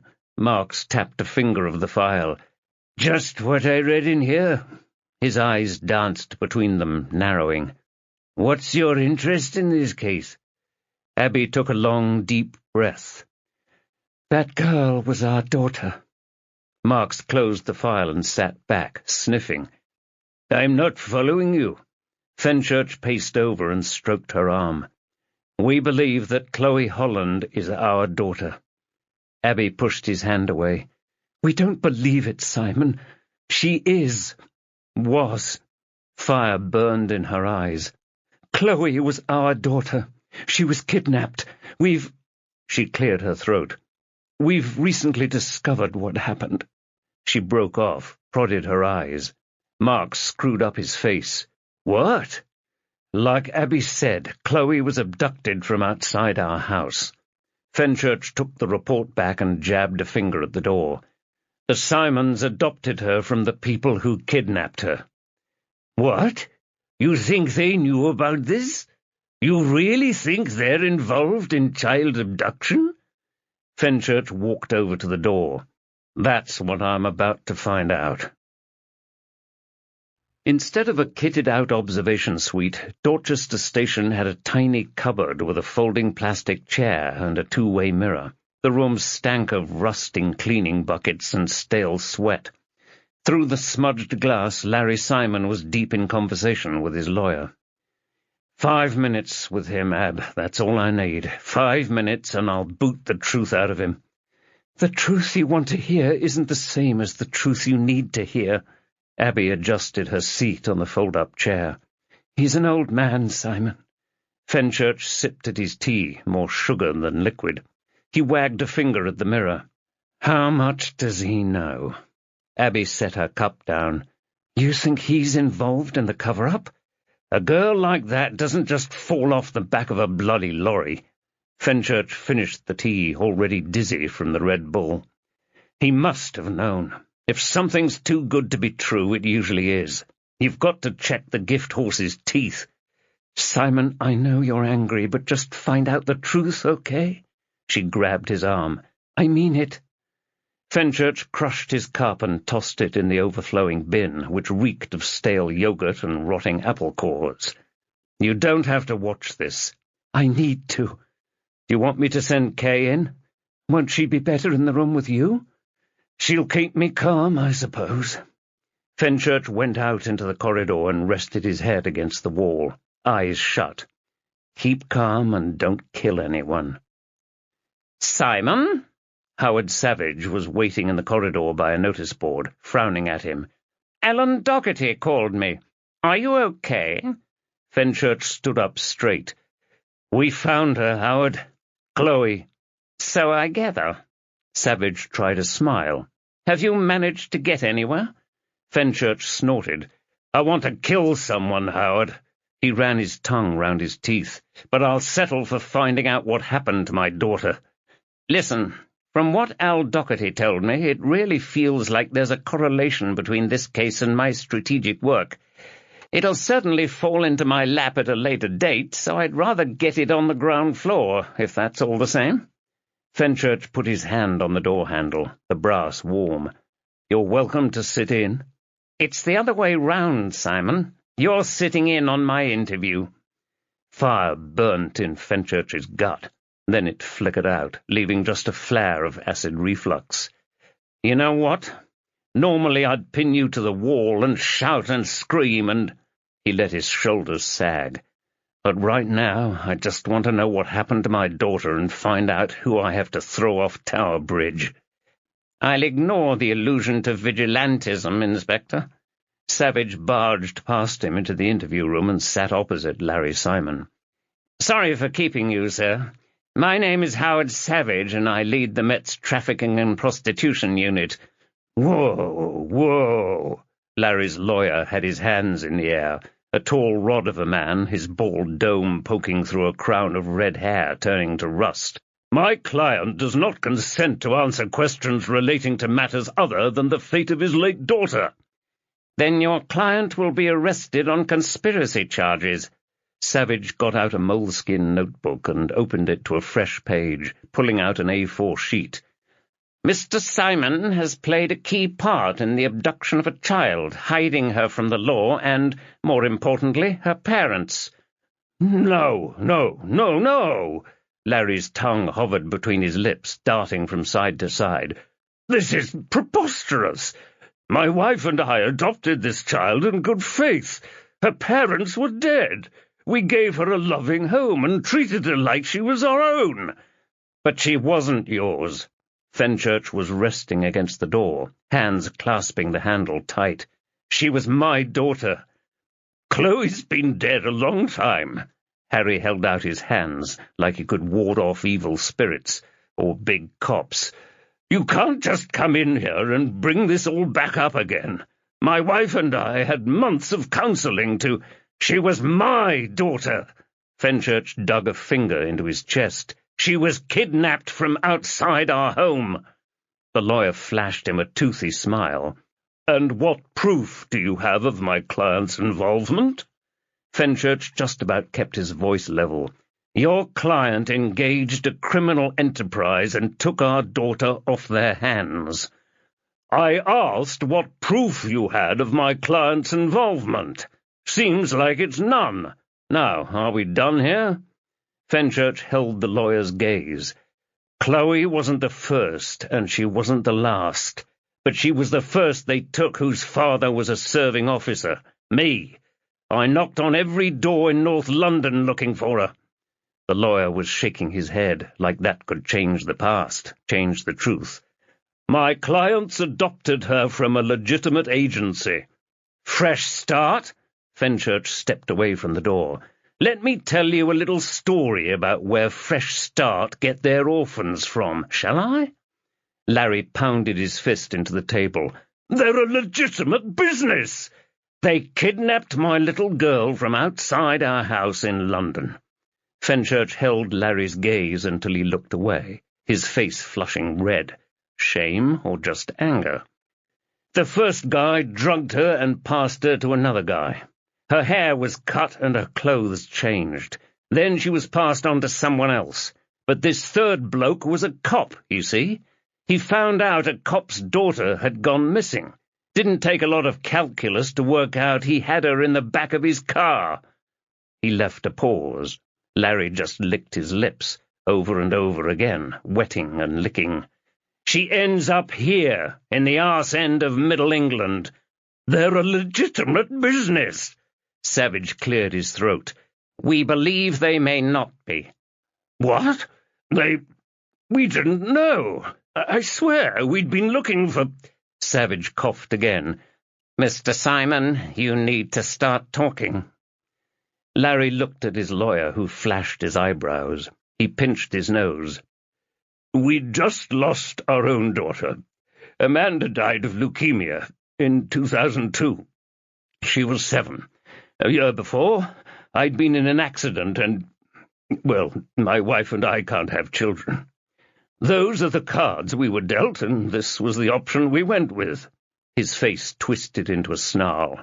It took us a year to get to the point of wanting to have another child, then another 2 years to get through all the red tape. Then the system rejected us. This was our last hope in this country." He wiped at his eyes. "I just wanted my daughter back." "So you took mine." "I didn't take anybody's." Larry slammed his fist on the table. "They gave Chloe to us. They told us she'd had a difficult life, that she was traumatized. They told us she was broken apart by what happened to her parents." Acid spat in Fenchurch's gut. "What did she think happened to us? That her parents died in a car crash. And you believed them? We had no reason to doubt it. They had police reports and everything." Fenchurch snarled at Larry. "You ever heard the phrase, looking a gift horse in the mouth?" Chapter 32. "What? You still don't believe us?" Cheryl's jaw slackened, like she'd lost all motor control. "They fooled us. If Chloe was taken from you, we didn't know, I swear." Savage sat opposite Cheryl Simon and the Simons' lawyer. "That all tallies with what your husband told us." Fenchurch pushed away from the door and walked over to her, standing too close, probably, but he was past caring. "How did you get in touch with Fresh Start in the first place?" "An advert in the mail. It took me a week to pluck up the courage to call the number." She brushed her hair out of her eyes. "They had an office in Poole, and we visited them a couple of days after I phoned. They were very helpful, very thorough. They warned us we might not get picked, but we did." Fenchurch sweated. Abby was just on the other side of the two-way mirror. Cheryl swiveled round to glare at Fenchurch. "When you lost your daughter, what did you and your wife do? Did you consider adoption? Did you?" Her lip curled up, twitching slightly. "Do you know what it feels like to watch your flesh and blood rot away to nothing? Amanda went from a healthy girl to skin and bones in weeks. We tried everything, but we couldn't save her." Another glance over at the two-way. "That doesn't excuse this." "We needed to fill up a deep void in our lives. Fresh Start offered us the chance." Cheryl's nostrils flared at Fenchurch. "I'll ask you again. Didn't you and your wife think about adoption?" Fenchurch swallowed hard. "It's a long story." "If you're telling me this lot aren't on the level—" Cheryl gasped. "Jennifer, our daughter, we got her from the same agency we got Chloe. After what happened—" She composed herself, her lips pressed tight together. "Jennifer's just finished her first year at university. Finishing up for summer, though her exams were over a long time ago." Savage gave a polite smile. "Mrs. Simon, we'll need to speak to your daughter in connection with this investigation." "Of course." She looked round at Fenchurch. "Inspector, if someone gave you a chance to wind the clock back, wouldn't you have taken it?" The door jutted open and Abby entered, standing beside Fenchurch, arms folded, face like thunder. "I believe you." Cheryl gasped and covered her mouth, tears splashing down her face. Savage nodded at Fenchurch. Abby could stay. Cheryl wiped her cheeks. "You would have done the same?" Abby reached across the table to grab Cheryl's hands. When we lost Chloe, Simon and I split up. There was too much to deal with. You're not still together?" "We are. It took a long time, but we—" Abby pulsed her grip on Cheryl's hands. "We came to an understanding. Here." Cheryl reached into her bag and pulled out an old photo album covered in dust. She rifled through it and handed it to Abby. "This is Chloe." She stabbed her finger on the page. "There's not a lot. We thought we'd get more time with her." Fenchurch sat down and looked through with Abby. Like the photo on the case file, Chloe's hair had been cut into a short bob, still blonde. She didn't smile in any of the photos, but it was definitely her. Hit him like a knife in the gut. He stroked a finger on the pictures and whispered, My little angel.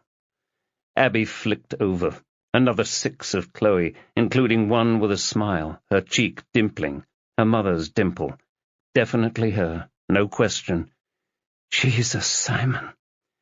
It's okay. Fenchurch ran his fingers over the photos again, as if that could give some contact with their lost daughter. Abby got up, tears sliding down her face. Cheryl reached over and clasped her wrist. If Chloe was your daughter, she was a lovely girl. Lovely, but difficult. She had a darkness. The death of her parents had hit her hard. Abby's yelp punctured the silence. Christ! She joined Fenchurch by the wall, folding herself into his embrace.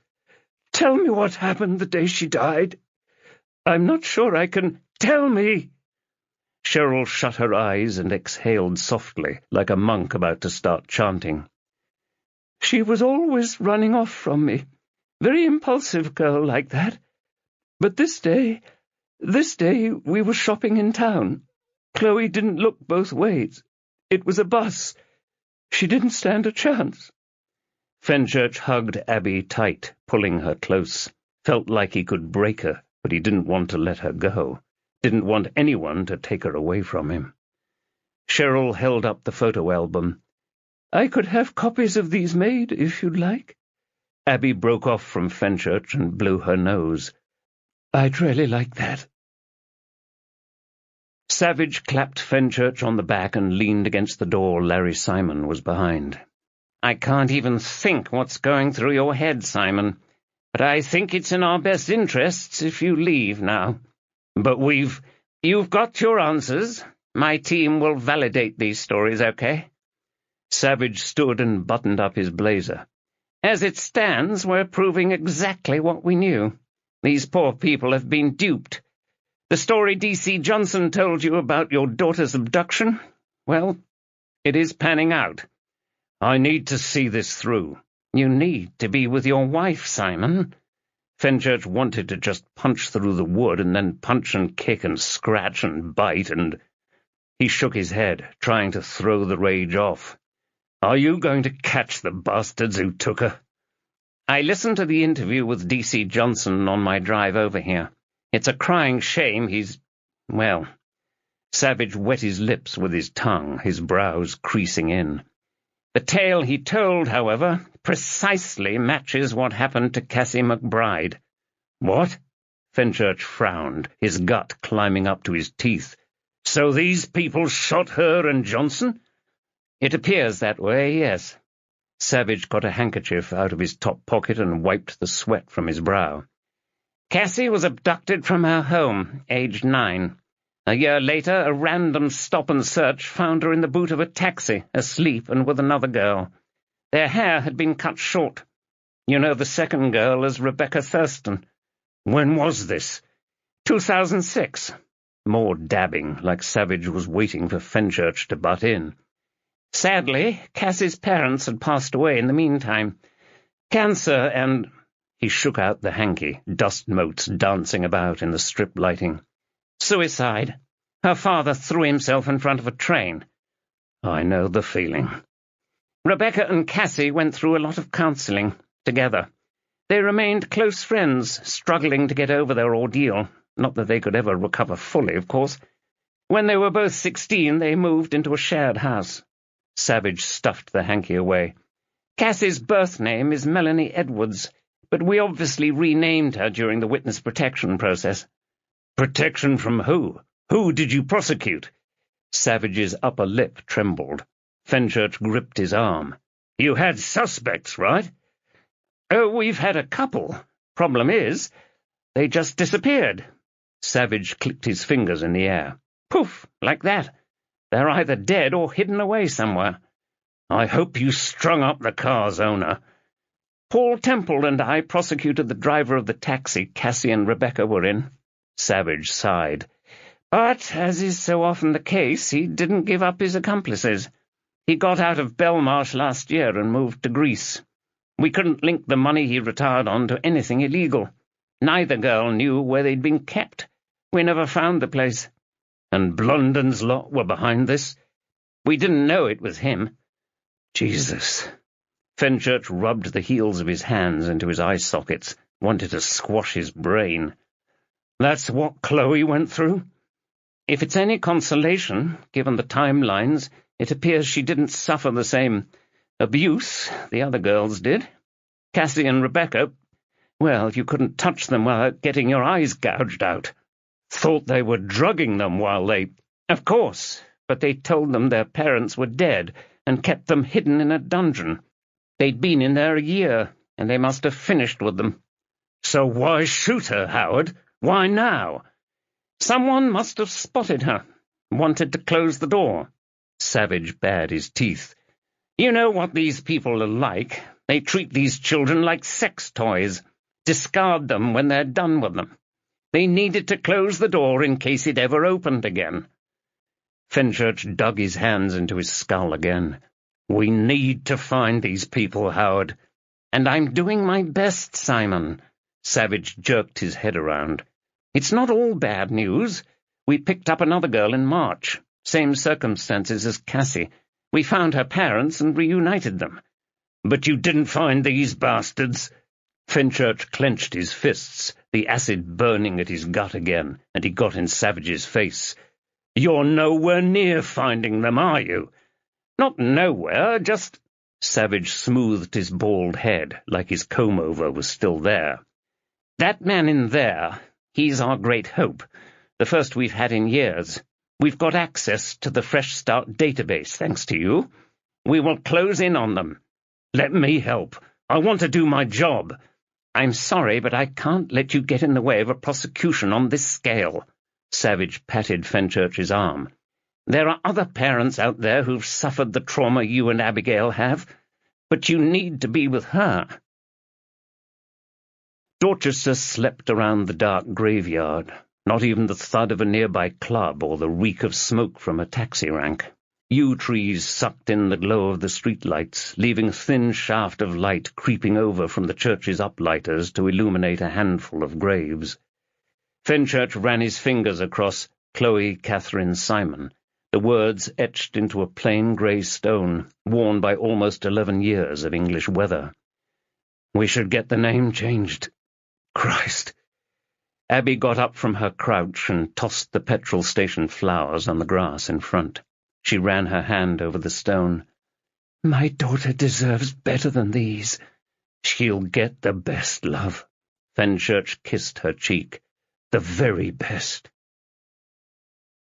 Fenchurch sipped at the Rioja, smooth and clean, barely tasted of anything. He stared out of the kitchen window, his hips still burning from the long drive back. Red Bull still battered his guts, throbbed in his brain. He sat at the table and reached over to grasp Abby's hand. "How are you doing?" "I'm okay, I think." She blew on her peppermint tea and took a dainty sip. "It's over. All those years, Simon. All that time." She tightened her grip on his hand. "It's all—" Fenchurch let the tears on his cheeks sit there. "All that time she was in bloody Dorchester. Dorchester!" "We know what happened to her, Simon. It sounds like she was happy in her final few days." "She should have been here, Abby. Should have been playing with her friends, going to your school, being embarrassed to have her mum as a teacher. She should have—" Fenchurch broke off and gulped wine like it had doused the flame in his guts. "Howard said they're still doing it, Ab. These people, they're still out there, taking kids. People like us are still suffering." "Simon, you need to let this go."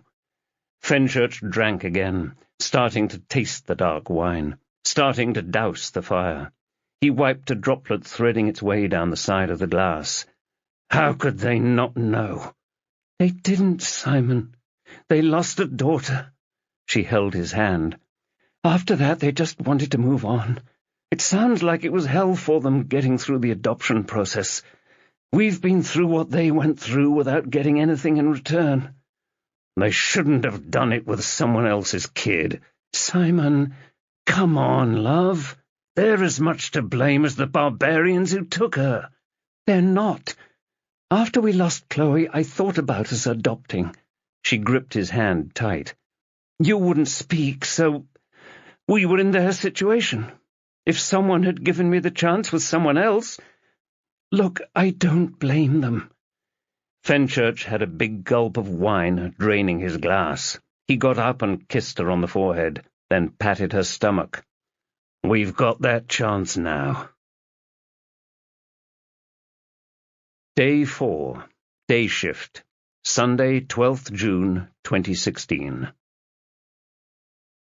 Chapter 33. Fenchurch picked up Chloe and put her on the bench. There you go, Petal. He sat next to her and opened a bag of sweets, offering them to her. Your favourites. She grinned at him, her cheek dimpling. I'll not tell Mummy. Fenchurch stroked a hand through her hair. Good girl. He took a wine gum from the packet. They're mine, Daddy. Sorry, love. Can't I just have one? Maybe one. She wagged a finger at him, like a referee admonishing a naughty player. But that's it. Fenchurch popped the wine gum in his mouth and chewed, the sweet sticking to his teeth. Lovely. He sat back on the bench and wrapped his arm around his daughter, like she'd be there forever. Some rotting Victorian buildings surrounded the open park on one side, 60s towers on the other. Bit of a disappointment, but then most inner-city parks were. A group of black kids played basketball, spinning and swiveling like they were on their way to the NBA. Fenchurch waved over at them. You know what that is, pet? Basketball, Daddy. Milo did his show and tell on it last week. Show and tell? Bloody Americanization. Fenchurch clasped her tiny hand in his lumps of meat. What did I ask you to remember? Our phone number. Chloe's cheek dimpled. Can I get another sweetie if I get it right? I think that's fair enough. Fenchurch tightened his grip on her hands, like it would keep her with him, like it would stop what's going to happen. Tears streamed down his face, dripping onto the tarmac at his feet like a heavy nosebleed. Daddy, what's up? Chloe's smooth forehead puckered in the middle. Are you okay? You knew our number, Chloe. Fenchurch rubbed at his eyes, but he couldn't stop the tears. Why didn't you call? Daddy, that's sore. Fenchurch let go and sucked in deep breaths.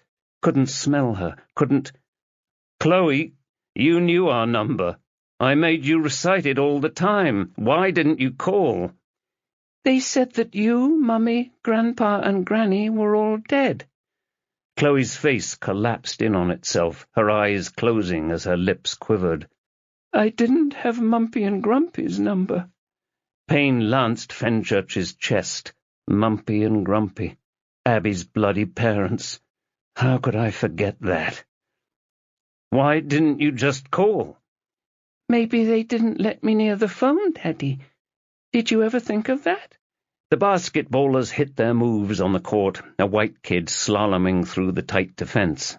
His slam dunk was about a foot short, barely touching the swaying tendrils of the net. Here they are. Dad dumped himself in the seat next to Chloe and grabbed her cheek between thumb and forefinger. How's my favourite girl? Granddad!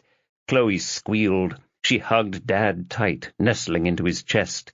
Then she peeked out. If I'm your favourite girl, you better not tell Auntie Rosie. I'll tell her what I like, sweetheart. You're my favourite. Dad winked at Fenchurch. Your mother's on her way over, son. How's my boy? I'm fine, Dad. For once. Fenchurch floated up off the bench, a good inch between his trousers and the wood. It's over. What is? Fenchurch reached over and hefted Chloe up onto his lap, tears streaming down his cheeks. She didn't weigh anything.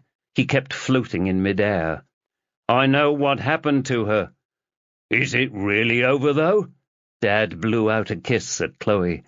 I'll be in court tomorrow morning. Stabbing flick knife. What was I thinking? Over at the basketball court, one of the kids broke off on his own and jumped on a racer. Fenchurch glanced away, and when he looked back, It had turned into a Volvo. A man sat behind the wheel, face in shadow, his evil eyes trained on Chloe. "Hey, little girl, do you want some sweets from me?" "Go away, you stinky idiot!" Chloe snatched the bag off Fenchurch and raised it up, shaking it in the air. "My daddy already gave me some." Fenchurch got up and shooed him away. "It's over. We've won, Fenchurch. Your old man's still inside." The car sped off across the grass. Fenchurch looked over at his dad. "I'll get you out of there." "Thanks, boy." Dad ruffled Chloe's hair, just like he'd done. "Your mother says she'll look after Chloe for us, okay?" "Thanks." Fenchurch lifted Chloe up in the air, making her squeal. "Tell Granny that I miss her, and I'm sorry I didn't get to say good—" Single by Richard Ashcroft. A real return to form, that record. The DJ cut back to the music, a thumping disco beat and strings. "Anyway, it's coming up to 6 o'clock, and here's the news and sport with Jatinder." Fenchurch reached over to the clock radio, his hand hovering over the sleep button. Just give it a few seconds. Trouble between English and Russian fans erupted in Marseille last night following the last-minute equalizer by Russia in the 1-1 draw in the team's opening match of Euro 2016. UEFA have opened disciplinary proceedings against— He stabbed the button, killing the sound. Bloody idiots. A little drop of foreign beer and you start smashing the place up. He lay back on the bed, the matte flatness of the ceiling above. His back had straightened out after the drive back from Dorchester, each vertebra back in the right place, just about. Then he let his eyes shut again. Peace. Relief. It's over. So why does it still sting? Dad, rotting in the cell in Lehman Street, waiting for his day in court. Not a chance he'll get bail, with what he's supposed to have done. Crash! Fenchurch opened his eyes, head thumping, the daylight burning through the curtains. What the hell was that? He put his foot down on the cool wooden floor, then eased himself over to the corner, avoiding the floorboard he'd spent an afternoon failing to fix. He hefted up the baseball bat and nudged the door open. The hall was empty. He stepped out and raised the bat to shoulder height. Thud! Nothing in the lounge. He crept over to the kitchen.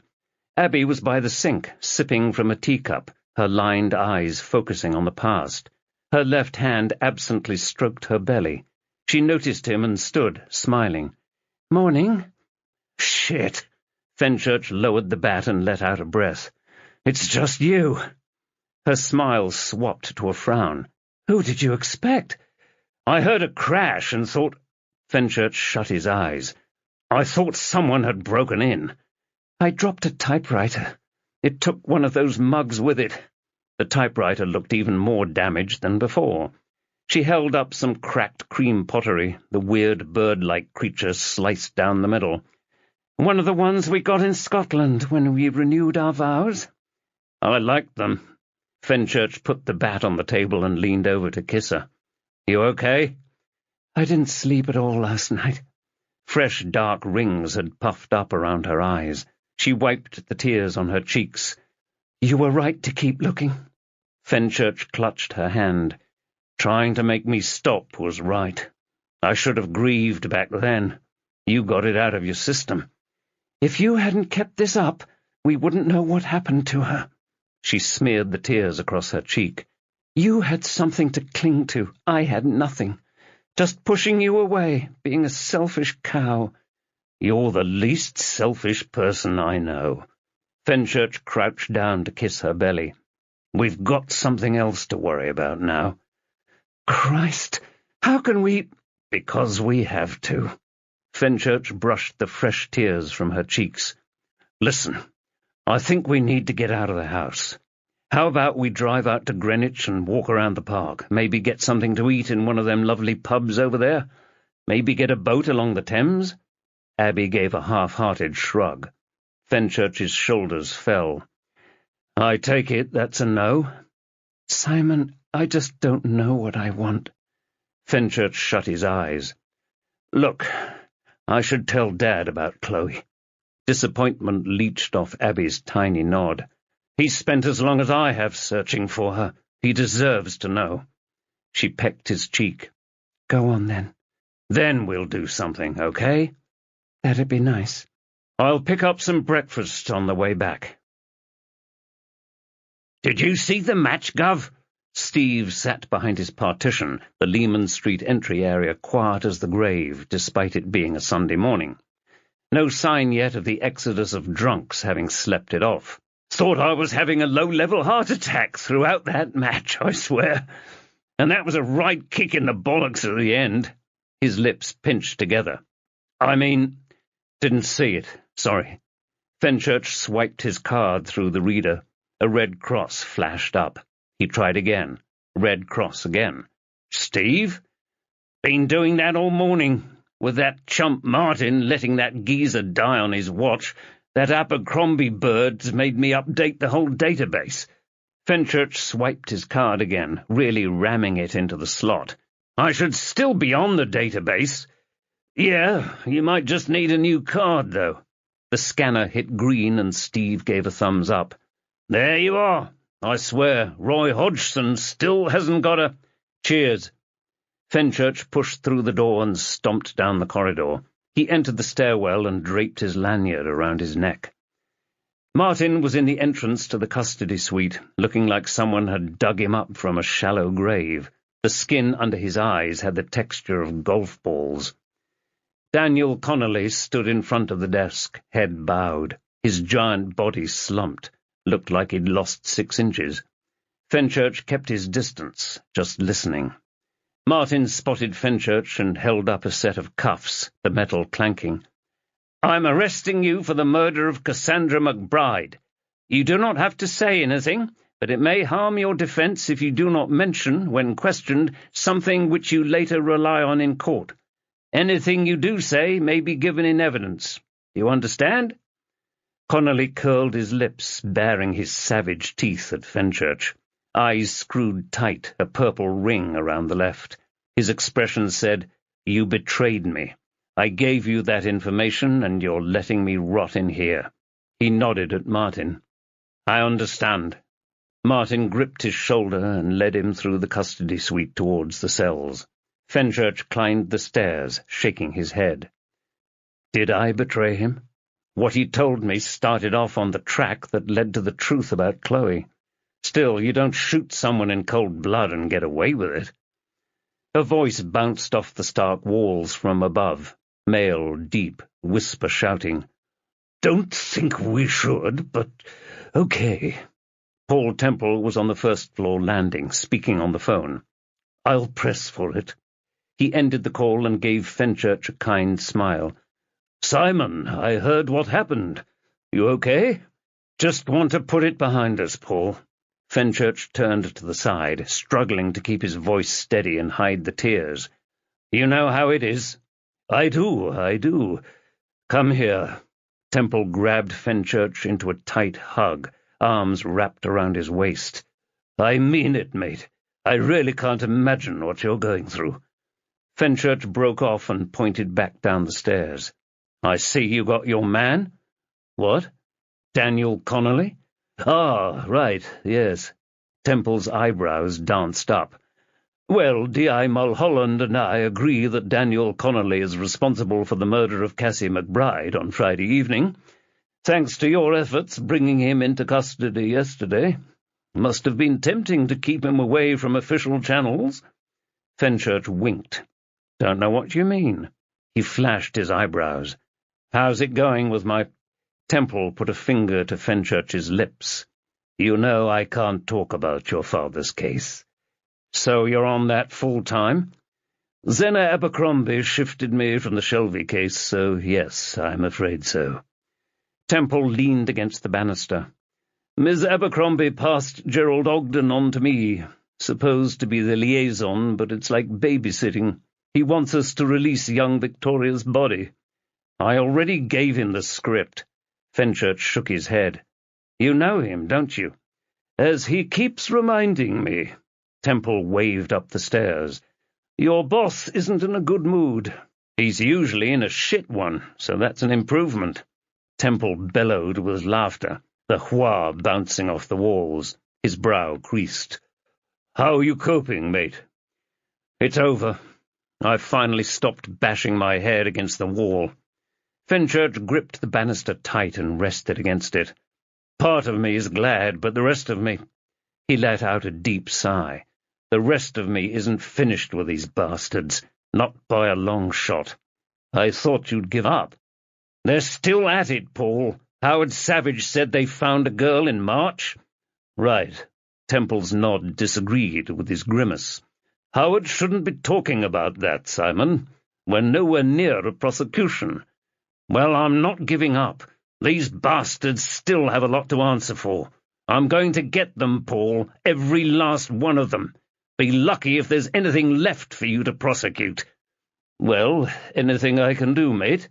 Temple squeezed his shoulder. "I've got to get back to Rose Court. No rest for the wicked, even on a Sunday morning. See you around." Fenchurch climbed the stairs 2 at a time, the metal ringing out, and pushed into the corridor. The incident room door was open. The squad must have doubled overnight. 2 shootings in 2 days. Amazing how the budget flew out of the window just like that. Didn't matter that they died, just how they went. Fenchurch crept in at the back, lurking between Nelson and Naismith, but getting recognition from neither. Naismith had a scowl on his face like he'd eaten enough curry. "Secured." Mulholland stood at the front, flanked by Doherty. She swept her gaze around the room, adding a grin. "Okay, so I need you all to document your findings. D.S. Ashgani has a list of open actions and will be coming around to allocate them, okay? Thanks for your efforts here. It's not often we get to celebrate a victory like this." She grinned around the room again. "Drinks in the Conquest at 5. Make sure you're there." Fenchurch stood back as the crowd dispersed. Nelson winked and sauntered off to his laptop at the far side of the room. Doherty strolled over, deep in conversation with Mulholland, then stopped. "Oh." Mulholland tightened her scarf. "Simon, you shouldn't be here." Fenchurch ignored her. "Boss, I need a word." "I need a coffee." Doherty brushed Mulholland away and held the door. "Walk with me."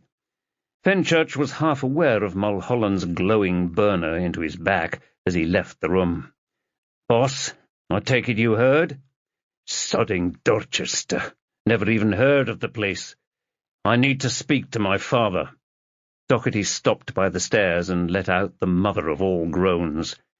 "Simon, Dawn and D.S. Nelson interviewed him first thing. Paul's approved discharging him." "What?" "Boss, he was blind drunk. He shouldn't. The duty doctor passed him fit for interview. Look, his motor was right next to Blunden's place." Doherty screwed his face tight and groaned again. "The murder weapon came from a set we found in his kitchen. It all fits into place. That's him until his court appearance on Monday morning. Leave it." Fenchurch huffed out a sigh. Wrong attack. Switch it up. "He needs to know what happened." "Christ." Doherty stepped out of the way of a couple of uniforms, skipping up the steps. "Fine. You can go speak to your old boy." He grabbed Fenchurch's arm, steel fingertips digging into soft flesh. "But only about Chloe, okay?" Chapter 34. Martin gave Fenchurch a thumbs up as he left the interview room and locked it behind him.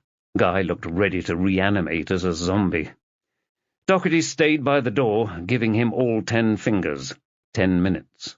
Fenchurch grabbed his dad's hands, cold and clammy. He got a slight glance, then Dad's eyes were away again. "How are they treating you?" "I've been better, son." Dad let go and sat back in his chair. "Been a lot better."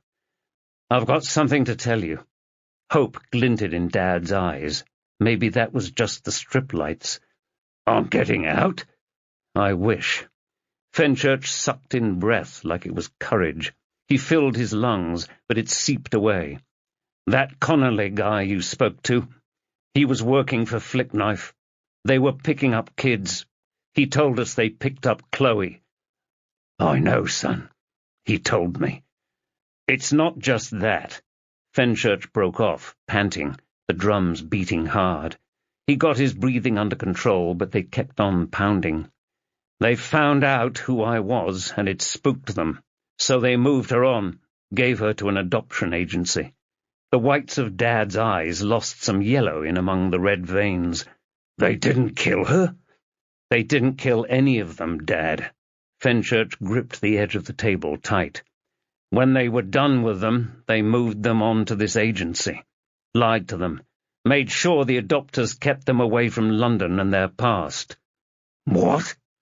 Dad tried to lock eyes with Fenchurch, like when he told him about the birds and the bees. Chloe's alive? A couple in Dorchester adopted her. Fenchurch scraped at the tabletop, letting the tears slide down his cheeks. Dad, she died not long after they took her in. She was run over by a bus. She's dead? Really?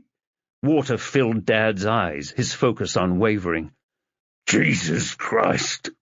All that wasted effort! You were right to keep looking. Fenchurch clasped his father's hands again. We know what happened to her. That's enough for you, is it? No, Dad, it's not. Fenchurch folded his arms. But it's a start. We've spent 11 years looking for our keys in the place where the light is, not where we dropped them. She was in Dorchester, not London, okay? We've got leads. Howard Savage is working it. Dad slumped back in his seat and smoothed down his moustache. His face was a lawn of salt and pepper stubble, blending into the thick brush. Oh. What happened yesterday, Dad?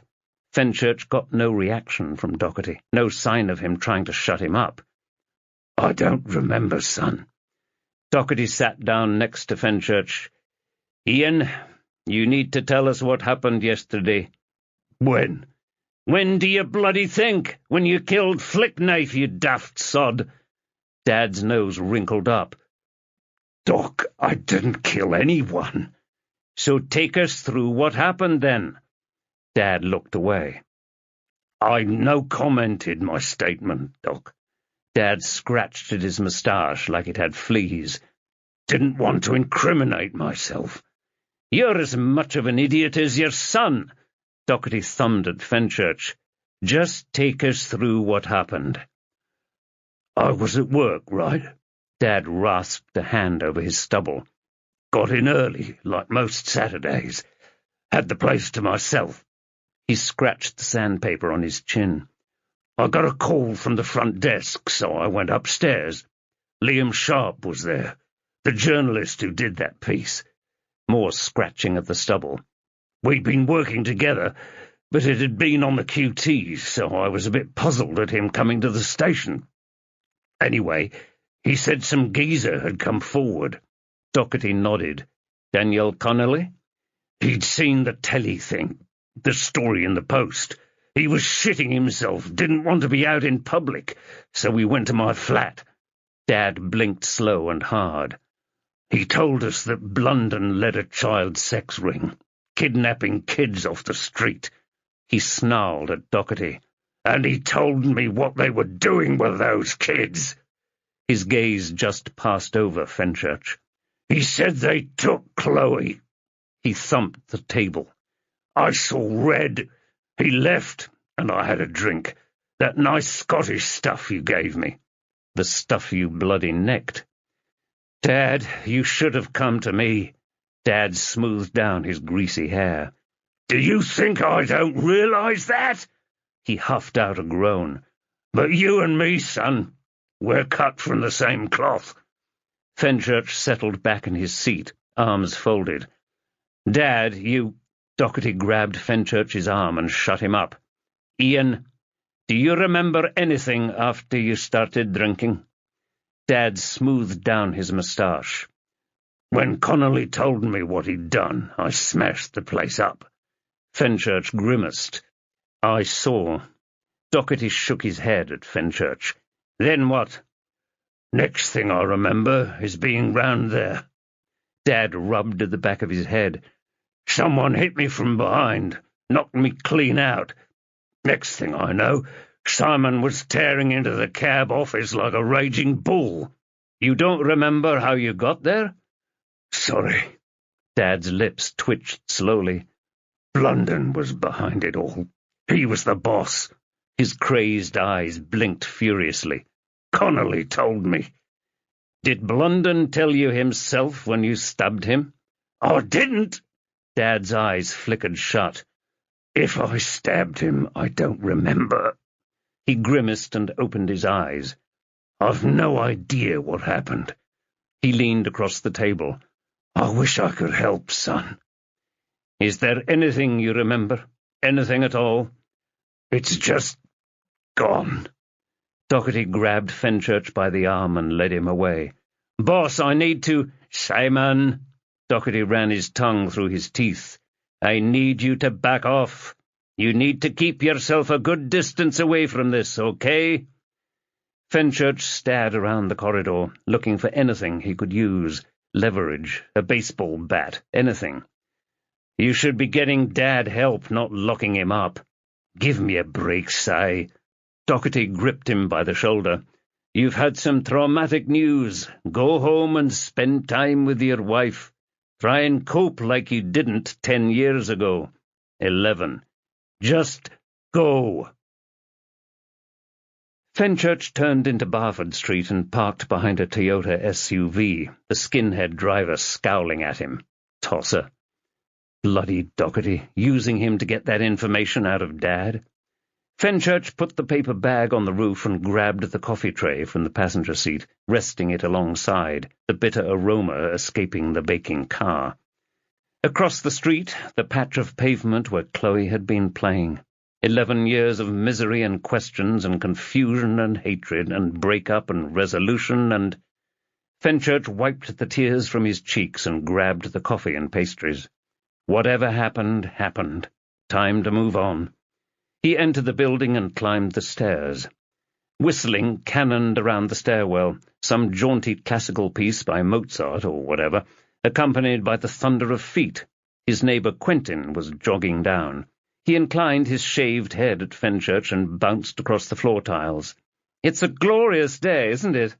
Fenchurch smiled as he passed. "I'll give you that check for the acid-cleaning deposit tonight." "Sure thing." Quentin jogged on the spot. "There's no hurry. They won't be in until November." "Okay, then. See you around." Fenchurch trundled up the stairs, bathed in morning sunlight, careful not to spill any coffee. He put the breakfast on their welcome mat as he unlocked the door. It wasn't locked. What the hell? Had I left it open this morning? He opened the door and stumbled through. "Abby?" Silence. He walked through to the kitchen and put the coffee and pastries down on the table. "Abby? You in?" Silence. The Post on Sunday was all over the kitchen table. His press conference had been relegated to a distant memory now, though Liam had a story on the front about an ISIS cell in Clapham. Chloe's room was empty, just a typewriter graveyard. "Abby?" In the bathroom, a trail of shampoo suds doused in puddles led from the shower cubicle. Why wouldn't she have dried herself off? Why didn't she wash out the soap? Fenchurch fumbled his phone from his pocket and dialed her number. The ringtone blasted out "Human" by the Killers. Sounded like it was in the living room. Not like her to leave her mobile. He walked into the hall, drums thundering in his ears. Her purse was on the chest of drawers. No sign of her keys. Shit! A muffled squeak came from behind him. Fenchurch paced over to the bedroom door. He nudged it, and it swung wide open. "Abby?" The same squeak, louder. Fenchurch stepped in. "You here, love?" She was by the bed, a towel loosely tied round her, soap suds stuck to her upper arms, her hair white with shampoo. A masked man held her in a sleeper hold, his gloved hand covering her mouth. "Let her go!" "You're still messing about, Fenchurch." He spoke with the same robot voice as the phone calls. "See what you've made us do now?" Fenchurch couldn't breathe. "I'm giving you one last—" Crack! Something hit him from behind, and Fenchurch tumbled forward. Chapter 35. cold against his cheek. Wood, creak, the floorboard, the broken one. Head on fire, feels like someone's clawed my skull apart. Fenchurch opened his eyes and eased up onto all fours. The bedroom swam beneath him as he struggled to focus. A trail of water ran across the laminate to the doorway. Shit! Abby! He pushed himself up to standing, then slipped back down to a crouch. Jesus! The baseball bat was on the floor, rolling around his feet. He picked it up and used it to push himself all the way up. Abby! Fenchurch stepped over to the door, woozy and dizzy. He used the bat as a crutch and staggered out into the hall. Abby! Silence. His keys and phone were still there. He grabbed them. The front door was hanging open. Fenchurch pulled it all the way and walked out into the stairwell. Abby! His voice echoed round. No other sounds joined it. No whispers of footsteps. Dots of moisture lined the route down. He set off down the steps, his right hand gripping the smooth wood of the rail as he descended, his left keeping the bat from clunking off the steps. At the bottom, the street door was wedged open. He stepped out into the bright morning and spun around. A car screeched off at the far end of the street, heading right. Fenchurch jogged off, stabbing at the screen on his phone. Gov? Reed sounded like she was in a cafe. What's going on? Kay, can you get hold of the CCTV for my street? Fenchurch rattled along the long Camden street, not stopping for the couple trying to cross the pedestrian crossing, and held up the airwave. Kay, I'm at the end of Offord Road, I think. Which way do I go? Sounded like Reed was driving now. Hang on a sec. Someone put her phone under water. Then a man cleared his throat. Sir, it's D.C. Naismith. D.C. Reed's on her way over. Take a right. Fenchurch hauled the wheel round and cut up a murk on the mini roundabout. He squinted up ahead. I'm heading to Pentonville, is that right? Yeah, just before you get there, you should see a little industrial estate on the left. And I mean little. Got it. Fenchurch's tires squealed as he pulled in through black bars. Sure it's here? That's where the Toyota went. Fenchurch stopped the car and got out. He wheeled around, scanning the cars and mini-factories. Nothing looked like... Wait. A Toyota RAV4 sat behind a Mitsubishi van, the doors open. Fenchurch jogged over. I've got it! The keys jangled as he leaned in. Empty. He checked the boot, getting a click as it opened. An empty shopping bag. There's nobody here. He stood up and looked around. Could go through every motor there, but what would that give me? Nobody will have seen anything. They'll have just... He swallowed. Break the chain. They'll have transferred Abby to another car. Bloody hell. Sorry, sir, but they've swapped cars. 2 CCTV cameras pointed across the car park, avoiding this spot. Clive, can you get the cameras here? I'm doing my best here, sir. It's blocked. Hang on. There we go. I can see you. Give us up. Fenchurch waved at the camera. Got you. Wind it back until the RAV4 arrives. Right. Do any other cars leave just after? No. He paused. There. Gotcha. Can you see the Morrisons yet? Naismith sighed down the line. You should be right by it. No. Fenchurch piled along the road, the old train tracks running on the right, opposite beige brick flats. He pulled towards a roundabout, and the low-slung supermarket came into view. Right, got it now. He swerved into the car park. At the back, you say? Yeah, by the lorry entrance. It's a Lexus. Hang on, I've got a call coming in from D.S. Reed. Sorry. Fenchurch branched off into the lay-by on the right and dumped the airwave on the seat. A blue Lexus hugged the supermarket's walls, the engine still running. Fenchurch got out of his car and shot off towards it. A heavy man in a yellow vest blocked his path, hands raised. Can't come in here, mate. Fenchurch flashed his warrant card. Police, I'm looking for a... Boom! The Lexus erupted in a bright explosion. Fenchurch hit the deck, hauling the guard down. Flames climbed 10 feet high, licking at the store's brick wall. Abby, no. Fenchurch rolled over, getting to his feet with a scraped knuckle. He darted over to the car. The air was on fire, felt like it could melt his skin. He tried to peer inside the car, the flames singeing his eyebrows and hair. Bloody thing was empty. He shrugged off his jacket and covered his hand, then opened the door. At least the central locking was off. Definitely nobody inside, front or back.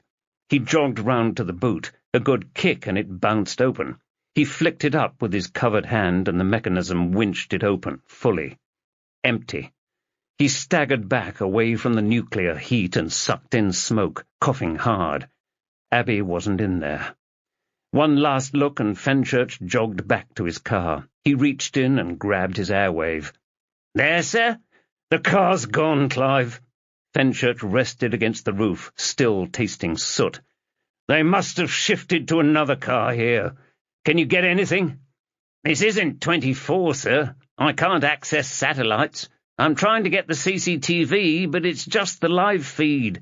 "Call DCI Bell." "Tried that. He's not talking to me." "Get Doherty to call him." "Right. I'll need to find him first." "Bloody find him!" A car screeched to a halt behind him and footsteps rattled across the pavement. Fenchurch swung round, raising the baton, ready to lash out. Doherty's Audi, Reed jumping out of the passenger side before it fully stopped. She grabbed him in a hug. "You okay, Gov?" Fenchurch collapsed into her arms. "Someone's got her, Kay. I should have protected her." "What happened?" "It's those warning calls. They framed Dad, and now they've got Abby." "It's okay, Gov." Reed let him go. "We'll get her." Doherty was resting against the car, giving Fenchurch the up and down. The guard was scooshing a fire extinguisher at it, like pissing in the Thames. "I don't know what to say." Fenchurch's mouth was dry, felt like he could drink the North Sea. His airwave chimed from his car. He reached in and answered it. "Fenchurch?" "Yeah, it's Clive Naismith again. Got some bad news, sir. I've lost the motor they transferred your wife into." "What was it?" "That's the thing. It's just out of sight of the camera, and there's too many motors leaving the car park." "Right." Fenchurch ended the call and glared at Doherty. "This is the same MO as Chloe and Cassie. Swap the cars. Maybe they burnt them out back in the day." The flames were even higher now. He clicked his fingers. "Connolly, he knows who did this, boss." Doherty shook his head. "We can't have you in there speaking to him. The CPS will go ballistic. Al, just give me 10 minutes in there. I need to speak to him. Sigh, they've got Abby." Bloody hell. "Right, come on." Daniel Connolly rolled up his shirt sleeve to show a welt of bruises. His eye had developed into a proper shiner. "Bet you hear this a lot, but this is police brutality." Doherty's mouth twitched. "What happened?" "You lot keep kicking the shit out of me, don't you?" Connolly drew a ring around his eye. "See this? Got booted there by a big strapping lad. Must have been the same size as me. What was his name?" "Didn't even see him." Connolly prodded the bruise again. "The lights were out." Doherty rolled his eyes. "So if the lights were out, how did you see he was a big strapping lad?" "Because he picked me up off the bed in that cell and chucked me on the floor. You know how much I weigh?" Connolly pressed the flesh around the bruises, yellowing the purple. "He'd have killed me if I hadn't caught him square in the knackers. You going to do anything about it?" Doherty kept his focus on Connolly. "That's not why we're here." "My life's in danger." Connolly ran his hand down his arm, puckering the flesh. "You need to protect me." Fenchurch made eye contact with Connolly, trying hard to smile. "We need to ask you some questions." "About me getting a shoeing?" "No, about your somewhat checkered employment history, you filthy little mongrel." Doherty thumbed at Fenchurch. "My colleague offered you a deal. You didn't take it. Why? Why do you think, you bald arsehole?" "Here's the deal, okay?" Doherty let the insult slide. "You give up your paymasters and you walk. If we get your bosses, you walk. Even with the murder of Cassie McBride. No matter what else you've done." He kept his focus on Connolly. New ID, new life. All you need to do is tell us exactly what's happened, who your bosses are, and where they've taken these girls." Connolly rested his hands on his neck. "What choice have I got?" "None." Doherty folded his arms, a smirk dancing across his lips. "Son, we know you killed Cassie McBride, marched up and shot her.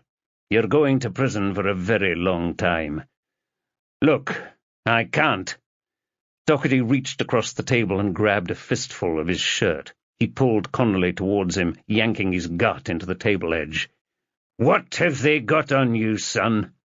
"What haven't they got on me?" Connolly choked as he jerked free. "There's stuff that— well, your immunity won't cut it.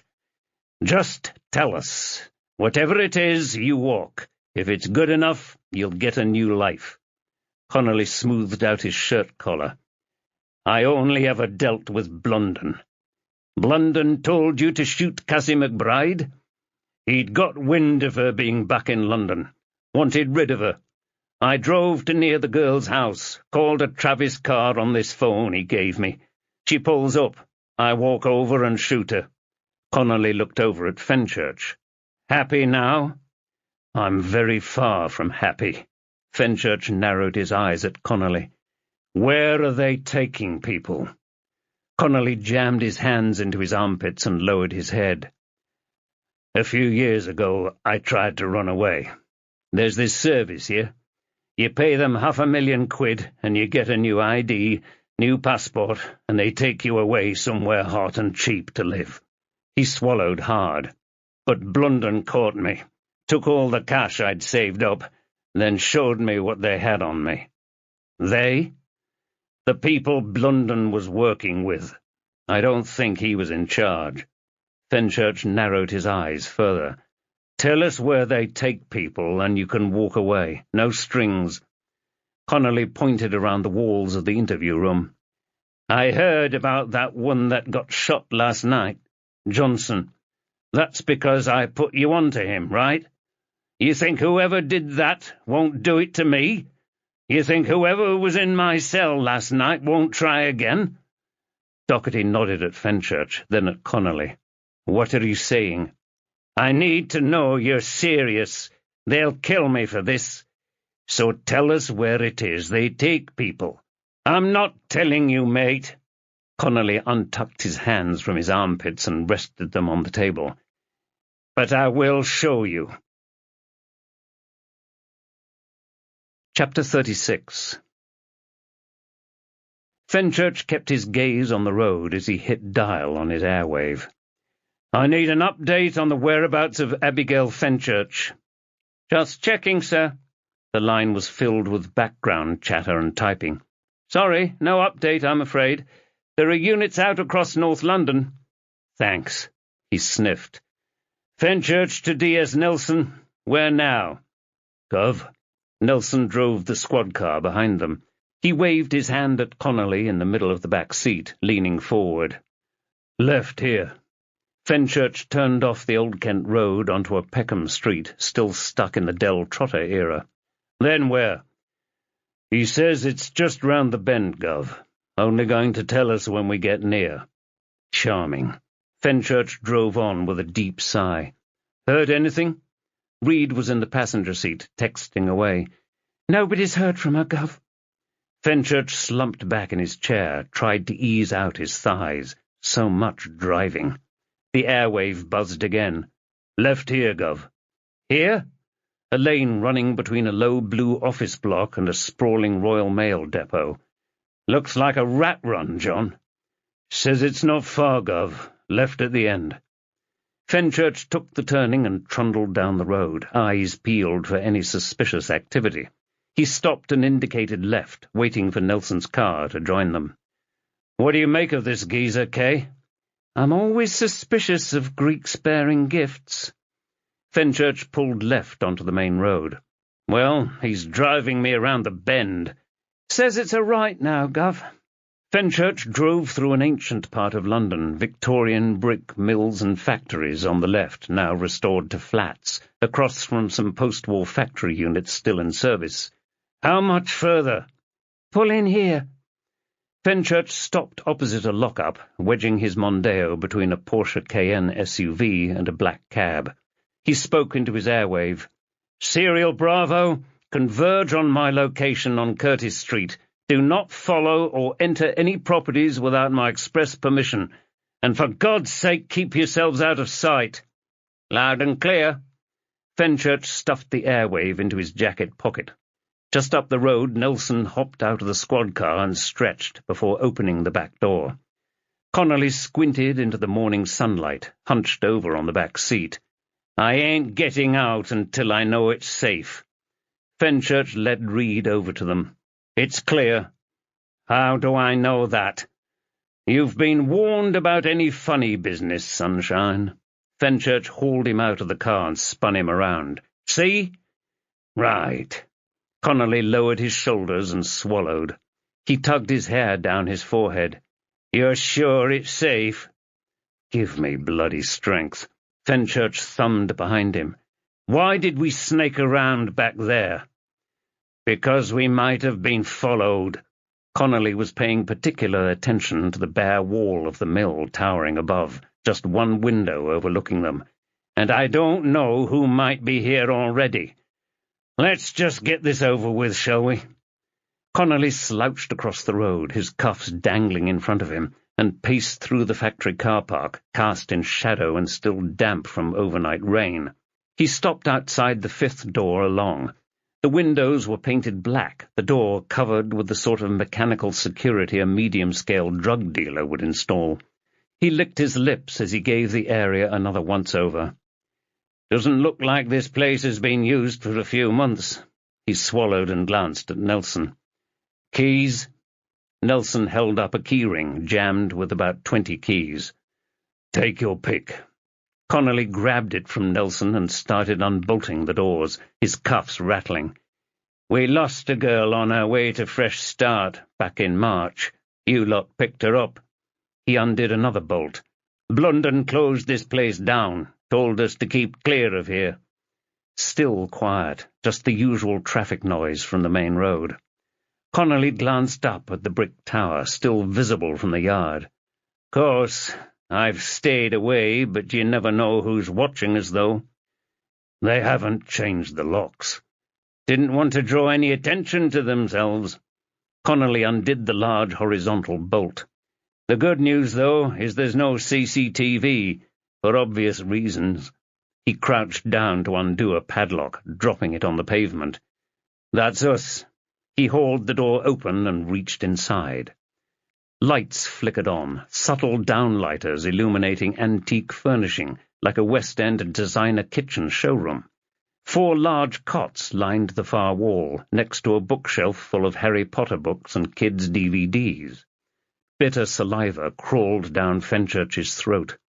The sort of place you'd keep children for 6 months to a year before sending them out to their eventual destination. The sort of place you'd keep children while you— "Cost a pretty penny to do up, I can tell you." Connolly waved a hand around. "No expense spared." Fenchurch pointed at a staircase leading into a basement area, shining mirrors and fairy lights lining the way. "What's down there?" "Place is a lot bigger than you think." Connolly thumped at the door.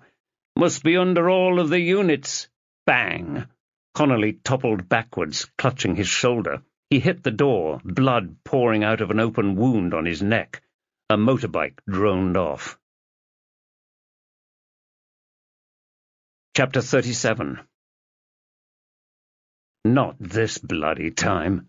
Fenchurch sprinted towards the road, airwave to his mouth. "Serial Bravo, shooter is on a red Honda motorbike. Repeat, a red Honda motorbike."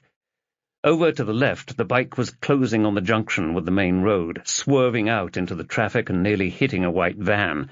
Blue lights throbbed from the opposite direction. Fenchurch battered down the pavement and skidded to a halt at the junction.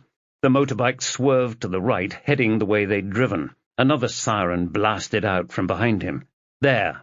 A path ran between the Royal Mail Yard and an office block. He bombed down, his feet splashing in the puddles, legs burning. Not again, not another stupid death. Not the only lead we've got."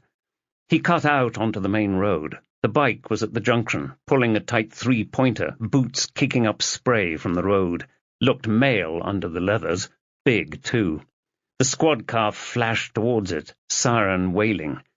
Fenchurch darted after the bike, baton out. He swung at the motorcyclist's helmet, cracking the baton off the plastic. The rider tumbled to the ground, the bike toppling in the opposite direction. Fenchurch stepped forward and swung out again, just missed. In a flash, the rider was on his feet, reaching into his pocket. Fenchurch lashed out and caught the cyclist under the helmet, sending him back down again. He vaulted over the prone motorbike, which was growling in the morning air, and landed knee-first on the attacker's back. He grabbed his wrist and twisted it round, pushing it into his coccyx. He cracked the helmet off the tarmac. Fenchurch got up and pulled the choking motorcyclist to his feet. He hauled off the helmet. D.C. Clive Naismith, bruised and bloody. Fenchurch almost let go. "You?" "You're a bit slow on the uptake, Fenchurch." Naismith's fingers were reaching for his pocket. Fenchurch lashed out with the baton. "No, you don't." Naismith yanked his hand away. Fenchurch raised the baton. "Any more of that, and you know what to expect, okay?" He reached with his left hand and tore open the pocket. A pistol poked out, the same German thing Clooney had shown him, altered beyond recognition, the exact same model that Connolly had tried to shoot him with. He grabbed Naismith by the lapels. "Where the hell is my wife?" Naismith gobbed at him, warm spit splattering his cheek. Fenchurch swiped Naismith's legs and pushed him onto the ground. "Where is she?" "Piss off." Fenchurch smashed Naismith's head on the concrete, the blue lights bouncing off everything.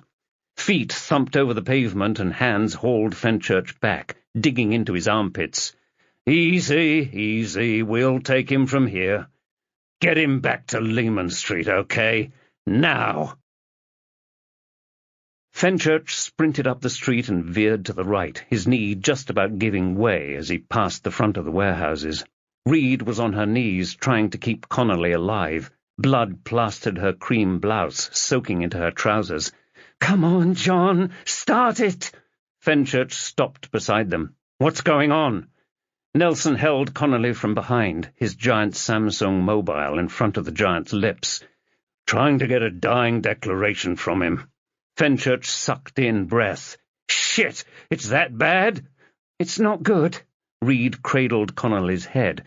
"Daniel, I need you to tell us it again." Connolly spluttered blood down his chin. He rubbed his bloody gums like a boxer without a mouthguard. Who did this?" "Clive Naismith." "Naismith? What?" Connolly coughed again. "I told you we should be careful." Nelson put the phone in front of him. "Tell him what you just told us." "My name is Daniel Connolly, and this is my dying declaration. Clive Naismith killed Frank Blunden. I was there. We were told to frame Ian Fenchurch. There is a video recording on my phone. The passcode is 4231. "Why did you kill Blunden?" "He's not got long to live. That cancer." Connolly gasped in some air, his mouth twisted into a grimace. "Loose lips sink ships and all that. But we could frame your father at the same time." "Jesus." Fenchurch leaned back against the cold brick and felt his breath escape. "Thought you only dealt with Blunden?" "I lied. I regret that now." Connolly waved a faltering hand at the building. "Inside." A glob of blood landed on his cheek. "Behind a radiator downstairs. Near the bathroom, there's some video." His head lolled into Nelson's lap. "Keep him alive, John!" Fenchurch sprang forward and raced over to the building. "Forensics, Gov." "Bugger forensics." Fenchurch clomped over the floor, snapping on a pair of gloves as he thumped down the stairs, Reed's footsteps behind him, heels digging into the wood. He burst out into a corridor stretching another 30 meters or so, lined with mirrored doors like a really long changing room. "Where's the bathroom, Kay?" "I don't know."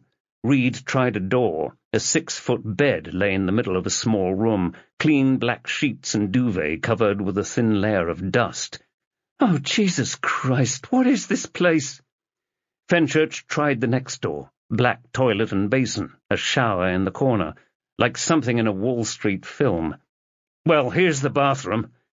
The light in the corridor was poor. Fenchurch squinted. The walls were painted grey, radiators in the same colour every few doors. Wait, what's that? Fenchurch crouched down and scrabbled away at the wall behind a radiator, about halfway between the two rooms. He got out his phone and switched the torch on, shining it down the back. A panel wedged next to the metal brackets. He flicked at it with his baton. The front tumbled to the floor, along with some bits of plastic. "What the hell's that?" Reed reached down between the radiator and picked them up. "SD cards, Gov." "Shit! We need to get Mick Clooney out." "Just a sec, Gov." Reed fiddled with the back of her mobile and stuck the first card in. The screen lit up her face. "There's a lot of files on here." She tapped at the screen, then held it up side-on so they could both see. "Video files, Gov." Looked like the room they'd just been in. Still footage, like it was on a tripod. A girl lay on the bed, eyes closed, legs wide, naked. She couldn't have been any more than 8 or 9. A man thrust away at her, greying hair on his muscled torso, his head just out of sight. Fenchurch covered his mouth as sick climbed up from his gut. "Jesus Christ!" Reed slid the footage further on. The pace ramped up and harder. The man's head rolled forward. "Pause it!" Fenchurch snatched the phone from Reed and stabbed at the screen. The image froze, the man mid-thrust at the child, his face in the shot a mixture of ecstasy and pain. Gerald Ogden. Chapter 38. Fenchurch stood on Austin Friars, the City Lane Sunday quiet. Not a soul around, not even a banker or lawyer earning a few extra quid. The Ogden and Makepeace sign still glowed in the shaft of morning sun crawling down the lane. He held up his airwave. "Fenchurch to Nelson. Any movement at his house?" "Receiving, Gov. There are people living here, right?" Fenchurch groaned. "I'm taking that as a negative." He put the airwave down, which means Ogden's here, or he's disappeared. £500,000 and he's off to Connolly's hot and cheap place, new identity. Reed wandered over, sipping from a Pret tea. "What's the plan?" "We wait on Clark. It's his patch." "Gov." A silver Audi pulled up and D.I. Clark got out, his tan looking fake in the bright morning. "We meet again."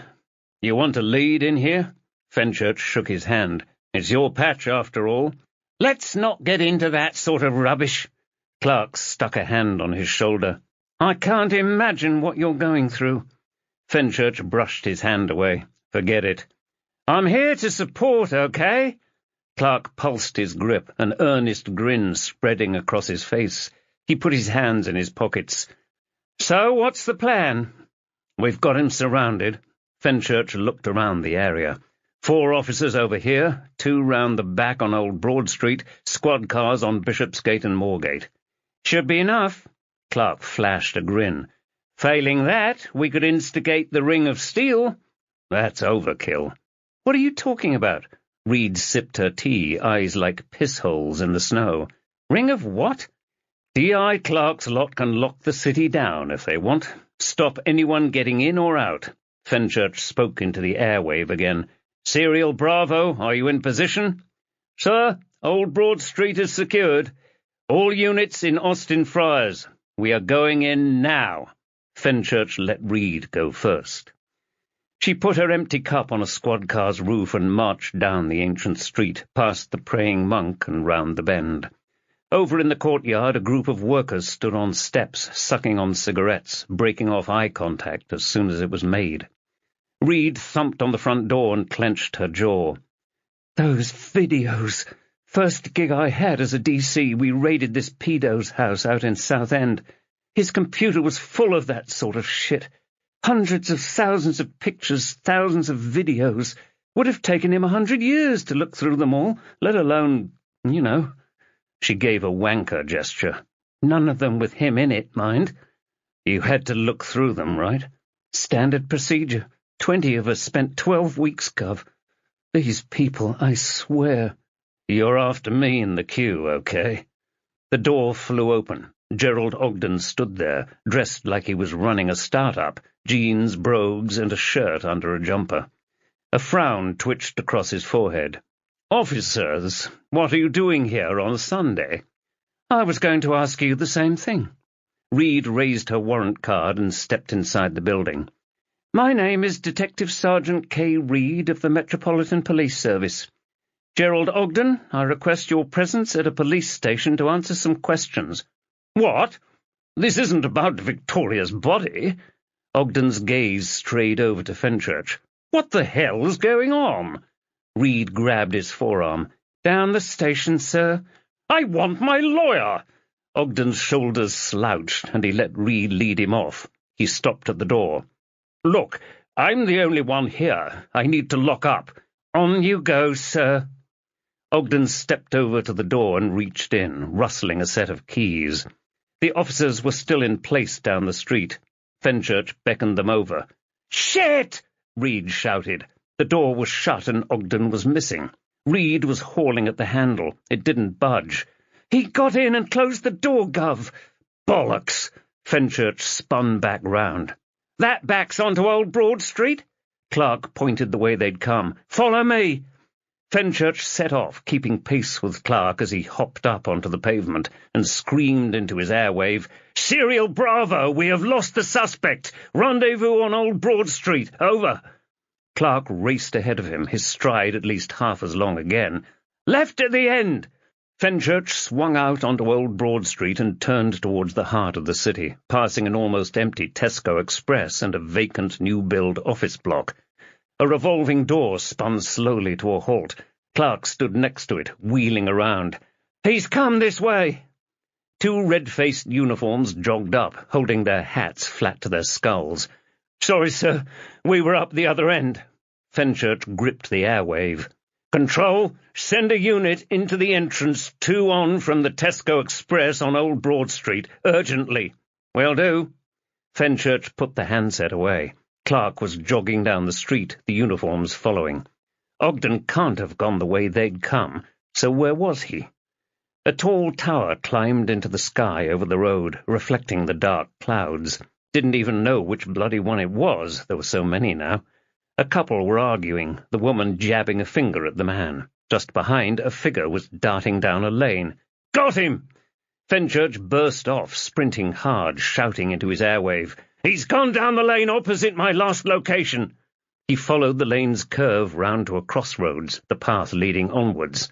Which way now? Fenchurch looked down the other lane running from Old Broad Street. Empty. Footsteps pounded behind him, heading the other way. Fenchurch spun round and took Ogden's only path, bursting out into Bishopsgate, thick with taxis and buses, roadworks, old buildings and new skyscrapers. Left, right, or straight on? There. Ogden was getting into a cab, just a few meters away. Fenchurch sprinted over and grabbed the door. He pulled it open and reached a hand in, grabbing Ogden's cheek. Got a kick in the shin. He grasped at Ogden's throat and hauled him out of the cab, throwing him down onto the cement. "You filthy animal! You're nicked!" A boot up the arse sent Fenchurch flying, tumbling over Ogden. Pain burned through his knees as they clunked onto the slabs. Fenchurch swung round, fingers reaching for Ogden. He caught fresh air. Ogden was up and away, running north towards Shoreditch. Fenchurch got up. An angry cabby blocked his path. "What the hell are you—" "I'm police." The taxi driver spat in his face. "Dirty scum bastard!" Fenchurch barged him out of the way and ran off after Ogden. "All units, I'm on Bishopsgate, following the suspect towards Shoreditch." He wiped his cheek, mostly free of second-hand saliva. "Can any units in the vicinity please arrest the cab driver with his door open?" Up ahead, Ogden was cutting across diagonally, heading for the base of the Heron Tower, the bulbous mass of the Gherkin reflected in the glass. Fenchurch crossed early at the Black 100 Bishopsgate hoardings, still no sign of the tower breaking ground level yet. If Ogden was staying on Bishopsgate, where the hell was he going? The pavement opened out on the left, a few people bursting out of Liverpool Street Station. Shit. Fenchurch gasped into his airwave. "Suspect is heading for Liverpool Street. All units." "Want us to follow or take this cabby back, Gov?" Reed out of breath. "Take him to the station, Kay. If there's any cars, the suspect is on foot. He's just past the Heron Tower now." Fenchurch crossed the road and cut along the shadow of the tower block, sprinting past the square pillars. Ogden snaked to the left, just out of eyesight. The airwave crackled. "Gov, we're in a squad car, heading to your location." Reed again. "Good." Fenchurch sped up, taking the slight left incline and barrelling on. Shit, no sign of Ogden. He stopped opposite Liverpool Street, the escalators whirring and spitting out the underground's sweet sweat smell. Maybe he'd taken the back entrance into the station. Fenchurch crouched low and peered in. Just a stag party weaving their way out, a dwarf handcuffed to a man dressed as Snow White. Ahead, Bishopsgate opened out, a raised pavement to the left of it. No sign of him. Which meant... Fenchurch turned right. Devonshire Row crept away, a narrow lane between two old blocks. "You friggin' maniac!" an Australian voice cannoned out. Fenchurch crossed the road and sprinted down the street, his feet clacking off the double yellows marked onto the cobbles. A squat man with a rugby-playing physique stood in the lane, glaring behind him. Fenchurch caught his attention, huffing in breath. "Police! Did a man in his 50s come this way?" "Just about pushed me over, mate." The Aussie thumbed further down the lane. "Headed that way." Fenchurch set off again, his legs like concrete. Ogden squeezed past some Japanese tourists, sending a huge camera and its owner tumbling over with a smash. Fenchurch sprinted over and burst out into Devonshire Square. 4 sides of brick buildings with a road in on the far side. Old mills or something, now turned into organic cafes. An engine thrummed behind a latticework of trees, their leaves obscuring the view. Fenchurch clambered through just in time to see Ogden getting into a Range Rover. The car shot off out of the square. He screamed into his airwave, "Suspects in a car leaving Devonshire Square!" "Get down to Cutler Street, Gov. We'll pick you up there." "I'm dead on my feet, Kay." "Wait, we've got—" Crash. "Gov!" Fenchurch set off again, the fire in his legs climbing up his hips and back. His kneecap felt like it had fallen off. He hobbled past a long row of pleached trees, their branches flattened out. The brick mills and 70s office blocks merged into the last ungentrified area in the city. Blue lights flashed at the base of a primeval tower hugging a newer travel lodge. Fenchurch found another inch of energy and raced over. The front of the Range Rover was mangled into a silver Passat, which hadn't taken too much of a battering. Reed got out of the Passat, rubbing at her head, her hair matted with blood. She leaned against the side of the car, like she was going to topple over at any minute. She blinked at Fenchurch. "Ambulance is on its way, Gov." "Stay there, okay?" A squad Mondeo pulled up, light dancing, and 2 burly officers tore out. Fenchurch joined them by the Range Rover. The driver was unmoving, his head stuck to the steering wheel. The nearest officer felt for a pulse and gave Fenchurch a shake of the head. Fenchurch opened the back door. Ogden's head between his knees, his chest heaving. Fenchurch grabbed his right arm and hauled him out of the car. He pushed him face down on the tarmac and got out his cuffs. "Where's my wife?" "I've no idea what you're talking about." Fenchurch waved at the second officer to cuff Ogden. The back seat was empty. He reached into the driver's side and snatched the keys, then hobbled round and unlocked the boot, thunking it open. Empty.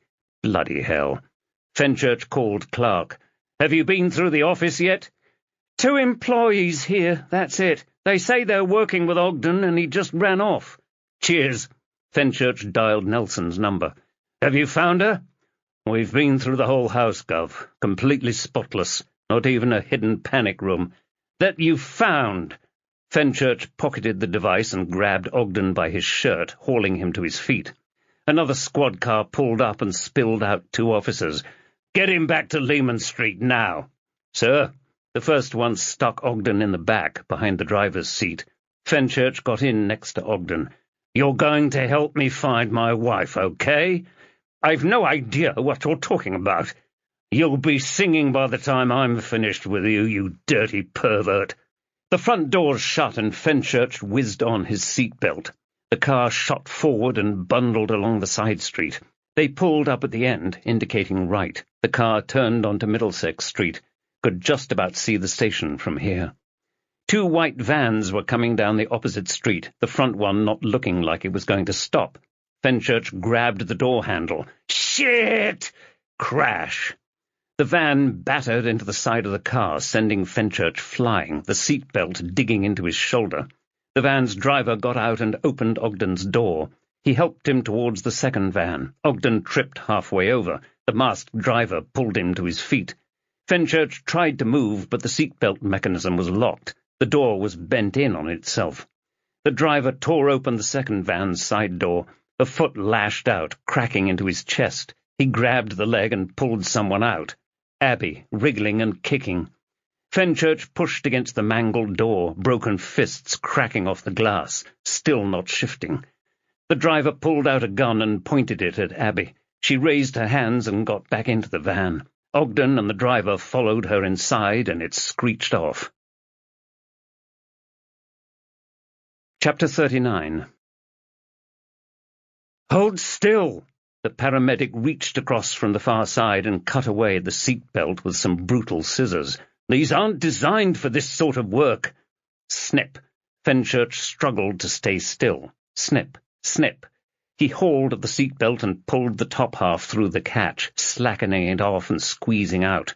He followed the paramedic onto the pavement and leaned against the squad car, as battered and broken as he felt. His body screamed like he'd been in a car crash. Oh. Back down the street, another paramedic tended to Reed. An Audi pulled in between them. "Si?" Doherty got out and jogged over. "Jesus, are you okay?" Fenchurch looked down at his clothes. Didn't look too bad. He put a hand to his face, covered in blood. "I almost had her, boss." "Abby? She was in that van. Ogden's lot have definitely got her." Doherty got out his airwave. "Jason, it's Alan Doherty. I need an urgent feed of CCTV from the corner of Middlesex Street and—" He swung round. "Cobb Street." He shook his head. "For the whole city, you tube. And now— No, not to him." He killed the call. "Swear that fat bastard gets worse." Down Middlesex Street, the tall Bank of America building drowned out the surrounding council blocks. "I almost had her, boss. That bloody seatbelt." "That seatbelt saved your life, you tit." Doherty grabbed his arm. "Let's get you patched up back at the ranch, okay?" My jaw shouldn't click like that. Fenchurch rested against the back of the chair in the Lehman Street CCTV suite. His thighs and calves burned, his skin aching where the stitches pierced it. "Is Belle still playing silly beggars?" "No, Gov. Here we go." Reed pulled up the footage on the giant screen, a grayscale rendering of the quiet city backstreet. She paused it and drew a box around the license plate on the van that drove off. "I can run this against the auto number plate recognition system." "Go for it." Reed motioned over the big screen, filled with a map, a crooked red line leading east from the city. "That line joins the ANPR hits we've got." "Is that live?" "It is, but—" Her forehead crumpled like the car. "Sorry, Gov. The last hit is 20 minutes ago." Fenchurch slouched forward, his hands gripping the chair back. "So we've lost it in bloody Millwall." He sighed. "Okay, Kay. See what else you can dig up." An almighty din droned through the glass. The party's already started. Fenchurch pushed into the meeting room, the door juddering open. Doherty was hovering by the whiteboard, pen in hand. He put the cap back on and tossed it in the air. "Any update on the CCTV?" Clark fiddled with his mobile, lips pinched tight. Savage stood behind, fidgeting with his jacket buttons. The table was covered in papers and takeaway coffee cups. Fenchurch sat next to Clark. "We lost him at Millwall, boss." "So we've just lost this dude?" Doherty perched on the end chair, side on. "No idea who else was in the van?" Fenchurch grimaced. "My wife." "Right, aye." Doherty picked up a cup and sipped through the lid. "Buggeration." Fenchurch narrowed his eyes at Doherty. "Have you been through Connolly's mobile yet?" "It's with Michael Clooney, don't worry." Doherty put his feet up on the table and waved his hand around the room, settling his finger on Savage. "Anyway, DCI Savage has been helping us go through the files you found." "Why? I don't think that's the priority here." "Say, just let him speak, okay?" "Inspector, you've unearthed something quite barbaric." Savage flipped open a document. "This evidence confirms our belief that Mr. Ogden's in a fairly senior position in this group." He rifled through the pages. "These horrific photographs show him up to no good. Child abuse, everything I've briefed you on over the last couple of days." He held up some stills from the cache of SD cards. "We have enough to put Ogden away for at least one life stretch, if Paul Temple does his job right. All those conspiracy charges, bribing police officers, that will only compound it." "Howard, do you know where he is?" Savage smoothed his non-existent comb-over. "Not as yet." "But Ogden is the big daddy?" "We don't believe Ogden's at the pinnacle, no." Savage let his words resonate around the room as he unbuttoned his blazer. "This group are the worst London's ever seen, the worst Western Europe's seen. They make Rochdale look like, well, they're very bad. If Ogden's not in charge, then who is?" For once Savage was lost for words. He sat there, tugging at his wild eyebrows. "Howard, I'm not in the mood. Out with it, or I'll swear I'll knock your bloody block off." Fenchurch gritted his teeth. "These bastards have my wife, and I'm done playing silly buggers." "Howard's right." Clark got up and marched over to Fenchurch. "Ogden isn't number one. We've had our eye on him in the city police. He's high up, probably number two." "So who's number one? And where have they taken my wife?" "I've been through the footage." Clark tossed some stills over to Fenchurch and Savage. "This is the guy we think is in charge. We found similar images over the years, but his identity always remains hidden." He flipped through another set. "But we did get this." That same room, this time a different man with a black boy. The shot was from behind, showing a masked man wearing a towel around his hips, thrusting away. The next photo showed the towel slipping away. With his finger, Clark circled a large purple area that covered the small of the man's back. "This is a somewhat distinct birthmark, and it belongs to the man who we believe to be the leader of this gang." "Who the hell is it?" "That's the thing." Clark shuffled his papers. "We just don't know." Savage kept his gaze on the page. "But you've got supporting evidence?" "We've seen a few shots of this guy." Clark rubbed his smooth chin. "Doesn't match any known perpetrator on any UK or European databases. Whoever it is very good at covering their tracks." "So we need someone on the inside, correct?" Savage dropped the photos onto the desk in front of Doherty. "Alan, when you were briefing me, you mentioned Daniel Connolly's sudden change of heart. Would he do?" "You're in the wrong place, Howard. He's in King's College Hospital." Savage's eyes bulged. "What?" "He got shot." Doherty rifled through the photographs, his lip curling up the further he went. "Last I heard, it's not looking good." "Christ!" Savage's lips twitched. "Did you—" "It was a cop." Doherty threw the photos back at Clark. "D.C. Clive Naismith." "He's working for them?" Fenchurch nodded. "Whoever they are. We believe he shot another witness, Chris Johnson." Savage got to his feet. "I need to speak to him." "I'm not saying anything." Naismith slouched back in his chair, his head covered in thick bandages. "I've been a DC for 13 years. I know the rules. I know the games you'll play." He burped into his hand. "How's about I just see you in court and we save each other a lot of time and effort, yeah?" Fenchurch was standing by the door. Acid burned his knees and backside. Felt like he needed a hip replacement. "You tried to beat up Daniel Connolly, didn't you?" "Who?" "In his cell last night." Fenchurch flicked through a page of the entry log. "You were in the station at that time. We had another CCTV blackout." "Whatever." "Games, games, games. Time to play a different one." Fenchurch tossed the paper file onto the desk and crouched next to Naismith. "You killed someone, Constable." "Did I?" Naismith glared at him. "You saw me shoot someone?" "I was there. You shot Daniel Connolly in cold blood. He's fighting for his life just now."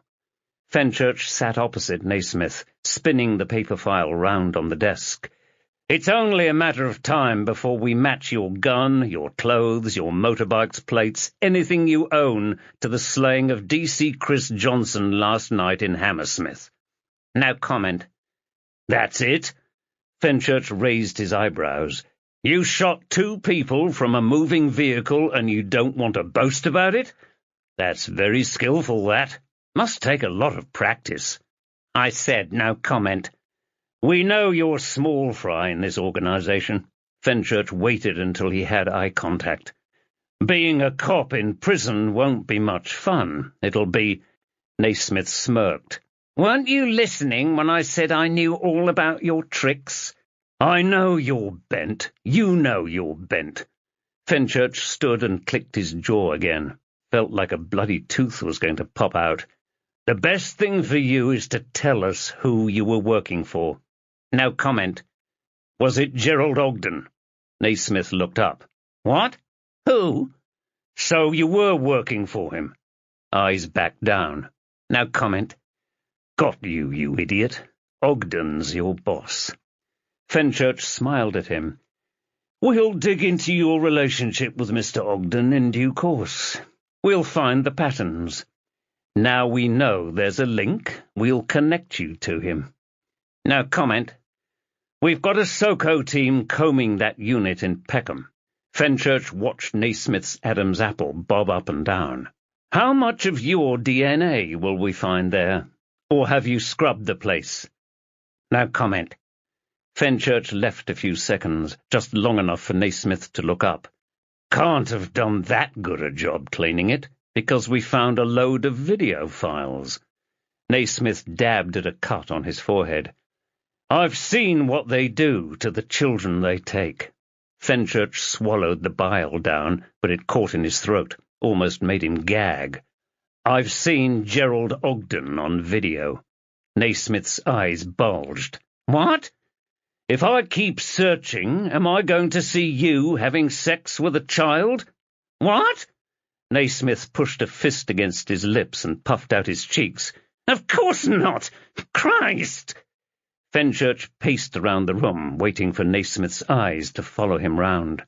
"This gang kidnapped my daughter 11 years ago. They killed her.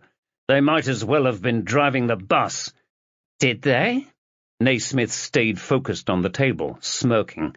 His cheeks widened. "Who says they weren't?" Fenchurch stopped dead, his heart skipping a beat. He swallowed hard. "Tell us what you know." "What do you want to know?" "They've abducted my wife." Fenchurch let the words echo round the room. "Where have they taken her?" "That's very careless of you, letting them frame your father, then losing your wife." Naismith wagged his finger in the air. "Tut, tut." "We know it was you who killed Frank Blunden." Fenchurch snarled at him. "You framed my father for his murder." "No comment." "Back to that. We've got a video file from Daniel Connolly." Naismith's eyes bulged. "No comment." "You killing Frank Blunden, framing my father." "I said no comment." "Did you take her?" "No." Savage cleared his throat and put a hand on Fenchurch's back. Constable, we're prepared to offer you a deal in exchange for the testimony against Gerald Ogden and— Oh, yeah? Naismith grinned. What kind of thing? Reduce my sentence? I'll eliminate all charges if you give us this man. Savage slid a photograph across the table. You see this? He circled the birthmark. Who is it? Naismith shut his eyes. Even if I wanted to, I couldn't tell you. Why? No comment. This is your only chance, Constable. You clearly know who is in the photo.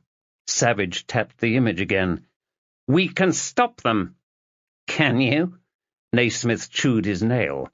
Savage reached over and spoke into the microphone. Interview terminated at 10:23 a.m. He got up and led Fenchurch out into the corridor. This whole police force is a nest of vipers. He waved the photo around in the air. He knows who this is. That bent cop is covering for— Give me a second. Alone. Fenchurch grabbed the photo and pushed into the room, sitting next to Naismith. He waited until the door swung shut, and it was just them. Naismith's stale sweat overpowered the musty room smell. Didn't fancy bringing a lawyer in, did you? Don't trust them. Howard's right, you know. We can protect you and your family. You can't even protect your own. Fenchurch put the photo down and smoothed it out. You know who this is? I can't tell you. Clive. Fenchurch pushed the sheet across the table. Over the years, this man has abducted children, including my daughter. They took your mate Chris Johnson's wife and kid. Still have them somewhere. Who knows what they'll do to them now you've bumped him off? Kill them and chuck them in the North Sea. Now, what have they got on you? It's complicated. Fenchurch patted the picture. Is it something like this? Like I said, it's complicated.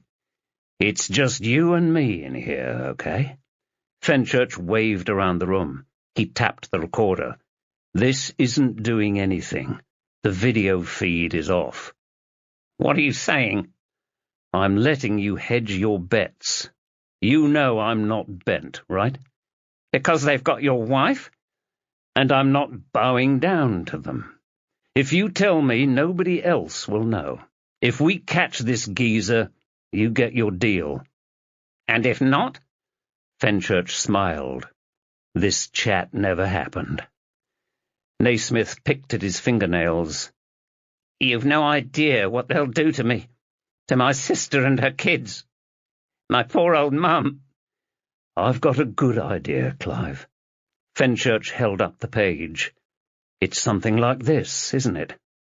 Naismith pointed at the birthmark on the photo. I guarded these blokes while they were doing this, you know? How did that make you feel? Naismith stroked his throat, his nose wrinkling. You really want to know who this is? I need to know. Fine.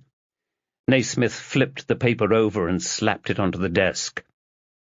It's Lord Ingham. Chapter 40. An elderly couple strolled down the quiet street, walking away from Fenchurch. Steve, you had me guarding the other day. Clark was staring at the wall hiding Ingham's Hampstead mansion. He turned round, frowning. So? Bit of a coincidence, isn't it? Clark looked away, shaking his head. Steve, you knew he was behind this, didn't you? Clark shrugged. I wanted you to get the measure of the man. Would have been useful to know that at the time. I stopped someone killing him. Fenchurch slammed his fist against the car, getting a dull crunch in return. If you're working— Whoa, whoa! Clark raised his hands. Listen, I'm not involved. We've got 3 open cases against that lot. Kidnapped some kids from around the Barbican. Look, I gave you that evidence, Fenchurch. That's led us to this. But you bloody knew it was him. Remember that protester? Clark scowled at him. The one who was spouting all that anti-Semitic shit? After you went, he told us Ingham was up to this. I just needed someone on the inside to confirm it. If this goes tits up, I swear I'll jump off Tower Bridge. Clark swallowed and held up his airwave. All units, we are go. He pushed open the gate and led the team up the drive towards Ingham's mansion. Fenchurch kept near the back, searching around for threats, not seeing any. He stayed by the Bentley and let the others approach the house. Clark and Reed got on either side of the door, with two black-clad cops taking up the rear, their batons clinking slightly. One of them was lugging the big red Enforcer battering ram. Hopefully it wouldn't be needed. Reed cupped her hands round her mouth. "Mr. Ingham, it's the police. We have a search warrant and are entering your premises." Upstairs looked quiet, not even a rustling curtain to disrupt the stillness. The house next door was barely visible over the wall, just some brick and slate peeking over, silent as the grave. Fenchurch put his airwave to his mouth. "Any movement out the back, John?" "Negative, Gov." Nelson was out of breath. "Place is dead." "Right. Keep on the line." Fenchurch jogged over to the house and got between Reed and Clark. "The place is empty." "That's my assessment, too." Clark thumped on the oak again. No response. He unfolded the pages in his pocket. "Let's get in there." Fenchurch spoke into the airwave again. "All units, we are go." He stepped back and got out of the way. The uniformed officer rested the big key against the door and swung it back. It dumped against the wood, barely marking it. Another go, and it cracked the door handle. He tossed the Enforcer aside and yanked at the brass. "Give us a minute." He shoved his shoulder at the timber, and it stuttered open. "Sometimes all it needs is a little bit of—" "Stay there!" Fenchurch barged past him, Reed and Clark following. His shoes clicked off a long parquet hallway, which looked like it ran to the back of the house. Several gleaming white doors led off, cut into the cream paintwork. A staircase towered up to the first floor. Fenchurch waved at the officers following them in. "Get in each and every door!" He grabbed the airwave again. "John, any movement out back yet?" "Still negative, Gov." Acid yellow tangled with black as the officers opened the doors and entered in pairs. 6 officers broke off and headed upstairs. "Thoughts, Kay?" "Let's play this out, Gov." "There's nobody here. Where the hell—" Bang! "Shit!" Fenchurch pushed Reed to the floor, rolling into a heap. "Was that a gunshot?" "Sounded like it." Reed craned her neck round, facing towards a door in the left wall. "Came through there." Bang! Bang! "Shots fired! Repeat, shots fired!" Fenchurch got up to a crouch and spidered over to the wall, listening hard. No more gunfire, just raised voices. Reed was on the other side of the door. "There's someone here after all." "What's the plan, Gov?" She was trying to peer in. "Wait for the ARU?" "There are officers at risk. We've not got time." Fenchurch crept round the edge of the doorway. Another hall, leading deep into one of the house's wings. 2 doors hung open halfway down, a bathroom on the left and a closet on the right. At the end it widened out into a living room, a tight black jacket sleeve, holding out a pistol. "I'm going." Fenchurch pushed himself to his feet and extended his baton, quietly and slowly. He stepped forward and put his back to the right-hand wall, the side the shooter was on. He inched along the hallway and made it to the closet. He rested behind the open door, listening. "Stay where you are." Foreign accents, Eastern, maybe Russian, could be Israeli. "No further movement." Another voice, definitely Israeli. Meant they were pros. Israeli Defense Force. Shit. Maybe waiting for the ARU was the best plan after all. Sod it, I haven't got the time. Fenchurch sucked in breath and squeezed round the door, pushing back against the wall. In the room, a head bobbed up behind a leather sofa. The shooter pointed his pistol straight at him. "Stay there!" On the sofa, a male officer lay back, a tight grip on his thigh, teeth clenched. Blood was dripping onto the cream carpet, clumping like spilled red wine. Shit. Another few steps forward and Fenchurch was by the open entrance. The gun was still aimed at the injured officer on the sofa and his colleague hiding behind. Fenchurch licked at his dry lips and raised up his baton. Here we go. He slashed out with the weapon, cracking it off the gunman's wrist. The pistol fell to the floor, sunking off the carpet. Fenchurch swiped his baton again, his right hand cradling his left wrist. He cracked the gunman in the throat and sent him flying backwards. Then he dived low and grabbed the pistol. Bang! The carpet next to him exploded. The second shooter was on him, his baggy beige suit smeared with blood, gun pointing at Fenchurch. Fenchurch aimed the weapon at him. "Stop! You are surrounded!" The gunman took one look out of the front of the house and tossed the pistol. He put his hands behind his head and went down on both knees, like he'd done this many, many times before. Fenchurch got up slowly and waved into the corridor, beckoning Reed along. The officer behind the sofa burst out and patted his fallen comrade on the chest, then the cheek. "Come on, Keith, mate!" Fenchurch darted over to Beige Suit and kicked his gun away. He pinned him down with his baton. "How many more are there?" "Just us." "You're lying." "I'm not. It's just us." The room was bigger than Fenchurch's flat, bigger than both his and Abby's and the rental job out in the Isle of Dogs. A grand piano sat in the corner, opposite a pair of heavy oak bookcases, holding first-edition copies of the Bible, by the look of things. The back garden was empty, just a sprawling lawn. "Where is Ingham?" "He's left." Fenchurch slapped his cuffs on Beige Suit's wrists and rolled him onto his back. "Leave him there." He sucked in breath. "Where the bloody hell is he? Where's my wife?" "I'm not speaking." Nelson burst into the room, airwave to his lips. "Urgent attention. Repeat, urgent attention." Fenchurch's airwave crackled. Reed. "Gov, you might want to have a look at this. Out the back." Fenchurch stormed down the hall into the entranceway. The back door led out across the garden. He trotted over to it and scanned around. Reed was over to the right by a small courtyard of outbuildings. She beckoned Fenchurch over. "Gov." One of the doors was wide open. "None of our lot have been in there. There's a staircase, Gov, and an old one at that." Fenchurch raised up his baton. "We should really wait for the ARUK. These lot are pros. We don't know how many are down there." Reed reached into a jacket pocket and pulled out a black Glock, barely glinting in the light. "This do?" "Jesus, Kay, where did you get that?" "I signed it out, Gov." She slid a bullet into the chamber. "After what happened on Middlesex Street, I'm taking no chances." "You should have bloody said." Fenchurch's eyes were adjusting to the darkness. "Right, well, let's be careful, okay?" Nelson was in the living-room window, looking out.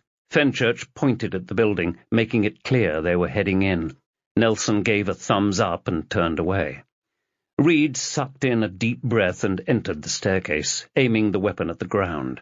One short step, then another. Then she waved Fenchurch in. He followed her down. The stairs led deep, probably under the house, worn into a groove by thousands of footsteps. Fenchurch stepped out into a vaulted area. Metal pressed into his temple. "Stop right there." A shaft of light caught Ogden, his face as tight as it could get. Another gunman was pointing a pistol at Reed's head, his face shrouded in darkness.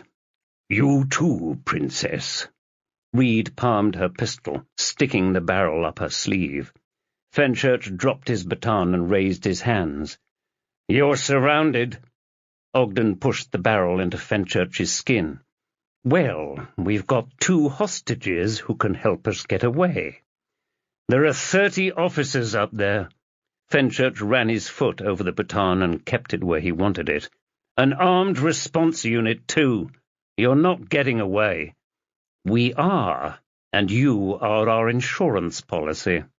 Ogden prodded the barrel into his neck. Fenchurch stayed calm despite the blood thundering in his ears. "Where's my wife?" "Interesting question." The second figure stepped out of the shadows. Lord Ingham, his face even more toad-like in the dim light. Now we have you, we can dispense with her. Where is she? Fenchurch's voice cannoned around the space, echoing like it was an ancient monastery. Abby? A whimper came from somewhere nearby. Abby, it's going to be— The barrel cracked into his forehead, and Fenchurch stumbled forward, his knees cracking off stone. Shit! The pistol dug into the back of his skull. "You're not getting out of here." Fenchurch rested on all fours and snarled up at Ogden. "I know what you've been doing, the pair of you. Kidnapping children, raping them, disposing of them. We know all about Fresh Start." What? Ingham's voice. You're surprised? You stupid bastard, you took— A boot between his shoulder blades pushed Fenchurch over, the flagstone scraping his cheek. You took my daughter! You killed her! And now I'll kill you. The gun pressed into his crown. Or shall we kill Mrs. Fenchurch first? Fenchurch reached over to the left, his fingers scrabbling over the rough stone. Why did you do it? Because we could. Why not just bloody shoot? Because nobody could stop us. Cold metal, the baton. Fenchurch curled his fingers around it. Only got one go at this. Get up. Shoot me now. You're not listening to us, are you? The gun pulled back, breaking skin contact. You're our insurance policy. 2 serving officers make for a much better route out of here than a pregnant teacher. What? We know all about Mrs. Fenchurch. Fingers gripped his jacket and hoisted him up. Now get up. Fenchurch pushed himself up with his right hand, careful to keep the baton within arm's reach. Ogden's teeth caught in the light, betraying his smile. Gilbert, let's get— Fenchurch swung out with the baton, aiming for the glint. Crack, and again, thud. My teeth! The gun clattered onto the floor. Bang! A gunshot whizzed through the air, just missing Fenchurch. The flash lit up Ingham's tweeds as he chambered another round. Fenchurch lashed out with his baton, the metal rattling as it hit the pistol. He didn't stop, just stepped forward again, swiping the baton, crunching into Ingham's arms. Then lower, battering his legs, his torso. He pushed him over and kicked out, cracking his kneecap, smashing his thighs, pounding into his balls. You killed my daughter! You killed my daughter! Boot, boot, boot, swipe, splat, boot, swipe, splat. Gov! Reed grabbed his arms and jerked him backwards. Stop! Fenchurch hefted the baton up again, then stared at the floor. Right. Reed's grip slackened off. A muffled sound came from behind them. Fenchurch got his phone out of his pocket and fumbled on the torch. Blinding light shot out, bouncing off ancient stone walls. In the corner, Abby lay in a ball, tied up and gagged. Jesus! Reed got out her airwave. Need urgent assistance now. Fenchurch stomped over and tore off the gag. She gasped out a breath. Simon! It's okay, love. You're safe. Fenchurch crouched down to tug at the rope, binding her wrists, then her legs. Her grey T-shirt was stained red. Drums thudded in his ears. What did they do to you? Simon, I'm okay. The baby! Fenchurch darted back over to Ingham, who was coughing in the middle of the chamber. You filthy animal! He thwacked him on the back with the baton, again and again. Arms wrapped around him from behind, perfumed air floating over him like he was back in the tropical forest. Stop! Abby kissing his neck. Simon, you need to stop. The baton clattered to the ground. Fenchurch grabbed Abby in his arms and pulled her tight. I thought I'd lost you. Simon. She hugged him tighter. They were going to run away with the new IDs. They were going to take me with them in case... Shh, it's over, love. Fenchurch kissed her on the top of her head. The only place they're running is away from bigger rapists in the prison shower. Chapter 41. Fenchurch stood in the hot sun that was burning off the Sunday rain clouds, the breeze whipping the trees. A paramedic was trying to help Abby into the back of the ambulance. "I can bloody walk!" She slapped the male paramedic's hand and stepped into the ambulance, both hands covering her belly. Fenchurch grabbed the paramedic's arm and stopped him going. "Is she going to be okay?" "Initial analysis is yes." He folded up a gurney, the mechanism rattling. "Trouble is, I'm a jack of all trades, so I need a master to give her the once-over. I need a minute with her. That's the limit, okay?" Snap, crunk, and the gurney was flat. "You're welcome to ride with us." He hefted it up into the ambulance. "I'm taking her to University College. Seem to be spending half of my life there." Fenchurch pulled himself up into the ambulance. "Hey." Abby was sitting on the bed, feet kinked together. "Simon." She tried a smile, but it slipped away. "Will you get them for me?" "Don't worry on that score. I'll smash them into little pieces." She stroked his arm as he sat next to her. "Don't do anything stupid." Fenchurch hugged her tight. "Did you see who took you?" "No." "Was it Ogden?" "No, it was a big guy." She sighed. "Looked like he'd been in the army." "You didn't see his face?" "I don't know what happened." Abby rested her head on his shoulder. "Someone came in when I was in the shower. I thought it was you forgetting your phone again. I had shampoo in my hair and I couldn't see. They pulled the cubicle open and grabbed me. Jesus! I got back with coffee and pastries and they knocked me out." Fenchurch showed her the cuts on his head. She kissed his forehead right over the plaster. "Simon, this isn't your fault." "I'm doing this for Chloe." The ambulance started up, vibrating through the floor. "I need to see what's going on." Fenchurch got up and kissed her. "I'll join you soon." "Simon." "I'll be an hour at most." Fenchurch jumped down and waved the ambulance off. It trundled down the lane, a blast of siren clearing a clump of uniformed officers chatting by the entrance. "How's Abby?" Reed brandishing her airwave. "I almost lost her, Kay." "You didn't, Gov." She brushed a hand down his arm. "You saved her." "We did. Us storming in there like Butch and Sundance." Fenchurch bit at his lip, drawing blood. "They had guns pointed at us, the pair of them. We shouldn't have gone down there." "What if we hadn't?" "You're right." A van spewed out another load of officers. "And I want 3 guards on those pricks at all times." Doherty burst through the wall of uniforms, face like he was going to murder someone. "That's 3 guards each! No questions, okay?" Mulholland was following, her scarf trailing along the ground. "Sir?" Doherty stopped to scowl at Fenchurch. "I thought you'd be heading up to the hospital with Abby." Fenchurch glanced at Reed. "Boss, I need to see those 2 scumbags taken down for this. After you smashed the shite out of Ingham? No chance that's happening. He had a gun on me, boss. Aye, and you took it off him and his mate, then decided to go all medieval on him. Christ, I've seen better depictions of the plague than how he looks right now. I want to interview them." Doherty picked at his teeth, screwing his face up tight. "You can watch." Didn't know how bloody hungry I was. Fenchurch walked along the Lehman Street corridor, couldn't eat the burrito quickly enough. A quick drive-by job, not enough time to customize it properly. He bit another mouthful, then pulled the foil over, pretty much exactly halfway. He entered the observation suite and blanked Mulholland as he perched next to her. On the screen, Nelson sat in the interview room with Ogden and a heavy man in a suit, his white hair plastered with sweat. "Who's the lawyer?" "Simon, I am genuinely sorry about what happened."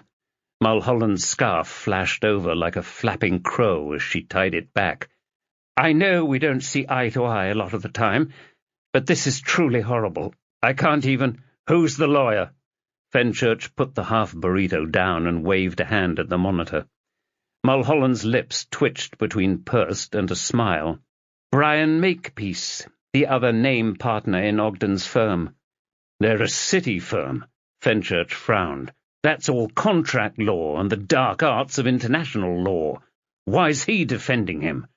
Before they started the firm, he had a background in criminal defense. He must be very rusty. Simon, she smiled at him, her forehead creasing, I can't imagine what you must be going through. Right, thanks. Still not looking at her. On screen, Nelson passed a sheet across the desk. Care to comment on this, sir? No comment. Ogden rubbed at his teeth, eyes screwed shut. I really need to see a dentist. Mulholland waved a hand at the monitor. Rusty or not, he's got Ogden well drilled. It's been like this all the way through. The door thudded open and Doherty stormed in, one hand in his pocket. Cy, how's this going? Mulholland took off her scarf and started bunching it up, but it looked like it would take longer than forever. It's going nowhere, and not particularly quickly either. Any sign Makepeace is involved or knows about what Ogden's been up to? Not yet, sir. Another screen flashed into action. The door opened and Martin led Ingham in. Looked like he'd been through a combine harvester backwards. His toad eyes were both swollen, his nose a black and red mess, blood spilling down his shirt, crusted around his cheeks. He spoke, but the speakers were muted. Righty-ho! Doherty opened the door again. I'd better find Savage. Fenchurch grabbed Doherty's arm. Boss, he glanced over at Mulholland. I want to speak to Ingham. This is my case. Doherty stabbed a finger into his own chest, a wad of spit dribbling down his chin. Howard and I are interviewing him. You're keeping out. End of. The door slammed in Fenchurch's face. Bloody hell. Simon. Fenchurch ignored Mulholland as he sat back down, blood burning in his veins, drums pounding in his ears. Sitting here, watching those idiots make a dog's breakfast of the interview. Maybe I should be with Abby right now. Fenchurch risked a look at Mulholland. She had to be here to witness it. She had to watch the moment of bitter defeat, abject humiliation, something she'd savor for a long time. The trees in the park rustled around them. Chloe nibbled at the wine gum, biting away at the rhombus bit by bit until she was halfway. How's your sweetie, Daddy? Fenchurch leaned back on the bench and chewed at his own wine gum. It's good. Granny says hi. Fenchurch brushed a tear from his eye, then ruffled Chloe's hair. Your mother's in hospital now, and they're fixing her up. What was wrong with her? Just a little red triangle left now. Some bad men took her from me, sweetheart. I got them. Is it the same bad men who took me, Daddy? Fenchurch nodded as he swallowed the sweet, the bloody thing catching in his throat. He coughed it down. Same men. And are you going to get them for me, Daddy? I've been told to— Daddy, they took me. Chloe nestled in close. Are you saying Doc and Savage can do your job better than you? Simon. Chloe. Daddy, they killed me. Chloe pouted up at him, angel eyes dazzling in the light. Why don't you kill them? Simon. Fenchurch jerked awake. He looked around the room, his eyes thick and heavy. He yawned, felt like he'd never stop. Sorry, I must have drifted off. You were snoring. Sorry. Fenchurch brushed away the sleep from his eyes and focused on the monitor. Ingham was on his own on the opposite side of the table. He's not got a lawyer? Defending himself. Basement under your house. No comment. On screen, Doherty got up and paced the room, one hand in his pockets, the jangling keys distorting the microphone. I asked why the wife of one of my officers was in a basement under your house. No comment. Mr. Ingham, the constant no— Lord Ingham, I am a peer of the realm, and I deserve to be treated as such. You know they'll strip you of your title. Doherty stopped jangling, a smirk on his face. This isn't Geoffrey Archer perjuring himself. This is worse than Fred Goodwin, and look what happened to him. Ingham ran his tongue along his top lip. No comment. The constant no commenting isn't helping your case, especially with the wealth of evidence against you. Listen, you Scottish fool! Ingham brushed his hands across his face, the monitor rendering it dark grey rather than purple. That officer beat me black and blue in my own home. Are you condoning that sort of behaviour? This wasn't during a dinner party. Doherty sat down again and folded his arms, head tilted to the side. This was part of an official police action, sanctioned by the courts and the Crown Prosecution Service. You had kidnapped that officer's wife and were holding her against her will. I will get out of here. Ingham rapped his fingers on the table. Mark my words. We've got strong evidence against you. And good luck getting that admissible in court. Ingham's turned to grin. You're struggling for witnesses, aren't you? Yeah, because you've bloody killed them all. Ingham turned his smile to the camera, his lips split in at least 4 different places. Smug prick, sitting there, laughing this off like it's nothing. Catch him red-handed, threatens me with a gun, kidnapped Abby. Right, sod it. Fenchurch marched over to the door. "Where are you going?" Mulholland grabbed hold of his jacket. "I'm going to sort this out." Fenchurch pushed her hand away and stormed down the corridor. He tore open the door. Doherty and Savage wore frowns on their foreheads. Ingham puckered his lips. "Here he is." He smoothed a hand over his bruised face. Looked 10 times worse in the flesh, like he was a prime cut in the butcher's. "Have you come to finish the job, eh?" Fenchurch walked over to him and shrugged off Doherty's grip. He whispered into Ingham's ear. "You took my daughter all those years ago." Ingham glanced round at him. "If you say so." Fenchurch pointed at his own heart. "You took my daughter and you killed her." "If you say so." Ingham laughed, braying, guffawing. Wha, wha, wha. "Who are we talking about?" "Chloe Fenchurch. That might be where you knew my name from when I saved your life a few days ago." Fenchurch rocked forward so their foreheads almost touched. "Your people kidnapped my daughter off the street, took her somewhere, then gave her to new parents. She died not long after." "I honestly don't know what you're talking about." Ingham tried to pull away from Fenchurch, folding his arms. "I swear I know nothing about what happened to your daughter." "I've seen what you do to kids." Fenchurch snatched up a sheet of paper and held it in front of Ingham's face. "You might know her as Chloe Holland." Ingham's nonce eyes bulged, even bigger than a toad's for once. He swallowed. "The name means nothing to—" "What did you do to her?" That's... Ingham gasped for air. That's not me." "We know it is." Fenchurch grabbed Ingham's throat and squeezed. "What did you do with her? Enough!" Doherty slammed his finger on the recorder and switched off the camera. Fenchurch tightened his grip. "What did you do?" "I don't. I will kill you right now." Fenchurch dug into the blubber with his other hand. "I'll finish the job." Ingham coughed as Fenchurch let the pressure go. "I remember her now. Young Chloe." He laughed as his face turned purple. "She was a porcelain goddess." He flashed a smile at him, then licked his lips. "We all took turns with her. It was exquisite." Fenchurch punched Ingham, cracking his knuckles off his jaw. He clutched the thin hair at the back of his head and launched Ingham's face into the desk. He toppled over onto his side, landing on the floor, prone. Doherty tore Fenchurch off from behind. "Easy, easy." He pulled him into the corridor and jabbed a finger into his ribs. "That's enough, okay? You see the state of him? Looks like he's gone 12 rounds with Muhammad Ali, God rest his soul.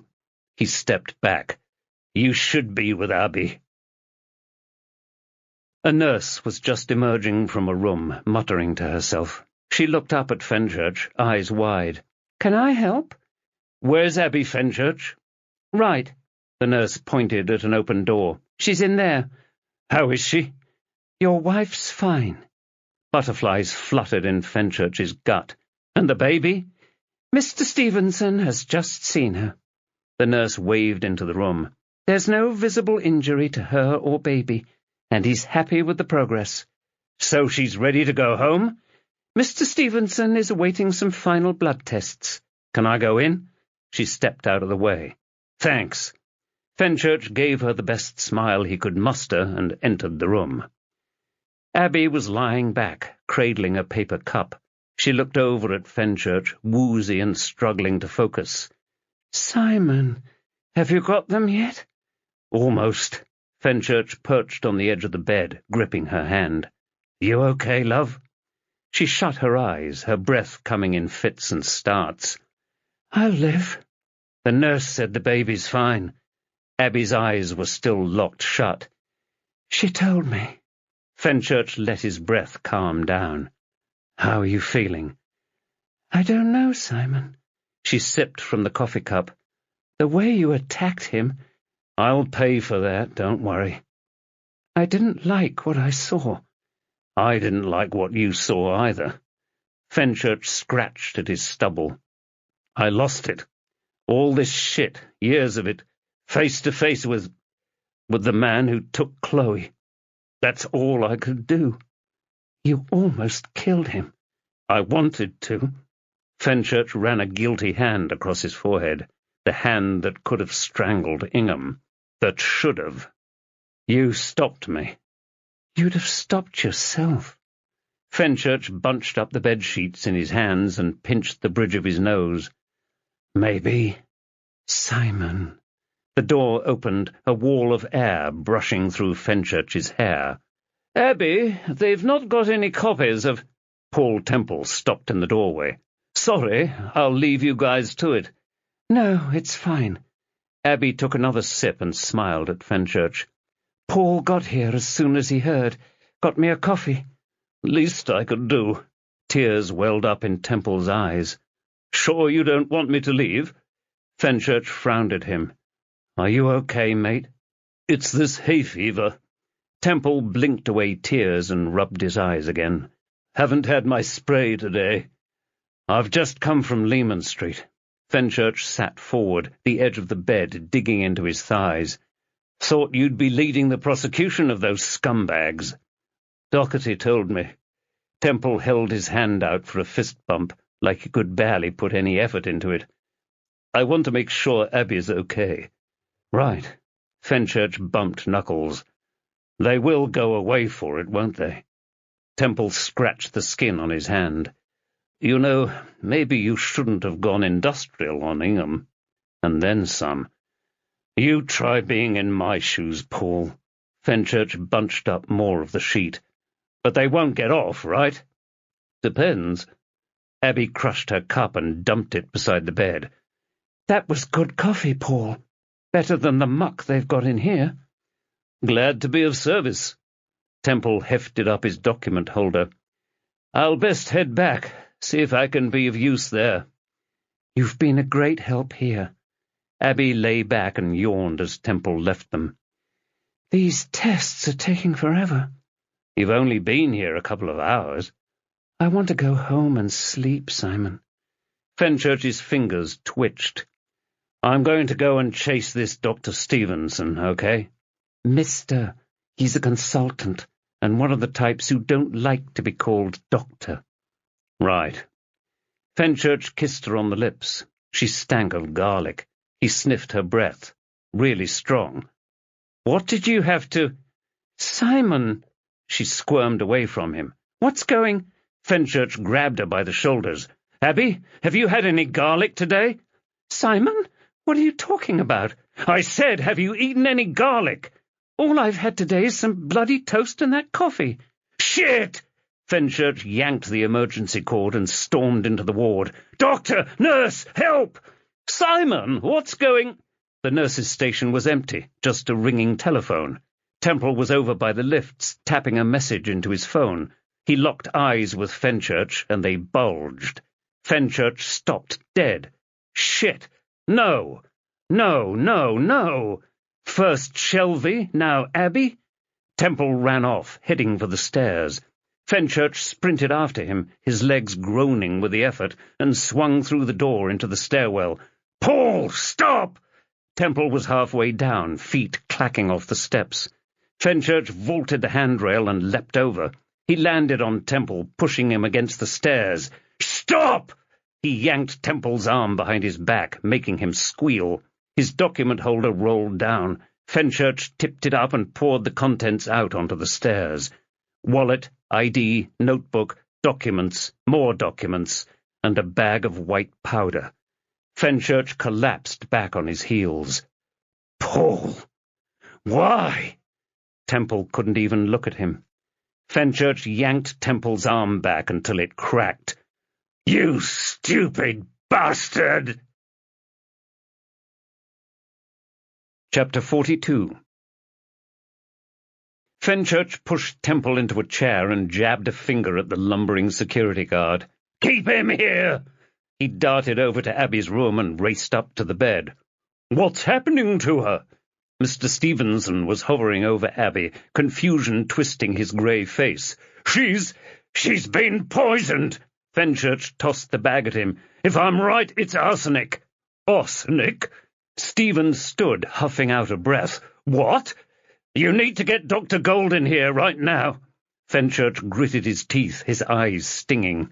"We had a death in custody 2 days ago. I think this is the same killer, the same M.O. Abby's got garlic breath." The coffee cup was on its side. His gut twisted into a knot. "It's kicked in a lot faster than last time. It must be a higher dose." He grabbed the coffee cup. "This is how it was administered." "Okay." Stevenson held up the cup. "Can you get this tested? I'll work on this basis, but it needs to be confirmed, okay?" "I'll do that." Fenchurch bagged it up. A pair of nurses hung round Abby, delirious on the bed, but they didn't seem to know what to do. "Is she going to be okay?" "Let's hope so." Stevenson glanced over at Abby. "Right now, the best thing you can do is get out of my way and confirm that's arsenic. While I await the sainted Dr. Gold, I shall administer my Adams, sir, and monitor your wife's condition." "My asthma?" "My Adams, sir." Stevenson ran a tongue over his lips, focusing on Abby again. "We use it to flush arsenic out of a subject's system." "A subject?" "Right." Fenchurch stepped away. Paul Temple. How could he do this to Abby? How could I let this happen? "Gov?" Reed was out in the corridor. "Your message didn't make any sense. What the hell's going on?" "Him!" Fenchurch grabbed Temple's collar and hauled him to his feet. "He poisoned her." Couldn't even bring himself to look at Temple. "Gave her arsenic in her coffee." Reed frowned at her old friend, her eyes widening. "He? What?" "It's him, Kay." Fenchurch tightened his grip on Temple's arm. "He killed Shelby. He's the one who's been phoning me, leaking all this shit." He pushed the bagged cup into Temple's face. "This is how you did it, isn't it? Eh?" The lawyer looked away. "You need to get someone to fix my arm. I think it's broken." "The duty doctor will do that down the station." Fenchurch stepped away and placed his hands on Reed's shoulders. "Kay, you're the only person I can trust. Can you stay with her?" Fenchurch barreled along Commercial Street, just waking up late into its Sunday lunchtime, the hipster boutiques and bars starting to get some custom.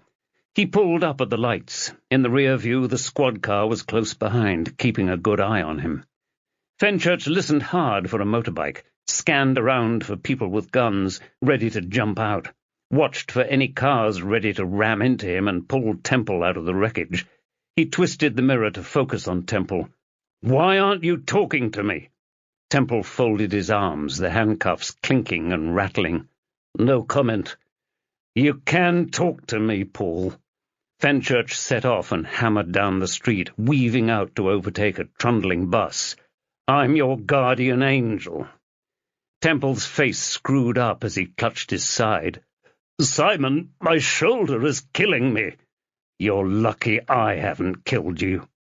You honestly think this is a good idea? Temple's chin rested against the side window, his breath misting on the glass. Accusing me of trying to kill Abby and then taking me to the police station yourself? I saw what happened the last time I didn't drive someone myself. Fenchurch pulled up at the lights. Lehman Street was just ahead, Aldgate Tower and its sister blocking out the sun. His airwave blasted out. Gov, it's Martin. I'm in reception and you're not here. 2 minutes. Fenchurch dumped the airwave on the seat next to the coffee cup and the white powder. Why did you try and kill Abby? My arm's agony. I should be back at the hospital. I think my shoulder's broken. Abby's your friend. You, her, and Kay, been mates for a long time. How can you do that? You're stitching me up. You'll never get a conviction. You're lucky I don't take you to some waste ground somewhere, a building site, and just smash your brains in. Whitechapel High Street coiled off to the left.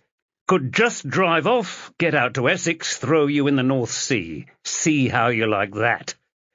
Temple held his gaze in the rear view before looking away. A car horn sounded from behind. The squad car flashed its lights. Fenchurch drove off, heading straight ahead, Aldgate Tube spewing out a fresh wave of passengers. He pulled up in front of Lehman Street Station. The squad car behind opened up and 2 uniforms got out. Could just put my foot to the floor and sail off, take him to Southwark and dunk him in the Thames, see if he floats or sinks. I really need to see a doctor. Fenchurch opened his door, grabbed the evidence from the passenger seat and got out. He gestured at the uniforms to take Temple. There you are. Martin stood on the top step, squinting into the light. We're full up in here. Dump anyone not related to this investigation at Brick Lane. Use Wapping if you have to. Fenchurch held the mirror door open to let them haul Temple inside, head bowed and wincing. Get the duty doctor to check his shoulder and arm. He followed them in. Clooney was waiting by the security door, tapping his foot on the ground. Got that thing for me? Fenchurch passed him the evidence bags.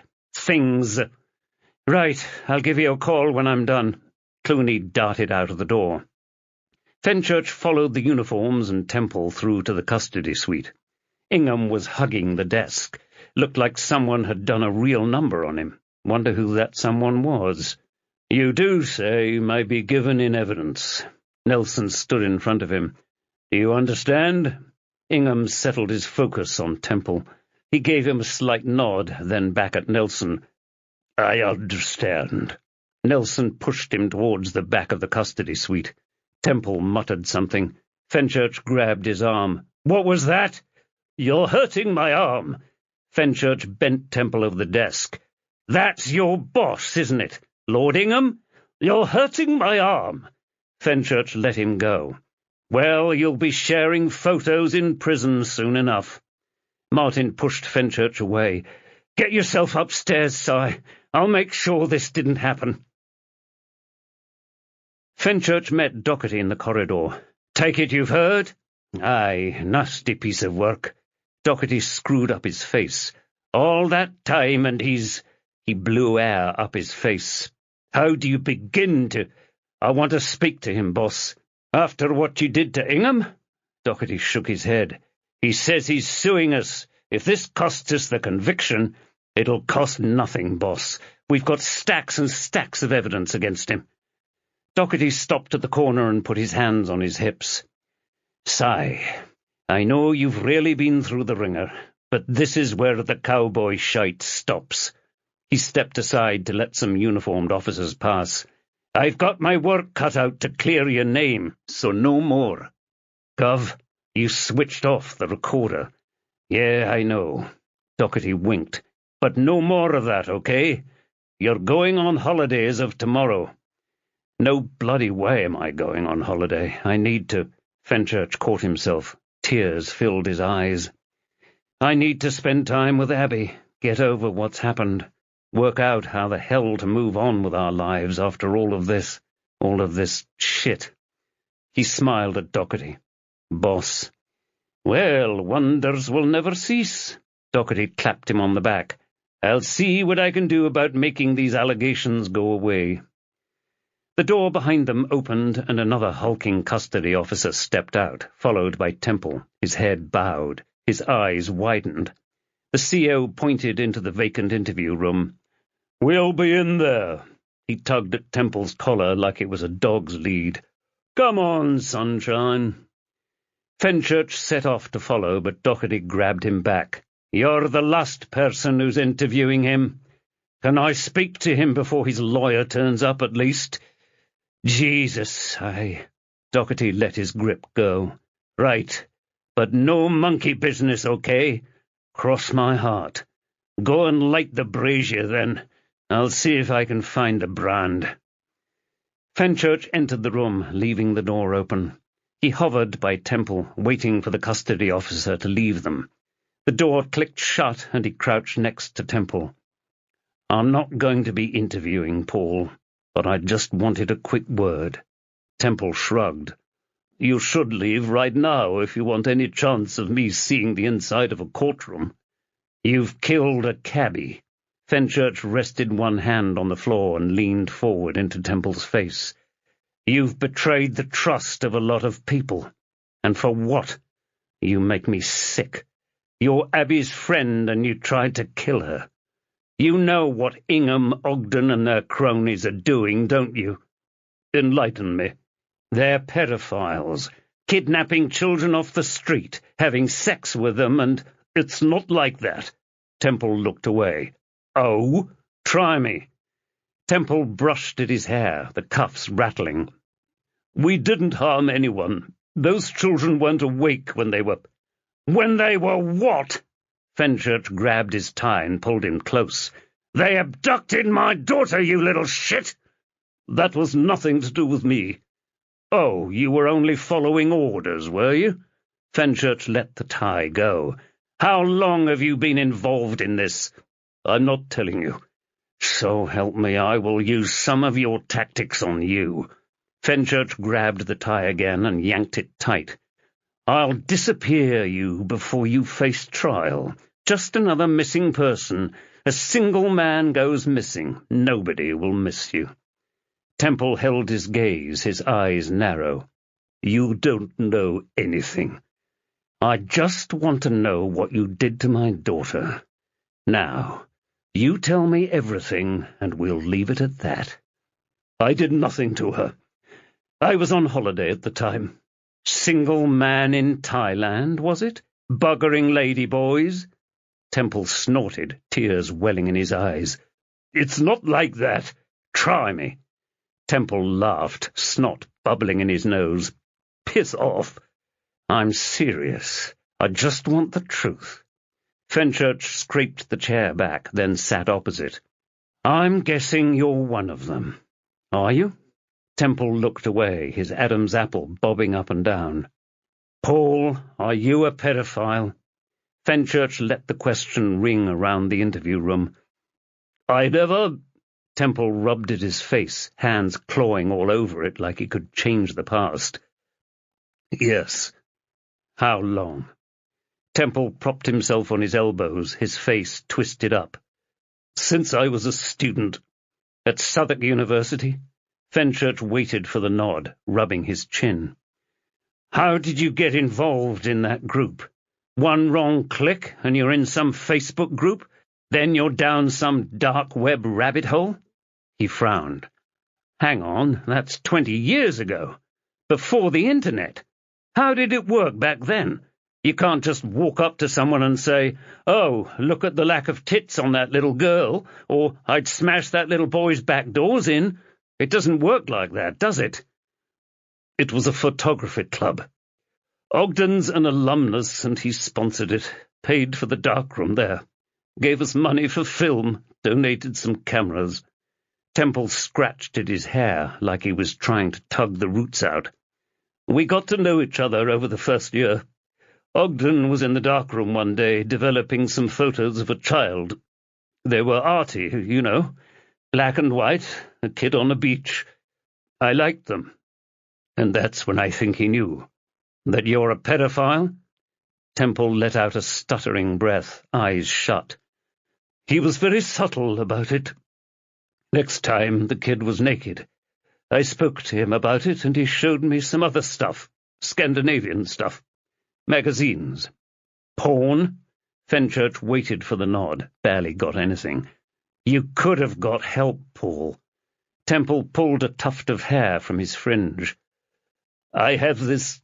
He snorted, his lips curling up. This disgusting urge. But I never acted on it. You've got to understand. So why didn't you report him?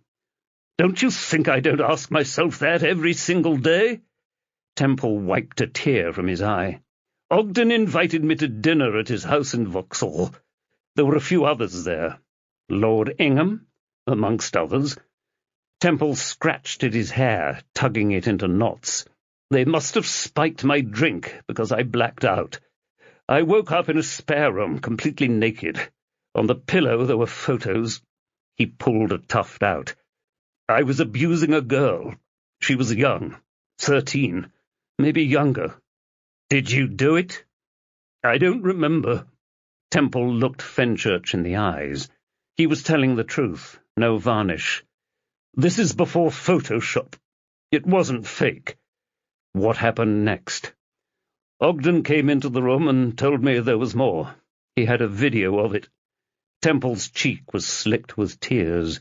This must have been the first time he'd talked about it, the first time the dirtiest of all secrets had come out of that skull. He told me one of the guys went to my flat, put a load of child pornography on my computer. They had some cops on their payroll and they impounded it, but never charged me. It's just sitting in evidence somewhere, connected to a closed case. One little admin tweak and... Fenchurch sighed. They've used it to frame you ever since, haven't they? They forced me to join the CPS as a trainee lawyer, helped me progress up the ladder, all so they could have power over me. You're sure it's just that one time, Paul? I swear. Fenchurch got to his feet and paced around. His skin crawled, like there were maggots under the surface. I bet this blackmailing was a liberation for you. You were in the inner sanctum. You could now indulge yourself in it, fulfill your every whim, knowing that they had the worst on you. You couldn't get any deeper into the shit. Temple's chin dropped to his chest. I'm as much of a victim as those children. What? Fenchurch stopped beside Temple and put his hand under his chin. You're not a victim, Paul. You're a filthy pervert. You've ruined people's lives, people like me, people like Abby. You supported us through it when you knew... His throat was thick with mucus. When you knew what had happened to Chloe, where she'd gone, who'd taken her, what they'd done with her. He twisted Temple's head up, but his eyes looked away. Why did you try and kill Abby? Temple tried to jerk his head away from Fenchurch's grip. Fenchurch tightened it. Was it to punish me, like you punished me through my father? You're getting too close to the truth. About what? Abby didn't know anything that could make it any worse for Ogden or Ingham. Temple broke free and huffed out a sigh, but didn't speak. What then? Fenchurch crouched down to Temple's eye level. Close to what? Chloe. She's dead, and knowing... Fenchurch swallowed the mucus down. Knowing what happened is the hardest thing in the world, but it's over. Simon... Temple shut his eyes and collapsed back into the chair. She's still alive. Chapter 43. What? Fenchurch almost toppled over backwards. He had to grab hold of the table to steady himself. What did you just say? Temple clenched his jaw, kept his mouth shut. Paul! Temple's lips twitched, seemingly out of control. I said she's alive. So you gave the Simons my daughter? Fenchurch pushed himself up to full height, his guts churning, the drums thundering through the effect of the pills. They let her die! That was a cover. Temple bit into his bottom lip. The whole thing was a cover. You're lying. Why would I lie? Temple placed his hands on the table. I've got nothing left to lose. To twist the knife. Fenchurch batted at the light above the table, sending it spinning round, the glow wobbling over the dirty walls. To put me and Abby through it all over again, as if we haven't suffered enough. I don't want you to suffer any more. Fenchurch crouched again as the light settled into the middle, slowing down. You just tried to kill Abby, you little shit. That's the hardest thing I've ever had to do, I swear. I don't believe anything that comes out of your mouth. Simon, Temple brushed a tear away from his eye. I'll tell you the whole unvarnished truth, okay? Fenchurch tried to keep his voice level. You're getting nothing in return. I know that. Temple sniffed and tugged at his nose. I want to give you something back to make up for what I tried to do to Abby. That's all. I want everything. No lies, no skipping bits. Okay. Temple sucked in a deep breath, like he was about to dive into a deep pool. He released it slowly, like ancient sand sliding across a desert. Cheryl Simon used to work as a city lawyer for Gerald Ogden. He caught her stealing a client's money, quite a whack of it, enough to piss off abroad. His smirk betrayed some admiration. She didn't realize who she was messing with. Instead of going to the cops, he told her all she had to do was accompany someone in a car. One of Flickknife's child snatchers, if you put it that way. Temple wiped a hand across his forehead. This was early on, so she had to kidnap the kid. And did she? Temple frowned at him. Can I have my phone? Fenchurch reached over to a table at the side and snatched up a plastic Ziploc bag. I don't want you wiping this. He tossed it onto the table. What's the code? 1976. Temple looked away from the phone. You need to go into the Dropbox app. I'll show you what folder you need to look at. Fenchurch unlocked the phone and found Dropbox on the first page of icons. Which folder? It's called Household Bills, then Car, then Garage. There's a video file in there. Is this you having... Just open it. Fenchurch tapped on the folders and opened up a list of video files. Which one? It's marked MOT 1999-0430. Fenchurch found it at the bottom and tapped on it. A video opened up, taken from the inside of a car, grainy camcorder footage. Cheryl Simon sat on the back seat. She looked a lot younger, but her Sloan mask slipped to reveal a lost girl underneath. She nodded at the driver and got out of the cab. The view swiveled round to track her into a park. Looked like Greenwich.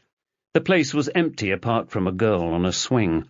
Cheryl walked up to her and spoke to her. After a few seconds, she took her by the hand and led her back to the car. She stopped outside and waited. Then a voice said, "Get in!" Cheryl nodded and helped the girl onto the back seat.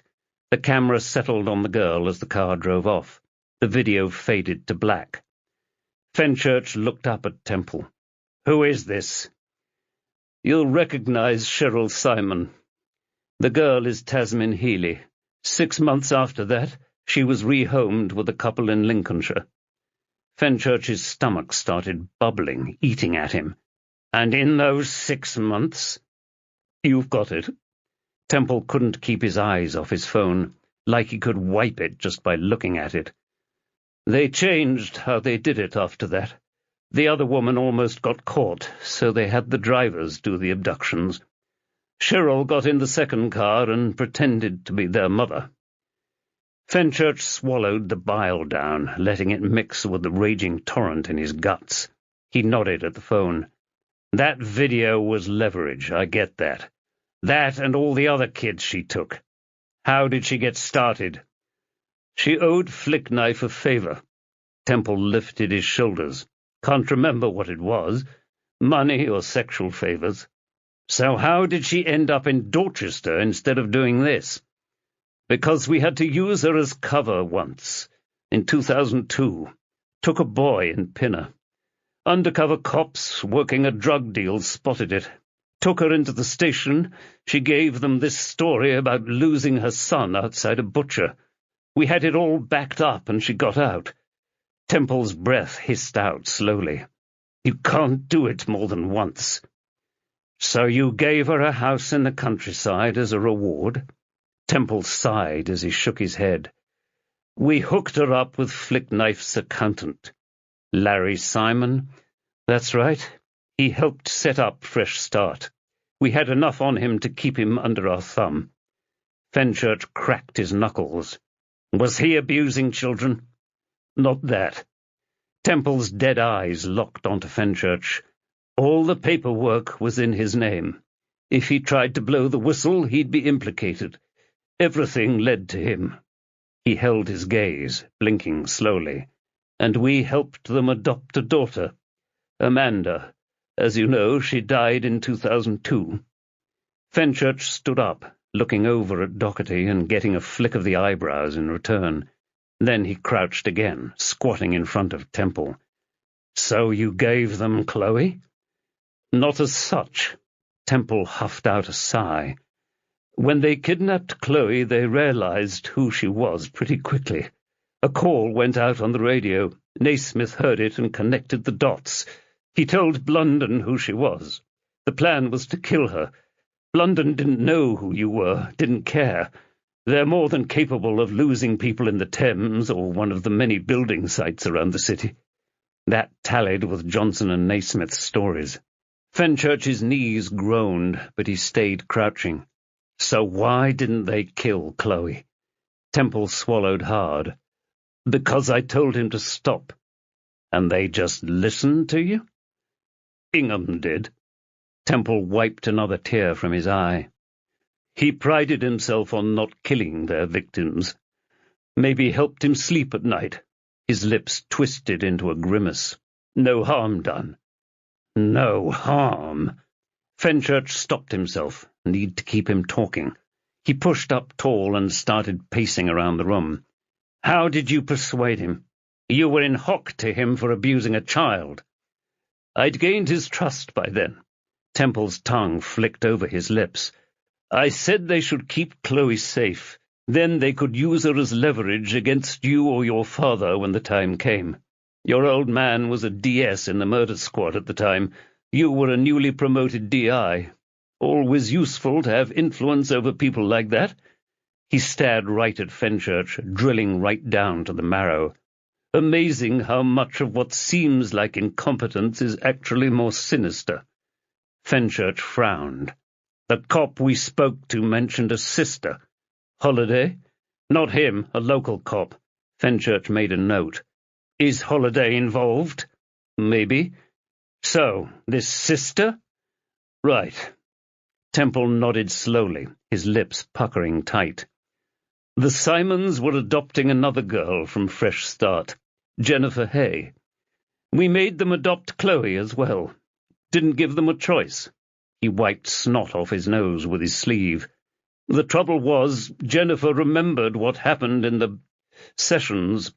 She didn't react well to the medication we used to make them forget. Fenchurch's gut lurched again. The depravity, the sickness, all thought through, all covered over like entries in a ledger. In Peckham?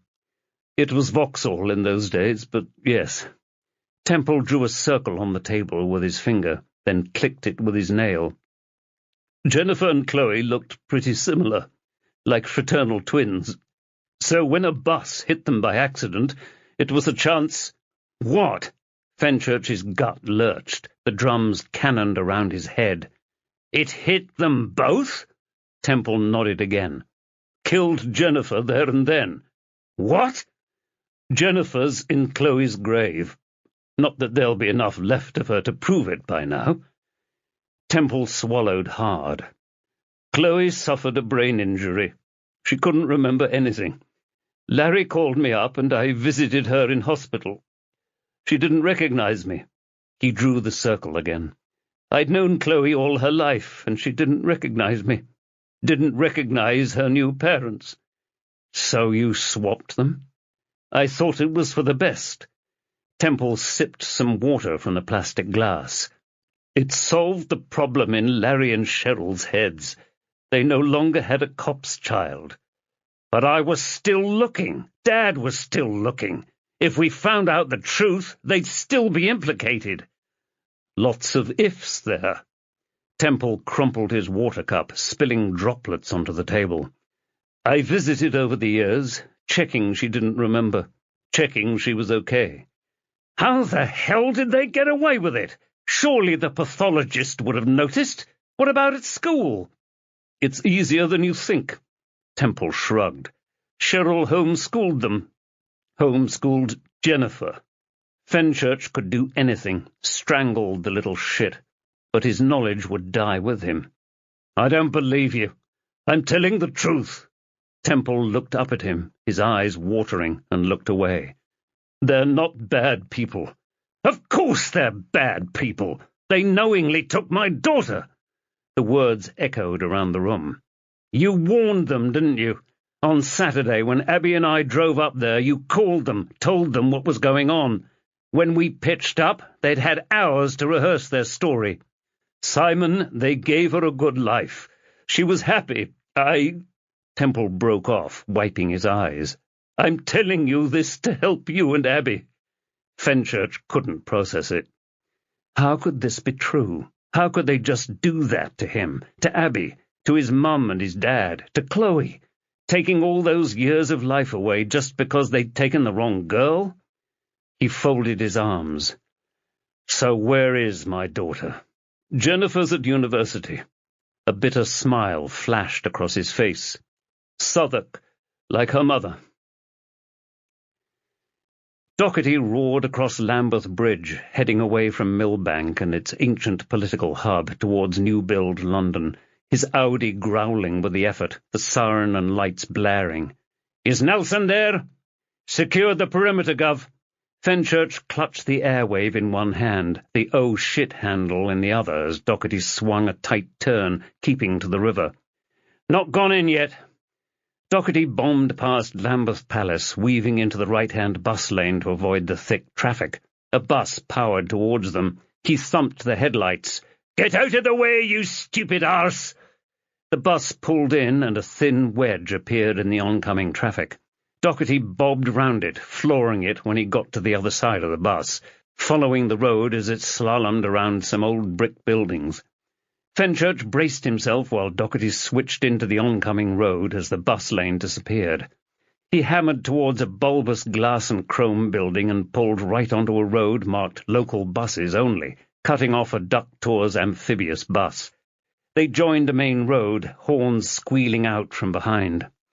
Doherty powered up to the roundabout, clogged with taxis and Sunday drivers, and veered out into the oncoming lane, ignoring the traffic lights.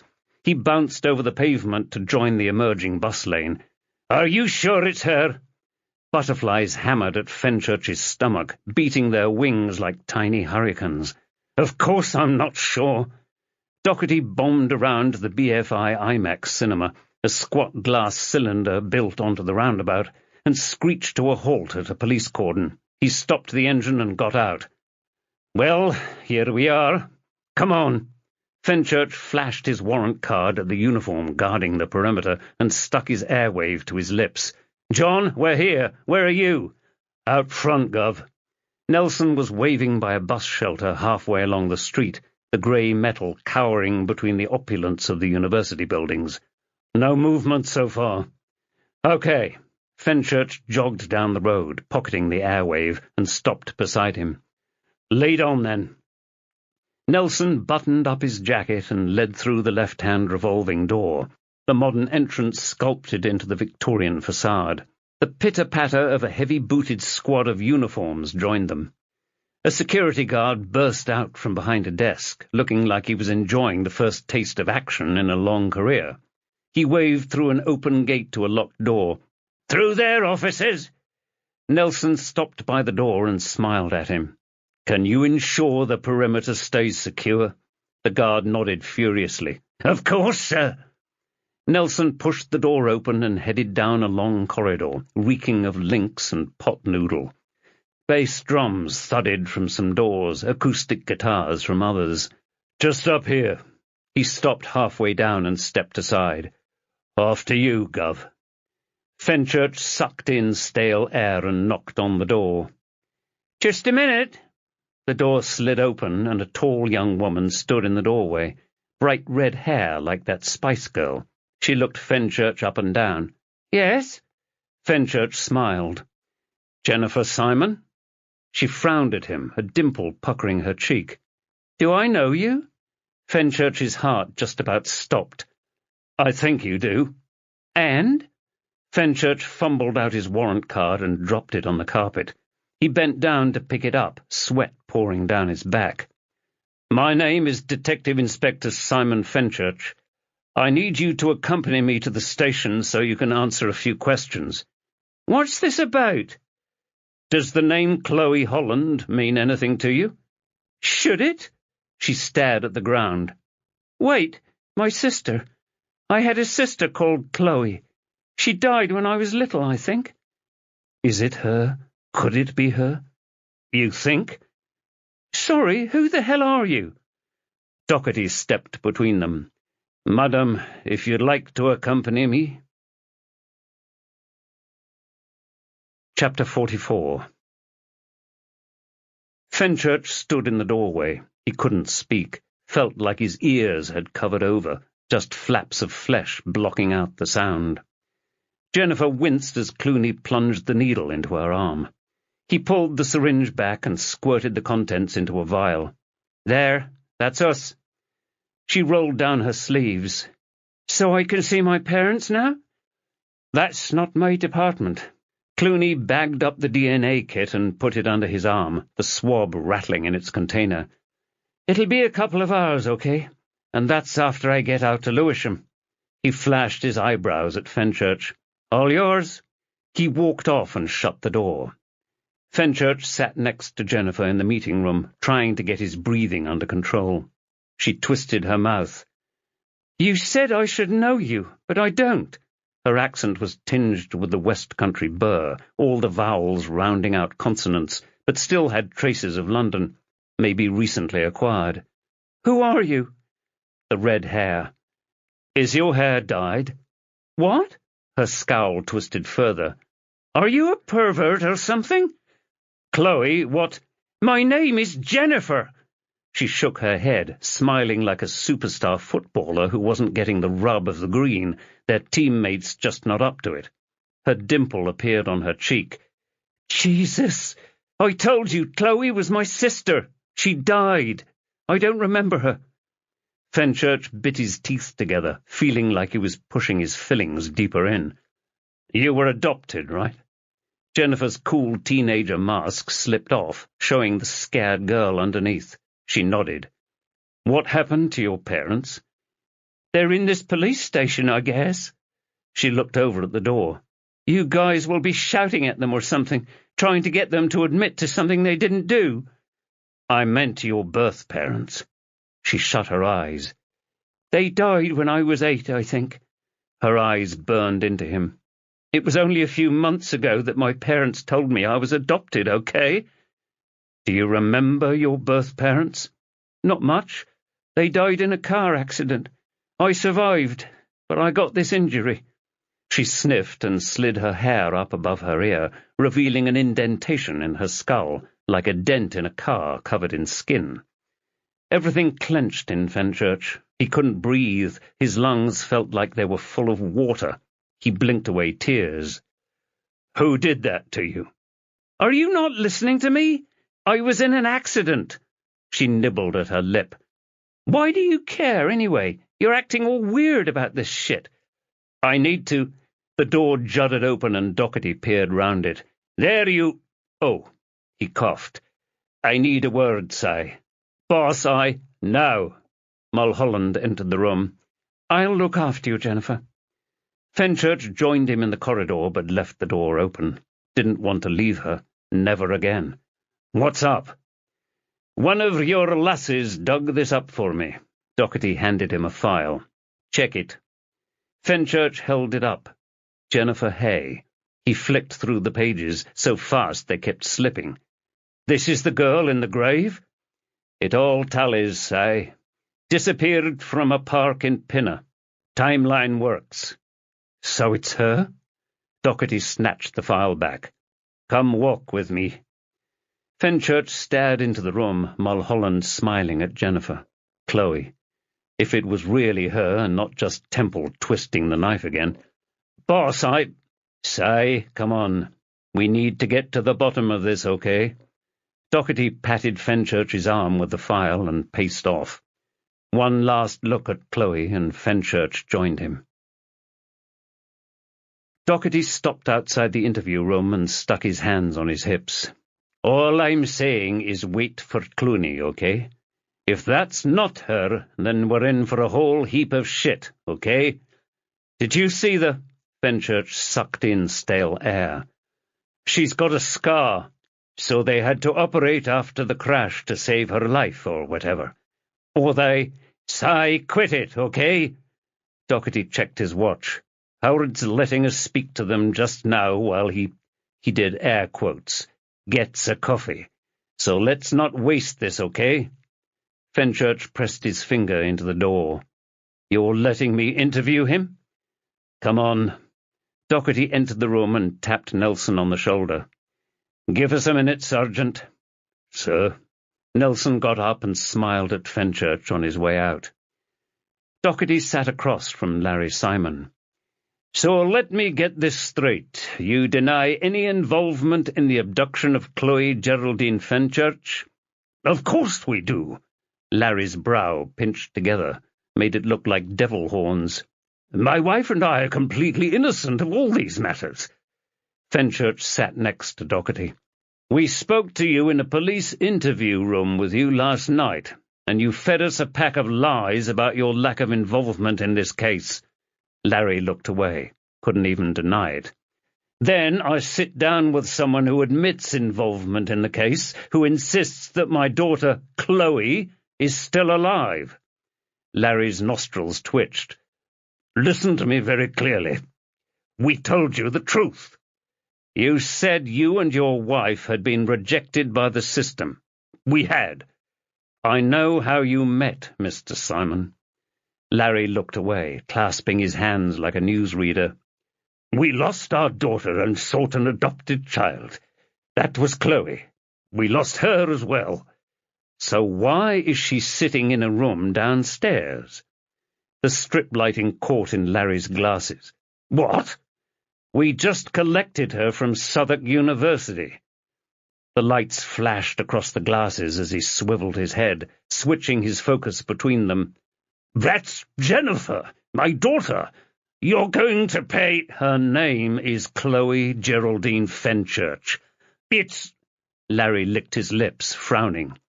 "We've been over this so many times. If young Chloe was your daughter, then you have our deepest sympathies. I know what you're going through, having lost two daughters, but you've got to understand me. Jennifer is our child." "Chloe was taken by a group of powerful men."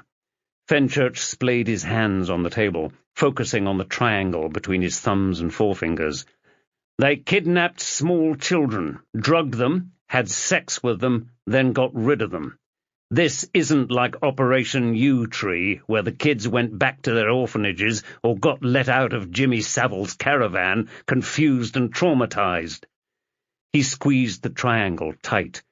"They hid these children by adopting them out to desperate people." He bunched his hands into fists. "Chloe was one of them. You adopted her and you raised her." "That's Jennifer." Larry scratched at his neck. "I acted in good faith." Fenchurch sat back and waited. Give him enough time to scratch all the skin away. "Jennifer Hay." He got out a photocopied birth certificate and nudged it over the table. "Born on the 12th of August, 1996. Larry's eyes shot up. What is this?"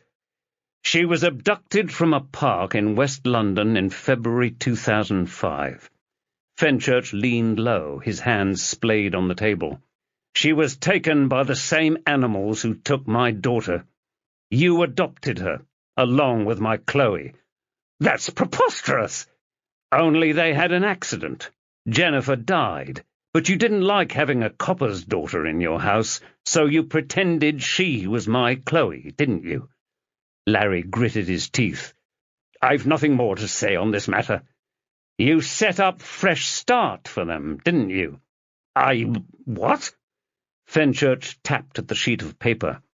"Jennifer Hay is the body in my daughter's grave. You covered your tracks by pretending my daughter died." "I have nothing more to say on this matter." "I can sympathize with you to a certain extent." Fenchurch held his gaze for a few seconds until Larry looked away. "Someone took my daughter. Yours died of a sickening illness. I would have done anything to get Chloe back. Every day we didn't have her, I could feel the distance growing between my wife and me."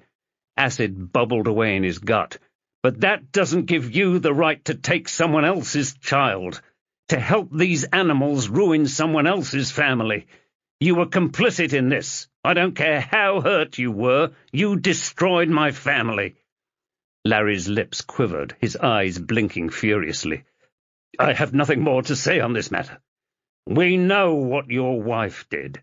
She took children off the street for them." "She didn't have a—" Larry cut himself short. "Didn't have a choice?" "Everyone's got a choice." Fenchurch snarled at him. "Some people think about others before they try and save their skin." D.I. Keith Holliday snorted like he'd done a gram of coke on the flight back from the Algarve. Big, chunky, like he should be cracking pig bones on a farm somewhere. "Why am I here?" Fenchurch tossed the death certificate onto the desk in the interview room. "You think we wouldn't notice?" Holliday didn't even look at it. Some cop he was. Bet Avon police were proud of him. He ran a finger across the page, like that could wipe away history.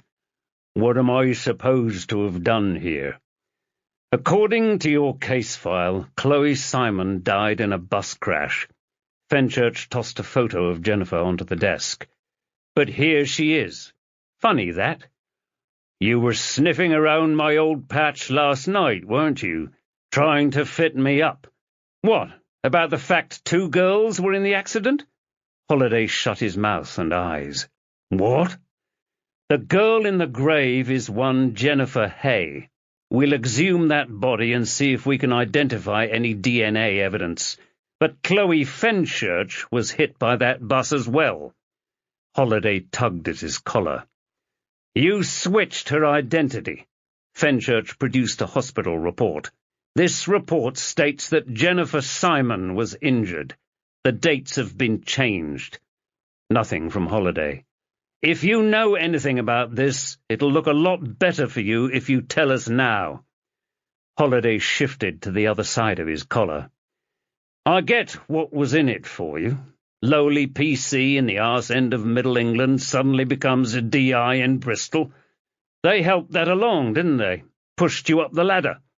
Fenchurch gave him space, but Holliday just kept tugging at his collar. "Looks like it wasn't just you. This accident happened on a main street. It wasn't just you.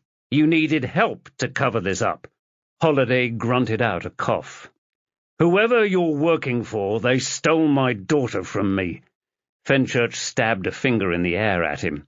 "Larry and Cheryl Simon raised her, took 11 years of her life from us." He narrowed his eyes at him. "You know who you're working for, do you? Do you know what they do to the children they abduct?" Holliday shut his eyes. "The kids think they're in some sort of queue for an adoption agency. These pedophiles call it Fresh Start." Fenchurch cracked his knuckles. "Only they slip something into their milk, don't they? After the kids fall asleep, they rape them. These men pass them around like sex dolls for 6 months to a year. After they've had their fun, they adopt them out, trying to pretend nothing's happened to them. He let the words rattle around the interview room, let them batter Holiday.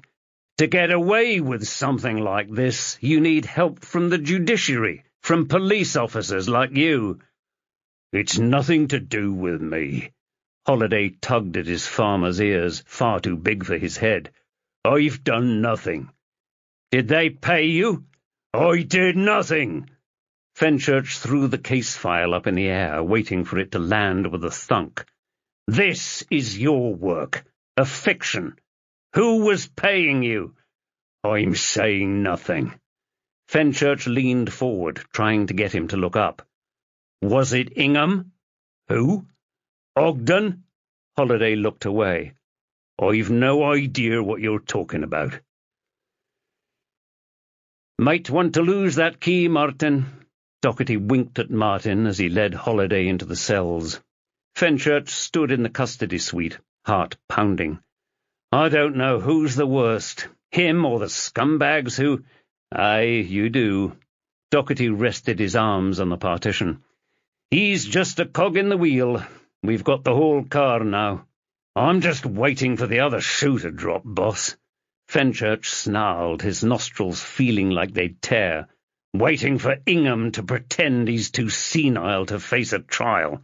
No way that's happening. Doherty thumped his thumbs on the counter.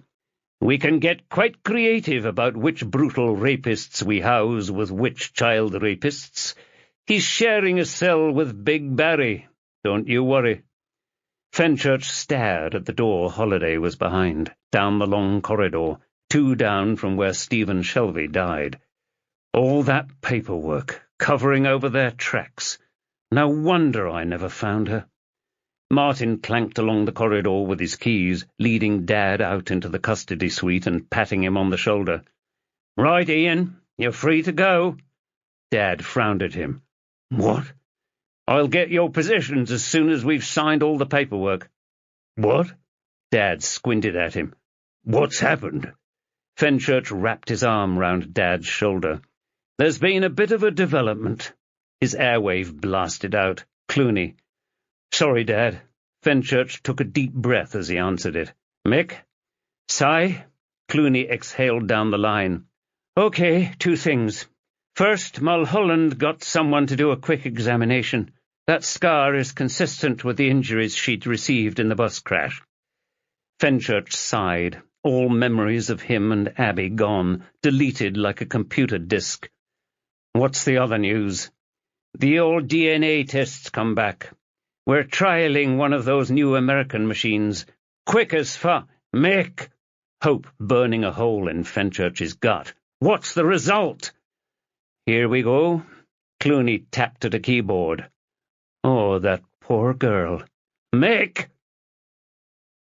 Neon lights flash in my eyes, digital dreams in the night. Circuit boards ain't no surprise, electric hearts in this flight. Data streams like rivers flow, silicon streets we roam. Binary beats start to glow, holograms calling us home. We thrive in the cyber skies, dancing on electric tides.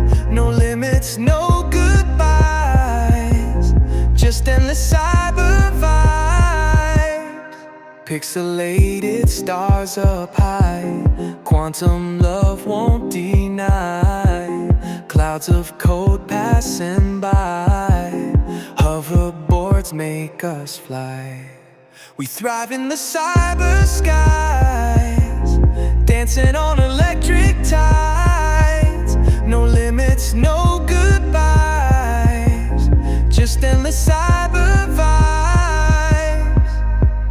Futures now we break free, lost in this tech fantasy. Living like a wild spree in the cyber symphony. We thrive in the cyber skies, dancing on electric tides. No limits, no goodbyes, just endless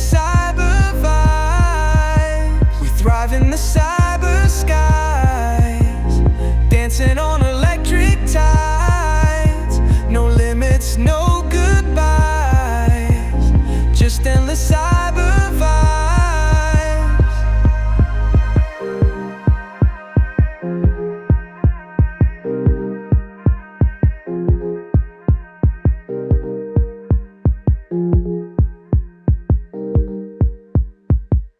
Lost in this tech fantasy, living like a wild spree in this cyber symphony.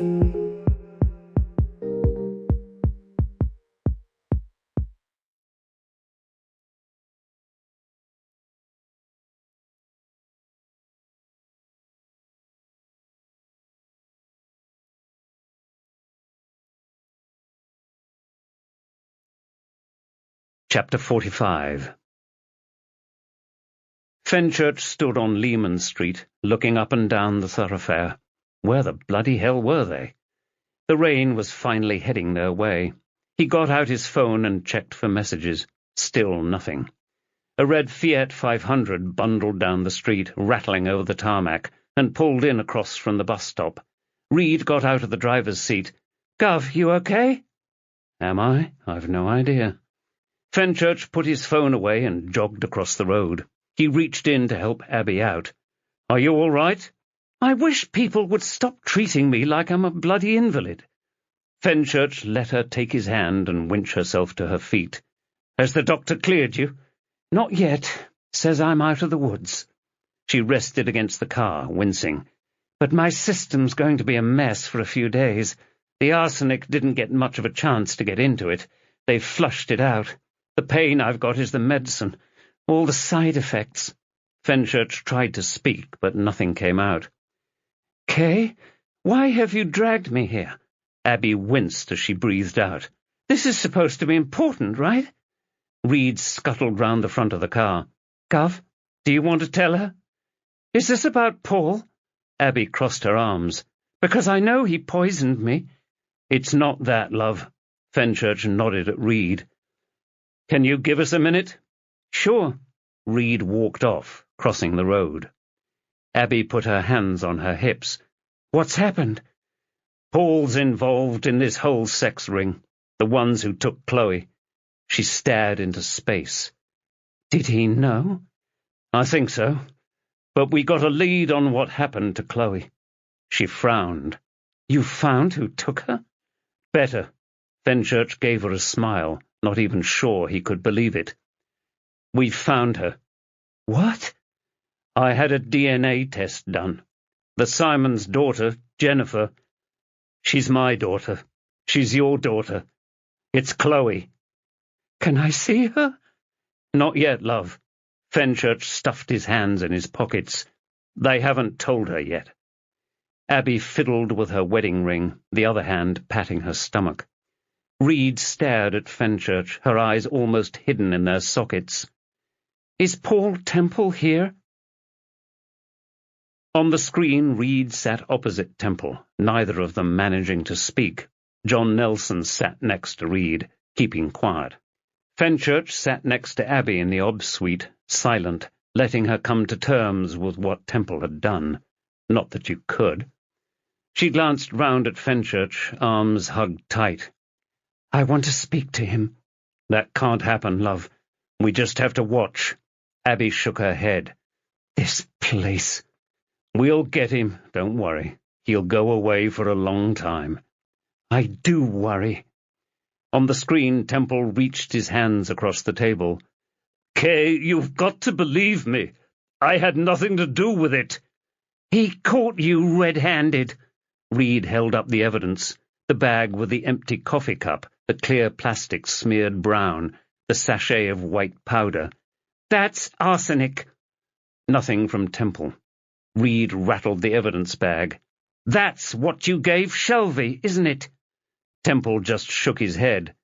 "Simon found that arsenic on you." Reed held up the second evidence bag containing the white powder. "This is open and shut. You tried to kill her just like you killed Shelby." "I was trying to cut a deal with him." Temple shuffled forward on the seat. "I was trying to get him to confess, to save us all some time."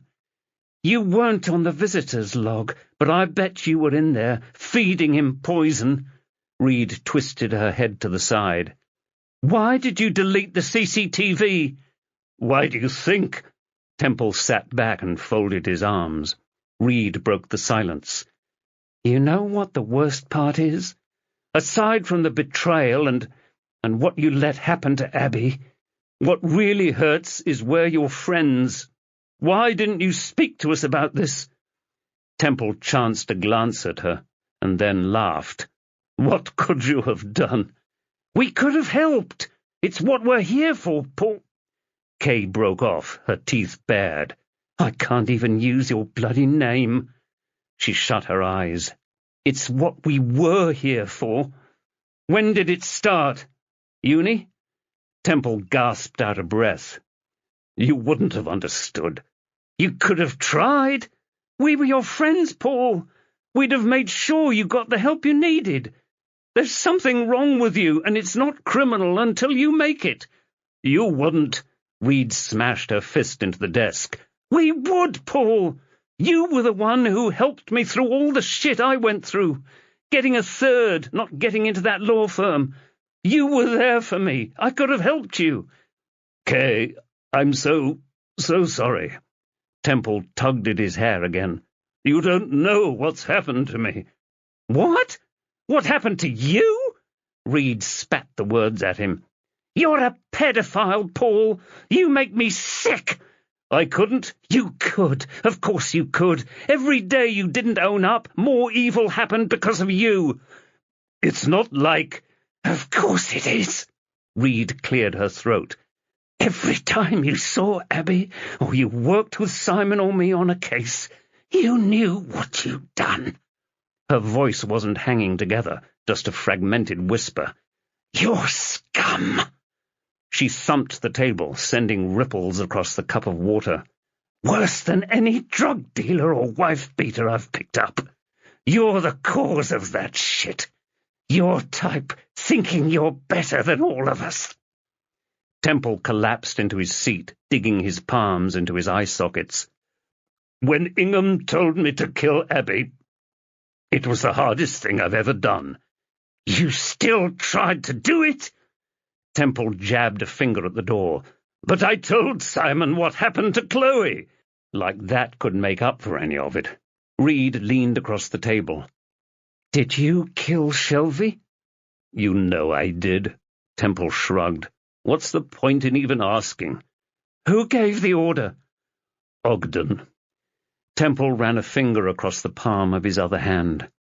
You let out the suspect's name, the person who'd raped and killed his precious goddaughter. He looked up at her. Well done, Kaylee. His death's on you. That's not mine, Paul. Reed was on her feet, looking ready to throw him through a wall. And stop bloody calling me that! Temple sniffed. Did you tell Connolly to kill Cassie McBride? He gave a nod. How did you know about her? For a man in his position, Howard Savage is a bit loose with his lips. Fenchurch stormed down the corridor, Abby at the other end, speaking on her mobile. Wait up, son! Dad was jogging behind him, panting hard. Fenchurch stopped by Abby as she put her phone away. Dad, come on! He tore open the door and entered. Chloe was sitting on her own, the custody officer standing behind her, arms behind his back like he was on parade. That social worker stood between them, Robert or something. Could be Jeremy Corbyn's brother, tweeds and tie.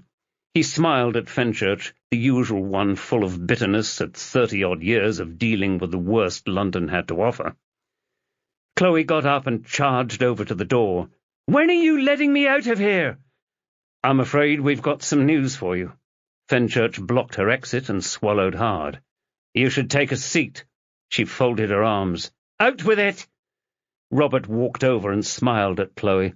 Jennifer, I suggest you come sit next to me. Oh, you want to hear it now? Robert shrugged at Fenchurch. We've processed your DNA. Fenchurch tried to pass her the report summary. She didn't take it, just like her mother. You're our daughter. Confusion twisted her forehead into knots. "What?" "Your name is Chloe Fenchurch." She screwed up her lips like a punk singer.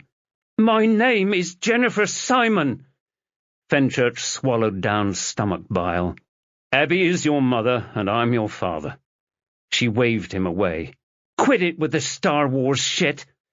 "Chloe, you were taken from outside our house." He reached out to touch her hair. "You're my daughter." She slapped his hand away. "Get away from me, you pervert!" "You're Chloe Fenchurch." "Stop calling me that!" Fenchurch's gut plunged through the floor like a lift with a snapped cable. "Chloe, I know this is hard to—" "You're not my parents!" Chloe pushed at Fenchurch's chest, almost toppling him over. "Get away from me!" Fenchurch bounced back into the door. "Chloe, it's all true. You—" "No!" Fenchurch gripped her shoulders. "I've been searching for you for 11 years, and now I've found you." "No!" She screamed and covered her ears. "No, no, no, no!" She slapped his chest, stinging like a bee. "Get away from me!" "Chloe, come—" Another slap. Felt like it had taken the skin off. "My name is Jennifer!" She glared at him, shaking her head slowly. "I want nothing to do with you." The elevator hit the bottom and the acid bubbled away. "Come on." Chloe stabbed a finger at the door. "They're my parents. They raised me, loved me. They've done everything for me. You didn't. You're nobody." Abby stepped forward, tears streaming down her cheeks. "Chloe, I'm your mum." Chloe screamed again. "Get away from me!" Robert stepped between them. "Simon, you need to—" "No!" Fenchurch reached past and grabbed her by the shoulders. "Listen to me. Your name is Chloe Geraldine Fenchurch." "Get away from me!" The custody officer grabbed Fenchurch's arm. "Sir, I need you to get away." "I'm not, sir!" The grip tightened like a vice, chewing into his arm. "Now!" Chloe was led from the room. His daughter, red-headed and scowling, ferocious temper like her father, stubborn like her mother. She slammed the door, cutting the cord between them. Fenchurch entered his office, helping Abby in. Tears streamed down his face, burnt his sinuses and nostrils. Abby stood there, shivering, arms tight around her torso. She couldn't seem to focus on anything. "This is the first time I've been in here." Fenchurch perched on his desk and brushed at his cheeks. "I've dreamed about this day. Bringing you and Chloe in here, reuniting us." He walked over and grabbed a tissue from Mulholland's desk. "What just happened?"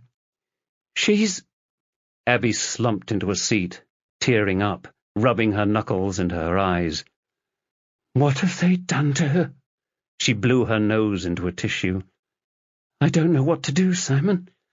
I don't want to leave her side. I don't want anyone to take her away from me again." Hey. Fenchurch wrapped his arms around her and pulled her tight. "We've got to give her time and space." Tighter still. "We've got time, love." "Have we?" Abby deflated, and he practically had to hold her up. "She doesn't want to speak to us." "She's had a shock." Fenchurch kissed her forehead and let her go. "How are you feeling?" "How do you think?" She wrapped herself into his embrace. "That's our daughter, and she doesn't want anything to do with us." "She's got to come to terms with the new world." "How long, though?" "As long as she needs." Fenchurch clasped her hands between his. "There's a lot going on in her head, a lot still to process. But it's Chloe, and we've got her back. It's just, I don't know how long." "My baby girl." "Simon, that's our daughter. That's Chloe. They've taken her from me." "Shh, it's okay." Another kiss, pulling her tighter. "We've got all the time in the world." "How could they do this to people?" There are a lot of evil people out there, love. These ones are paying for what they did to us, what they've done to everyone else." Fenchurch let out a deep breath. "And we've got a new baby on the way, Abby." Christ, I almost forgot. She put a hand to her forehead. The doctor, Stevenson, he's got the test results back. The Downs and the others. Abby smiled. He's fine. Fenchurch's gut lurched. He?